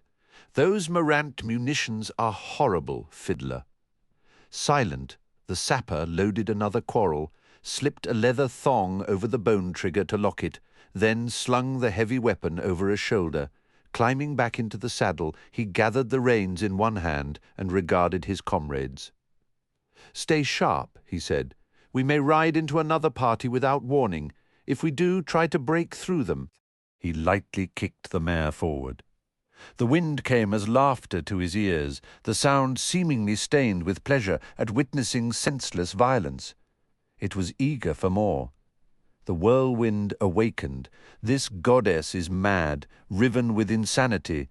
Who is there that can stop her? Fiddler's slitted eyes stared down the road, the featureless march of stones leading, ever leading, into an ochre, swirling more into nothingness. Fiddler growled an oath, pushing away the futility clawing at his thoughts. They would have to find Tremolor before the whirlwind swallowed them whole. The Uptorian was a darker shade, 30 paces on Kalam's left, striding with relentless ease through the sand-filled wind. The assassin found himself thankful for the storm. His every clear sighting of his unwanted companion scraped his nerves raw. He'd encountered demons before on battlefields and in war-ravaged streets. Often they had been thrown into the fray by Malazan mages, and so were allies of a sort, even as they went about exacting the wills of their masters, with apparent indifference to all else. On thankfully rarer occasions, he'd come face to face with a demon unleashed by an enemy. At such times, survival was his only concern, and survival meant flight. Demons were flesh and blood, to be sure. He'd seen enough of one's insides once, after it had been blown apart by one of Hedge's cussor quarrels, to retain the unwelcome intimacy of the memory. But only fools would try to face down a demon's cold rage and singularity of purpose. Only 2 kinds of people die in battle. Fiddler had once said, fools and the unlucky. Trading blows with a demon was both unlucky and foolish. For all that, the Uptorian grated strangely on Kalam's eyes, like an iron blade trying to cut granite. Even to focus too long on the beast was to invite a wave of nausea. There was nothing welcome in Sha'ik's gift or spy. She's unleashed the whirlwind, and now the goddess rides her, as certain as possession that's likely to trim short the wick of gratitude. Besides, even Drishna would not so readily waste an Uptorian demon on something so mundane as escort. So, friend Apt, I cannot trust you. Over the past few days he'd tried losing the beast, departing camp silently, an hour before dawn, plunging into the thickest twists of spinning wind. Outtracing the creature was a hopeless task. It could outpace any earthly animal in both speed and endurance, and for all his efforts Apt held on to him like a well-heeled hound, although mercifully at a distance. The wind scoured the rock-scabbed hills with a voracious fury, carving into cracks and fissures as if hungering to spring loose every last speck of sand. the smooth, humped domes of bleached limestone lining the ridges on either side of the shallow valley he rode along seemed to age before his eyes, revealing countless wrinkles and scars. He'd left the Pan Potson Hills behind 6 days earlier, crossing the seamless border into another saw-backed ridge of hills called the Anebaj. The territory this far south of Raraku was less familiar to him. He'd come close on occasion, following the well-travelled trader tracks skirting the eastern edge of the range. The Anebaj were home to no tribes, although hidden monasteries were rumoured to exist. The Whirlwind had rolled out of Raraku the night before, a star-blotting tidal wave of sorcery that left Kalam shaken despite his anticipating its imminent arrival. Drijna had awakened with a hunger fierce enough to render the assassin appalled. He feared he would come to regret his role, and every sighting of Apt only deepened that fear. The Anebaj were lifeless to Kalam's eyes. He'd seen no sign of habitation, disguised or otherwise. The occasional stronghold ruin hinted at a more crowded past, but that was all. If ascetic monks and nuns hid in these wastelands, the blessing of their deities kept them from mortal eyes. And yet, as he rode hunched on his saddle, the wind pummeling his back, Kalam could not shake the sense that something was trailing him. The awareness had risen within him over the past 6 hours. A presence was out there, human or beast, beyond the range of his sight, following, somehow clinging to his trail. He knew his and his horse's scent only preceded them, driven south on the wind, and no doubt swiftly tattered apart before it had gone 10 paces. Nor did any tracks his horse left last much beyond a few seconds. Unless the hunter's vision was superior to the assassin's, which he did not think likely, so that he was able to stay just beyond Kalam's own range, the only explanation he was left with was hood-spawned sorcery. The last thing I need. He glared to the left again, and could make out Apt's vast shape, its strangely mechanical flow as it kept pace with him. The demon showed no alarm, mind you. How could one tell?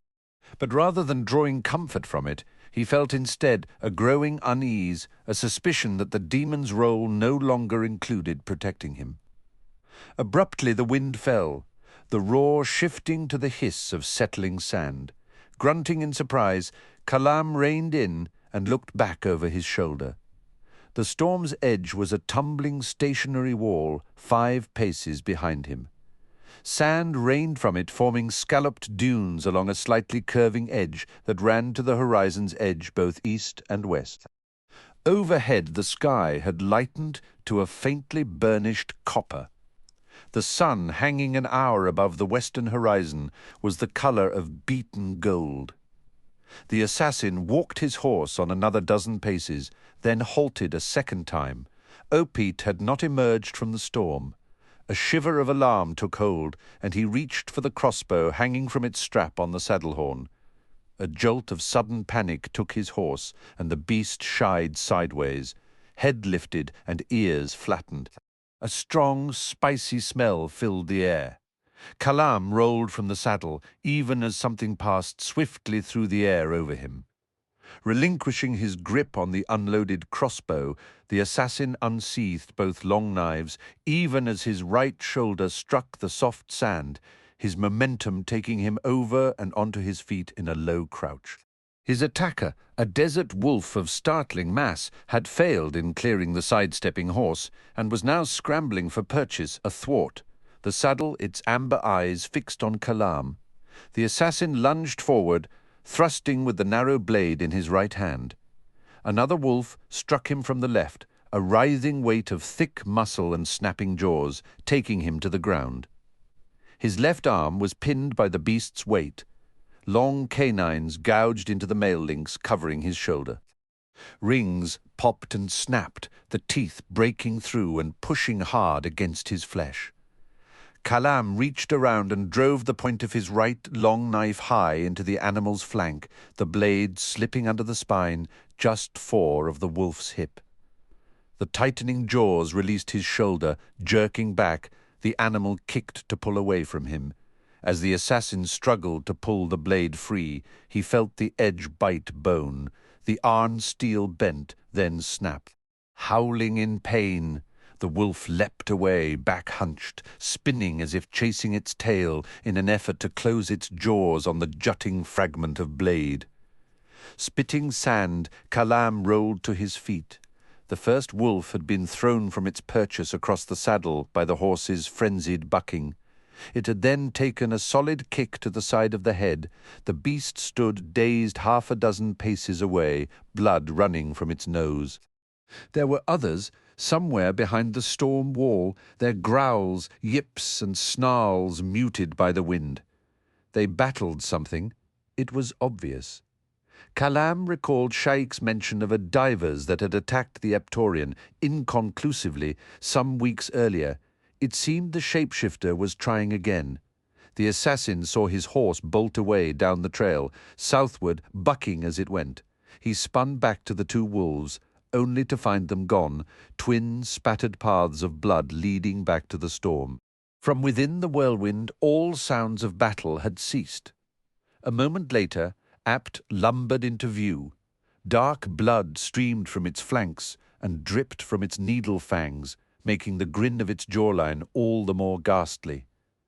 It swung its elongated head and regarded Kalam with its black, knowing eye. Kalam scowled.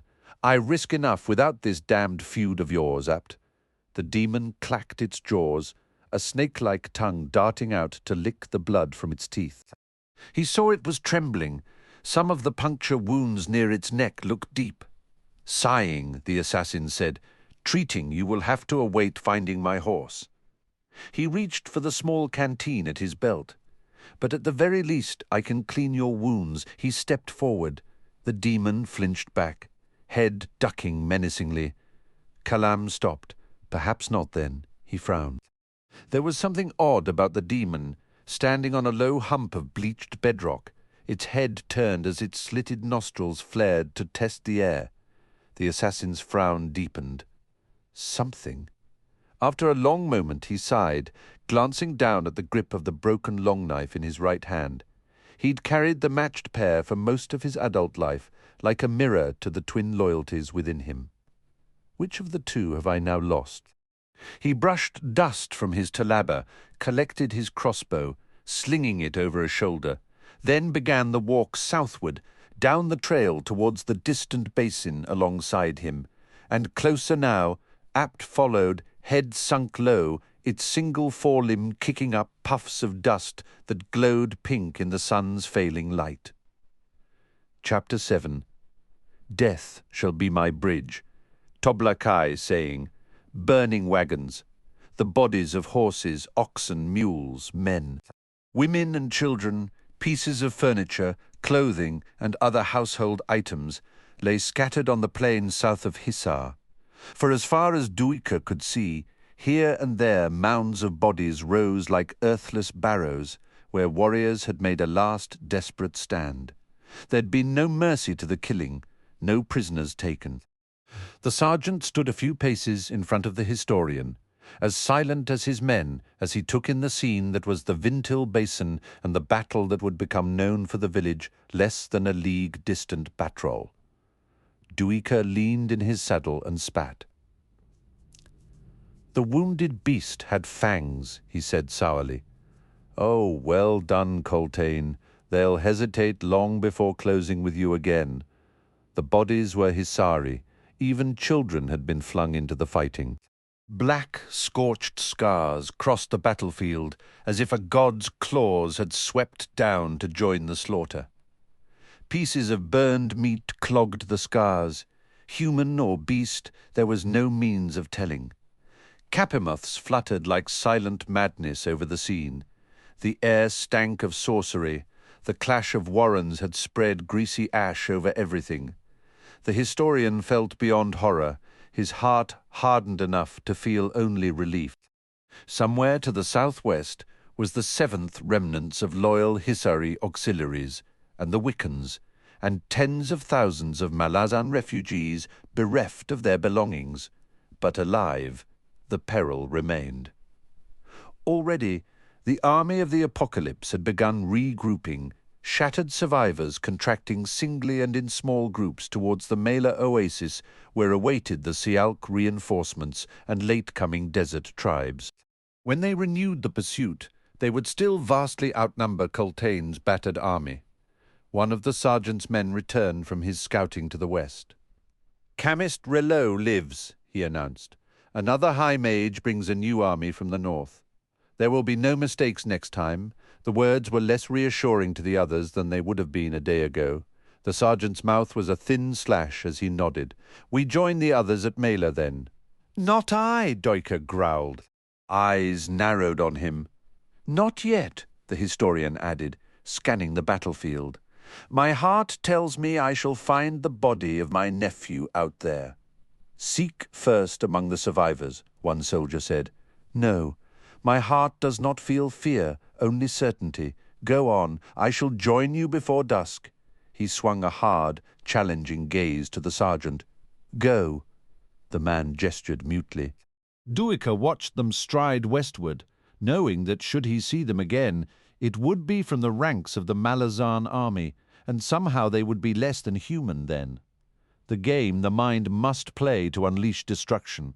He'd stood amidst the ranks more than once, sensing the soldiers alongside him, seeking and finding that place in the mind, cold and silent, the place where husbands, fathers, wives, and mothers became killers. And practice made it easier each time, until it becomes a place you never leave.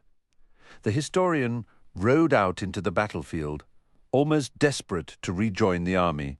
It was not a time to be alone in the heart of slaughter, where every piece of wreckage or burnt and torn flesh seemed to cry out silent outrage. Sights of battle held on to a madness, as if the blood that had soaked into the soil remembered pain and terror and held locked within it the echoes of screams and death cries. There were no looters, naught but flies, capamoths, risen and wasps, Hood's myriad sprites, wings fanning and buzzing in the air around him as he rode onward. Half a mile ahead, a pair of riders galloped across the south ridge, heading west, their Taliban whipping twisted and wild behind them. They had passed out of his sight by the time Duiker reached the low ridge. Before him the dusty ground was rutted and churned. The column that had departed the battle site had done so in an orderly fashion, though its width suggested that the train was huge. 9, 10 wagons abreast. Cattle, spare mounts, queen of dreams. How can Coltaine hope to defend all this? 200,000 refugees, perhaps more, all demanding a wall of soldiers protecting their precious selves. Even Dasim Ulta would have balked at this. Far to the east, the sky was smeared ruddy brown. Like Hisar, Sialk was aflame. But there had only been a small marine garrison in that city, a strong house and compound down at the harbour, with its own jetty and 3 patrol craft. With Opon's luck, they'd made good their withdrawal, though in truth Duiker held little hope in that. More likely, they would have sought to protect the Malazan citizens, adding their bodies to the slaughter. It was simple enough to follow the trail Coltaine's army and the refugees had made southwestward inland into the Sialk Odhan. The nearest city in which they might find succor, Caron Tepassi, was 60 leagues distant, with the hostile clans of the Tithan occupying the steppes in between, and Chemist Relot's apocalypse in pursuit. Duiker knew he might rejoin the army only to die with them. Nevertheless, the rebellion might well have been crushed elsewhere. There was a fist in Caron Tepassi, another in Guron. If either or both had succeeded in extinguishing the uprising in their cities, then a feasible destination was available to Coltaine. Such a journey across the Odan, however, would take months. While there was plenty of grazing land for the livestock, there were few sources of water, and the dry season had just begun. No, even to contemplate such a journey is beyond desperation. It is madness that left counterattack. A swift, deadly thrust, retaking Hisar or Sialk. A destroyed city offered more opportunity for defence than did steppe land. Moreover, the Malazan fleet could then relieve them. Pormqual might be a fool, but Admiral Nock is anything but. The 7th Army could not be simply abandoned, for without it any hope of quickly ending the rebellion was lost. For the moment, however, it was clear that Coltaine was leading his column to Dryje Spring, and despite the head start, Duiker expected to rejoin him well before then. The foremost need for the Malazans now was water. Chemist Rilot would know this as well. He had Coltaine trapped into predictability, a position no commander desired. The fewer choices the Fist possessed, the more dire was the situation. He rode on. The sun slowly angled westward as he continued following the detritus-strewn trail, its mindless regard making Duiker feel insignificant, his hopes and fears meaningless. The occasional body of a refugee or soldier who had died of wounds lay on the trackside, dumped without ceremony. The sun had swelled their corpses, turning the skin deep red and mottled black. Leaving such unburied bodies in their wake would have been a difficult thing to do. Duiker sensed something of the desperation in that beleaguered force. An hour before dusk, a dust cloud appeared a half-league inland, Tithon horse warriors. The historian guessed, riding hard towards Dryje Spring. There would be no peace for Coltaine and his people. Lightning raids on horseback would harry the encampment's pickets. Sudden drives to peel away livestock, flaming arrows sent into the refugee wagons, a night of unceasing terror. He watched the Tithanzi slowly pull ahead and contemplated forcing his weary mount into a canter. The tribal riders no doubt led spare mounts, however, and the historian would have to kill his horse in the effort to reach Coltaine before them. And then he could do naught but warn of the inevitable. Besides, Coltaine must know what's coming. He knows because he once rode as a renegade chieftain, once harried a retreating imperial army across the Wickan plains. He continued on at a steady trot, thinking about the challenge of the night ahead. The ride through enemy lines, the unheralded approach to the 7th's nerve-frayed pickets. The more he thought on it, the less likely seemed his chances of surviving to see the dawn. The red sky darkened with that desert suddenness, suffusing the air with the colour of drying blood. Moments before he lost the last of the light, Duiker chanced to glance behind him. He saw a grainy cloud visibly expanding as it swept southward. It seemed to glitter with 100,000 pale reflections, as if a wind was flipping the underside of birch leaves at the edge of a vast forest. Capamoths, surely in their millions, leaving Hissar behind, flying to the scent of blood. He told himself that it was a mindless hunger that drove them. He told himself that the blots, stains, and smudges in that billowing, sky-filling cloud were only by chance finding the shape of a face. Hood, after all, had no need to manifest his presence. Nor was he known as a melodramatic god. The Lord of Death was reputed to be, if anything, ironically, modest. Duiker's imaginings were the product of fear, the all-too-human need to conjure symbolic meaning from meaningless events. Nothing more. Duiker kicked his horse into a canter, eyes fixed once more on the growing darkness ahead. From the crest of the low rise, Felisin watched the seething floor of the basin. It was as if insanity's grip had swept out from the cities, from the minds of men and women, to stain the natural world. With the approach of dusk, as she and her two companions prepared to break camp for the night's walk, the basin's sand had begun to shiver like the patter of rain on a lake. Beetles began emerging, each black and as large as Baudin's thumb, crawling in a glittering tide that soon filled the entire sweep of desert before them. In their thousands, then hundreds of thousands, yet moving as one with a singular purpose, Heboric, ever the scholar, had gone off to determine their destination. She had watched him skirt the far edge of the insect army, then vanish beyond the next ridge. 20 minutes had passed since then. Crouching beside her was Baudin, his forearms resting on the large backpack, squinting to pierce the deepening gloom. She sensed his growing unease, but had decided that she would not be the one to give voice to their shared concern. There were times when she wondered at Heboric's grasp of what mattered over what didn't. She wondered if the old man was, in fact, a liability. The swelling had ebbed, enough so that she could see and hear, but a deeper pain remained, as if the bloodily larvae had left something behind under her flesh, a rot that did more than disfigure her appearance, but laid a stain on her soul as well. There was a poison lodged within her. Her sleep was filled with visions of blood, unceasing, a crimson river that carried her like flotsam from sunrise to sunset. 6 days since their escape from Skullcup, and a part of her looked forward to the next sleep. Baudin grunted. Heboric reappeared, jogging steadily along the basin's edge towards their position. Squat, hunched, he was like an ogre shambling out from a child's bedtime story.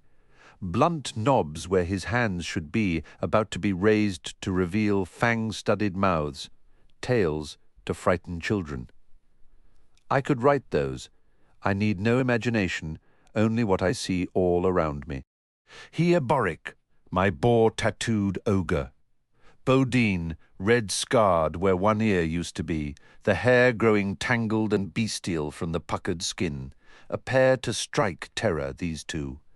The old man reached them, kneeling to sling his arms through his backpack. Extraordinary, he mumbled. Baudin grunted again. But can we get around them?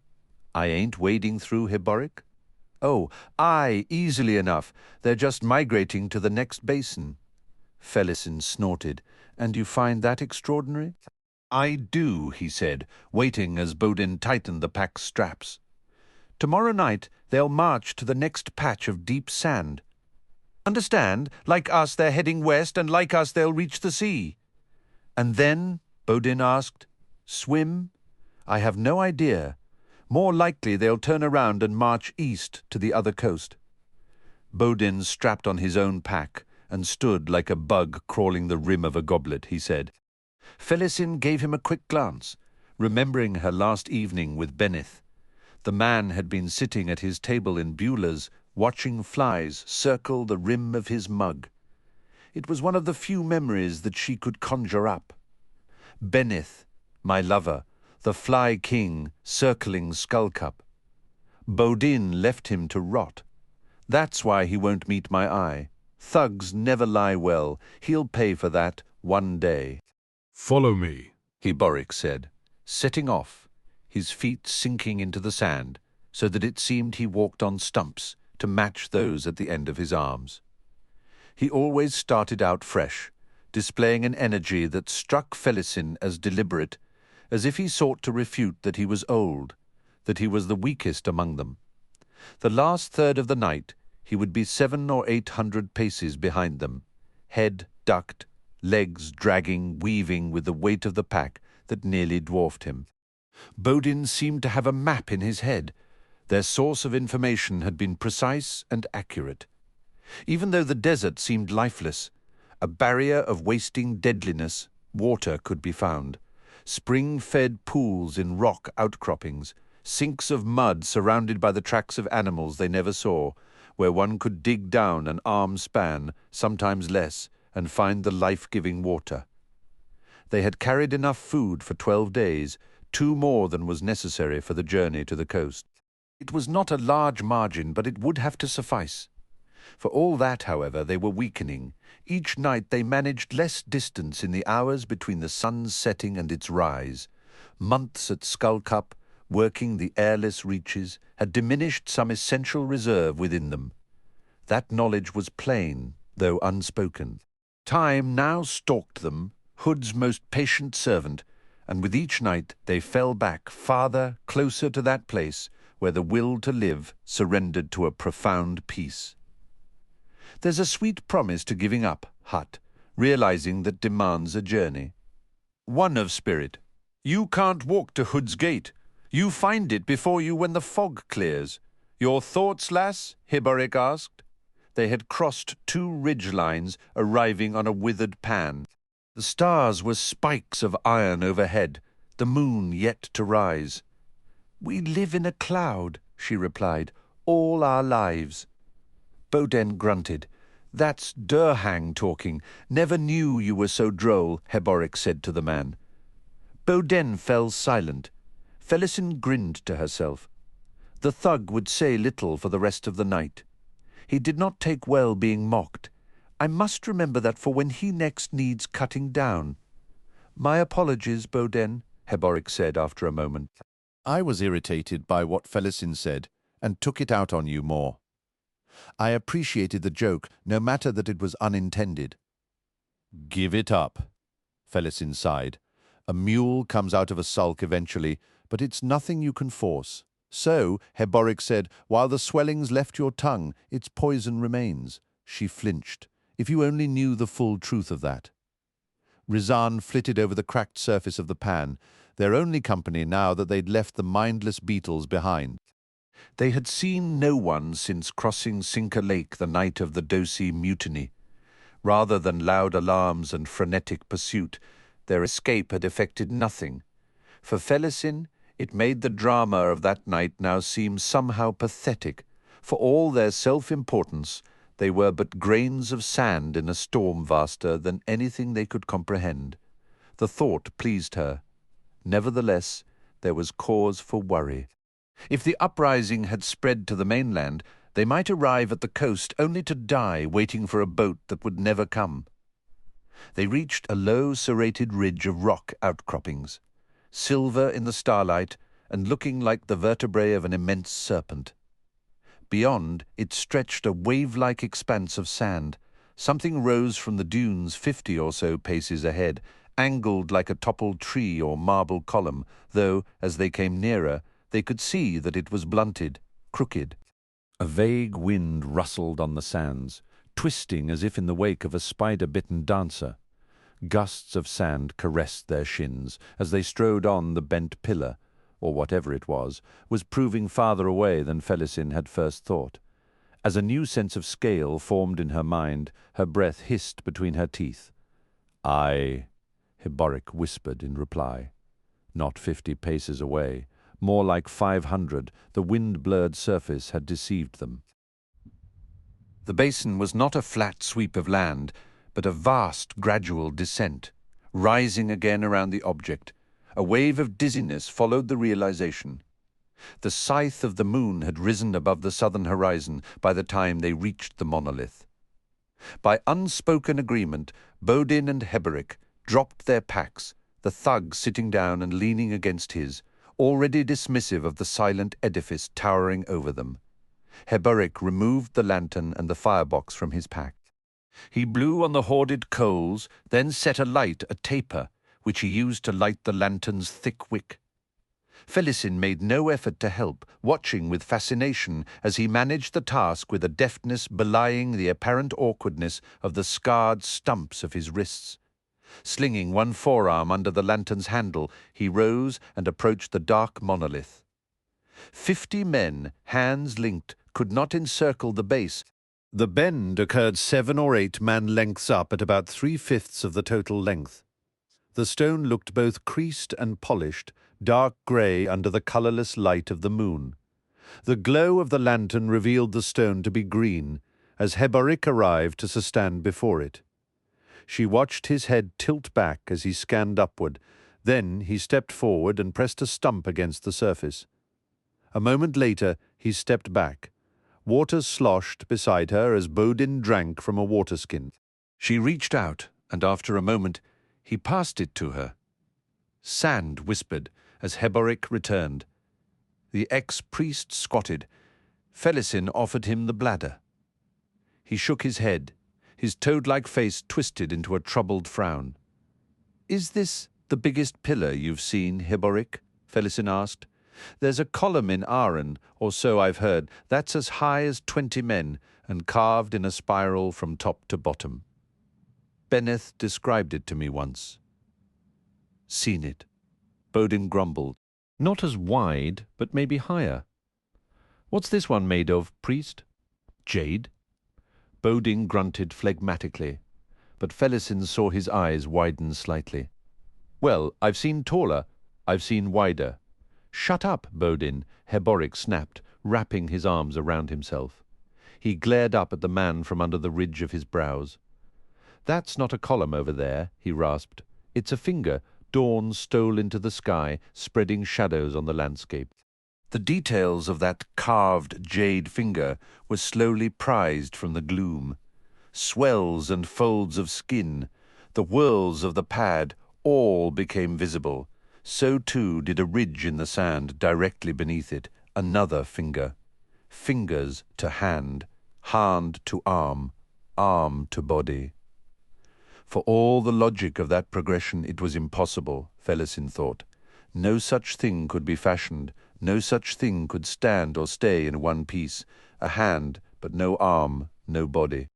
Heboric said nothing, wrapped around himself, motionless as the night's darkness faded.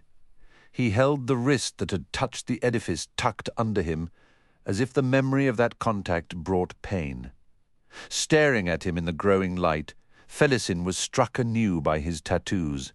They seemed to have deepened somehow, become sharper. Baudin finally rose and began pitching the two small tents close to the base of the finger, where the shadows would hold longest.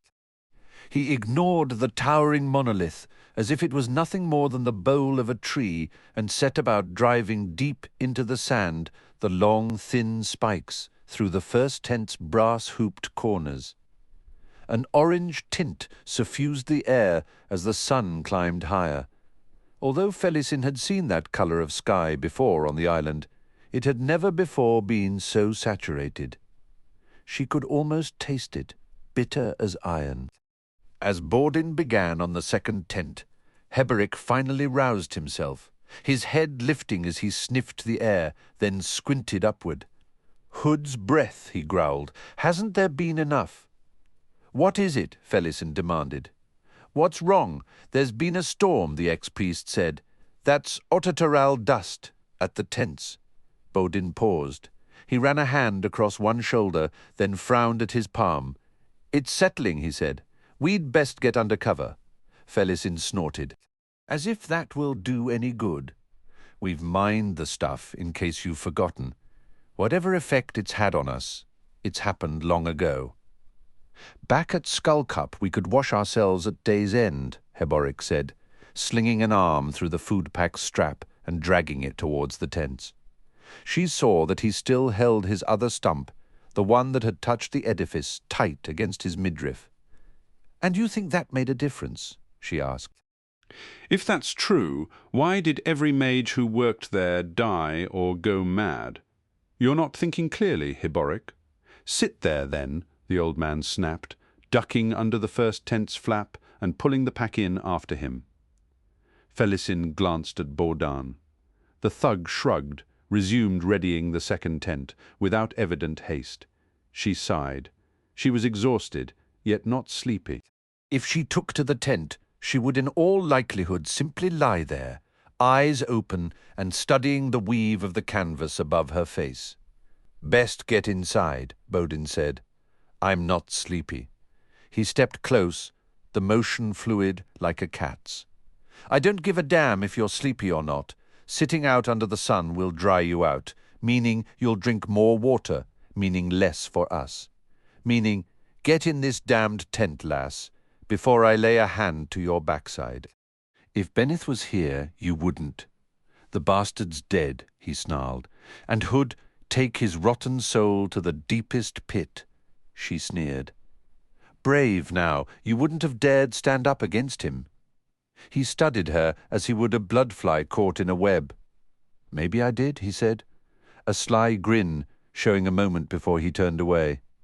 Suddenly cold, Felisin watched the thug stride over to the other tent, crouch down and crawl inside. "I'm not fooled, Baudin. You were a mongrel skulking in alleys, and all that's changed is that you've left the alleys behind. You'd squirm in the sand at Benneth's feet if he were here." She waited another minute in defiance before entering her own tent. Unfurling her bedroll, she lay down. Her eagerness to sleep was preventing her from doing so. She stared up at the dark imperfections in the canvas weave, wishing she had some durhang or a jug of wine. The crimson river of her dreams had become an embrace, protective and welcoming. She conjured from memory an echo of the image and all the feelings that went with it.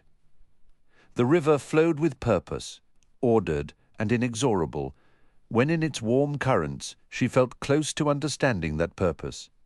She knew she would discover it soon, and with that knowledge her world would change, become so much more than it was now. Not just a girl plump and out of shape and used up. The vision of her future reduced to days when it should be measured in decades. A girl who could call herself young only with sneering irony. For all that the dream promised her, there was a value in self-contempt, a counterpoint between her waking and sleeping hours, what was and what could be, a tension between what was real and what was imagined, or so Heboric would put it from his acid-pocked critical eye. The scholar of human nature held it in low opinion. He would deride her notions of destiny, and her belief that the dream offered something palpable would give him cause to voice his contempt. Not that he's needed cause. I hate myself, but he hates everyone else. Which of us has lost the most? She awoke groggy, her mouth parched and tasting of rust. The air was grainy, a dim grey light seeping through the canvas. She heard sounds of packing outside. A short murmur from Heboric, Baudin's answering grunt. Felisin closed her eyes, trying to recapture the steady, flowing river that had carried her through her sleep. But it was gone. She sat up, wincing as every joint protested. The others experienced the same. She knew. A nutritional deficiency, Heboric guessed, though he did not know what it might be. They had dried fruit, strips of smoked mule, and some kind of dosi bread, brick-hard and dark. Muscles aching, she crawled from the tent into the chill morning air. The two men sat eating, the packets of rations laid out before them. There was little left, with the exception of the bread, which was salty and tended to make them desperately thirsty. Heboric had tried to insist that they eat the bread first, over the first few days, while they were still strong, not yet dehydrated, but neither she nor Baudin had listened, and for some reason he abandoned the idea with the next meal. Felisin had mocked him for that, she recalled. Unwilling to follow your own advice, eh, old man? Yet the advice had been good. They would reach the salt-laden, deathly coast with naught but even saltier bread to eat and little water to assuage their thirst. Maybe we didn't listen because none of us believed we would ever reach the coast. Maybe Heboric decided the same after that first meal. Only I wasn't thinking that far ahead, was I? No wise acceptance of the futility of all this. I mocked and ignored the advice out of spite. Nothing more. As for Baudin, well, rare was the criminal with brains, and he wasn't at all rare. She joined the breakfast, ignoring their looks as she took an extra mouthful of lukewarm water from the bladder when washing down the smoked meat. When she was done, Baudin repacked the food. Heboric sighed. "What a threesome we are," he said. "You mean our dislike of each other?" Felisin asked, raising a brow. "You shouldn't be surprised, old man," she continued. "In case you haven't noticed, we're all broken in some way, aren't we? The gods know you pointed out my fall from grace often enough. And Baudin's nothing more than a murderer. He's dispensed with all notions of brotherhood, and is a bully besides, meaning he's a coward at heart." She glanced over to see him crouched at the packs, flatly eyeing her. Felisin gave him a sweet smile. "Right, Baudin?" The man said nothing, the hint of a frown in his expression as he studied her. Felisin returned her attention to Heboric. "Your flaws are obvious enough, hardly worth mentioning. Save your breath, lass," the ex-priest muttered. "I don't need no 15-year-old girl telling me my failings." "Why did you leave the priesthood, Heboric? Skimmed the coffers, I suppose. So they cut your hands off, then tossed you onto the rubbish heap behind the temple. That's certainly enough to make anyone take up writing history as a profession." "Time to go," Baudin said. "But he hasn't answered my question." "I'd say he has, girl. Now shut up. Today you carry the other pack, not the old man. A reasonable suggestion, but no thanks. Face darkening, Baudin rose. Leave it be, Heboric said, moving to sling the straps through his arms. In the gloom, Felisin saw the stump that had touched the jade finger for the first time. It was swollen and red, the puckered skin stretched. Tattoos crowded the end of the wrist, turning it nearly solid dark. She realized then that the etchings had deepened everywhere on him, grown riotous like vines. What's happened to you? He glanced over. I wish I knew you burned your wrist on that statue. Not burned, the old man said.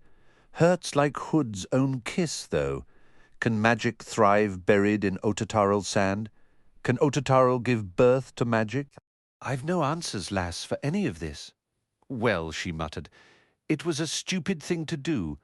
Touching the damned thing. Serves you right. Baudin started off without comment. Ignoring Heboric, Felisin fell in behind the thug. Is there a waterhole ahead this night? She asked. The big man grunted. Should have asked that before you took more than your ration. Well, I didn't. So is there. We lost half a night yesterday. Meaning no water until tomorrow night. He looked back at her as he walked. You'll wish you'd saved that mouthful. She made no reply. She had no intention of being honourable when the time came for her next drink. Honours for fools, honour's a fatal flaw. I'm not going to die on a point of honour, Baudin. Heboric's probably dying anyway. It'd be wasted on him. The ex-priest trudged in her wake, the sound of his footfalls dimming as he fell farther back as the hours passed. In the end, she concluded it would be she and Baudin, just the two of them, standing facing the sea at the western edge of this queen-forsaken island. The weak always fall to the wayside. It was the first law of Skullcup. Indeed, it was the first lesson she'd learned in the streets of Unta on the march to the slave ships. Back then, in her naivety, she'd looked upon Baudin's murder of Lady Gazin as an act of reprehensible horror. If he were to do the same today, putting Heboric out of his misery, she would not even blink. A long journey, this one, where will it end? She thought of the river of blood, and the thought warmed her.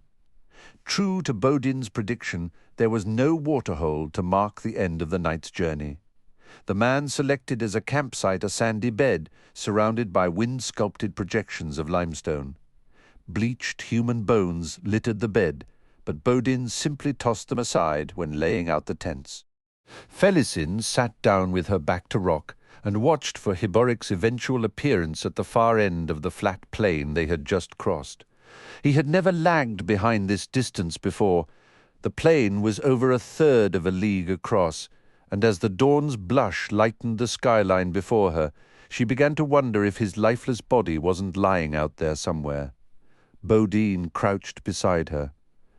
I told you to carry the food pack, he said, squinting eastward. Not out of sympathy for the old man, then. You'll just have to go find it, won't you? Baudin straightened. Flies buzzed around him in the still cool air as he stared eastward for a long moment. She watched him set off, softly gasping as he loped into a steady jog once clear of the rocks. For the first time she became truly frightened of Baudin. He's been hoarding food. He has a hidden skin of water. There's no other way he could still have such reserves. She scrambled to her feet and rushed over to the other pack. The tents had been raised, the bedrolls set out within them. The pack sat in a deflated heap close by. Left in it was a wrapped pouch that she recognized as containing their first aid supplies, a battered flint and tinderbox that she'd not seen before, Baudin's own, and beneath a flap sewn along one edge at the bottom of the pack, a small, flat packet of deer hide. No skin of water, no hidden pockets of food. Unaccountably, her fear of the man deepened. Felisin sat down in the soft sand beside the pack. After a moment she reached to the hide packet, loosened its drawstrings, and unfolded it to reveal a set of fine thief's tools, an assortment of picks, minute saws and files, knobs of wax, a small sack of finely ground flour, and 2 dismantled stilettos, the needle-like blades deeply blued and exuding a bitter, caustic smell, the bone hafts polished and dark-stained, the small hilts in pieces that hinged together to form an X-shaped guard, and holed and weighted pommels of iron wrapped around lead cores. Throwing weapons, an assassin's weapons. The last item in the packet was tucked into a leather loop, the talon of some large cat, amber-coloured and smooth. She wondered if it held poison, painted invisibly on its surface. The item was ominous in its mystery. Felisin rewrapped the packet, returning it and everything else to the pack. She heard heavy footsteps approach from the east and straightened. Baudin appeared from between the limestone projections, the pack on his shoulders and Heboric in his arms. The thug was not even out of breath. "He needs water," Baudin said as he strode into the camp and laid the unconscious man down on the soft sand. "In this pack, lass, quickly." Felisin did not move. "Why, we need it more, Baudin." The man paused for a heartbeat, then slipped his arms free of the pack and dragged it around. "Would you want him saying the same if you were the one lying here? Soon as we get off this island, we can go our separate ways. But for now, we need each other, girl. He's dying, admit it." "We're all dying." He unstoppered the bladder and eased it between Heboric's cracked lips. "Drink, old man. Swallow it down. Those are your rations you're giving him," Felisin said. "Not mine." "Well," he said with a cold grin, "no one would think you anything but noble-born. Mind you, opening your legs for anyone and everyone back in Skullcup was proof enough, I suppose. It kept us all alive, you bastard. Kept you plump and lazy, you mean. Most of what me and Heboric ate came from the favours I did for the Dosi guards. Benith gave us dregs to keep you sweet.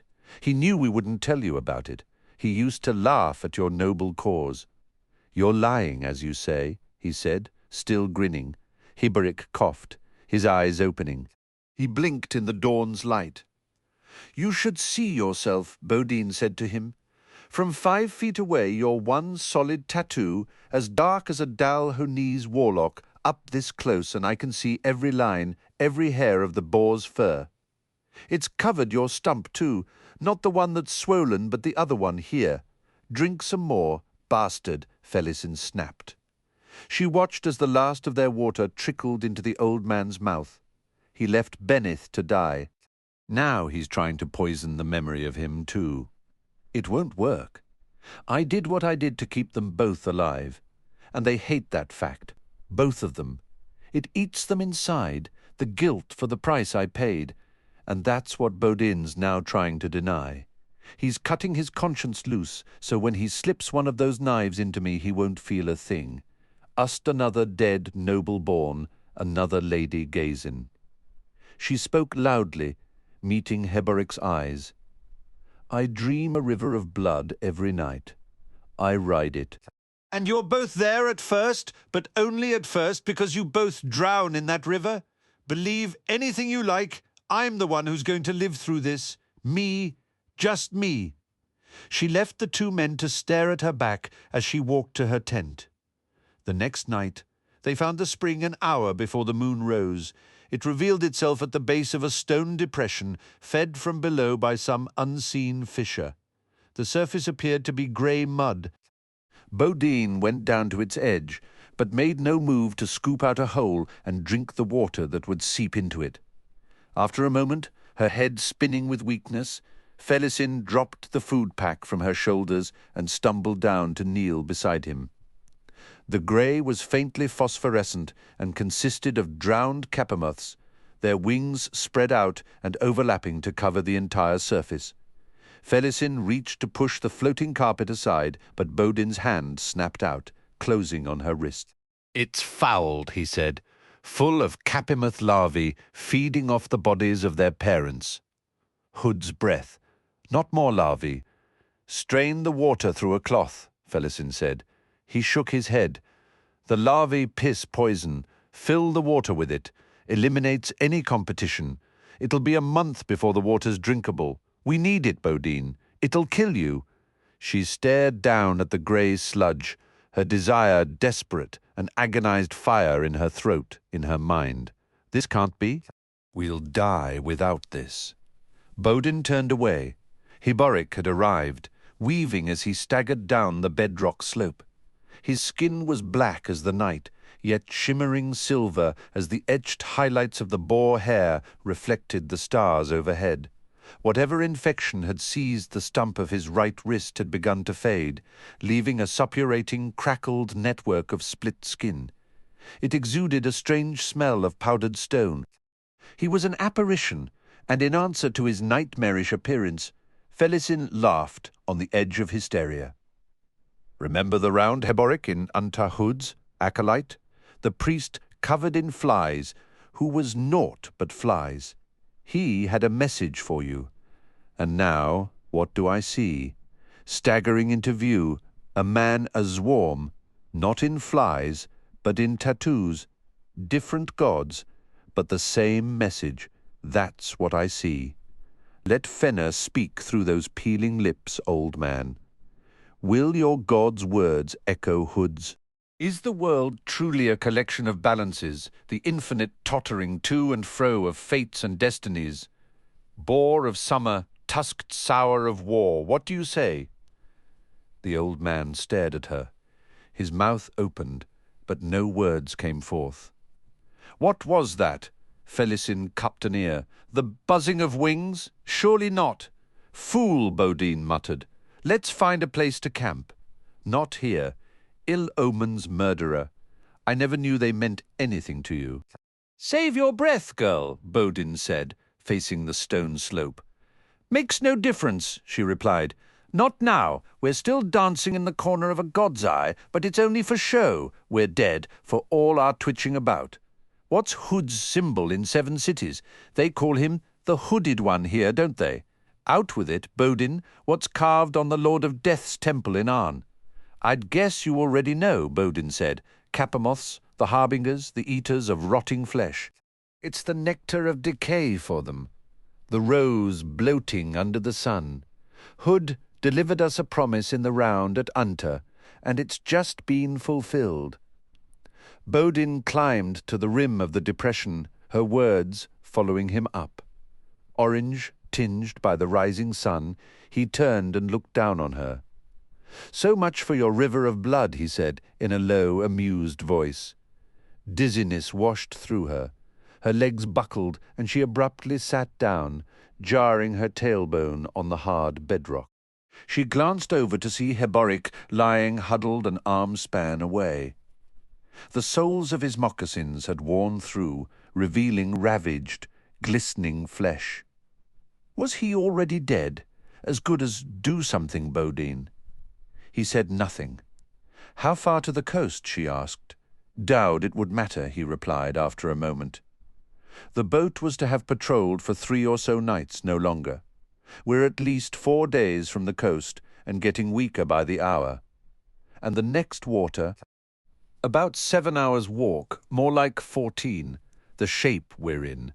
You seemed spry enough last night, she snapped, running off to collect Heboric. You don't seem as parched as us either. I drink my own piss. You what?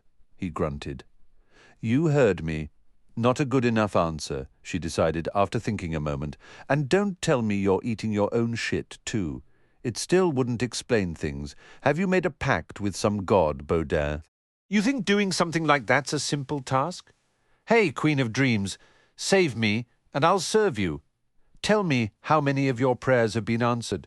Besides, I ain't got faith in anything but me. So you haven't given up yet? She thought he wouldn't answer, but after a long minute in which she'd begun to sink into herself, he startled her awake with a blunt, no. He removed his pack, then skidded back down the slope. Something in the able economy of his movements filled her with sudden dread. Calls me plump, eyes me like a piece of flesh, Not to use like Benith did, but more as if he's eyeing his next meal. Heart-hammering, she watched for the first move, a hungry flash in his small, bestial eyes. Instead, he crouched down beside Heboric, pulling the unconscious man onto his back. He leaned close to listen for breath, then sat back, sighing. "He's dead," Felisin asked. "You do the skinning. I won't eat tattooed skin, no matter how hungry I am." Baudin glanced at her momentarily, but said nothing, returning to his examination of the ex-priest. "Tell me what you're doing," she finally said. "He lives, and that alone may save us." He paused. "How far you fall, girl, matters nothing to me. Just keep your thoughts to yourself." She watched him peel Heboric's rotting clothing away, revealing the astonishing weave of tattooing beneath. Baudin then moved to keep his own shadow behind him before bending close to study the dark patterning on the ex-priest's chest. He was looking for something. "A raised nape," she said dully, the ends pulled down and almost touching, almost a circle. It surrounds a pair of tusks. He stared, eyes narrowing. "Fenner's own mark, the one that's sacred," she said. "It's what you're looking for, isn't it? He's excommunicated, yet Fenner remains within him." "That much is obvious by those living tattoos." "And the mark?" he asked coolly. "How did you come to know such things?" "A lie I spun for Beneth," she explained, as the man resumed his examination of the ex-priest's crowded flesh. "I needed Heboric to support it. I needed details of the cult, he told me." "You mean to call on the god? Found it," he said. "Now what? How do you reach another man's god, Baudin?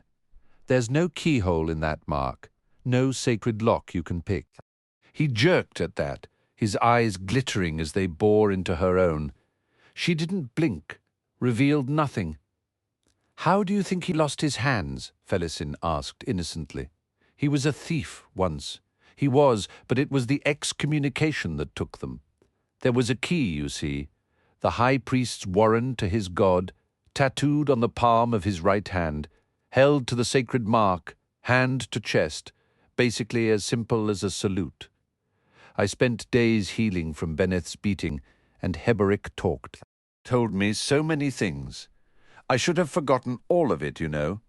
Drinking Durhang tea by the gallon, but that brew just dissolved the surface, that filter that says what's important, what isn't. His words poured in, unobstructed, and stayed. "You can't do it, Baudin." He raised Heboric's right forearm, studied the glistening, flushed stump in the growing light. "You can never go back," she said. "The priesthood made sure of that. He isn't what he was, and that's that." With a silent snarl, Baudin pulled the forearm around to push the stump against the sacred mark.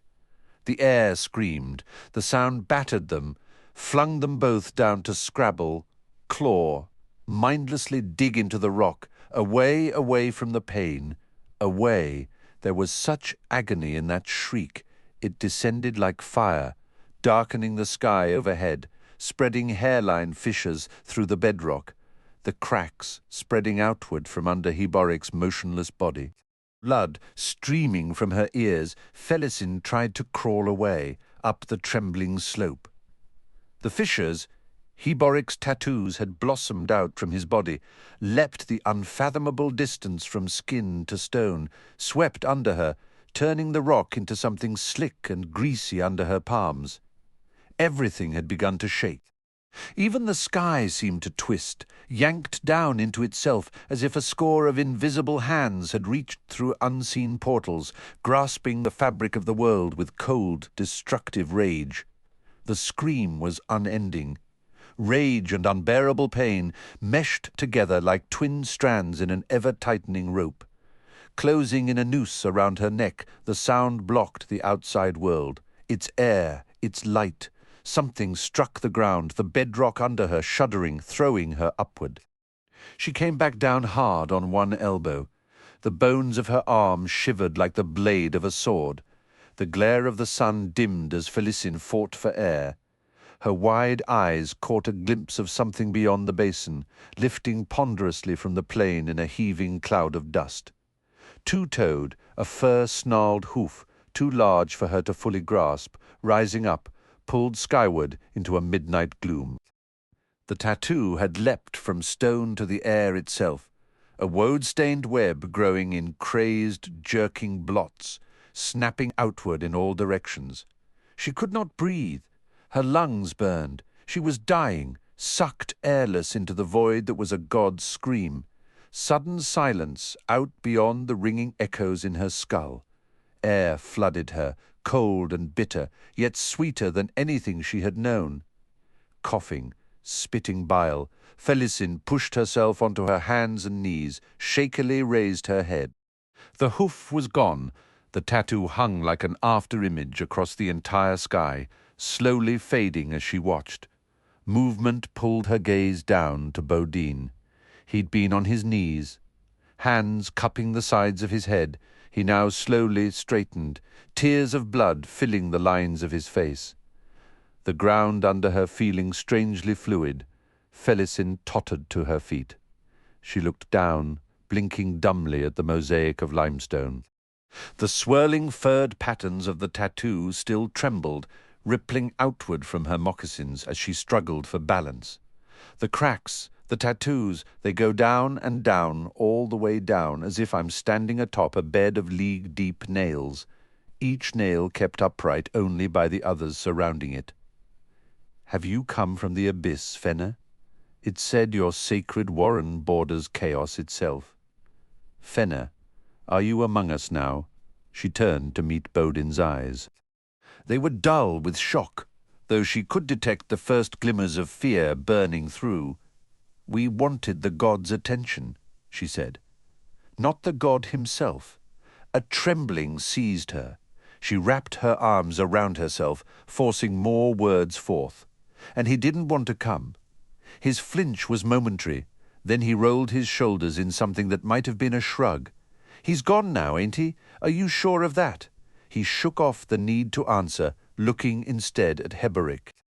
After a moment's study, he said, he breathed steadier now, nor so wrinkled and parched. Something's happened to him, she sneered. The reward for missing getting stomped on by a hair's breadth. Baudin grunted, his attention suddenly elsewhere. She followed his gaze. The pool of water was gone, drained away until only a carpet of Capemuth corpses remained. Felisin barked a laugh. Some salvation we've had here. Heboric slowly curled himself into a ball. He's here, he whispered. We know, Baudin said. In the mortal realm, the ex-priest continued after a moment. Vulnerable, you're looking at it the wrong way, Felisin said. The god you no longer worship took your hands, so now you pulled him down. Don't mess with mortals. Either her cold tone or brutal words in some way steeled through Heboric. He uncurled, raised his head, then sat up. His gaze found Felisin. Out of the mouth of babes, he said, with a grin that knew nothing of humour. So he's here, Baudin said, looking around. How can a god hide? Heboric rose to his feet. I'd give what's left of an arm to study a field of the deck right now. Imagine the maelstrom among the ascendants. This is not a fly-specked visitation, not a pluck and strum on the strands of power. He lifted his arms, frowning down at the stumps. It's been years, but the ghosts are back. Watching Baudin's confusion was a struggle in itself. Ghosts. The hands that aren't there, Heboric explained. Echoes enough to drive a man mad. He shook himself, squinted sunward. I feel better. You look it, Baudin said. The heat was building. In an hour it would soar. Felisin scowled, healed by the god he rejected. It doesn't matter. If we stay in our tents today, we'll be too weak to do anything come dusk. We have to walk now to the next waterhole. If we don't, we're dead. But I'll outlive you, Baudin. Enough to drive the dagger home. Baudin shouldered his pack. Grinning Heboric slung his arms through the straps of the pack she'd been carrying. He rose easily, though taking a step to catch his balance once he straightened. Baudin led the way. Felisin fell in behind him. A god stalks the mortal realm, yet is afraid. He has power unimaginable, yet he hides. And somehow Heboric had found the strength to withstand all that had happened and the fact that he's responsible. This should have broken him, shattered his soul. Instead, he bends. Could his wall of cynicism withstand such a siege for long? What did he do to lose his hands? She had her own inner turmoil to manage. Her thoughts plundered every chamber in her mind. She still envisaged murder, yet felt a vaguely mocking wave of comradeship for her two companions. She wanted to run from them, sensing that their presence was a vortex, tugging her into madness and death, yet she knew that she was also dependent on them. Heboric spoke behind her. "We'll make it to the coast. I smell water close to the coast, and when we get there, Felisin, you will find that nothing has changed. Nothing at all. Do you grasp my meaning?" She sensed 1,000 meanings to his words, yet understood none of them. Up ahead, Baudin gave a shout of surprise. Mappo Trell's thoughts travelled westward almost 800 leagues, to a dusk not unlike this one, but 2 centuries past. He saw himself crossing a plain of chest-high grass, but the grass had been plastered down, laden with what looked like grease, and as he walked the very earth beneath his hide boots shifted and shied. He'd known centuries already, wedded to war in what had become an ever-repeating cycle of raids, feuding, and bloody sacrifices before the god of honor. Youth's game, and he'd long grown weary of it. Yet he'd stayed, nailed to a single tree, but only because he'd grown used to the scenery around it. It was amazing what could be endured when in the grip of inertia. He had reached a point where anything strange, unfamiliar, was cause for fear. But unlike his brothers and sisters, Mappo could not ride that fear across the full span of his life. For all that, it had taken the horror he now approached to prise him from the tree. He had been young when he walked out of the trader town that was his home. He was caught, like so many of his age back then, in a fevered backlash, rejecting the rotting immobility of the Trell towns and the elder warriors who'd become merchants trading in Bedarin, goats and sheep, and now relived their fighting paths in the countless taverns and bars. He embraced the wandering ways of old, willingly suffered initiation into one of the backland clans that had retained the traditional lifestyle. The chains of his convictions held for hundreds of years snapped at last in a way he could never have foreseen. His memories remained sharp, and in his mind he once again strode across the plain. The ruins of the trader town where he'd been born were now visible. A month had passed since its destruction. The bodies of the 15,000 slain, those that had not burned in the raging fires, had long since been picked clean by the plain's scavengers. He was returning home to bleached bone, fragments of cloth, and heat-shattered brick. The ancient shoulder women of his adopted clan had divined the tale from the flat bones they burned, as the nameless ones had predicted months earlier. While the Trell of the towns had become strangers to them all, they were kin. The task that remained was not, however, one of vengeance. This pronouncement silenced the many companions who, like Mappo, had been born in the destroyed town. No, all notions of vengeance must be purged in the one chosen for the task ahead. Thus were the words of the nameless ones who foresaw this moment. Mappo still did not understand why he had been chosen. He was no different from his fellow warriors, he believed. Vengeance was sustenance. More than meat and water, the very reason to eat and drink. The ritual that would purge him would destroy all that he was. You will be an unpainted hide, Mappo. The future will offer its own script, writing and shaping your history anew. What was done to the town of our kin must never happen again. You will ensure that. Do you understand? Expressions of dreadful necessity, yet without the horrific destruction of the town of his birth, Mappo would have defied them all. He'd walked the overgrown main street, with its riotous carpet of weeds and roots, and had seen the glimmer of sun-bleached bones at his feet. Near the market round, He discovered a nameless one awaiting him, standing in the clearing's center, grey faded robes flickering in the prairie wind, hood drawn back to reveal a stern woman's visage. Pale eyes met his as he approached. The staff she held in one hand seemed to writhe in her grip. "We do not see in years," she hissed. "But in centuries," Mappo replied. "It is well now, warrior. You must learn to do the same. Your elders shall decree it so." The Trell slowly gazed around, squinting at the ruins. "It has more the feel of a raider's army.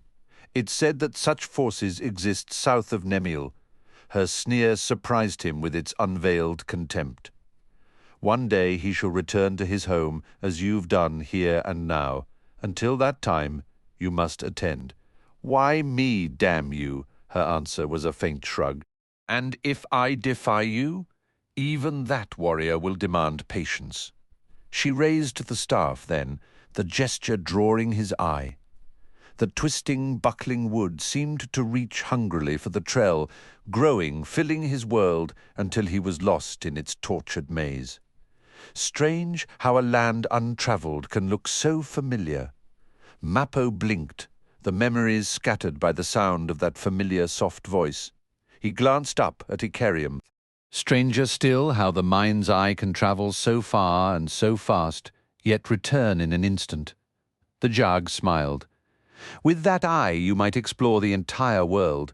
With that eye you might escape it." Icarium's gaze narrowed as he scanned the rubble-strewn sweep of desert below. They'd climbed a tell the better to see the way ahead. "Your memories always fascinate me, since I seem to have so few of my own, and more so since you have always been so reluctant to share them." "I was recalling my clan," Mappo said, shrugging. "It is astonishing the trivial things one comes to miss birthing season for the herds. The way we winnowed the weak in unspoken agreement with the plains wolves." He smiled. "The glory I earned when I'd snuck into a raiding party's camp and broken the tips of every warrior's knife, then sneaked back out with no one awakening." He sighed. "I carried those points in a bag for years tied to my war belt." "What happened to them?" "Stolen back by a cleverer raider." Mappo's smile broadened. "Imagine her glory. Was that all she stole?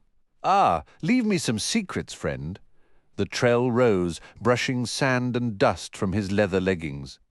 "If anything," he said after a pause, "that sandstorm has grown a third in size since we stopped." Hands on his hips, Icarium studied the dark wall bisecting the plain. "I believe it has marched closer as well," he said. "Born of sorcery, perhaps the very breath of a goddess, its strength still grows. I can feel it reaching out to us." "Aye." Mappo nodded, repressing a shiver. "Surprising, assuming that Sha'ik is indeed dead. Her death may have been necessary," Icarium said. "After all, can mortal flesh command this power? Can a living being stay alive, being the gateway between Dridgener and this realm? You're thinking she's become ascendant, and in doing so left her flesh and bones behind?" "It's possible." Mappo fell silent. The possibilities multiplied each time they discussed Sha'ik, the Whirlwind, and the prophecies. Together, he and Icarium were sowing their own confusion. And whom might that serve? Iscaral Pust's grinning face appeared in his mind. Breath hissed through his teeth. "We're being manipulated," he growled. "I can feel it, smell it." "I've noted your raised hackles," Icarium said with a grim smile. "For myself, I've become numb to such notions. I have felt manipulated all my life." The Trell shook himself to disguise his flinch. "And," he asked softly, "who would be doing that?" The Jag shrugged, glanced down with a raised eyebrow. "I stopped asking that question long ago, friend. Shall we eat?" The lesson needed here is that mutton stew is a taste superior to that of sweet curiosity. Mappo studied Icarium's back as the warrior strode down into camp. "But what of sweet vengeance, friend?" They rode down the ancient road, harried by banshee gusts of sand-filled wind. Even the Graal gelding was stumbling with exhaustion, but Fiddler had run out of options. He had no answer to what was happening. Somewhere in the impenetrable sweeps of sand to their right, a running battle was underway. It was close, it sounded close, but of the combatants they could see no sign, nor was Fiddler of a mind to ride to investigate. In his fear and exhaustion, he'd arrived at a fevered, panicky conviction that staying on the road was all that kept them alive. If they left it, they would be torn apart. The battle sounds were not clashing steel, nor the death cries of men. The sounds were of beasts, roars, snaps, snarls, keening songs of terror and pain and savage fury. Nothing human. There might have been wolves in the unseen struggle, but other, wholly different throats voiced their own frantic participation. The nasal groans of bears, the hiss of large cats and other sounds, reptilian, avian, simian and demons. Mustn't forget those demonic barks. Hood's own nightmares couldn't be worse. He rode without reins. Both hands gripped the sand-pitted stock of his crossbow. It was cocked, a flamer quarrel knocked in place, and had been since the scrap began, 10 hours ago. The gut-wound cord was weary by now. He well knew the wider-than-usual spread of the steel ribs told him as much. The quarrel would not fly far, and its flight would be soft. But he needed neither accuracy nor range for the flamer to be effective. The knowledge that to drop the weapon would result in their being engulfed, he and his horse both in raging fire, kept reminding him of that efficacy each time his aching, sweat-slick hands let the weapon slip slightly in his grip. He could not go on much longer. A single glance back over his shoulder showed Apsalar and Crokus still with him. Their horses past the point of recovery, and now running until life fled their bodies. Not long now. The Graal gelding screamed and slewed sideways. Fiddler was suddenly awash in hot liquid. Blinking and cursing, he shook the fluid from his eyes. Blood. A fenner-born, hood-damned, gushing fountain of blood. It had shot out from the impenetrable airborne sand. Something got close. Something else stopped it from getting any closer. Queen's blessing. What in the abyss is going on? Crokus shouted. Fiddler looked back in time to see him leap clear of his collapsing mount, the animal's front legs folded under it. He watched the horse's chin strike hard on the cobbles, leaving a smear of blood and froth. It jerked its head clear in one last effort to recover, then rolled legs kicking in the air a moment before sagging and falling still. The sapper pried a hand loose from the crossbow, gathered the reins, and drew his gelding to a halt. He swung the stumbling beast around. "Dump the tents!" he shouted to Crokus, who had regained his feet. "That's the freshest of the spare mounts. Quickly, damn you!" Slumped in her saddle, Apsalar rode close. "It's no use," she said through cracked lips. "We have to stop." Snarling, Fiddler glared out into the biting sheets of sand. The battle was getting closer. Whatever was holding them back was giving ground. He saw a massive shape loom into view, then vanish again as quickly. It seemed to have leopards riding its shoulders. Off to one side, 4 hulking shapes appeared, low to the ground and rolling forward black and silent. Fiddler swung the crossbow around and fired. The bolt struck the ground a half-dozen paces from the 4 beasts. Sheets of flame washed over them. The creatures shrieked. He spared no time to watch, pulling at random another quarrel from the hardened case strapped to the saddle. He'd only a dozen quarrel-mounted Morant munitions to start with. He was now down to 9, and of those only 1 more cusser. He spared a glance as he loaded the quarrel, another flamer, then resumed scanning the wall of heaving sand, leaving his hands to work by memory. Shapes were showing, flashing like grainy ghosts. A dozen dog-sized winged reptiles shuddered into view 20 feet up, rising on a column of air. Xanthanel, Hood's breath. These are divers and solitaken. A huge cape shape swept over the Xanthanel, engulfing them. Crokus was frantically rummaging in a pack for the short sword he'd purchased in Ehrlitan, Apsalar crouched beside him, daggers glinting in her hands as she faced down the road. Fiddler was about to shout that the enemy was to her left when he saw what she'd seen. 3 Graal hunters rode shoulder to shoulder in full charge, less than a dozen horse strides from their position. Their lances lowered. The range was too close for a safe shot. The sapper could only watch as the warriors closed in. Time seemed to slow down as Fiddler stared, helpless to intervene. A massive bear bolted up from the side of the road, colliding with the Graal rider on the left. The Solitakin was as big as the horse it pulled down. Its jaws closed sideways around the warrior's waist, between ribs and hips, the canines sinking in almost past the far side. The jaws squeezed seemingly without effort. Bile and blood sprayed from the warrior's mouth. Apsalar sprang at the other 2 men, flashing beneath the lance heads, both knives thrusting up and out as she slipped between the horses. Neither Graal had time to parry.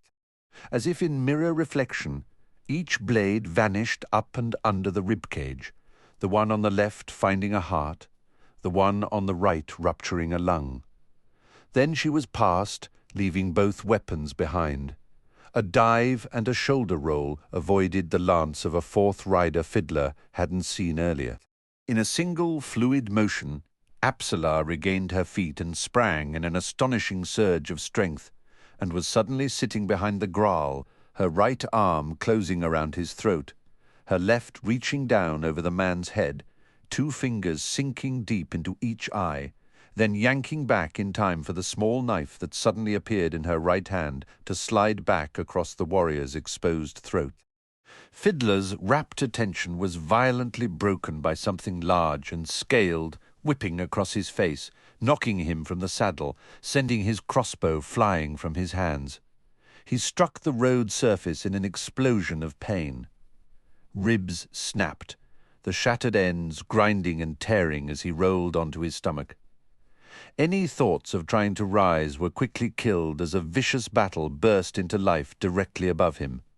Hands behind his head, Fiddler curled himself tight, willed himself smaller. Bony hooves battered him, clawed feet, scored his chain armor, ravaged his thighs. One sudden push crushed his left ankle, then pivoted on what was left before lifting away. He heard his horse screaming, not in pain, but in terror and rage. The sound of the gelding's hooves connecting with something solid was a momentary flash of satisfaction amidst the pain flooding Fiddler's mind. A huge body thumped to the ground beside the sapper, rolling to press a scaled flank against him. He felt the muscles twitching, sending sympathetic shivers through his own pummeled body. The sounds of battle had ceased. Only the moaning wind and hissing sand was left. He tried to sit up, but found he could barely lift his head.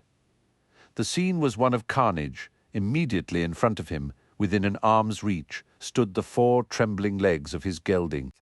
Off to one side lay his crossbow, flamer gone. The weapon must have discharged when it struck the ground, catapulting the deadly quarrel into the storm. Just ahead, the lung-stabbed Graal lay coughing blood. Standing over him speculatively was Apsalar, the assassin's throat-slitter held loosely in one hand, a dozen paces past her. The hulking brown back of the solar-taken bear was visible, rippling as it tore at the meat of the horse it had brought down. Crokus stepped into view. He'd found his short sword, but had yet to unsheath it. Fiddler felt a wave of compassion at the expression on the lad's face. The sapper reached one arm behind him, groaning with the effort. His hand found and rested against scaled hide. The twitches had ceased. The bear roared in sudden alarm. Fiddler twisted around in time to see the beast bolt away. Oh, Hood, if he's fleeing. The trembling of the mare's legs increased, making them almost blurry to Fiddler's eyes. But the animal did not run, stepping only to interpose herself between the sapper and whatever was coming. The gesture rent the man's heart. "Damn it, beast!" he rasped. "Get out of here!" Apsalar was backing towards him. Crokus stood motionless, the sword falling unheeded from his hands. He finally saw the newcomer. Newcomers, like a seething, lumpy black carpet, the divers rolled over the cobbles. Rats, hundreds, yet one. Hundreds, thousands. Oh, Hood, I know of this one. Apsalar. She glanced at him, expressionless. In my saddlebag, the sapper said. A cusser. Not enough, she said coolly. Too late anyway. Not them, us. Her reaction was a slow blink. Then she stepped up to the gelding. A stranger's voice rose above the wailing wind. Grillen, yes, that's the diver's name. Grillen, otherwise known as the Tide of Madness. Flushed out of Ehrlitan in the fire. Oh, it comes around, don't it just? Grillen, the voice bellowed again. Leave here, divers. Hide-bound legs stepped into view. Fiddler looked up, saw an extraordinarily tall man, lean, wearing a faded Tano talaba. His skin was somewhere between grey and green, and he held in his long-fingered hands a recurved bow and a rune-wrapped arrow nocked and ready. His long grey hair showed remnants of black dye, making his mane appear spotted. The sapper saw the ragged tips of tusks bulging the line of his thin lower lip. A hag didn't know they travelled this far east. Why in Hood's name that should matter, I don't know. The jag took another step towards the heaving mass of rats that now covered what was left of the bear-killed horse and rider, and laid a hand on the shoulder of the mare. The trembling stilled. Apsalar stepped back, warily studying the stranger. Grillen was hesitating. Fiddler could not believe his eyes. He glanced again at the jag. Another figure had appeared beside the tall bowman, short and wide as a siege engine, his skin a deep, warm brown, his black hair braided and studded with fetishes. If anything, his canines were bigger than his companions, and looking much sharper. A trell, a jag, and a trell.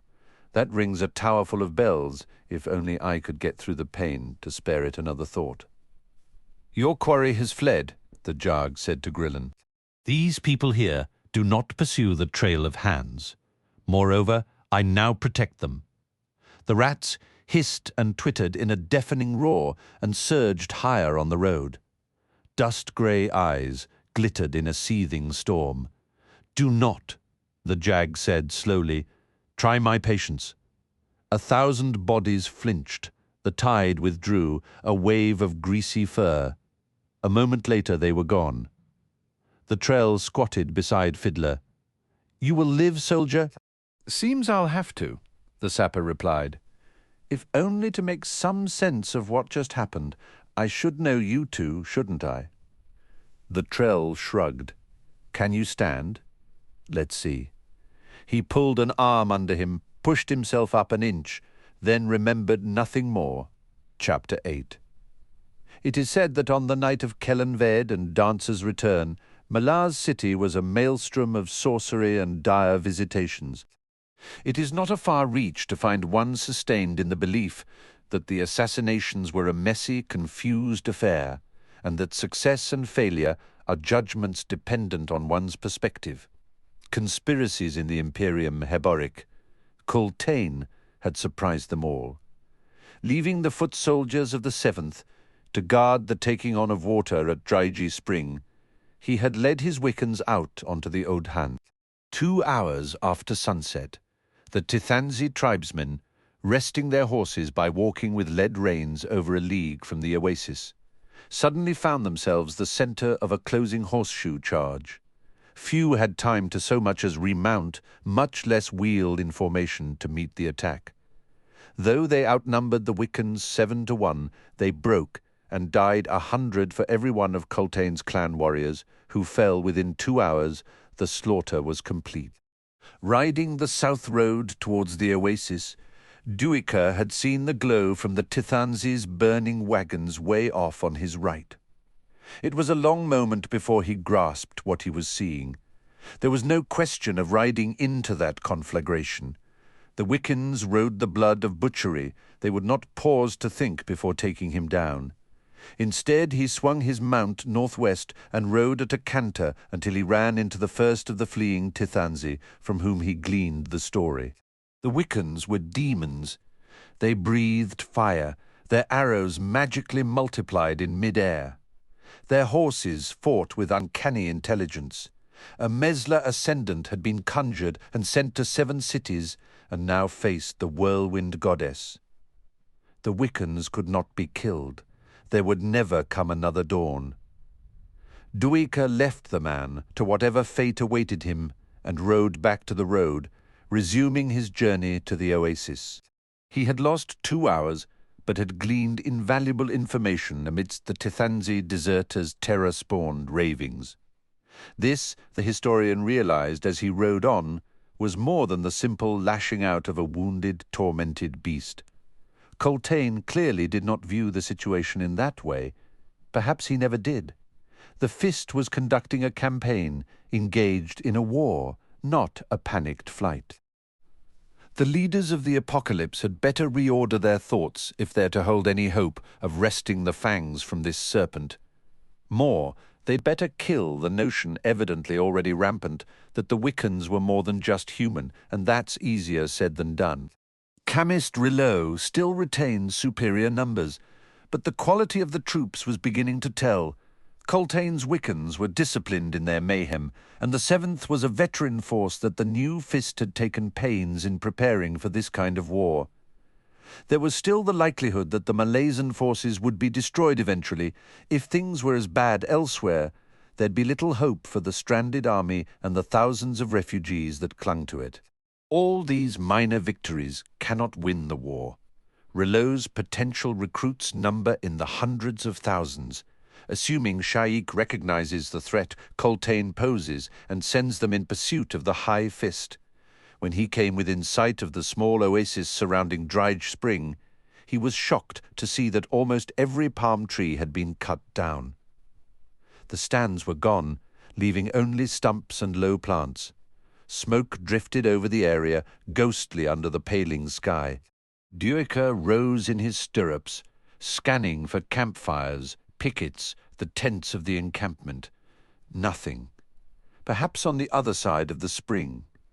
The smoke thickened as he rode into the oasis, his mount picking its way around the hacked stumps. There were signs everywhere. First, the pits dug into the sand by the outlying picket stations. Then, the deep ruts where wagons had been positioned in a defensive line. In the hearth places, only smouldering ashes remained. Dumbfounded and suddenly exhausted, Duiker let his horse wander through the abandoned camp. The deep sinkhole beyond was the spring. It had been virtually emptied and was only now beginning to refill. A small brownish pool surrounded by the mud-coated husks of palm bark and rotting fronds. Even the fish had been taken. While the Wiccan horse warriors had set off to ambush the Tithanzi, the 7th and the refugees had already left the oasis. The historian struggled to comprehend that fact. He envisioned the scene of departure, the stumbling, red-eyed refugees, children piled onto wagons, the stricken gazes of the veteran soldiers guarding the exodus. Coltaine gave them no rest, no pause to assimilate the shock, to come to terms with all that had happened, was happening. They'd arrived, stripped the oasis of water and everything else that might prove useful. Then they'd left. Where? Duiker nudged his mount forward. He came to the oasis's southwestern edge, his eyes tracking the wide swath left behind by the wagons, cattle and horses. Off to the southeast rose the weathered range of the Lador Hills. Westward stretched the Tithanzi Steppes, nothing in that direction until the Sakala River, too far for Coltaine to contemplate. If northwest, then the village of Manot, and beyond that, Caron Tepassi on the coast of the Karas Sea, almost as far as Sakala River. The trail led due west into the steppes. Hood's breath, there's nothing there. There seemed little point in trying to anticipate the Wiccan Fist. The historian wheeled back to the spring and stiffly dismounted, wincing at the ache in his hips and thighs, the dull throb in his lower back.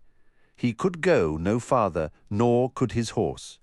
They needed to rest, and they needed the soupy water at the bottom of the lake bed. He removed his bedroll from the saddle, tossing it onto the leaf-strewn sand. Unhitching the mare's girth strap, he slid the ornate saddle from its sweat-covered back. Taking the reins, he led the animal down to the water. The spring had been plugged with rocks, which explained its slowed trickle. Duiker removed his scarf and strained the water through the fabric into his helmet. He let the horse drink first, then repeated the filtering process before quenching his own thirst and refilling his canteen. He fed the mare from the bag of grains strapped to the saddle, then rubbed the beast down before turning his attention to setting up his own makeshift camp. He wondered whether he would ever rejoin Coltaine and the army, whether perhaps he was trapped in some nightmarish pursuit of ghosts. Maybe they are demons after all. His weariness was getting the better of him. Duiker laid out the bedroll, then rigged over it a sunshade using his talaba. Without the trees, the sun would scorch this oasis. It would be years in recovering if it ever did. Before sleep took him, he thought long on the war to come. Cities meant less than did sources of water. Armies would have to occupy oases, which would become as important as islands in a vast sea. Coltaine would ever be at a disadvantage, his every destination known, his every approach prepared for, provided chemist Rilot can get to them first. And how can he fail in that? He doesn't have thousands of refugees to escort. For all the Fist's surprises, Coltaine was tactically constrained. The question the historian asked himself before falling asleep held a blunt finality. How long could Coltaine delay the inevitable? He awoke at dusk, and 20 minutes later was on the trail, a solitary rider beneath a vast cloak of capamoths so thick as to blot out the stars. Breakers rolled over a reef a quarter of a mile out, a phosphorescent ribbon beneath a cloud-filled sky. The sun's rise was an hour away. Felisin stood on a grassy shelf overlooking a vast beach of white sand, light-headed and weaving slightly as the minutes passed. There was no boat in sight, no sign that anyone had ever set foot on this stretch of coast. Driftwood and heaps of dead seaweed marked the tide line. Sand crabs crawled everywhere she looked. "Well," Heboric said beside her, "at least we can eat, assuming those are edible, that is, and there's only one way to find out." She watched as he removed a sackcloth from the pack, then made his way down onto the sand. "Watch those claws," she said to him. "Wouldn't want to lose a finger, would we?" The ex-priest laughed, continuing on. She could see him only because of his clothes. His skin was now completely black, the traceries barely detectable even up close and in daylight. The visible changes were matched by other, more subtle ones. "You can't hurt him any more," Baudin said, from where he crouched over the other backpack. "No matter what you say." "Then I've no reason to stay quiet," she replied. They had water to last another day, maybe two. The clouds over the straits promised rain, but Felisin knew every promise was a lie. Salvation was for others. She looked around again. "This is where our bones will rest, humps and ripples in the sand. Then, one day, even those signs will be gone. We've reached the shore where Hood awaits and no one else, a journey of the spirit as much as of the flesh. I welcome the end to both." Baudin had pitched the tents and was now collecting wood for a fire. Heboric returned with the sackcloth gripped between his stumps. The tips of claws showed through the bag's loose weave. "These will either kill us or make us very thirsty. I'm not sure which will be worse." The last fresh water was 11 hours behind them, a damp patch in a shallow basin. They'd had to dig down an arm span to find it, and it had proved brackish, tasting of iron and difficult to keep down. "Do you truly believe Duiker's still out there, sailing back and forth for what? 5 days now?" Heboric squatted, setting the sack down. "He's not published anything in years. What else would he have to do with all his time? Do you think frivolity is the proper way to meet Hood?" "I didn't know there was a proper way, lass. Even if I was certain death was coming, which I'm not, at least in the immediate future. Well, Each of us has to answer it in our own way. After all, even the priests of Hood argue over the preferred manner in which to finally face their god. If I'd known a lecture was coming, I'd have kept my mouth shut. Coming to terms with life as an adolescent, are you? Her scowl made him laugh in delight. Heboric's favourite jokes are the unintended ones. Mockery is just hate's patina, and every laugh is vicious. She didn't have the strength to continue riposting. The last laugh won't be yours, Heboric. You'll discover that soon enough. You and Baudin both. They cooked the crabs in a bed of coals, needing sticks to push the creatures back into the searing heat until their struggles ceased. The white flesh was delicious, but salty, a bounteous feast and an endless supply that could prove fatal. Baudin then collected more driftwood, intending to build a beacon fire for the night to come. In the meantime, as the sun broke the eastern skyline, he piled damp seaweed on the fire and studied with a satisfied expression the column of smoke that rose into the air. "You planning to do that all day?" Felisin asked. "What about sleep? I need you sleeping, Baudin."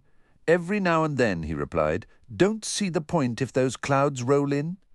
"They ain't rolled in yet, have they? If anything, they're rolling out back to the mainland." She watched him working the fire. He'd lost the economy of his movements, she realized.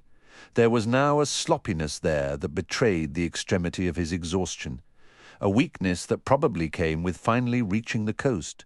They'd lost any control over their fates. Baudin believed in Baudin and no one else. Now, just like us, he's depending on someone else. And maybe it was all for nothing. Maybe we should have taken our chances going to Dosin Pali. The crab meat began taking its toll. Waves of desperate thirst assailed Felisin, followed by sharp cramps as her stomach rebelled at being full. Heboric disappeared inside his tent, clearly suffering the same symptoms. Felisin did little over the next 20 minutes, simply clawing through the pain and watching Baudin willing on him the same affliction. If he was similarly assailed, he showed no sign. Her fear of him deepened. The cramps faded, although the thirst remained. The clouds over the straits retreated, the sun's heat rose. Baudin dumped a last pile of seaweed on the fire, then made ready to retire to the tent. "Take mine," Felisin said. His head jerked around, his eyes narrowing. "I'll join you in a moment." He still stared. "Why not?" she snapped. "What other escape is there, unless you've taken vows?" He flinched almost imperceptibly. Felisin went on, sworn to some sex-hating ascendant. Who would that be? Hood. Wouldn't that be a surprise? But there's always a little death in love-making. "That what you call it?" Baudin muttered. "Love-making," she shrugged. "I'm sworn to no god, so you've said before. Yet you've never made use of me, Baudin. Do you prefer men? Boys? Throw me on my stomach, and you won't know the difference." He straightened, still staring, his expression unreadable. Then he walked to the tent. Felisin's tent. She smiled to herself, waited 100 heartbeats, then joined him. His hands moved over her clumsily, as if he was trying to be gentle, but did not know how. The rags of their clothing had taken but moments to remove.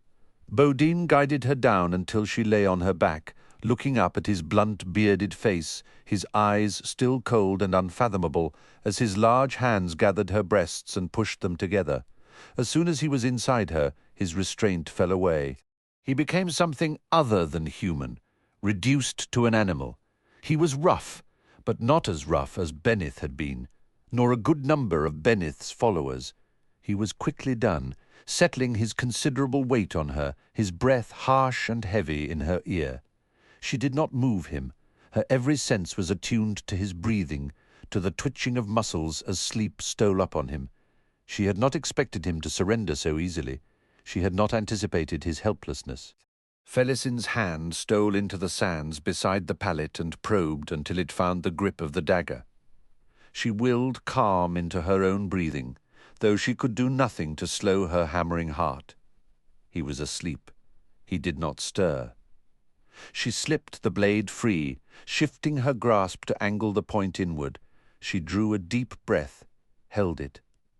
His hand caught her wrist the instant she began her thrust. He rose fluidly, wrenching her arm around and twisting her until she rolled onto her stomach beneath him. His weight pinned her down. Baudin squeezed her wrist until the dagger fell free. "You think I don't check my gear, lass?" he whispered. "You think you're a mystery to me? Who else would steal one of my throat stickers? You left Benneth to die." She couldn't see his face and was almost glad for that when he replied, "No, lass, I killed the bastard myself." Snapped his neck like a reed. He deserved more pain, something slower, but there wasn't any time for that. He didn't deserve the mercy, but he got it. "Who are you?" "Never done a man or a boy, but I'll pretend I'm good at pretending. I'll scream. Heboric's sleep isn't the kind you can shake him out of. He dreams, he thrashes about. I've slapped him, and he didn't stir. So scream away. What are screams anyway?" Voicing your outrage? Didn't think you were capable of outrage any more, Felisin? She felt the hopelessness flood through her body. "It's just more of the same. I can survive it. I can even enjoy it if I try." Baudin rose from her.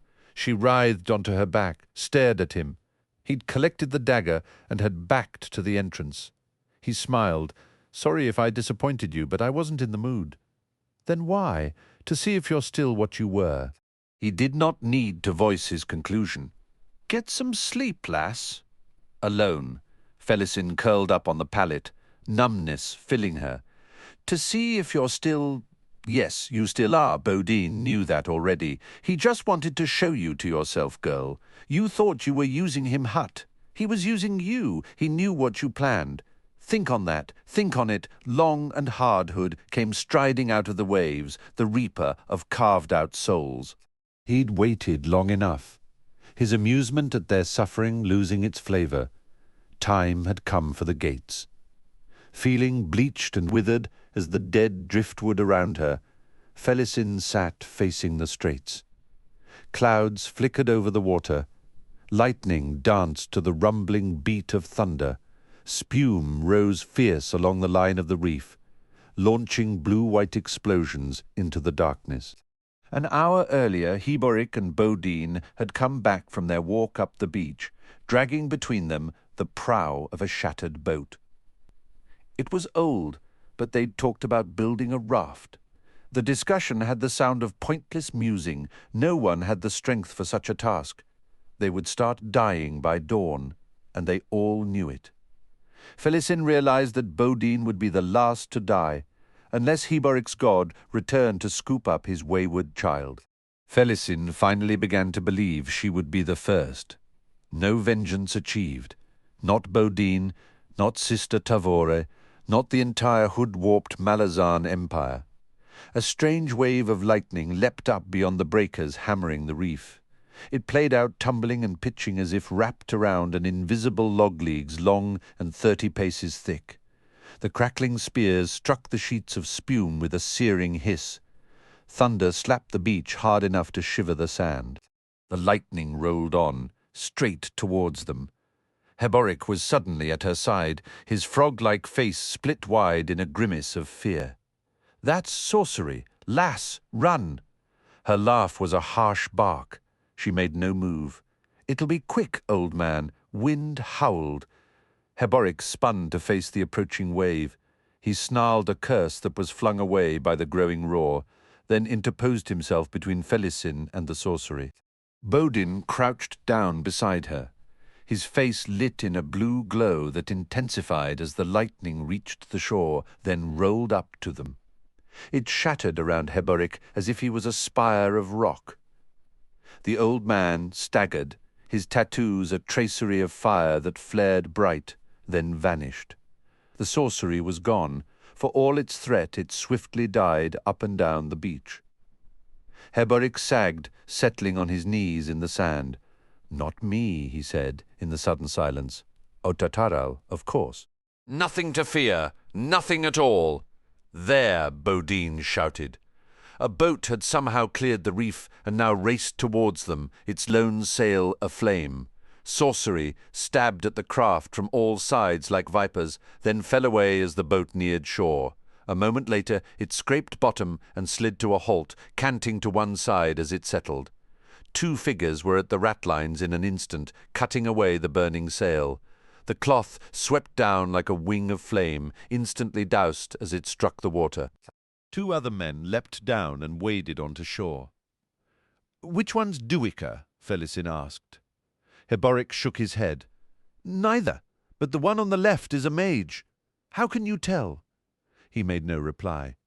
The 2 men swiftly approached, both staggering in exhaustion. The mage, a small, red-faced man wearing a singed cape, was the first to speak in Malazan. "Thank the gods, we need your help." Somewhere beyond the reef waited an unknown mage, a man unconnected to the rebellion, a stranger trapped within his own nightmare. As the vortex of a savage storm, he had risen from the deep on the second day out. Culp had never before felt such unrestrained power. Its very wildness was all that saved them, as the madness that gripped the sorcerer tore and flayed his warren. There was no control. The warren's wounds gushed. The winds howled with the mage's own shrieks. The ripath was flung about like a piece of bark in a cascading mountain stream. At first, Culp countered with illusions, believing he and his companions were the object of the mage's wrath.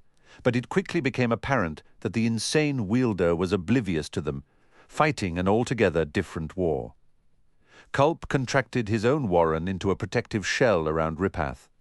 Then, as Gessler and his crewmen struggled to keep the craft upright, he crouched down to withstand the onslaught. The unleashed sorcery instinctively hunted them, and no illusion could deceive something so thoroughly mindless. They became its lodestone, the attacks endless and wildly fluctuating in strength, battering Culp relentlessly for 2 days and nights. They were driven westward towards the Otataral shores. The mage's power assailed that coastline with little effect, and Culp finally began to make sense of it. The mage's mind must have been destroyed by Otataral. Likely an escaped miner, a prisoner of war who had scaled the walls only to find he took his prison with him. Losing control of his warren, it had then taken control of him. It surged with power far beyond anything the mage himself had ever wielded. The realization left Culp horrified. The storm threatened to fling them onto that shore. Was the same fate awaiting him? Gessler and his crew's skill was all that kept the ripath from striking the reef. For 11 hours they managed to sail parallel to the razor-sharp rocks beneath the breakers. On the 3rd night, Culp sensed a change.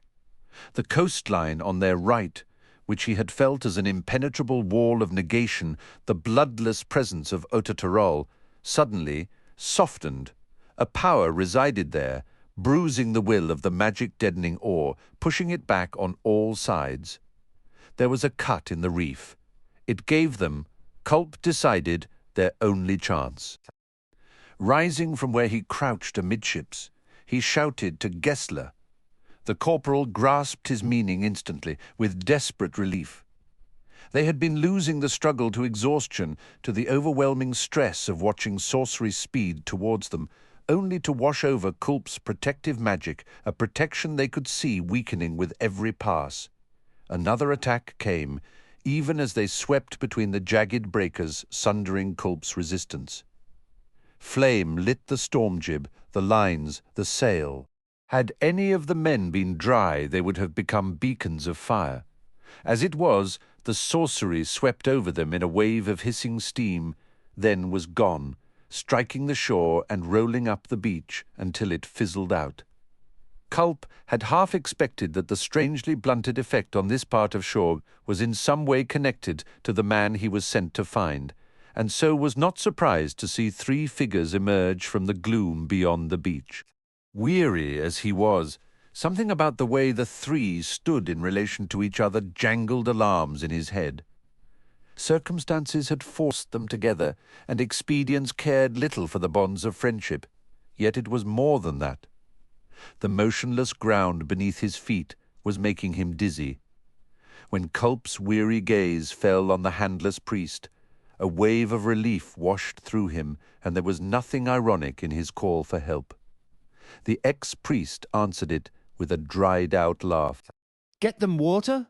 the mage said to Gessler. The corporal pulled his eyes from Heboric with difficulty, then nodded and spun about. Truth had swung down to inspect Ripath's hull for damage, while Stormy sat perched on the prow, his crossbow cradled in his arms. The corporal shouted for one of the water casks. Truth clambered back into the boat to retrieve it. "Where's Duiker?" Heboric asked. Culp frowned. "Not sure. We went our separate ways in a village north of Hisar." The apocalypse. "We know Dosin Pali was ablaze the night we escaped the pit." "Yeah, well." Culp studied the other two. The big man, lacking an ear, met his eyes coolly. Despite the ravages of deprivation evident in his bearing, there was a measure of self-control to him that made the mage uneasy. He was clearly more than the scarred dockyard thug he first took him for. The young girl was no less disturbing, though in a way Culp could not define. He sighed. Worry about it later. Worry about everything later. Truth arrived with the water cask, Gessler a step behind him. The three escapees converged on the young marine as he breached the cask, then held the tin cup that was tied to it and splashed it full of water. "Go slow on that," Culp said. "Sips, not gulps." As he watched them drink, the mage sought out his warren.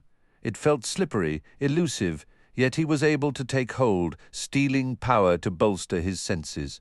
When he looked again upon Heboric, he almost shouted in surprise. The ex-priest's tattoos swarmed with a life of their own. Flickering waves of power raced across his body and spun a hand-like projection beyond the stump of his left wrist. That ghost hand reached into a warren, was clenched as if gripping a tether. A wholly different power pulsed around his right stump, shot through with veins of green and Otataral red, as if two snakes writhed in mortal combat. The blunting effect arose exclusively from the green bands, radiating outward with what felt like conscious will. That it was strong enough to push back the effects of the Otataral was astonishing. Dinull healers often describe diseases as waging war with the flesh as the battleground, which their warren gave them sight to see. Culp wondered if he wasn't seeing something similar, but not a disease. A battle of warrens, Fina's own, linked by one ghostly hand, the other ensnared by Otataral, yet waxing nonetheless. A warren I can't recognize, a force alien to every sense I possess. He blinked. Heboric was staring at him, a faint smile on his broad mouth. "What in Hood's name has happened to you?" Culp demanded. The ex-priest shrugged. "I wish I knew." The three marines now approached Heboric. "I'm Gessler," the corporal said in gruff deference. "We're all that's left of the Boar cult." The old man's smile faded. That would make 3 too many. He turned away and strode off to retrieve a pair of backpacks. Gessler stared after him, expressionless. That man recovers damned quick.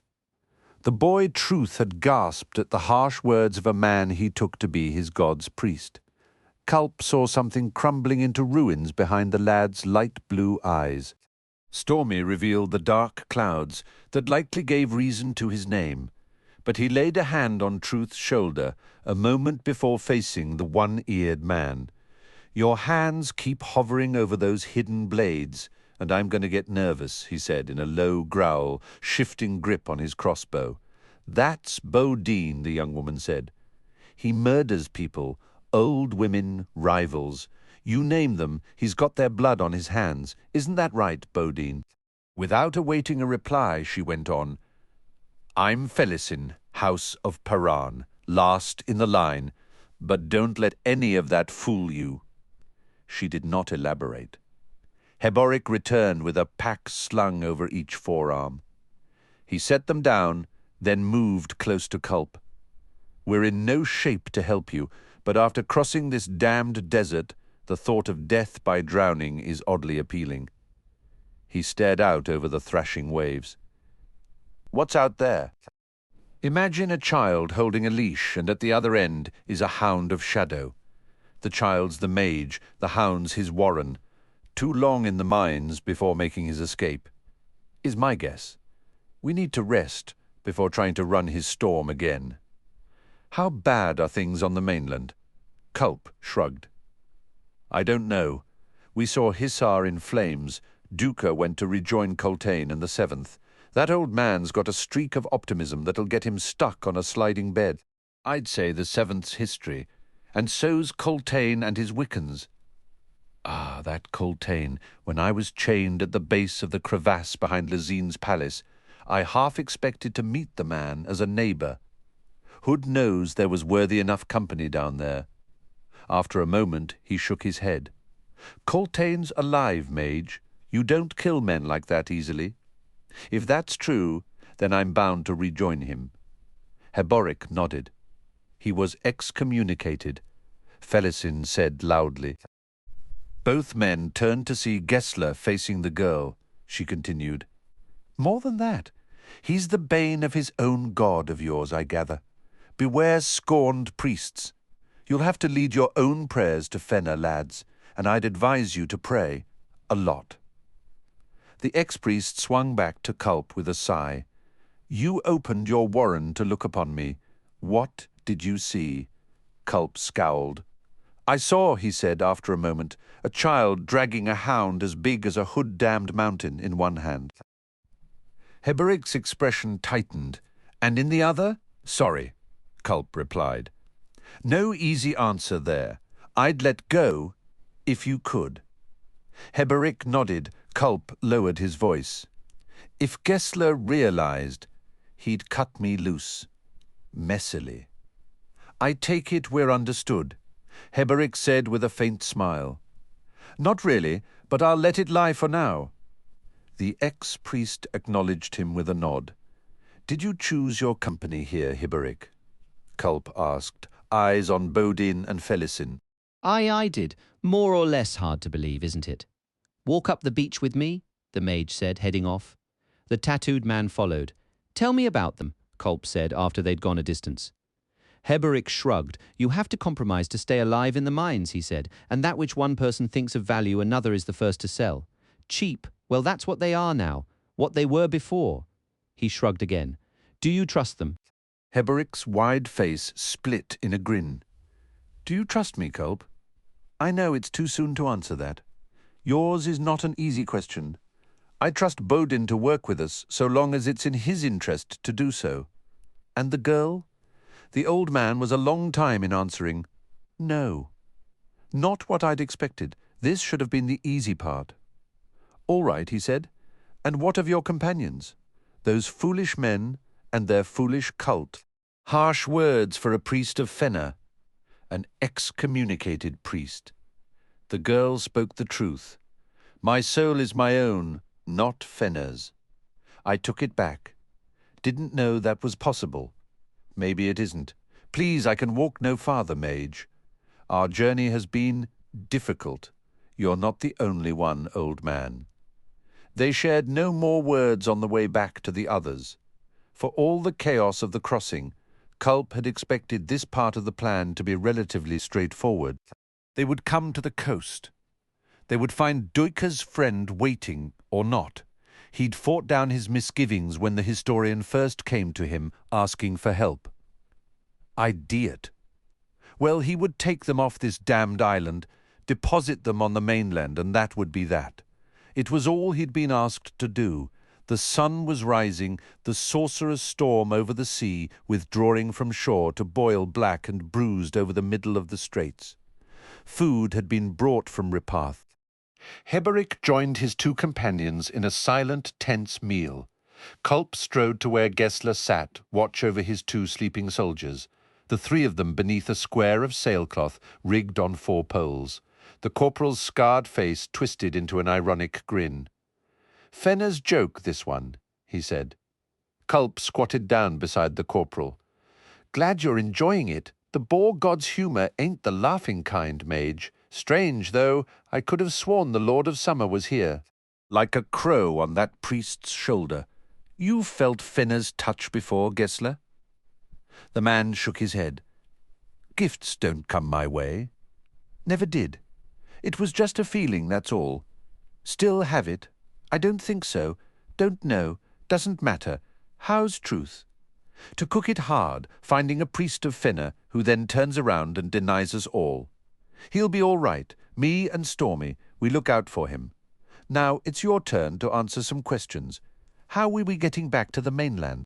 That damned wizard's still out there, ain't he?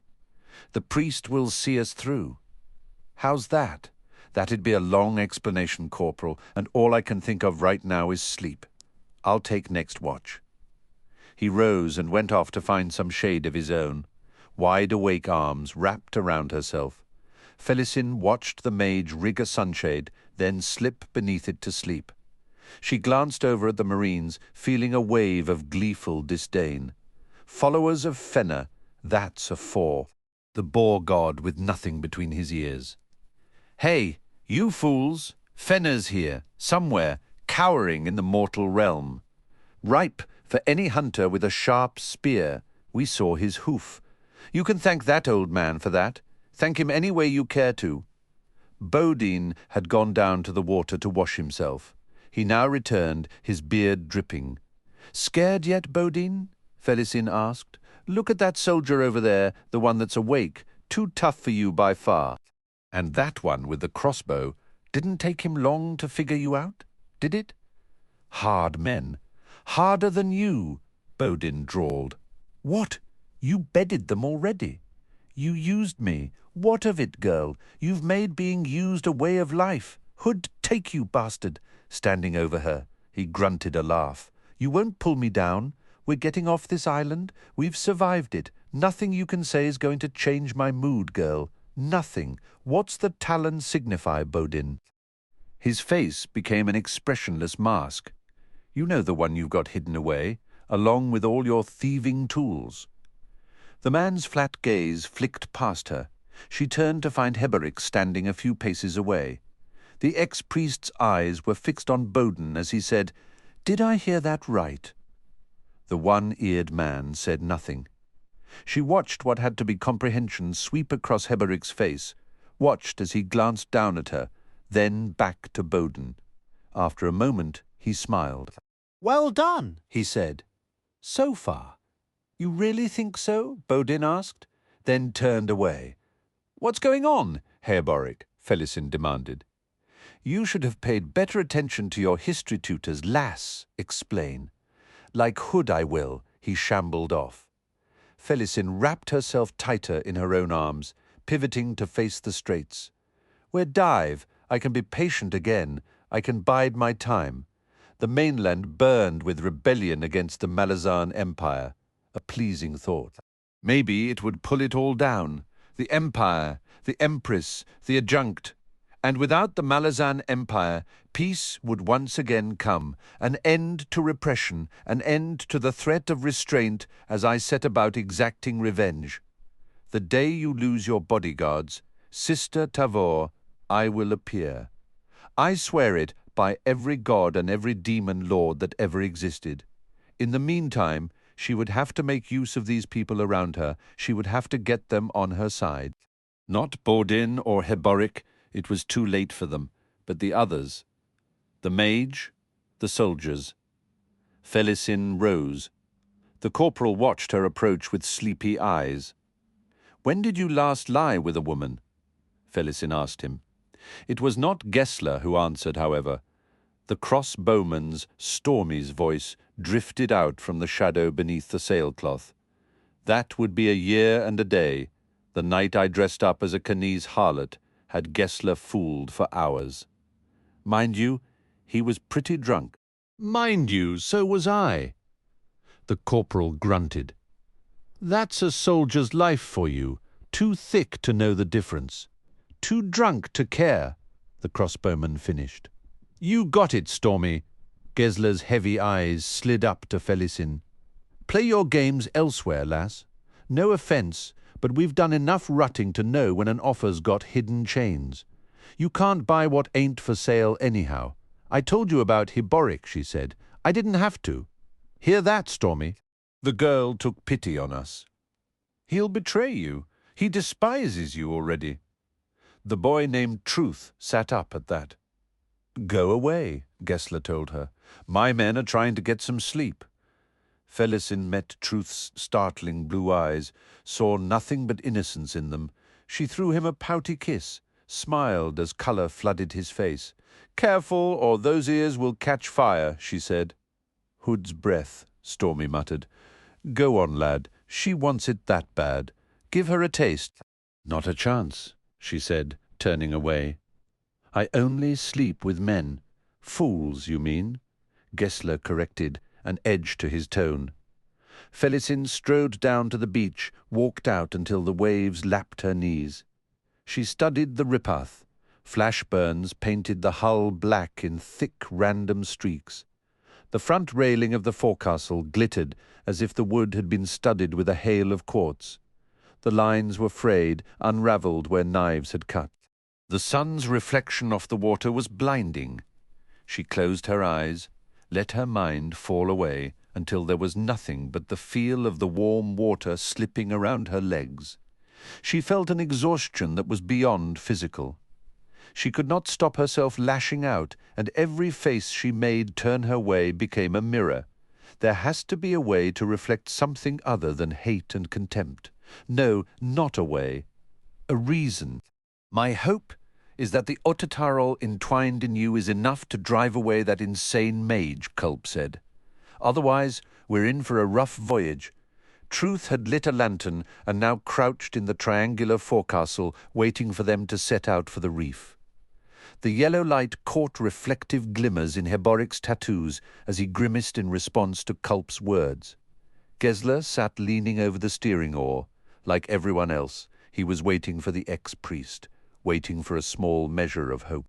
The sorcerer's storm raged beyond the reef, its manic flashes lighting up the night, revealing tumbling black clouds over a frothing sea. If you say so, Heboric eventually said. Not good enough. Best I can do, the old man snapped. He raised one stump, jabbed it in front of Culp. You see what I can't even feel, mage? The mage swung to Gessler. Well, Corporal, the soldier shrugged. We got a choice. It's not that simple, Culp said, fighting to stay calm. With Heboric aboard, I don't even know if I can open my warren. He's got taints to him. I wouldn't want spreading. Without my warren, I can't deflect that sorcery. Meaning, we get roasted, crisp, Gessler said, nodding. Look alive up there, Truth. We're heading out. Yours is a misplaced faith, Corporal, Heboric said. Knew you'd say that. Now everyone stay low. Me and Stormy and the lad got work to do. Although he sat within arm's reach of the tattooed old man, Culp could sense his own warren. It felt ready, almost eager for release. The mage was frightened. Mina's was a remote warren, and every fellow practitioner Culp had met characterized it the same way. Cool, detached, amused intelligence. The game of illusions was played with light, dark, texture and shadows, crowing victory when it succeeded in deceiving an eye. But even that triumph felt emotionless, the satisfaction clinical. Accessing the warren always had the feel of interrupting a power busy with other things, as if shaping a small fraction of that power was a distraction barely worth acknowledging. Culp did not trust his warren's uncharacteristic attentiveness. It wanted to join the game. He knew he was falling into the trap of thinking of Minas as an entity, a faceless god where access was worship, success, a reward of faith. Warrens were not like that. A mage was not a priest, and magic was not divine intervention. Sorcery could be the ladder to ascendancy, a means to an end. But there was no point to worshipping the means.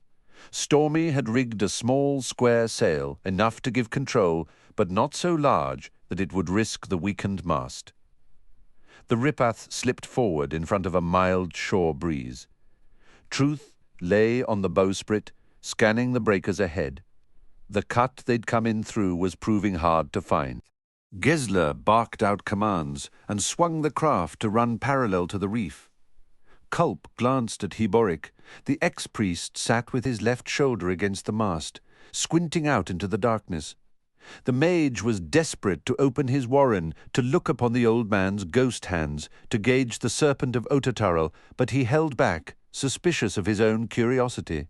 "There," Truth shouted, pointing. "I see it," Gessler bellowed. "Move it, Stormy." The ripath swung around, bow wheeling to face the breakers, and a gap that Culp could barely make out. The wind picked up, the sails stretching taut. Beyond it, the billowing clouds twisted, creating an inverted funnel. Lightning leapt up from the waves to frame it. The ripath slipped through the reef and plunged directly into the spinning vortex. Culp did not even have time to scream. His warren opened, locking in instant battle with a power demonic in its fury. Spears of water slanted down from overhead, shredding the sail in moments. They struck the deck like quarrels, punching through the planks. Culp saw one shaft pierce Stormy's thigh, pinning him shrieking to the deck. Others shattered against Heboric's hunched back. He had thrown himself over the girl, Felisin shielding her as the spears rained down. His tattoos raged with fire the colour of mud-smeared gold. Baudin had hurled himself onto the forecastle, one arm reaching down and out of sight. Truth was nowhere to be seen. The spears vanished, pitching as if on a single surging wave. The ripath lurched forward, stern lifting overhead. The sky raged, bruised and flushing with blooms of power. Culp's eyes widened as he stared up. A tiny figure rode the storm above, limbs flailing, the fragments of a cloak whipping about like a tattered wing. Sorcery flung the figure around as if it was no more than a straw-stuffed doll. Blood exploded outward as a coruscating wave engulfed the hapless creature. When the wave swept past, the figure rolled and tumbled after it, webs of blood spreading out like a fisherman's net behind it. Then it was falling. Gessler pushed past Culp. "Take the oar," he yelled above the roaring wind. The mage scrambled aft. "Steer? Steer through what?" He was certain it was not water carrying them. They'd plunged into a madman's warren, closing his hands around the oar's handle. He felt his own warren flow down into the wood and take hold. The pitching steadied. Culp grunted. There was no time to wonder. Being appalled demanded all his attention. Gessler clambered forward, grasping Baudin's ankles just as the big man started to slip over the bow. Pulling him back, revealed that Baudin held, with one hand onto Truth, his fingers wrapped in the lad's belt. Blood streamed from that hand, and Baudin's face was white with pain. The unseen wave beneath them slumped. The ripath charged forward into dead calm silence. Heboric scrambled to Stormy. The marine lay motionless on the deck, blood gushing in horrifying amounts from his punctured thigh. The flow lost its fierceness even as Culp watched. Heboric did the only thing he could, or so Culp would remember it in retrospect. At that instant, however, the mage screamed a warning, but too late, as Heboric plunged a ghostly, loam-smeared hand directly into the wound. Stormy spasmed, giving a bark of pain. The tattoos flowed out from Heboric's wrist to spread a glowing pattern on the soldier's thigh. When the old man pulled his arm away, the wound closed, the tattoos knitting together like sutures. Heboric scrambled back, eyes wide with shock. A hissing sigh escaped Stormy's grimacing lips. Trembling and bone-white, he sat up. Culp blinked. He'd seen something more than just healing pass from Heboric's arm into Stormy. Whatever it had been, it was virulent and tinged with madness. Worry about it later. The man's alive, isn't he? The mage's attention swung to where Gessler and Baudin knelt on either side of a prone, motionless Truth. The corporal had turned the lad onto his stomach and was rhythmically pushing down with both hands to expel the water that filled Truth's lungs. After a moment, the boy coughed. The Ripath sat heavily, listing to one side. The uniform grey sky hung close and faintly luminous over them. They were becalmed, the only sound coming from water pouring into the hold somewhere below. Gesler helped Truth sit up. Baudin, still on his knees, clutched his right hand in his lap. Culp saw that all the fingers had been pulled from their joints, skin split and streaming blood. Heboric, the mage whispered. The old man's head jerked around. He was drawing breath in rapid gasps. Tend to Baudin with that healing touch, Culp said quietly. We won't think about what comes with it. If you can. No, Baudin growled, studying Heboric intently. Don't want your god's touch on me, old man. Those joints need resetting, Culp said. Gesler can do it, the hard way. The corporal looked up, then nodded and moved over.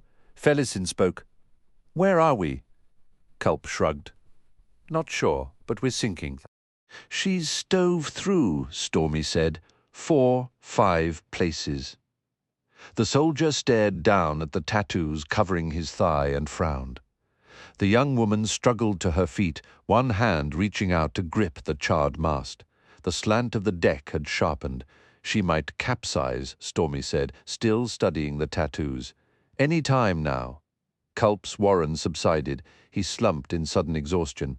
He wouldn't last long in the water, he knew. Baudin grunted as Gesler set the first finger of his right hand. The corporal spoke as he moved on to the next one. Rig up some casks, Stormy, if you can walk. That is, divide up the fresh water among them. Felisin, get the emergency food stores. That's the chest on this side of the forecastle. Take the whole thing. Baudin moaned as he set the next finger. Truth, you up to getting some bandages? His dry heaves having stopped a few moments earlier, the boy slowly pushed himself to his hands and knees and starting crawling aft. Culp glanced at Felisin. She had not moved in response to Gesler's orders and seemed to be debating a few choice words. Come on, lass, Culp said, rising. I'll give you a hand. Stormy's fears of capsizing were not realized. As the Ripath settled, the cant slowly diminished. Water had filled the hold and now lapped the hatch, thick as soup and pale blue in colour.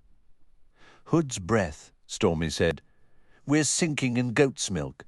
With a seasoning of brine, Gesler added. He finished working on Baudin's hand. Truth joined them with a medic's kit. We won't have to go far, Felisin said, her gaze off to starboard. Joining her, Culp saw what she was looking at. A large ship sat motionless in the thick water less than 50 armspans away. It had twin banks of oars hanging down listlessly. A single rudder was visible. There were 3 masts, the main and fore both rigged with tattered square sails, the mizzen mast with the shredded remnants of a lateen. There was no sign of life. Baudin, his right hand now a blunt bandaged lump, joined them, the corporal a step behind. The one-eared man grunted. That's a quandroman, pre-imperial. You know your ships, Gesler said, giving the man a sharp glance. Baudin shrugged. I worked in a prison gang, scuttling the Republic's fleet in Quan Harbour. That was 20 years ago. Dassim had been using them to train his marines. I know, Gesler said, his tone revealing first-hand knowledge. Young to be in a prison gang, Stormy said, from where he squatted amidst the water casks. You were what, 10, 15? Something like that, Baudin said. And what got me there? Ain't your business, soldier. There was a long silence. Then Gesler shook himself. You done, Stormy? Aye. All rigged up. All right. Let's swim over before Our Lady makes her rush to the bottom. No gain if we end up all getting pulled down in her wake. I ain't happy, Stormy said as he eyed the drummond. That's right out of a tavern tale told at midnight. Could be Hood's herald, could be cursed, plague-ridden, could be the only dry underfoot we'll find, Gesler said. As for the rest, think of the tale you'll spin in the next tavern, Stormy. You'll have them pissing their pants and rushing off to the nearest temple for a blessing. You could set it up to take a cut from the avatars. Well, maybe you ain't got enough brains to be scared of anything. The corporal grinned. Let's get wet, everyone. I hear noblewomen pay in gold for a bath like the one we're about to take. That right, lass? Felisin did not answer. Culp shook his head. You're just happy to be alive, he said to Gessler. Damn right. The water was cool, strangely slick, and not easy to swim through. The Ripath settled behind them, its decks awash. Then the mast leaned to one side, pausing a moment before sweeping down to the water. Within seconds it had slipped beneath the surface. Half an hour later they reached the Drummond, gasping with exhaustion. Truth proved the only one capable of climbing up the steering oar. He clambered over the high sterncastle railing. A few moments later, a thick-twined hemp ladder tumbled down to the others. It was a struggle, but eventually everyone was aboard, Gessler and Stormy pulling up the food chest and water casks last. From the sterncastle, Culp looked down the length of the ship's deck. The abandonment had been a hasty thing. Coiled ropes and bundles of supplies wrapped in sealskin lay scattered about, along with discarded body armor, swords, and belts. A thick, pale, greasy dust clung to everything. The others joined him in silent study. Anybody see a name on the hull? Gessler asked, eventually. I looked, but Cylinder, Baudin said. Stormy growled. Togs teats, man. There wasn't no... Don't need one to know this ship, Baudin said. That cargo lying about down there, that's from Drift a Valley. Cylinder was the only craft sanctioned to trade with the Tiste Andi. She was on her way to the island when the Emperor's forces overran Quan. She never returned. Silence followed his words. It was broken by a soft laugh from Felisin. Baudin the thug, did your prison gangs work in libraries as well? Anybody else notice the waterline? Gessler asked. This ship hasn't moved in years. He shot one last piercing glare at Baudin, then descended to the main deck. Might as well be a pile of rock knee-deep in guano, he said, stopping at one of the sealskin bundles. He crouched down to unwrap it. A moment later he hissed a curse and lurched back. The bundle's flaps fell away, releasing its contents. A severed head, it rolled crazily across the deck, thumping up against the lip of the hold's hatchway. Culp pushed past a motionless Heboric, scrambled down to the main deck, and approached the head. He raised his warren, stopped. What do you see? The ex-priest asked. Nothing I like, the mage replied. He stepped closer, crouched. Tiste Andi. He glanced over at Gessler. What I'm about to suggest is not pleasant, but... The corporal, his face white, nodded. Stormy, he said as he turned to the next bundle. Give me a hand. Doing what? Counting heads? Fairness save me, Gessler. You gotta be cold to spin a tale like this one. Takes practice. Get down here and get your hands dirty, soldier. There were dozens of bundles. Each contained a head, cleanly severed. Most were Tiste Andi, but some were human. Gessler began stacking them into a grisly pyramid around the main mast. The corporal's recovery from his initial shock had been swift. Clearly, the man had seen his share of horrors as a marine of the Empire. Stormy was almost as quick in casting aside his revulsion, although a superstitious terror seemed to replace it. He worked frantically fast, and before too long every head had joined the ghastly pyramid. Culp turned his attention to the hatch leading down into the ore pit. A faint aura of sorcery rose from it, visible to his warren-touched senses as waves rippling the still air. He hesitated long before approaching it. Apart from the mage and Gessler and Stormy, the others remained in the sterncastle, watching the proceedings with something like numb shock. The corporal joined Culp. Ready to check below?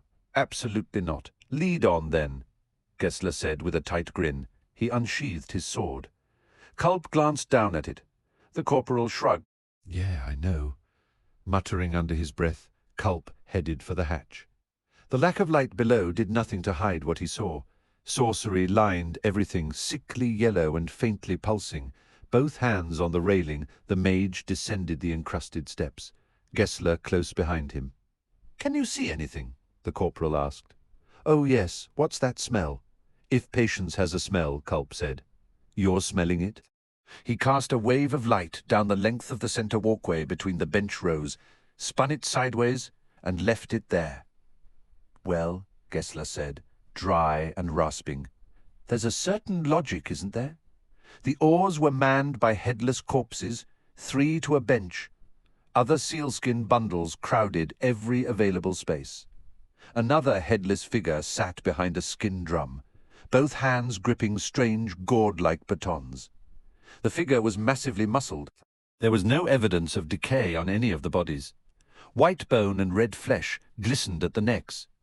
Neither man spoke for a long time, then Gessler cleared his throat, to little effect as he squeezed out gravel words. "Did you say patience, Culp?" "Aye, I ain't misheard then." Culp shook his head. "Someone took the ship, beheaded everyone aboard, then put them to work. In that order, how long ago? Years, decades. We're in a warren, corporal." "No telling how time works here," Gessler grunted. "What say we check the captain's cabin? There might be a log. And a take to the oars whistle. Yeah. You know, if we hide that drumbeater, I could send Stormy down here to beat the time.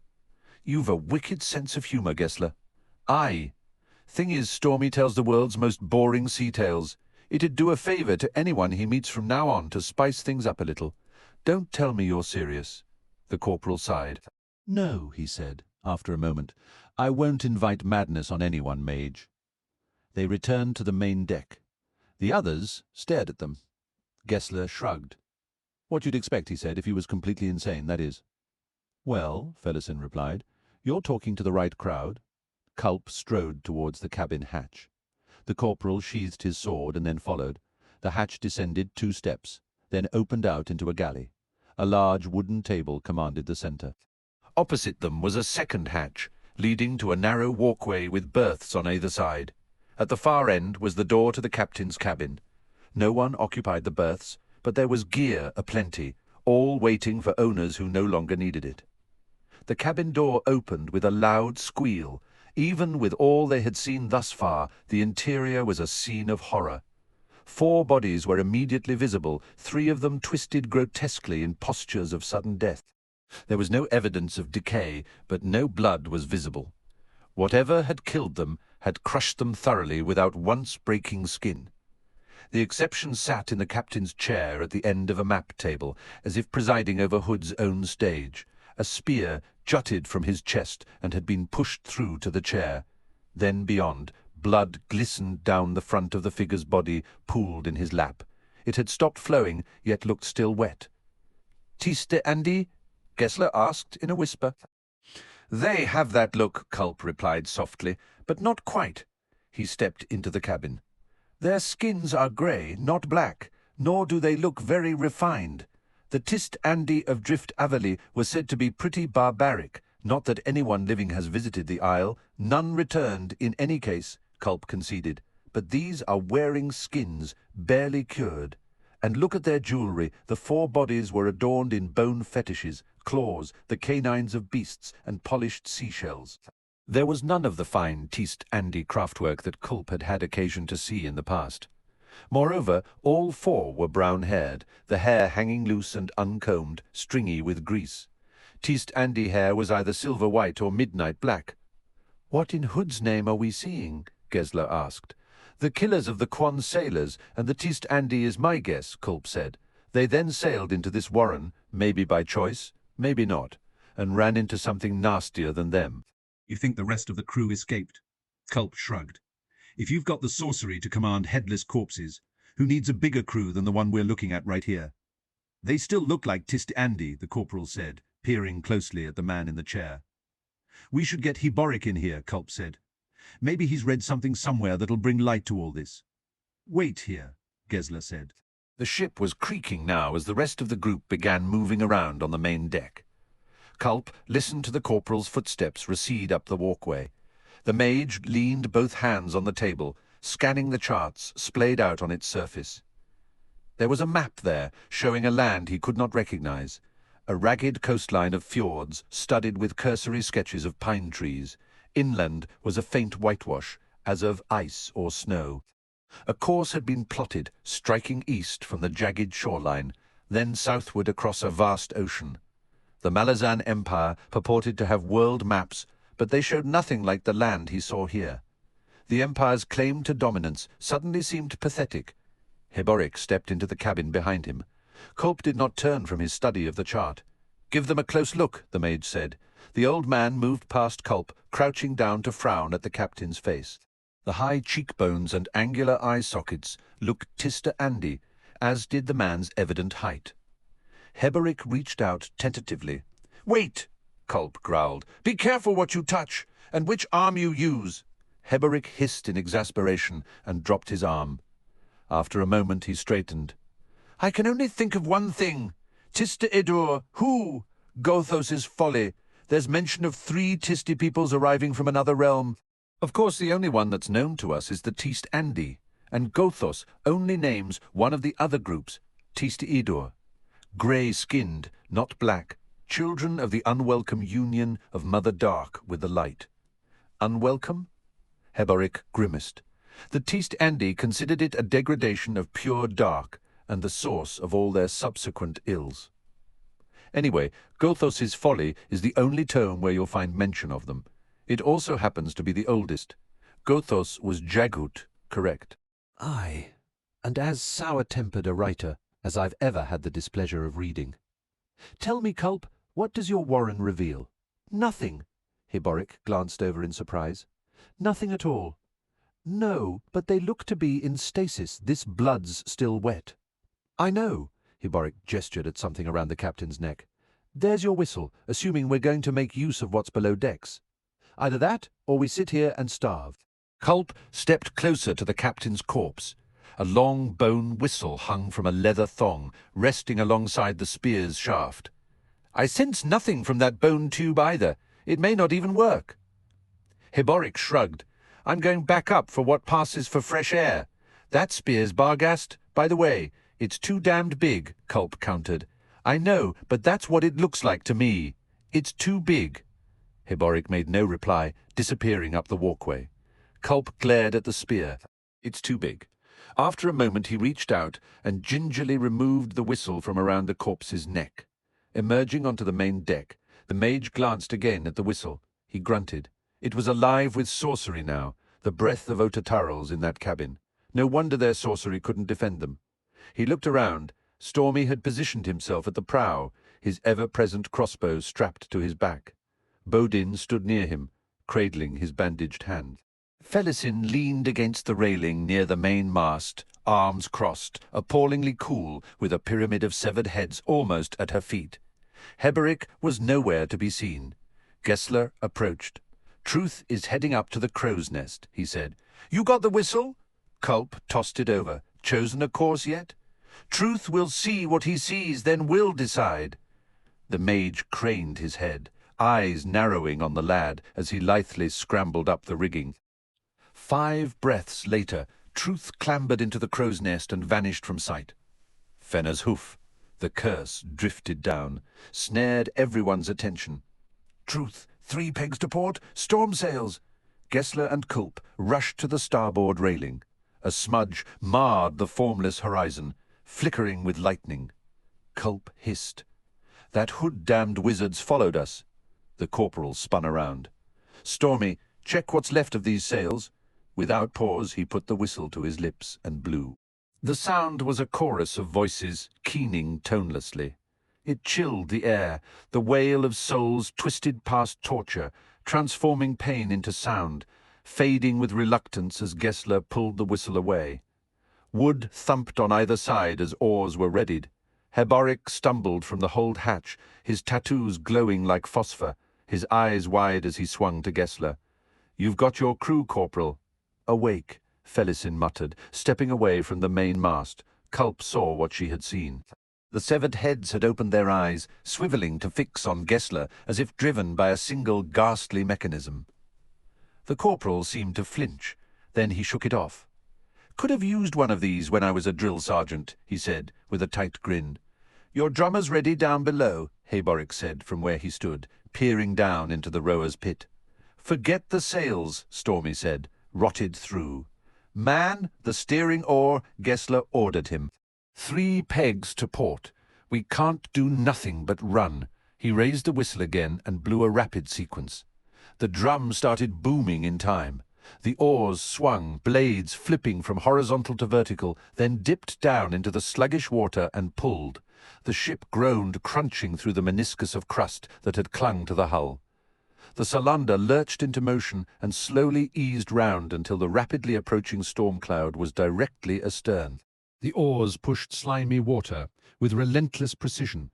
Gessler looped the whistle's thong around his neck. Wouldn't the old Emperor have loved this old lady, Culp, eh? Your excitement's nauseating, Corporal. The man barked a laugh.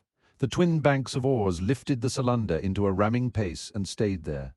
The cadence of the drum was a too swift heartbeat. It reverberated in Culp's bones with a resonance that etched his nerves with pain. He did not need to descend into the pit to affirm his vision of that thick-muscled, headless corpse pounding the gourds against the skin, the relentless heave and pull of the rowers, the searing play of hood-bound sorcery in the stifling atmosphere.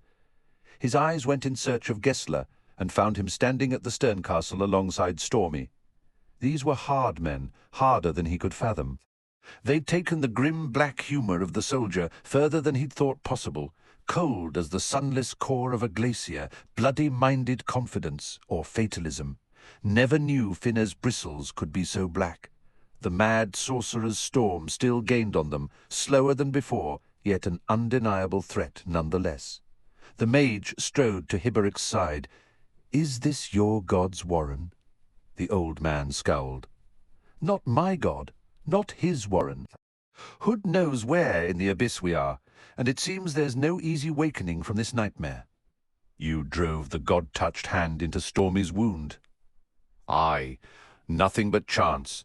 Could have as easily been the other one." "What did you feel?" Heboric shrugged.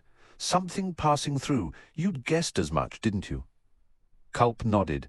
"Was it Fina himself?" "I don't know. I don't think so. I'm not an expert in matters religious. Doesn't seem to have affected Stormy. Apart from the healing. I didn't know Fenner granted such boons. He doesn't." The ex-priest muttered, eyes clouding as he looked back at the 2 Marines. Not without a price, anyway. Felisin sat apart from the others, her closest company the pyramid of staring heads. They didn't bother her much, since their attention remained on Gessler, on the man with the siren whistle of bone dangling on his chest. She thought back to the round in Unta, to the priest of flies. That had been the first time sorcery had been visited upon her. For all the stories of magic and wild wizards, of sorcerous conflagrations engulfing cities in wars at the very edges of the Empire, Felisin had never before witnessed such forces. It was never as common as the tales purported it to be. And the witnessing of magic left scars, a feeling of overwhelming vulnerability in the face of something beyond one's control. It made the world suddenly fey, deadly, frightening, and bleak. That day in Unta had shifted her place in the world, or at least her sense of it, and she'd felt off balance ever since. But maybe it wasn't that. Not that at all. Maybe it was what I lived through on the march to the galleys. Maybe it was that sea of faces, the storm of hate and mindless fury, of the freedom and hunger to deliver pain, writ so plain in all those so very normal faces. Maybe it was the people that sent me reeling. She looked over at the severed heads. The eyes did not blink. They were drying, crackling like egg whites splashed on hot cobblestones like mine. Too much has been seen. Far too much. If demons rose out of the waters around them right now, she would feel no shock, only a wonder that they had taken so long to appear, and could you be swift in ending it all? Now, please? Like a long-limbed ape, Truth came scrambling down from the rigging, landing lightly on the deck and pausing close to her as he brushed dusty rope fibers from his clothes. He had a couple of years on her, yet looked much younger to her eyes. Unpocked, smooth skin, the wisps of beard, all too clear eyes. No gallons of wine, no clouds of Durhang smoke, no weighty bodies taking turns to push inside, into a place that had started out vulnerable yet was soon walled off from anything real, anything that mattered. I only gave them the illusion of getting inside me, a dead-end pocket. Can you grasp what I'm talking about? Truth. He noted her attention, gave her a shy smile. He's in the clouds, he said, his voice hoarse with adolescence. Who is? The sorcerer. Like an untethered kite, this way and that, trailing streamers of blood. How poetic, Truth. Go back to being a marine. He reddened, turned away. Baudin spoke behind her. The lad's too good for you, and that's what makes you mean. What would you know? She sneered without turning. I can't scry you much, lass, he admitted. But I can scry you some. So you'd like to believe. Let me know when that hand starts rotting. I want to be there when it's cut off. The oars clacked in counterpoint to the thundering drum. The wind arrived like a gasping exhalation, and the sorcerer's storm was upon them. Something ragged across his brow awoke Fiddler. He opened his eyes to a mass of bristle ends that suddenly lifted clear to reveal a wizened black face peering critically down. The face concluded its examination with an expression of distaste. Spiders in your beard, or worse. Can't see them, but I know they're there. The sapper drew a deep breath and winced at the throbbing protest from his broken ribs. Get away from me, he growled. Stinging pain wrapped his thighs, reminders of the gouging claws that had raked them. His left ankle was heavily bandaged, the numbness from his foot was worrying. Can't, the old man replied. No escape is possible. Bargains were sealed, arrangements made. The deck speaks plain in this. A life given for a life taken, and more besides. You're Dalhanese, Fiddler said. Where am I? The face split into a wide grin. In shadow, he. A new voice spoke from behind the strange old man. He wakens and you torment him, high priest. Move aside, the soldier needs air, not heirs. It's a matter of justice, the high priest retorted, though he pulled back. Your tempered companion kneels before that altar, does he not? These details are vital to understanding. He took another step back as the massive form of the other speaker moved into view. Ah, Fiddler sighed. The Trell memory returns. And your companion, the Jag. He entertains your companions, the Trell said. Feebly, I admit. For all his years, Icarium has never mastered the social grace necessary to put others at ease. Icarium, the Jag by that name. The maker of machines, the chaser of time. The Trell showed his canines in a wide, wry smile. I, lord of the sand grains, though that poetic allusion's lost on most and awkward besides. Mappo. I again. And your friends name you Fiddler, relieving you of the guise of a growl horse warrior. Hardly matters that I awoke out of character then, Fiddler said. There's no punishment awaiting the lapse, soldier. Thirsty, hungry, good, yes and yes. But first, where are we? In a temple carved into a cliff. Out of the whirlwind, guests of a high priest of shadow whom you've met, Iscaral Pust. Pust? Even so, the Dalhanese high priest pushed into view again, scowling. You mock my name, soldier, not I, high priest. The old man grunted, adjusted his grip on the broom, then scampered from the room. Fiddler sat up gingerly, moving like an ancient. He was tempted to ask Mappo for an assessment of the damage, especially his ankle, but decided to hold off hearing the likely bad news a while longer. What's that man's story? I doubt even he knows I awoke when he was sweeping my head. Not surprising, there was an ease to the Trell's presence that relaxed Fiddler until he recalled the warrior's name. Mappo, a name ever chained to another's, and enough rumors to fill a tome, if any were true. Icarium scared off the divers. His reputation carries weight. Is it earned, Mappo? Even as he asked, Fiddler knew he should have bitten back the question. The Trell winced, withdrew slightly. I shall get you food and drink then. Mappo left the small room, moving silently, despite his considerable bulk, the combination raising an echo that brought Kalam to mind. Did you outrun the storm, old friend? Iscaral Pust eased back into the chamber. Why are you here? He whispered. Do you know why you don't? But I'll tell you, you and no one else. He leaned close, plucking at his spiral wisps of hair with both hands, tremolo, laughing at Fiddler's expression, He spun about in wild, capering steps before settling once more in front of the sapper, their faces inches apart. The rumour of a path, a way home. A small, wriggling worm of a rumour, even less, a grub. Smaller than a nail clipping, the compacted and knotted mess wrapped around something that might be a truth. Or not.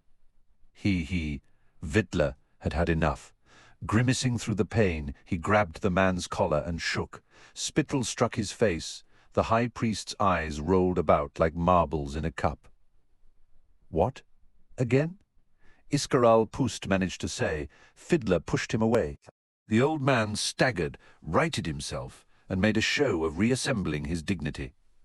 A concurrence of reactions, too long out of social engagements and the like, must examine my manners and more my personality. He cocked his head. Honest, forthright, amusing, gentle and impressive integrity. Well, where's the problem then? Soldiers are crude, callow and thick, distempered. Do you know the chain of dogs? Fiddler started, blinked as if shaken from a trance. What?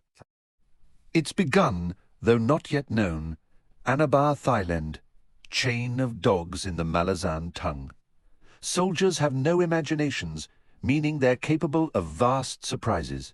There are some things even the whirlwind cannot sweep aside. Mappo Trell returned, bearing a tray, harassing our guest again, Iskaral Pust. Shadow-born prophecies, the high priest muttered, eyeing Fiddler with cool appraisal. The gutter under the flood, raising ripples on the plunging surface. A river of blood, the flow of words from a hidden heart. All things sundered. Spiders in every crook and corner. He whirled about, stamped out of the room. Mappo stared after him. Pay him no heed, right? The Trell swung around, his heavy brows lifting. Hood, no pay that man every heed, Fiddler. I was afraid you'd say that. He mentioned Tremolor. He knows. He knows what even your companions don't, Mappo said, carrying the tray to the sapper. You seek the fabled Azath house out in the desert somewhere. Aye, and the gate Quick Ben swears it holds. And you, Fiddler asked, what has brought you to Raraku? I follow Icarium, the Trell replied. A search without end, and you've devoted your life to helping him in his search? No, Mappo sighed, then whispered without meeting Fiddler's gaze, I seek to keep it endless. Here, break your fast. You've been unconscious for 2 days. Your friends are restless with questions, eager to speak with you. I suppose I've no choice. I'd better answer those questions. Aye, and once you've mended some, we can begin our journey. He smiled cautiously. To find Tremolor. Fiddler frowned. Mended, you said. My ankle was crushed. I can barely feel a thing beyond my knee. Seems likely you'll have to cut that foot off. I've some experience in healing, Mappo said. This temple once specialized in such alchemies, and the nuns left much behind. And oddly enough, Iskaral Pust seems to show some talent as well, though one has to keep an eye on him. His wits scatter sometimes, and he confuses elixirs with poisons. He's an avatar of Shadow Throne, the sapper said, eyes narrowing. Or the rope, Cotillion, the patron of assassins. There's little difference between the two. The Trell shrugged. The art of assassination requires a complementary knowledge of healing, 2 sides to the same alchemical coin. In any case, he actually did surgery on your ankle. Fear not, I observed, and I admit, learned much. Essentially, the high priest rebuilt your ankle. Using an unguent, he sealed the fragments. I've never before seen the like.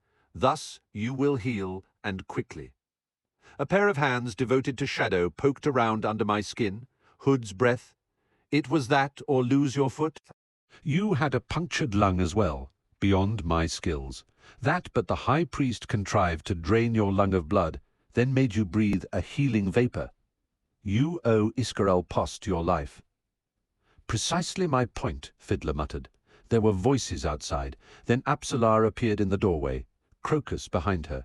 The 2 days out of the desiccating storm had done much to revive both of them. They entered, Crokus rushing past to crouch beside Fiddler's bed. We have to get out of here, he hissed. The sapper glanced at Mappo, noted his wry smile as he slowly backed away. Calm down, lad. What is the problem? The high priest. He's of the shadow cult, Fiddler. Don't you see Apsalar? Something cold slithered along the sapper's bones. Oh, damn, he whispered. I see your point. He looked up as the young woman stepped to the foot of the bed and spoke in a low tone. Your mind still your own, lass? The little man treats me well, she said, shrugging. Well, Crokus spluttered. Like the prodigal returned, you mean? What's to stop Cotillion from possessing you all over again? You need only ask his servant, a new voice said from the doorway. Icarium stood leaning, arms crossed against the frame.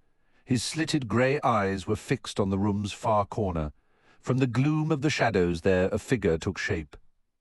Iskaral Pust, seated on a strangely wrought chair, squirmed and flung a glare at the Jag. I was to remain unseen, fool. What gift shadows when you so clearly divine what they hide? Pah! I am undone! Icarium's thin lips quirked slightly. Why not give them answer, Iskaral Pust? Put them at ease. Put them at ease. The high priest seemed to find the words awkward. What value that? I must think at ease, relaxed, unmindful of restraint. Careless, yes, of course, excellent idea. He paused, swung his head to Fiddler. The sapper watched a smile slide aboard the wizened man's face. Oiled and smooth and pathetically insincere. Everything's fine, my friends, he purred. Be calm. Cotillion is done with possessing the lass. The bane of Anamander Rake's threat remains. Who wants that crude conveyor of uncivilized mayhem crashing through the temple door? Not Shadowthrone, not the patron of assassins. She is protected still. Besides which, Cotillion finds no further value in using her, and indeed the residue of his talents still within her gives cause for secret concern. His face twisted on itself. No, better keep that thought unspoken, he smiled again. Cultured conversation has been rediscovered and used with guile and grace. Look upon them, Iskaral Pust. They are won over one and all.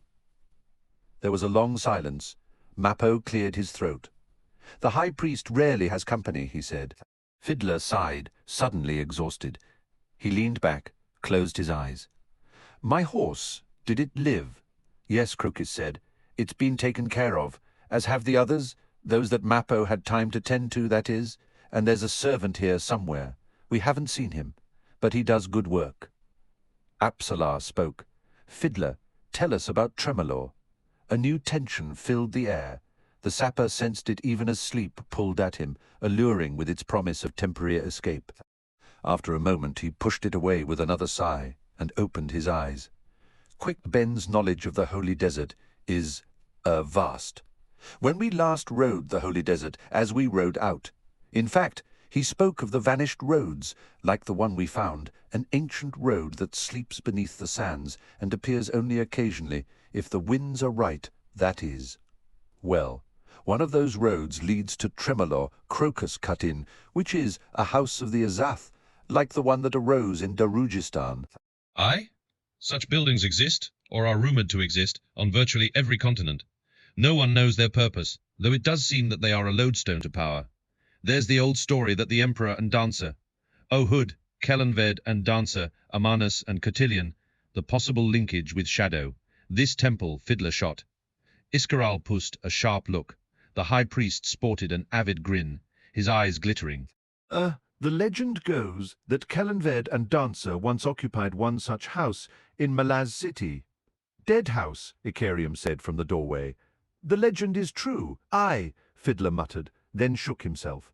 Well enough. In any case, it's Quick Ben's belief that such houses are all linked to one another via gates of some sort, and that travel between them is possible, virtually instantaneous travel. Excuse me, Icarium said, stepping into the room with an air of sudden attentiveness. I have not heard the name Quick Ben. Who is this man purporting to possess such arcane knowledge of the Azath? The sapper fidgeted under the Jag's intent gaze, then scowled at himself and straightened slightly. A squad mage, he answered, making it clear he did not intend to elaborate. Icarium's eyes went oddly heavy. You put much weight on a squad mage's opinions. Aye, I do, Crokus spoke. You mean to find Tremolor to use the gate to take us to Malaz city, to this dead house? Which would leave us a half-day's sail from the Itko-Kanese coast, Fiddler said, meeting Apsalar's eyes, and home to your father. Father? Mappo asked, frowning. You now confuse me. We're delivering Apsalar back home, Crokus explained, to her family.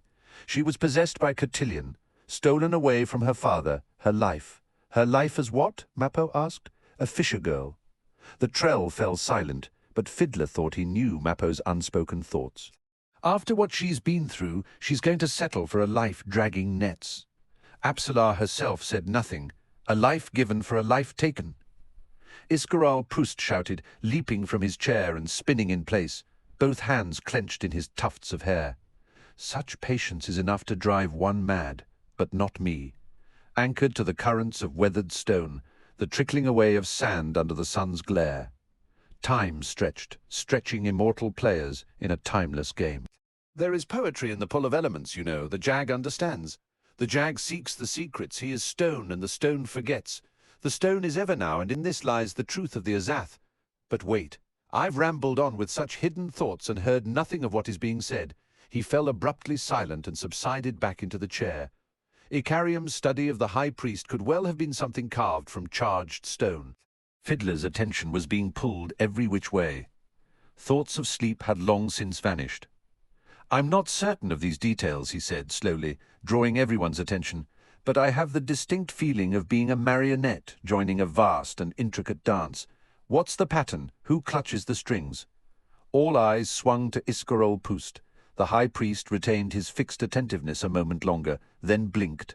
A question asked of modest me. Excuses and apologies admittedly insincere. Vast and intricate mind wanders on occasion. Your query? He ducked his head, smiled into the shadows. Are they deceived, subtle truths, vague hints, a chance choice of words in unmindful echo? They know not. Bask in their awe with all wide-eyed innocence. Oh, this is exquisite. You've answered us eloquently, Mappo said to the high priest. I have? This is unwell. Rather, how kind of me. You're welcome. I shall command servant to ready your party. Then, a journey to fabled Tremolor, where all truths shall converge with the clarity of unsheathed blades and unveiled fangs, where Icarium shall find his lost past. The once possessed fisher girl shall find what she does not yet know she seeks. Where the lad shall find the price of becoming a man, or perhaps not, where the hapless Trell shall do whatever he must, and where a weary sapper shall at least receive his emperor's blessing. Oh yes. Unless, of course, he added one finger to his lips. Tremolor is naught but a myth, and these quests nothing but hollow artifice. The high priest, finger still against his lips, settled back in the strange chair. Shadows closed around him. A moment later, he and the chair vanished. Fiddler found himself starting out of a vague, floating trance. He shook his head, rubbed his face, and glanced at the others, only to see they were reacting in similar ways, as if they had one and all been pulled into a subtle, seductive sorcery. Fiddler released a shaky breath. Can there be magic in mere words? He asked to no one in particular. Icarium answered, Magic powerful enough to drive gods to their knees, soldier? We have to get out of here, Crokus muttered. This time everyone nodded agreement. Chapter 9. The Malazan engineers are a unique breed. Cantankerous, foul-mouthed, derisive of authority, secretive and thick-headed. They are the heartstone of the Malazan army, the imperial military. Senjale, as he descended into the Orbala Odan, Kalam came upon the first signs of the uprising. A train of Malazan refugees had been ambushed while travelling along a dried stream bed. The attackers had come from the high grass lining both banks, first with arrow fire, then a rush to close with the hapless Malazans. 3 wagons had been set aflame. The assassin sat motionless on his horse, studying the smoke-hazed heaps of charred wood, ash and bone. A small bundle of child's clothing was all that remained of the victim's possessions, a small knot of colour 10 paces from the smouldering remains of wagons. After one last glance around in search of Apt, the demon was nowhere to be seen, though he knew it was close. Kalam dismounted. Tracks revealed that the train's livestock had been led away by the ambushers. The only bodies were those that had been burned in the wagons. His search revealed that there had been survivors. a small group abandoning the scene and fleeing south out across the Odan. It did not appear that they had been pursued, but Kalam well knew that there was little chance of salvation out on the plain. The town of Orbal was 5, perhaps 6 days away on foot, and it was likely that it was in rebel hands in any case, since the Malazan detachment there had always been undermanned. He wondered where the refugees had come from. There was little to be found for leagues in any direction. Making a sound on the sand like the beat of a skin drum, Apt ambled into view from downstream. The beast's wounds had healed, more or less, leaving puckered scars on its black hide. 5 days had passed since the divers' attack. There had been no sign that the shapeshifter still pursued them, and Kalam hoped that it had taken enough damage to be discouraged from persisting in the hunt. Nevertheless, they were being trailed by someone. The assassin felt it in his bones. He was tempted to lay an ambush of his own, but he was one man alone, and his pursuers might be many. Moreover, he was uncertain whether Apt would assist his efforts. He suspected not. His only advantage was the swiftness of his travel. He'd found his horse after the battle without much trouble, and the animal seemed impervious to the rigours of the journey. He'd begun to suspect that an issue of pride had arisen between the stallion and the demon. His mount's bolting from the fight must have stung, and it was as if the horse was determined to recover whatever delusions of dominance he possessed. Kalam climbed back into the saddle. Apt had found the trail left by the fleeing survivors, and was sniffing the air, swinging its long, blunt head from side to side. Not our problem, Kalam told it, loosening the lone surviving long knife at his belt. We've enough troubles of our own, Apt. He nudged his mount and set off in a direction that would take him well around the trail. In deepening dusk, he rode across the plain. Despite its size, the demon seemed to vanish within the gloom. A demon born in the shadow realm, I shouldn't be surprised. The grassland dipped ahead, another ancient river track. As he approached, figures rose from cover along the nearest bank. Cursing under his breath, Kalam slowed his mount, raising both hands, palms forward. "Mekrol, Oberi," Kalam said. "I ride the Whirlwind." "Closer, then," a voice replied. Hands still raised, Kalam guided his horse forward with his heels and knees. Mekrol, the same voice acknowledged. A man stepped clear of the high grasses, a tulwar in one hand.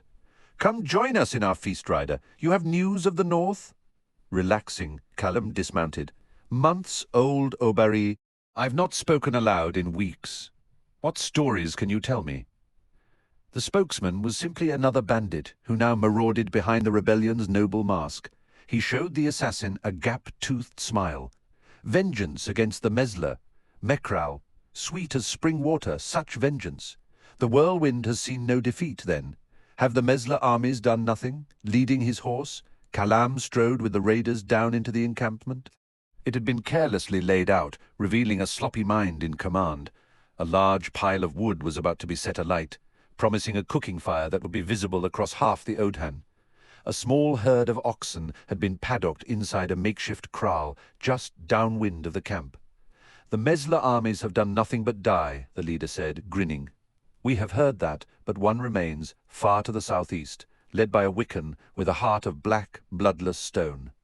Kalam grunted. A man passed him a wineskin, and nodding his thanks. He drank deep. "Saltone, booty from the Mesler, probably the wagons I saw earlier. Same for the oxen." "Southeast?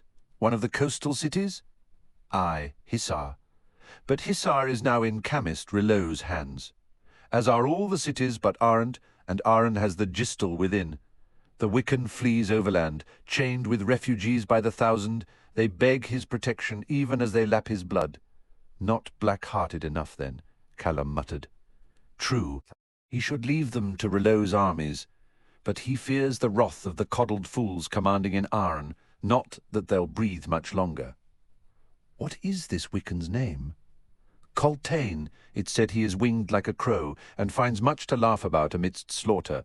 A long, slow death awaits him, this much chemist Rilot has promised. May the Whirlwind reap every reward it's earned," the assassin said, drinking again. "A beautiful horse you have, Mekral, and loyal. Beware the stranger seeking to ride him." Kalam hoped the warning was not too subtle for the man. The bandit leader shrugged. "All things can be tamed. The assassin sighed, set down the wineskin. "Are you betrayers of the Whirlwind?" he asked.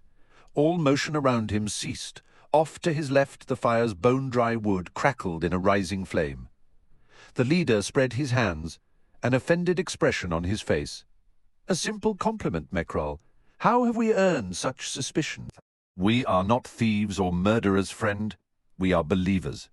Your fine horse is yours, of course, though I have gold. Not for sale, Aubary. You have not heard my offer. All 7 holy treasures will not sway me," Kalam growled. "Then no more shall be said of such matters." The man retrieved the wineskin and offered it to Kalam. He accepted, but did no more than wet his lips. "These are sad times," the bandit leader continued, "when trust is a rare thing among fellow soldiers. We all ride in Sha'ik's name, after all. We share a single hated enemy. Knights such as these, granted peace under the stars amidst this holy war, are cause for celebration and brotherhood, friend. Your words have captured the beauty of our crusade," Kalam said. "Words can so easily glide over mayhem and terror and horror. It's a wonder trust exists at all. You will now give me your horse, and that fine weapon at your belt." The assassin's laugh was a soft rumble. "I count 7 of you, 4 before me, 3 hovering behind." He paused, smiling as he met the bandit leader's fire-lit eyes. "It will be a close thing, but I will be certain to kill you first, friend." The man hesitated, then answered with his own smile. "You've no sense of humor. Perhaps it is due to traveling so long without company that you have forgotten the game soldiers play. Have you eaten?" "We came upon a party of Mesler only this morning, and they were all too generous with their food and possessions. We shall visit them again at dawn. There are women among them." Kalam scowled. "And this is your war against the Mesler. You are armed, you are mounted. Why have you not joined the armies of the apocalypse? Chemist Rilot needs warriors like you. I ride south to join in the siege of Aren, which must surely come, as do we to walk through Aren's yawning gates." The man replied fervently. "And more, we bring livestock with us to help feed our brothers in the army. Do you suggest we ignore the rich Mesler we come upon?" "The Odan will kill them without our help," the assassin said. "You have their oxen, Arn's yawning gates. The gistle within." "What does that mean? Gistle, not a familiar word, not 7 cities." "Falari." The man's expression had cooled in response to Kalam's words. "We attack them at dawn. Do you ride with us, Mekhar?" They are south of here. They are less than an hour's ride. Then it is the direction I am already traveling, so I shall join you. Excellent. But there is nothing holy in rape, Kalam growled. "No, not holy," the man grinned. "But just." They rode in the night, beneath a vast scatter of stars. One of the bandits had stayed behind with the oxen and other booty, leaving Kalam riding with a party of 6. All carried short, recurved bows, though their supply of arrows was low. Not a single quiver held more than 3, and all with ragged fletching. The weapons would be effective at close range only. Baudin, the bandit leader, told the assassin that the Malazan refugees consisted of 1 man, a Malazan soldier, 2 women, and 2 young boys. He was certain that the soldier had been wounded in the first ambush. Baudin did not expect much of a fight. They would take down the men first. "Then we can play with the women and boys? Perhaps you will change your mind, Mekhar." Kalam's only response was a grunt. He knew men such as these. Their courage held so long as they outnumbered their victims. The hollow glory they thirsted for came with overpowering and terrorizing the helpless. Such creatures were common in the world, and a land locked in war left them to run free, the brutal truths behind every just cause. They were given a name in the Ehrlitan tongue, Eptar, the vultures of violence. The withered skin of the prairie broke up ahead. Hump-shouldered knobs of granite were visible above the grasses, studding the slopes of a series of low hills. Faint firelight blushed the air behind one such large outcropping. Kalam shook his head. Far too careless in a hostile land, the soldier with them should have known better. Baudin raised a hand, slowing them to a halt about 50 paces from the monolithic outcrop. "Keep your eyes from the hearth," he whispered to the others. "Let those fools be cursed with blindness, not us. Now spread out, The Mekral and I will ride around to the other side.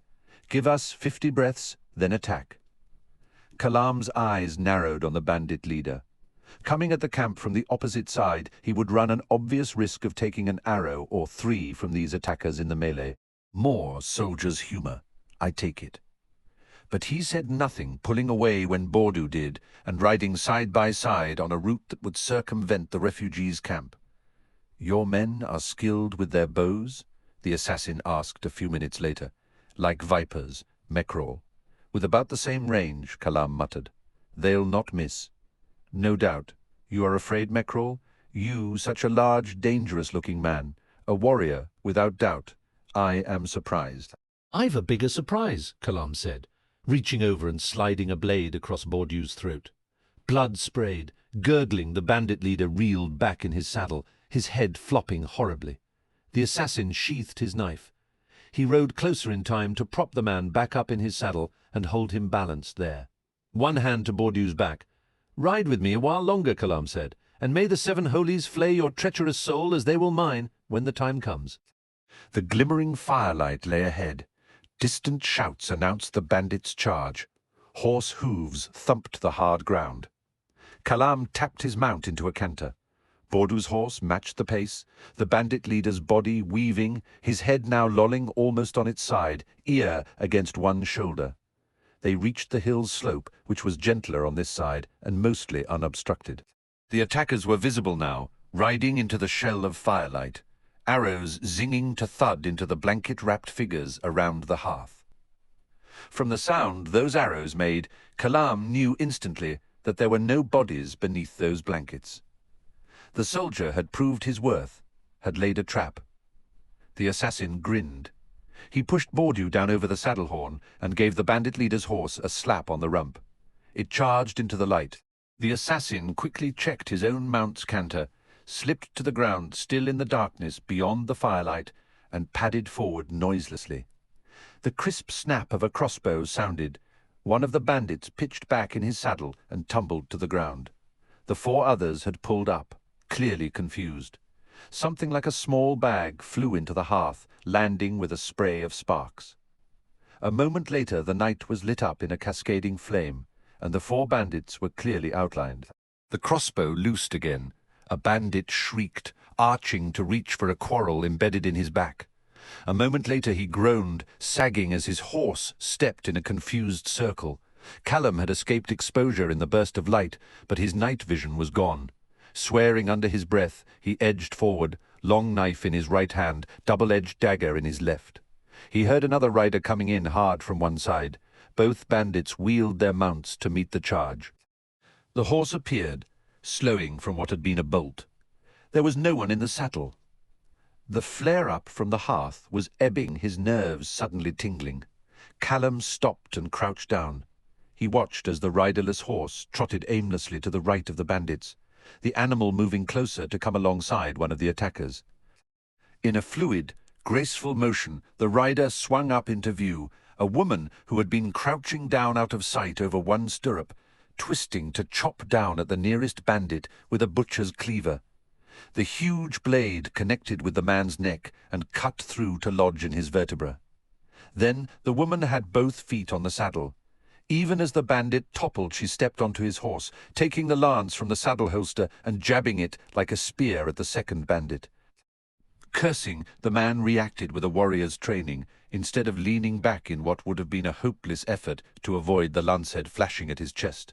He drove both heels into his horse, twisting to let the lance slip past. His mount rammed the other horse chest to flank. With a startled yelp, the woman lost her balance and fell heavily to the ground. The bandit leapt from the saddle, unsheathing his tulwar. Kalam's dagger took him in the throat 3 paces from the dazed woman. Spitting in fury, hands clutching his neck, the bandit fell to his knees. Kalam approached to deliver a killing thrust. "Stand still," a voice snapped behind him. "Got a quarrel trained on you. Drop that lizard sticker, now!" Shrugging, the assassin let the weapon fall from his hand. "I'm Second Army," he said. "On Erm's host are 1,500 leagues away." The woman had regained the breath that had been driven from her lungs. She rose to her hands and knees, long black hair hanging down over her face. The last bandit finished dying with a faint, wet gurgle. "Your 7 cities," the voice behind Kalam said. "Aye, yet a soldier of the Empire. Listen, work it out." I rode up from the other side with the bandit's leader. He was dead before his horse carried him into your camp. So why does a soldier wear a teleba and no colours and ride alone? Desertion, and that's a death sentence. Kalam hissed in exasperation. And clearly you chose to protect your family instead of whatever company you're attached to. By imperial military law that counts as desertion, soldier, as he spoke. The Malazan stepped around, his crossbow still trained on the assassin. Kalam saw a man half dead on his feet. Short and wide, he wore the tattered remnants of an outpost detachment uniform, light grey leather jerkin, dark grey surcoat. His face was covered in a network of scratches, as were his hands and forearms. A deep wound marred his bristly chin, and the helm shadowing his eyes was dented. The clasp of his surcoat ranked him a captain. The assassin's eyes widened upon seeing that. Though a captain deserting is a rare thing, he didn't desert, the woman said, now fully recovered and sorting through the weapons of the dead bandits. She found a lightweight tulwar and tested its balance with a few swings. In the firelight, Kalam could see she was attractive, medium-boned, her hair streaked with iron. Her eyes were a startling light grey. She collected a belted sword hoop and strapped it on. "We rode out of Orbol," the captain said, pain evident in his voice. "A whole company escorting out refugees, our families, ran smack into a hood-damned army on the march south. We're all that's left," the woman said, turning to gesture into the darkness. Another woman, a younger, thinner version of the other one, and 2 children stepped cautiously into the light, then rushed to the captain's side. The man continued to aim an unsteady crossbow at Kalam. "Selve, my wife," he said, gesturing to the woman now at his side. "Our children there, and Selve's sister Minala, that's us. Now let's hear your story. Corporal Kalam, 9th Squad. Bridgeburners. Now you know why I'm out of uniform, sir." The man grinned. "You've been outlawed. So why aren't you marching with Duiker? Unless you've returned to your homeland to join the Whirlwind." "Is that your horse?" Minala asked. The assassin turned to see his mount step casually into the camp. "Aye. You know your horses," she said. "It cost me a virgin's ransom. I figure if something's expensive, it's probably good, and that's how much I know horses." "You still haven't explained why you're here," the captain muttered, but Kalam could see he was relaxing his guard. "Smelled the uprising in the wind," the assassin said. "The Empire brought peace to 7 cities. Sha'ik wants a return to the old days, tyrants, border wars and slaughter. I ride for Aren. That's where the punitive force will land, and if I'm lucky I can slip myself in, maybe as a guide. You'll ride with us, then, Corporal," the captain said. "If you're truly a Bridgeburner, you'll know how to soldier, and if that's what you show me on the way to Aren, I'll see you rejoin the Imperial ranks, without fuss." Kalam nodded. "Can I retrieve my weapons now, Captain?" "Go ahead." The assassin crouched down, reached for his long knife, paused. "Oh, one thing, Captain." The man had sagged against his wife. He swung bleary eyes on Kalam.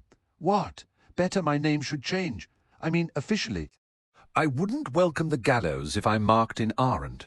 Granted, Kalam is common enough, but there's always the chance I'd be recognized. You're that Kalam. You said the 9th, didn't you? Hood's breath."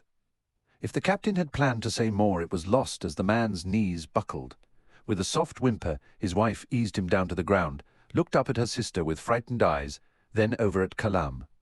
"Relax, lass," the assassin said, straightening. He grinned. "I'm back in the army now." The 2 boys, one about 7 and the other 4, moved with exaggerated caution towards the unconscious man and his wife. She saw them and opened her arms. They rushed to her embrace. "He was trampled," Minala said. "One of the bandits dragged him behind his horse. 60 paces before he cut himself free. Women who lived with garrisons were either harlots or wives. There was little doubt which one Minala had been. Your husband was in the company as well. He commanded it, but he's dead."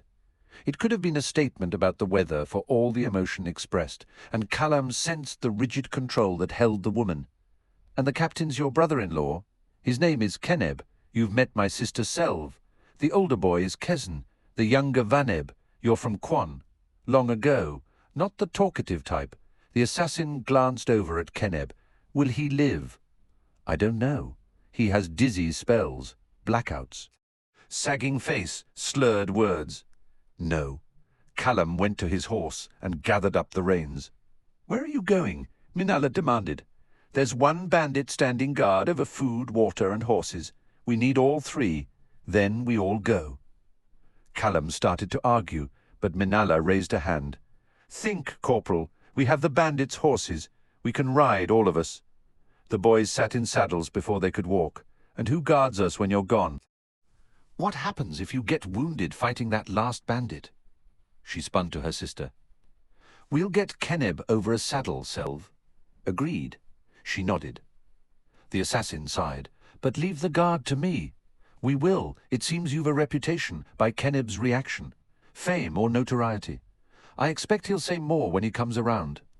I hope not. The less they know about me, the better. The sun was still an hour from rising when Kalam raised a hand to bring the party to a halt. That old riverbed, he hissed, gesturing 1,000 paces ahead. All of you wait here. I won't be long.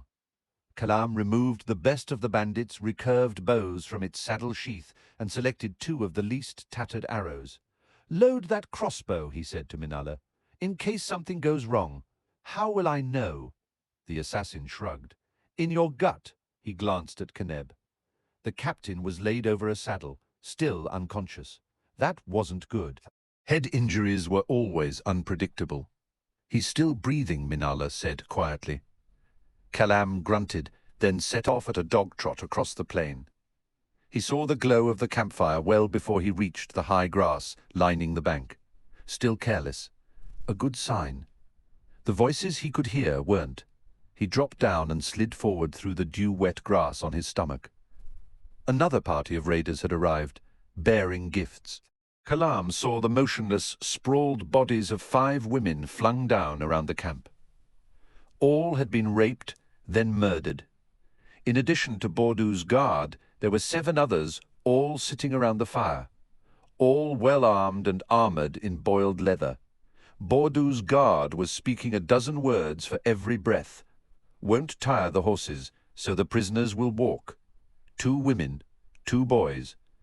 Like I said, Bordu plans these things, and a horse worthy of a prince. You'll see soon enough. Bordu will gift the horse, one of the newcomers growled. Not a question. Of course he will. And a boy too. Bordu is a generous commander, sir. Very generous, sir. True soldiers of the Whirlwind, then. Kalam edged back, then hesitated. A moment later, his eyes coming to rest again on the murdered women. He breathed a silent curse. A soft clack sounded almost at his shoulder. The assassin went rigid, then slowly turned his head. Apt crouched beside him, head ducked low, a long thread of drool hanging from its jaws. It blinked knowingly. This time, then, Kalam whispered. Or come to watch. The demon gave nothing away. Naturally, the assassin knocked the better of the 2 arrows, licked his fingers, and ran them along the feather guides. There was little gain in elaborate planning. He had 8 men to kill. Still concealed by the high grass, he rose into a crouch, drawing the bowstring as he took a deep breath. He held both for a long moment. It was the shot he needed. The arrow entered the troop commander's left eye and went straight through to the back of the skull, the iron point making a solid crunching sound as it drove into the bone. The man's head snapped back, skullcap helmet flying from his head. Kalam was drawing for his second shot even as the body rocked, falling forward from the waist. He chose the man fastest to react, a big warrior with his back to the assassin. The arrow went high, betrayed by a warped shaft, sinking into the warrior's right shoulder. It was deflected off the blade and up under the rim of the helmet.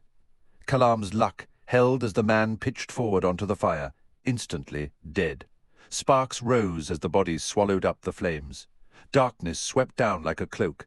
The assassin dropped the bow and closed swiftly on the shouting, frightened men. A brace of knives in his right hand, Kalam selected his targets.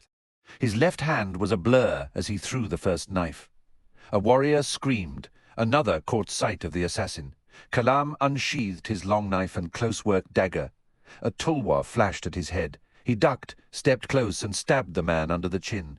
With no solid bone to bite down on the dagger blade, he was instantly able to withdraw it in time to parry a lance thrust, take another step, and stab the long knife's point into a man's throat.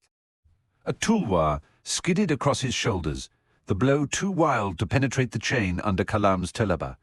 He spun, a backhand slice opening the attacker's cheek and nose. The man reeled. The assassin kicked him away. The three warriors still prepared to fight, and Baudu's guard all backed off to regroup. Their reaction made it clear that they imagined that a whole squad had attacked them. Kalam took advantage of their frantic searching of the shadows to finish off the man whose face he'd cut. "Spread out," one of the warriors hissed. "Jelim, Hanor, get the crossbows. Waiting for that was suicide." Kalam attacked, rushing the man who'd taken command.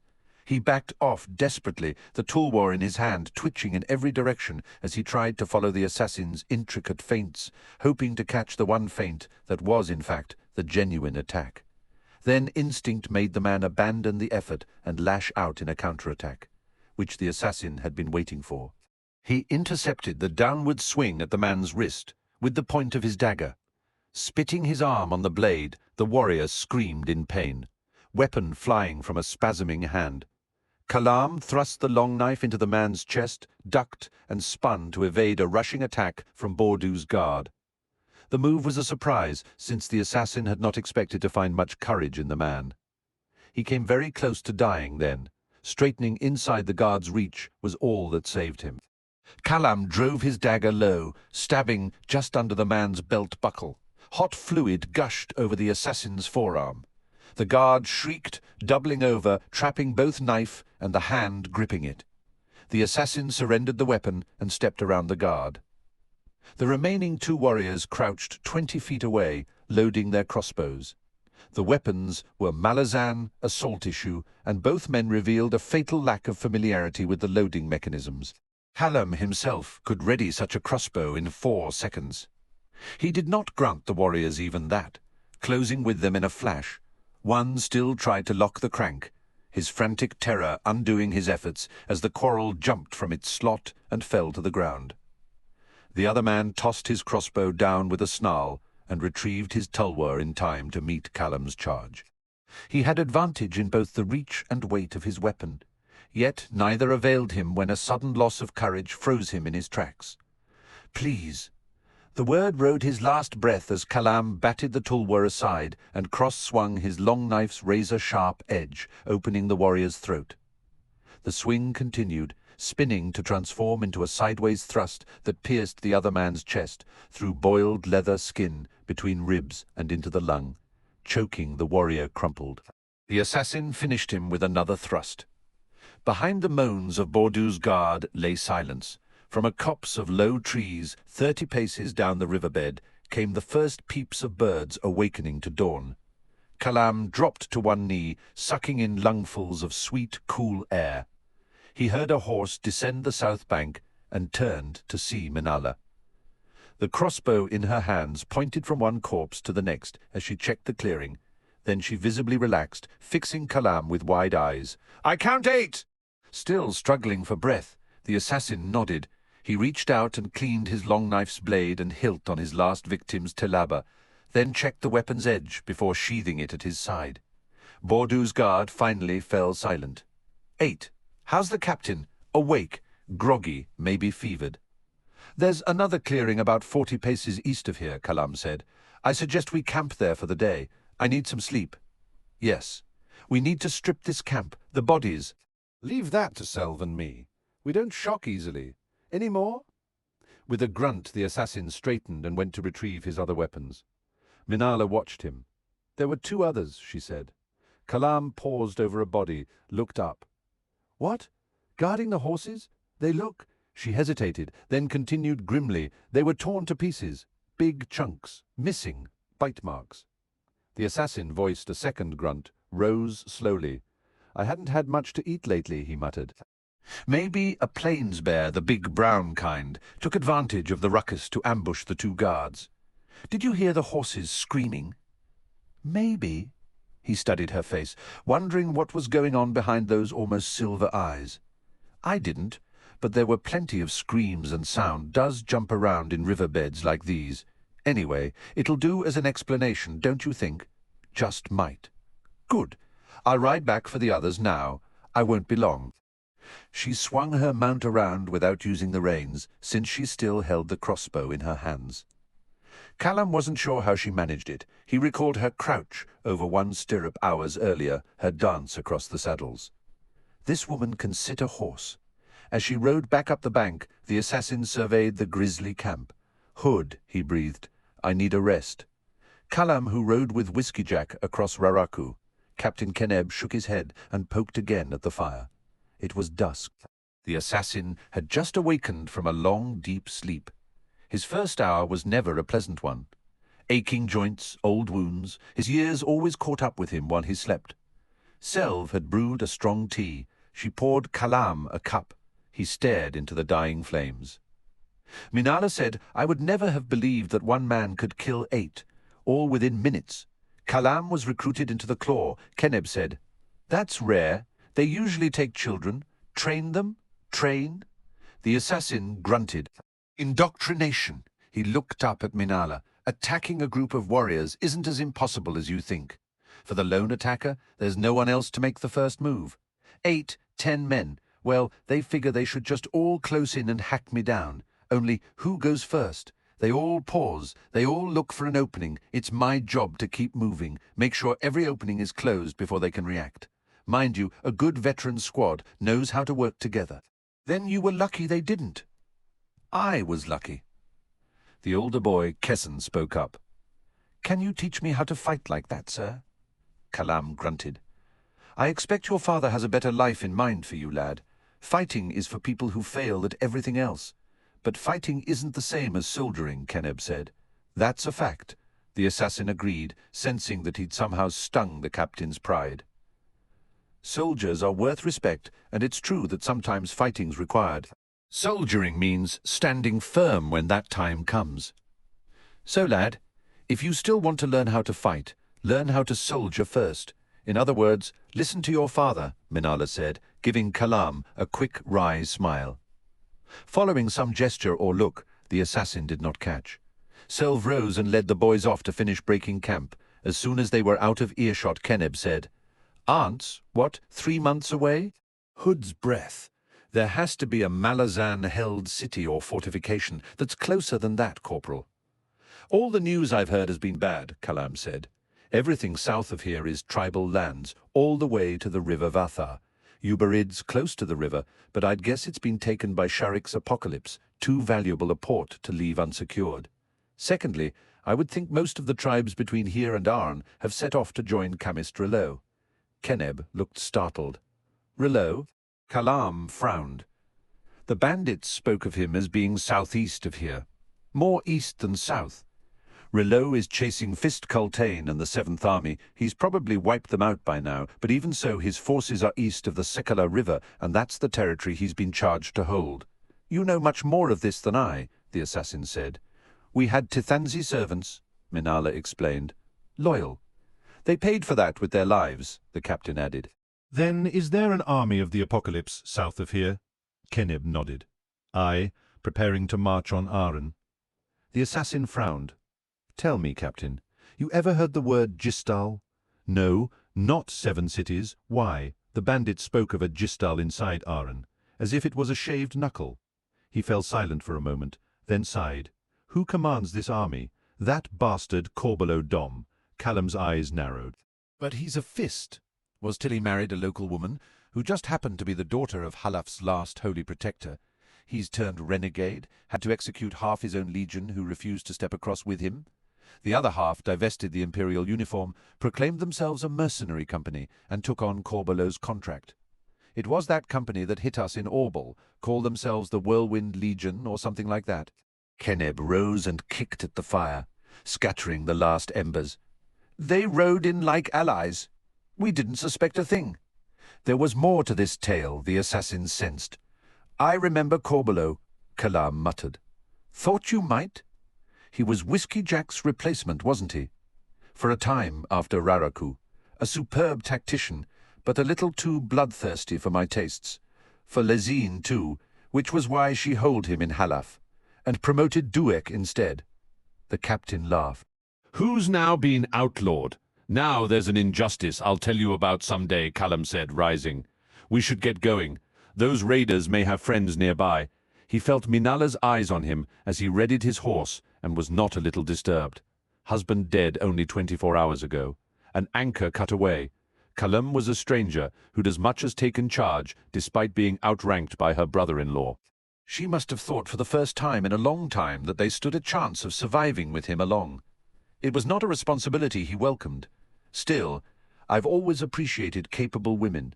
Only an interest this soon after her husband's death is like a flower on a dead stalk. Attractive, but not for long. She was capable, but if he let her, her own needs would end up undermining that capability. Not good for her.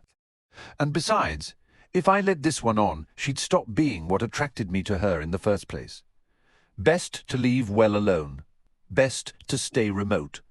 Corporal Kalam, Minala said behind him. He swung about. What? Those women? I think we should bury them. The assassin hesitated, then resumed checking his horse's girth strap. No time, he grunted. Worry about the living, not the dead. Her voice hardened. There are 2 young boys who need to be reminded about respect. Not now, he faced her again.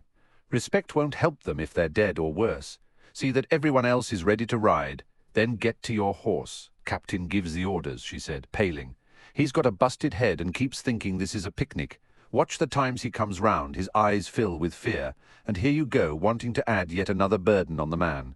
Even the slightest nudge might make him retreat into his head for good, and then what use is he to anyone?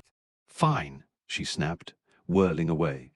He watched her stalk off. Selv and Keneb stood by their horses, too far away to have heard anything but close enough to know that dark waters had been stirred between Minala and the assassin.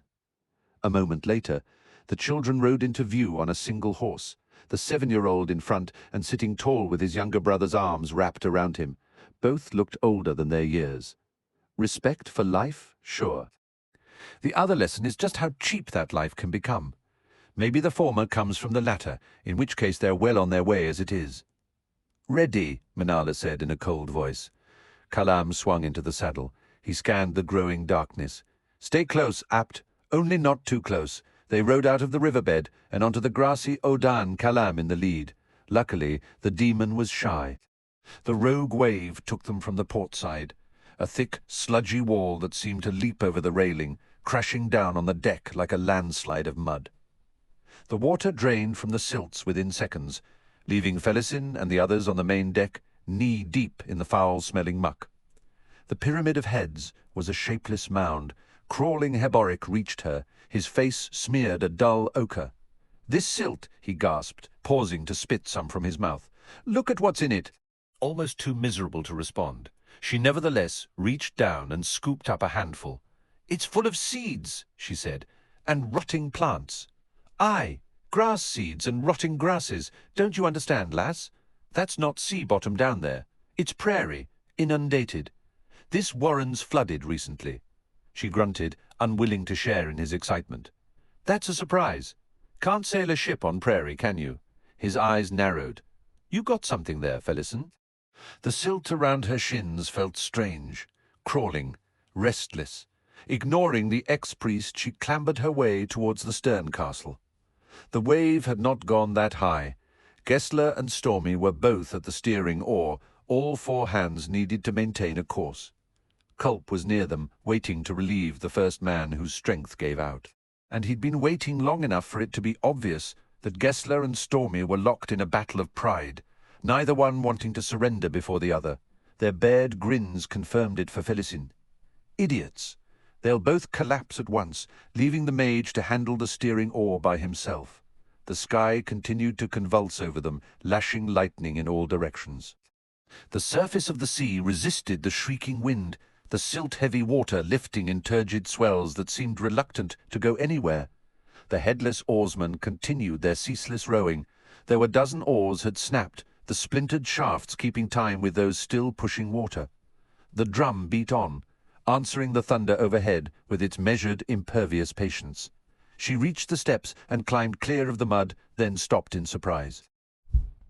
The silt fled her skin as if alive, poured down from her legs to rejoin the quaking pool that covered the main deck. Crouched near the main mast, Heboric yelled in sudden alarm, eyes on the mud surrounding him as its shivering increased. "There's something in it! Come this way!" Truth shouted from the forecastle steps, reaching out with one hand. Baudin anchored him with a single-handed grip on the lad's other arm. "Quick! Something's coming out!" Felisin climbed another step higher. The mud was transmogrifying, coalescing into the shapes of figures.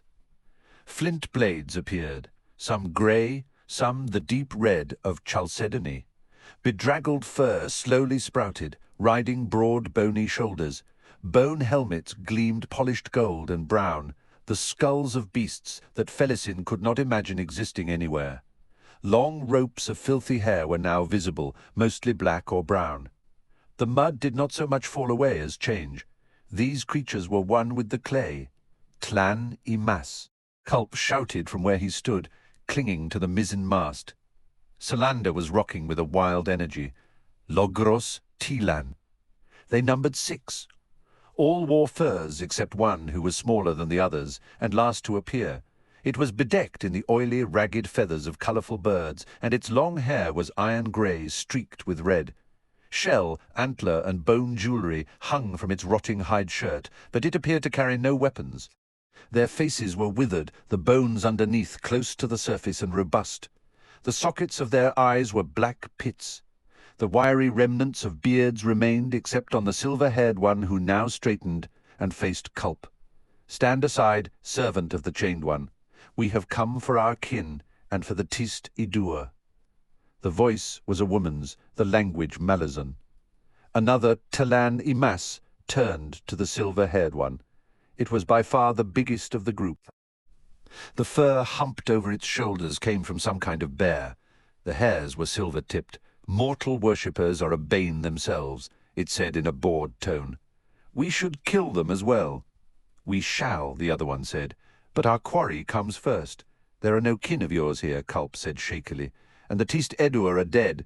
Go see for yourself in the captain's cabin." The female Tlan y Mas cocked her head. 2 of her companions strode towards the hatch. She then swung about and stared at Heboric, who stood by the forecastle railing. "Call down the mage linked to you. He is a wound, and he spreads. This must be stopped more. Tell your god that such games place him in great peril. We shall not brook such damage to the Warrens." Felisin laughed, the sound tinged with hysteria. As one, the Tlan y Mas, looked at her, she flinched from those lifeless gazes, then drew a breath to steady herself. "You may be immortal and powerful enough to threaten the boar god," she said. "But you haven't got one thing right yet." "Explain," the female said. "Ask someone who cares," she said, meeting that depthless gaze, surprised that she neither flinched nor broke away. "I am no longer a priest of Fenner," Heboric said, raising both stumps. "If the boar god is here among us, then I am not aware of it, nor do I much care. The sorcerer riding this storm pursues us, seeking to destroy us." "I know not why." "He is the madness of Otataral," the female said. The 2 Imas sent to the cabin now returned. Though no words were spoken aloud, the female nodded. "They are dead, then, and our kin have departed. We must continue the hunt." She swung her gaze back to Heboric. "I would lay hands upon you." Felisin barked another laugh. "That'll make him complete." "Shut up, girl," Culp growled, pushing past to descend to the main deck. "We're not servants of the Chained One," he said. "Hood's breath? What is the Chained One?" "Never mind, I don't even want to know. We're on this ship by accident, not design. We did not anticipate this warren would be flooded," the female said. "It said you can cross oceans." The mage muttered, frowning. Felisin could see he was having trouble following the Plan Imas's statements. "So was she?" "We can cross bodies of water," the female acknowledged, "but we can only find our shapes on land. So, like us, you came to this ship to get your feet dry. And complete our task. We pursue renegade kin. If they were here, they've since left," Culp said, before we arrived. "You are a bonecaster," the female inclined her head. "Hentos Ilm, of Logros Tlan, Imas. And the Logros no longer serve the Malazan Empire. Glad to see you're staying busy. Why? Never mind. Culp looked skyward. He's eased up some. He senses us, Hento's Ilm said. She faced Heboric again. Your left hand is in balance, it is true. Otataral and a power unknown to me. If the mage in the storm continues to grow in power, the Otataral shall prevail, and you too shall know its madness. I want it gone from me, Heboric growled. Please. Hento's Ilm shrugged and approached the ex-priest. We must destroy the one in the skies. Then we must seal the Warren's wound. In other words, Felisin said, you're probably not worth the trouble, old man. Bonecaster, Culp said. What Warren is this? Hento's Ilm paused, attention still on Heboric. Elder, Curald Emirlan. I've heard of Curald Galen, the Tiste Andi Warren. This is Tiste Edur. You surprise me, mage. You are Minas, Rashan, which is the branch of Curald Emirlan accessible to mortal humans. The Warren you use is the child of this place. Culp was scowling at the Bonecaster's back. This makes no sense. Minas Rashan is the Warren of Shadow, of Amanus and Cotillion, and the Hounds. Before Shadow Throne and Cotillion, Hento's Ilm said, there were Tiste Edur. The Bonecaster reached towards Heboric. I would touch you. Be my guest, he said. Felisin watched her place the palm of one withered hand against the old man's chest. After a moment she stepped back and turned away as if dismissing him. She addressed the bare-furred Tilan Imas who'd spoken earlier. You are clanless, Legana breed. I am clanless, he agreed. She pointed at Culp. Mage, do nothing. Wait, Heboric said. What did you sense in me? You are shorn from your god, though he continues to make use of you. I see no other purpose in your existence. Felisin bit back a nasty comment. Not this one. She could see Heboric's shoulders slowly sag, as if some vital essence had been pulled, pulped and dripping blood from his chest. He'd clung hard to something, and the Bonecaster had just pronounced it dead. I'm running out of things to wound in him. Maybe that'll keep me from trying. Hento's Ilm tilted her head back, then began dissolving, the dust of her being spinning in place. A moment later it spiraled upward, swiftly vanishing in the low clouds boiling overhead. Lightning cracked, a rap of pain in Felisin's ears. Crying out, she fell to her knees. The others suffered in like manner, with the exception of the remaining Tilan Imas, who stood in motionless indifference. The Solander bucked. The mud-smeared pyramid of severed heads around the main mast collapsed. Heads tumbled and bounced heavily on the deck. The Larn Imas spun at that weapon suddenly out. Thunder bellowed in the roiling storm clouds. The air shivered again. The one named Legana Breed reached down and lifted one head by its long black hair. It was Tiste Andi, a woman. She still lives.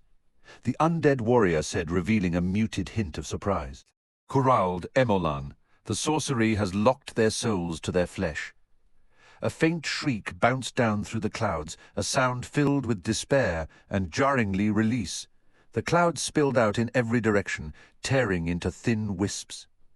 A pale amber sky burned through. The storm was gone, and so too was the mad sorcerer. Felisin ducked as something winged past her, leaving in its wake a musty, dead smell. When she looked up, Hento's Ilm stood once again on the main deck, facing Legana Breed. Neither moved, suggesting a silent conversation was underway. Hood's breath. Culp breathed beside Felisin. She glanced over. He was staring into the sky, his face pale. She followed his gaze.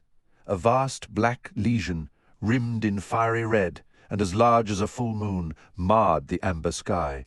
Whatever leaked from it seemed to steal into Felisin through her eyes, as if the act of simply seeing it was capable of transmitting an infection, a disease that would spread through her flesh like the poison of a bloodfly. A small whimper escaped her throat, then she desperately pulled her eyes away. Culp still stared, his face getting whiter, his mouth hanging listlessly. Felisin nudged him. Culp? He did not respond. She struck him. Gesler was suddenly beside them, wrapping an arm around Culp's eyes. Damn it, mage! Snap out of it! Culp struggled, then relaxed. She saw him nod. "Let him go now," she said to the corporal. As soon as Gessler relinquished his hold, the mage rounded on Hentos Ilm. His voice was a shaken rasp. "That's the wound you mentioned, isn't it? It's spreading. I can feel it like a cancer. A soul must bridge it," the bonecaster said. Lagana Breed was on the move.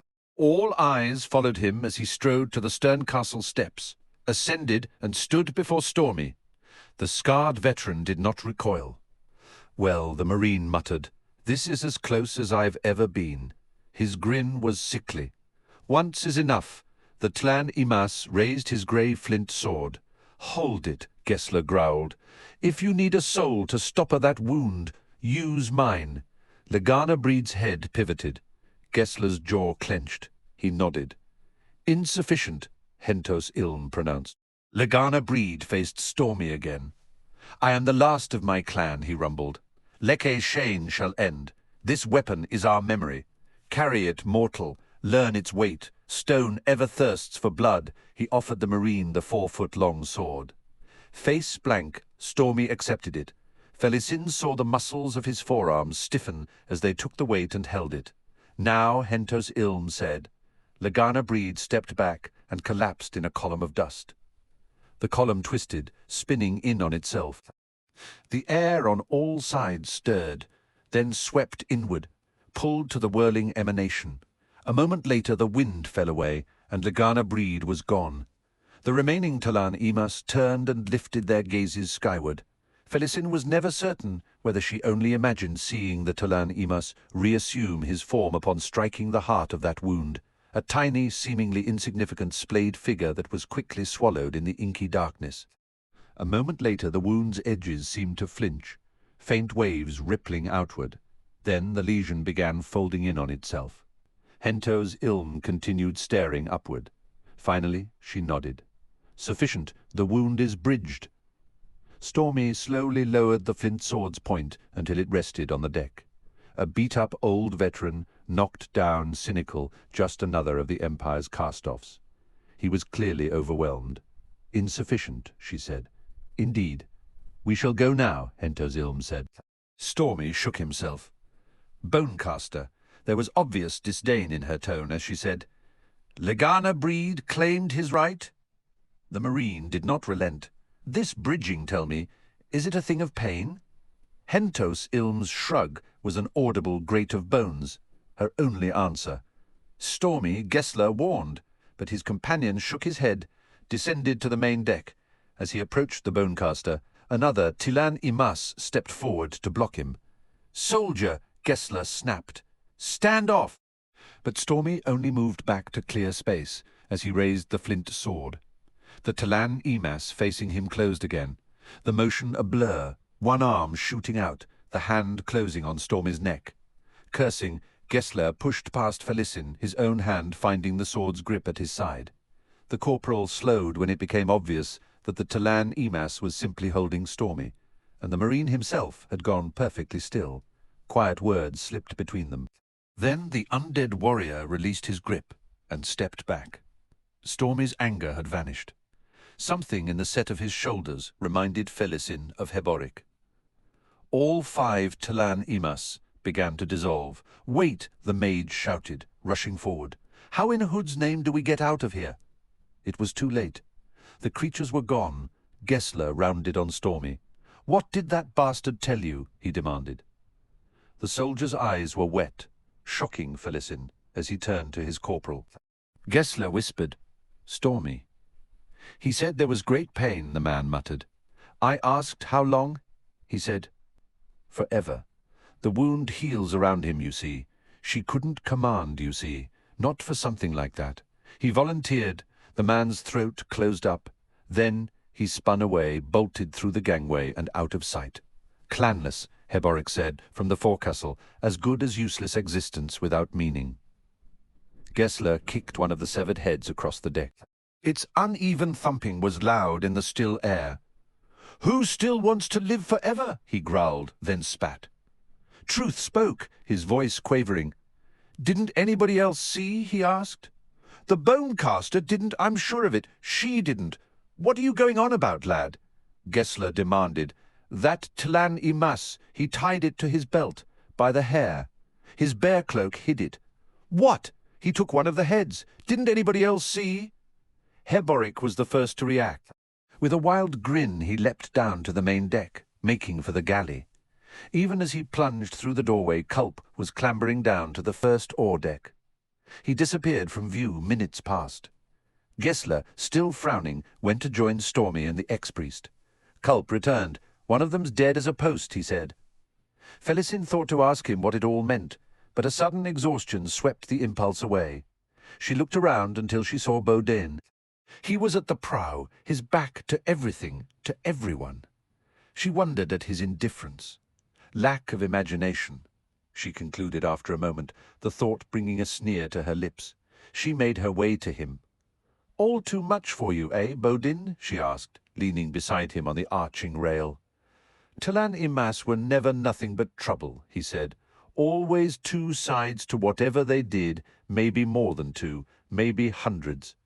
A thug with opinions. You set your every notion in stone, lass. No wonder people always surprise you."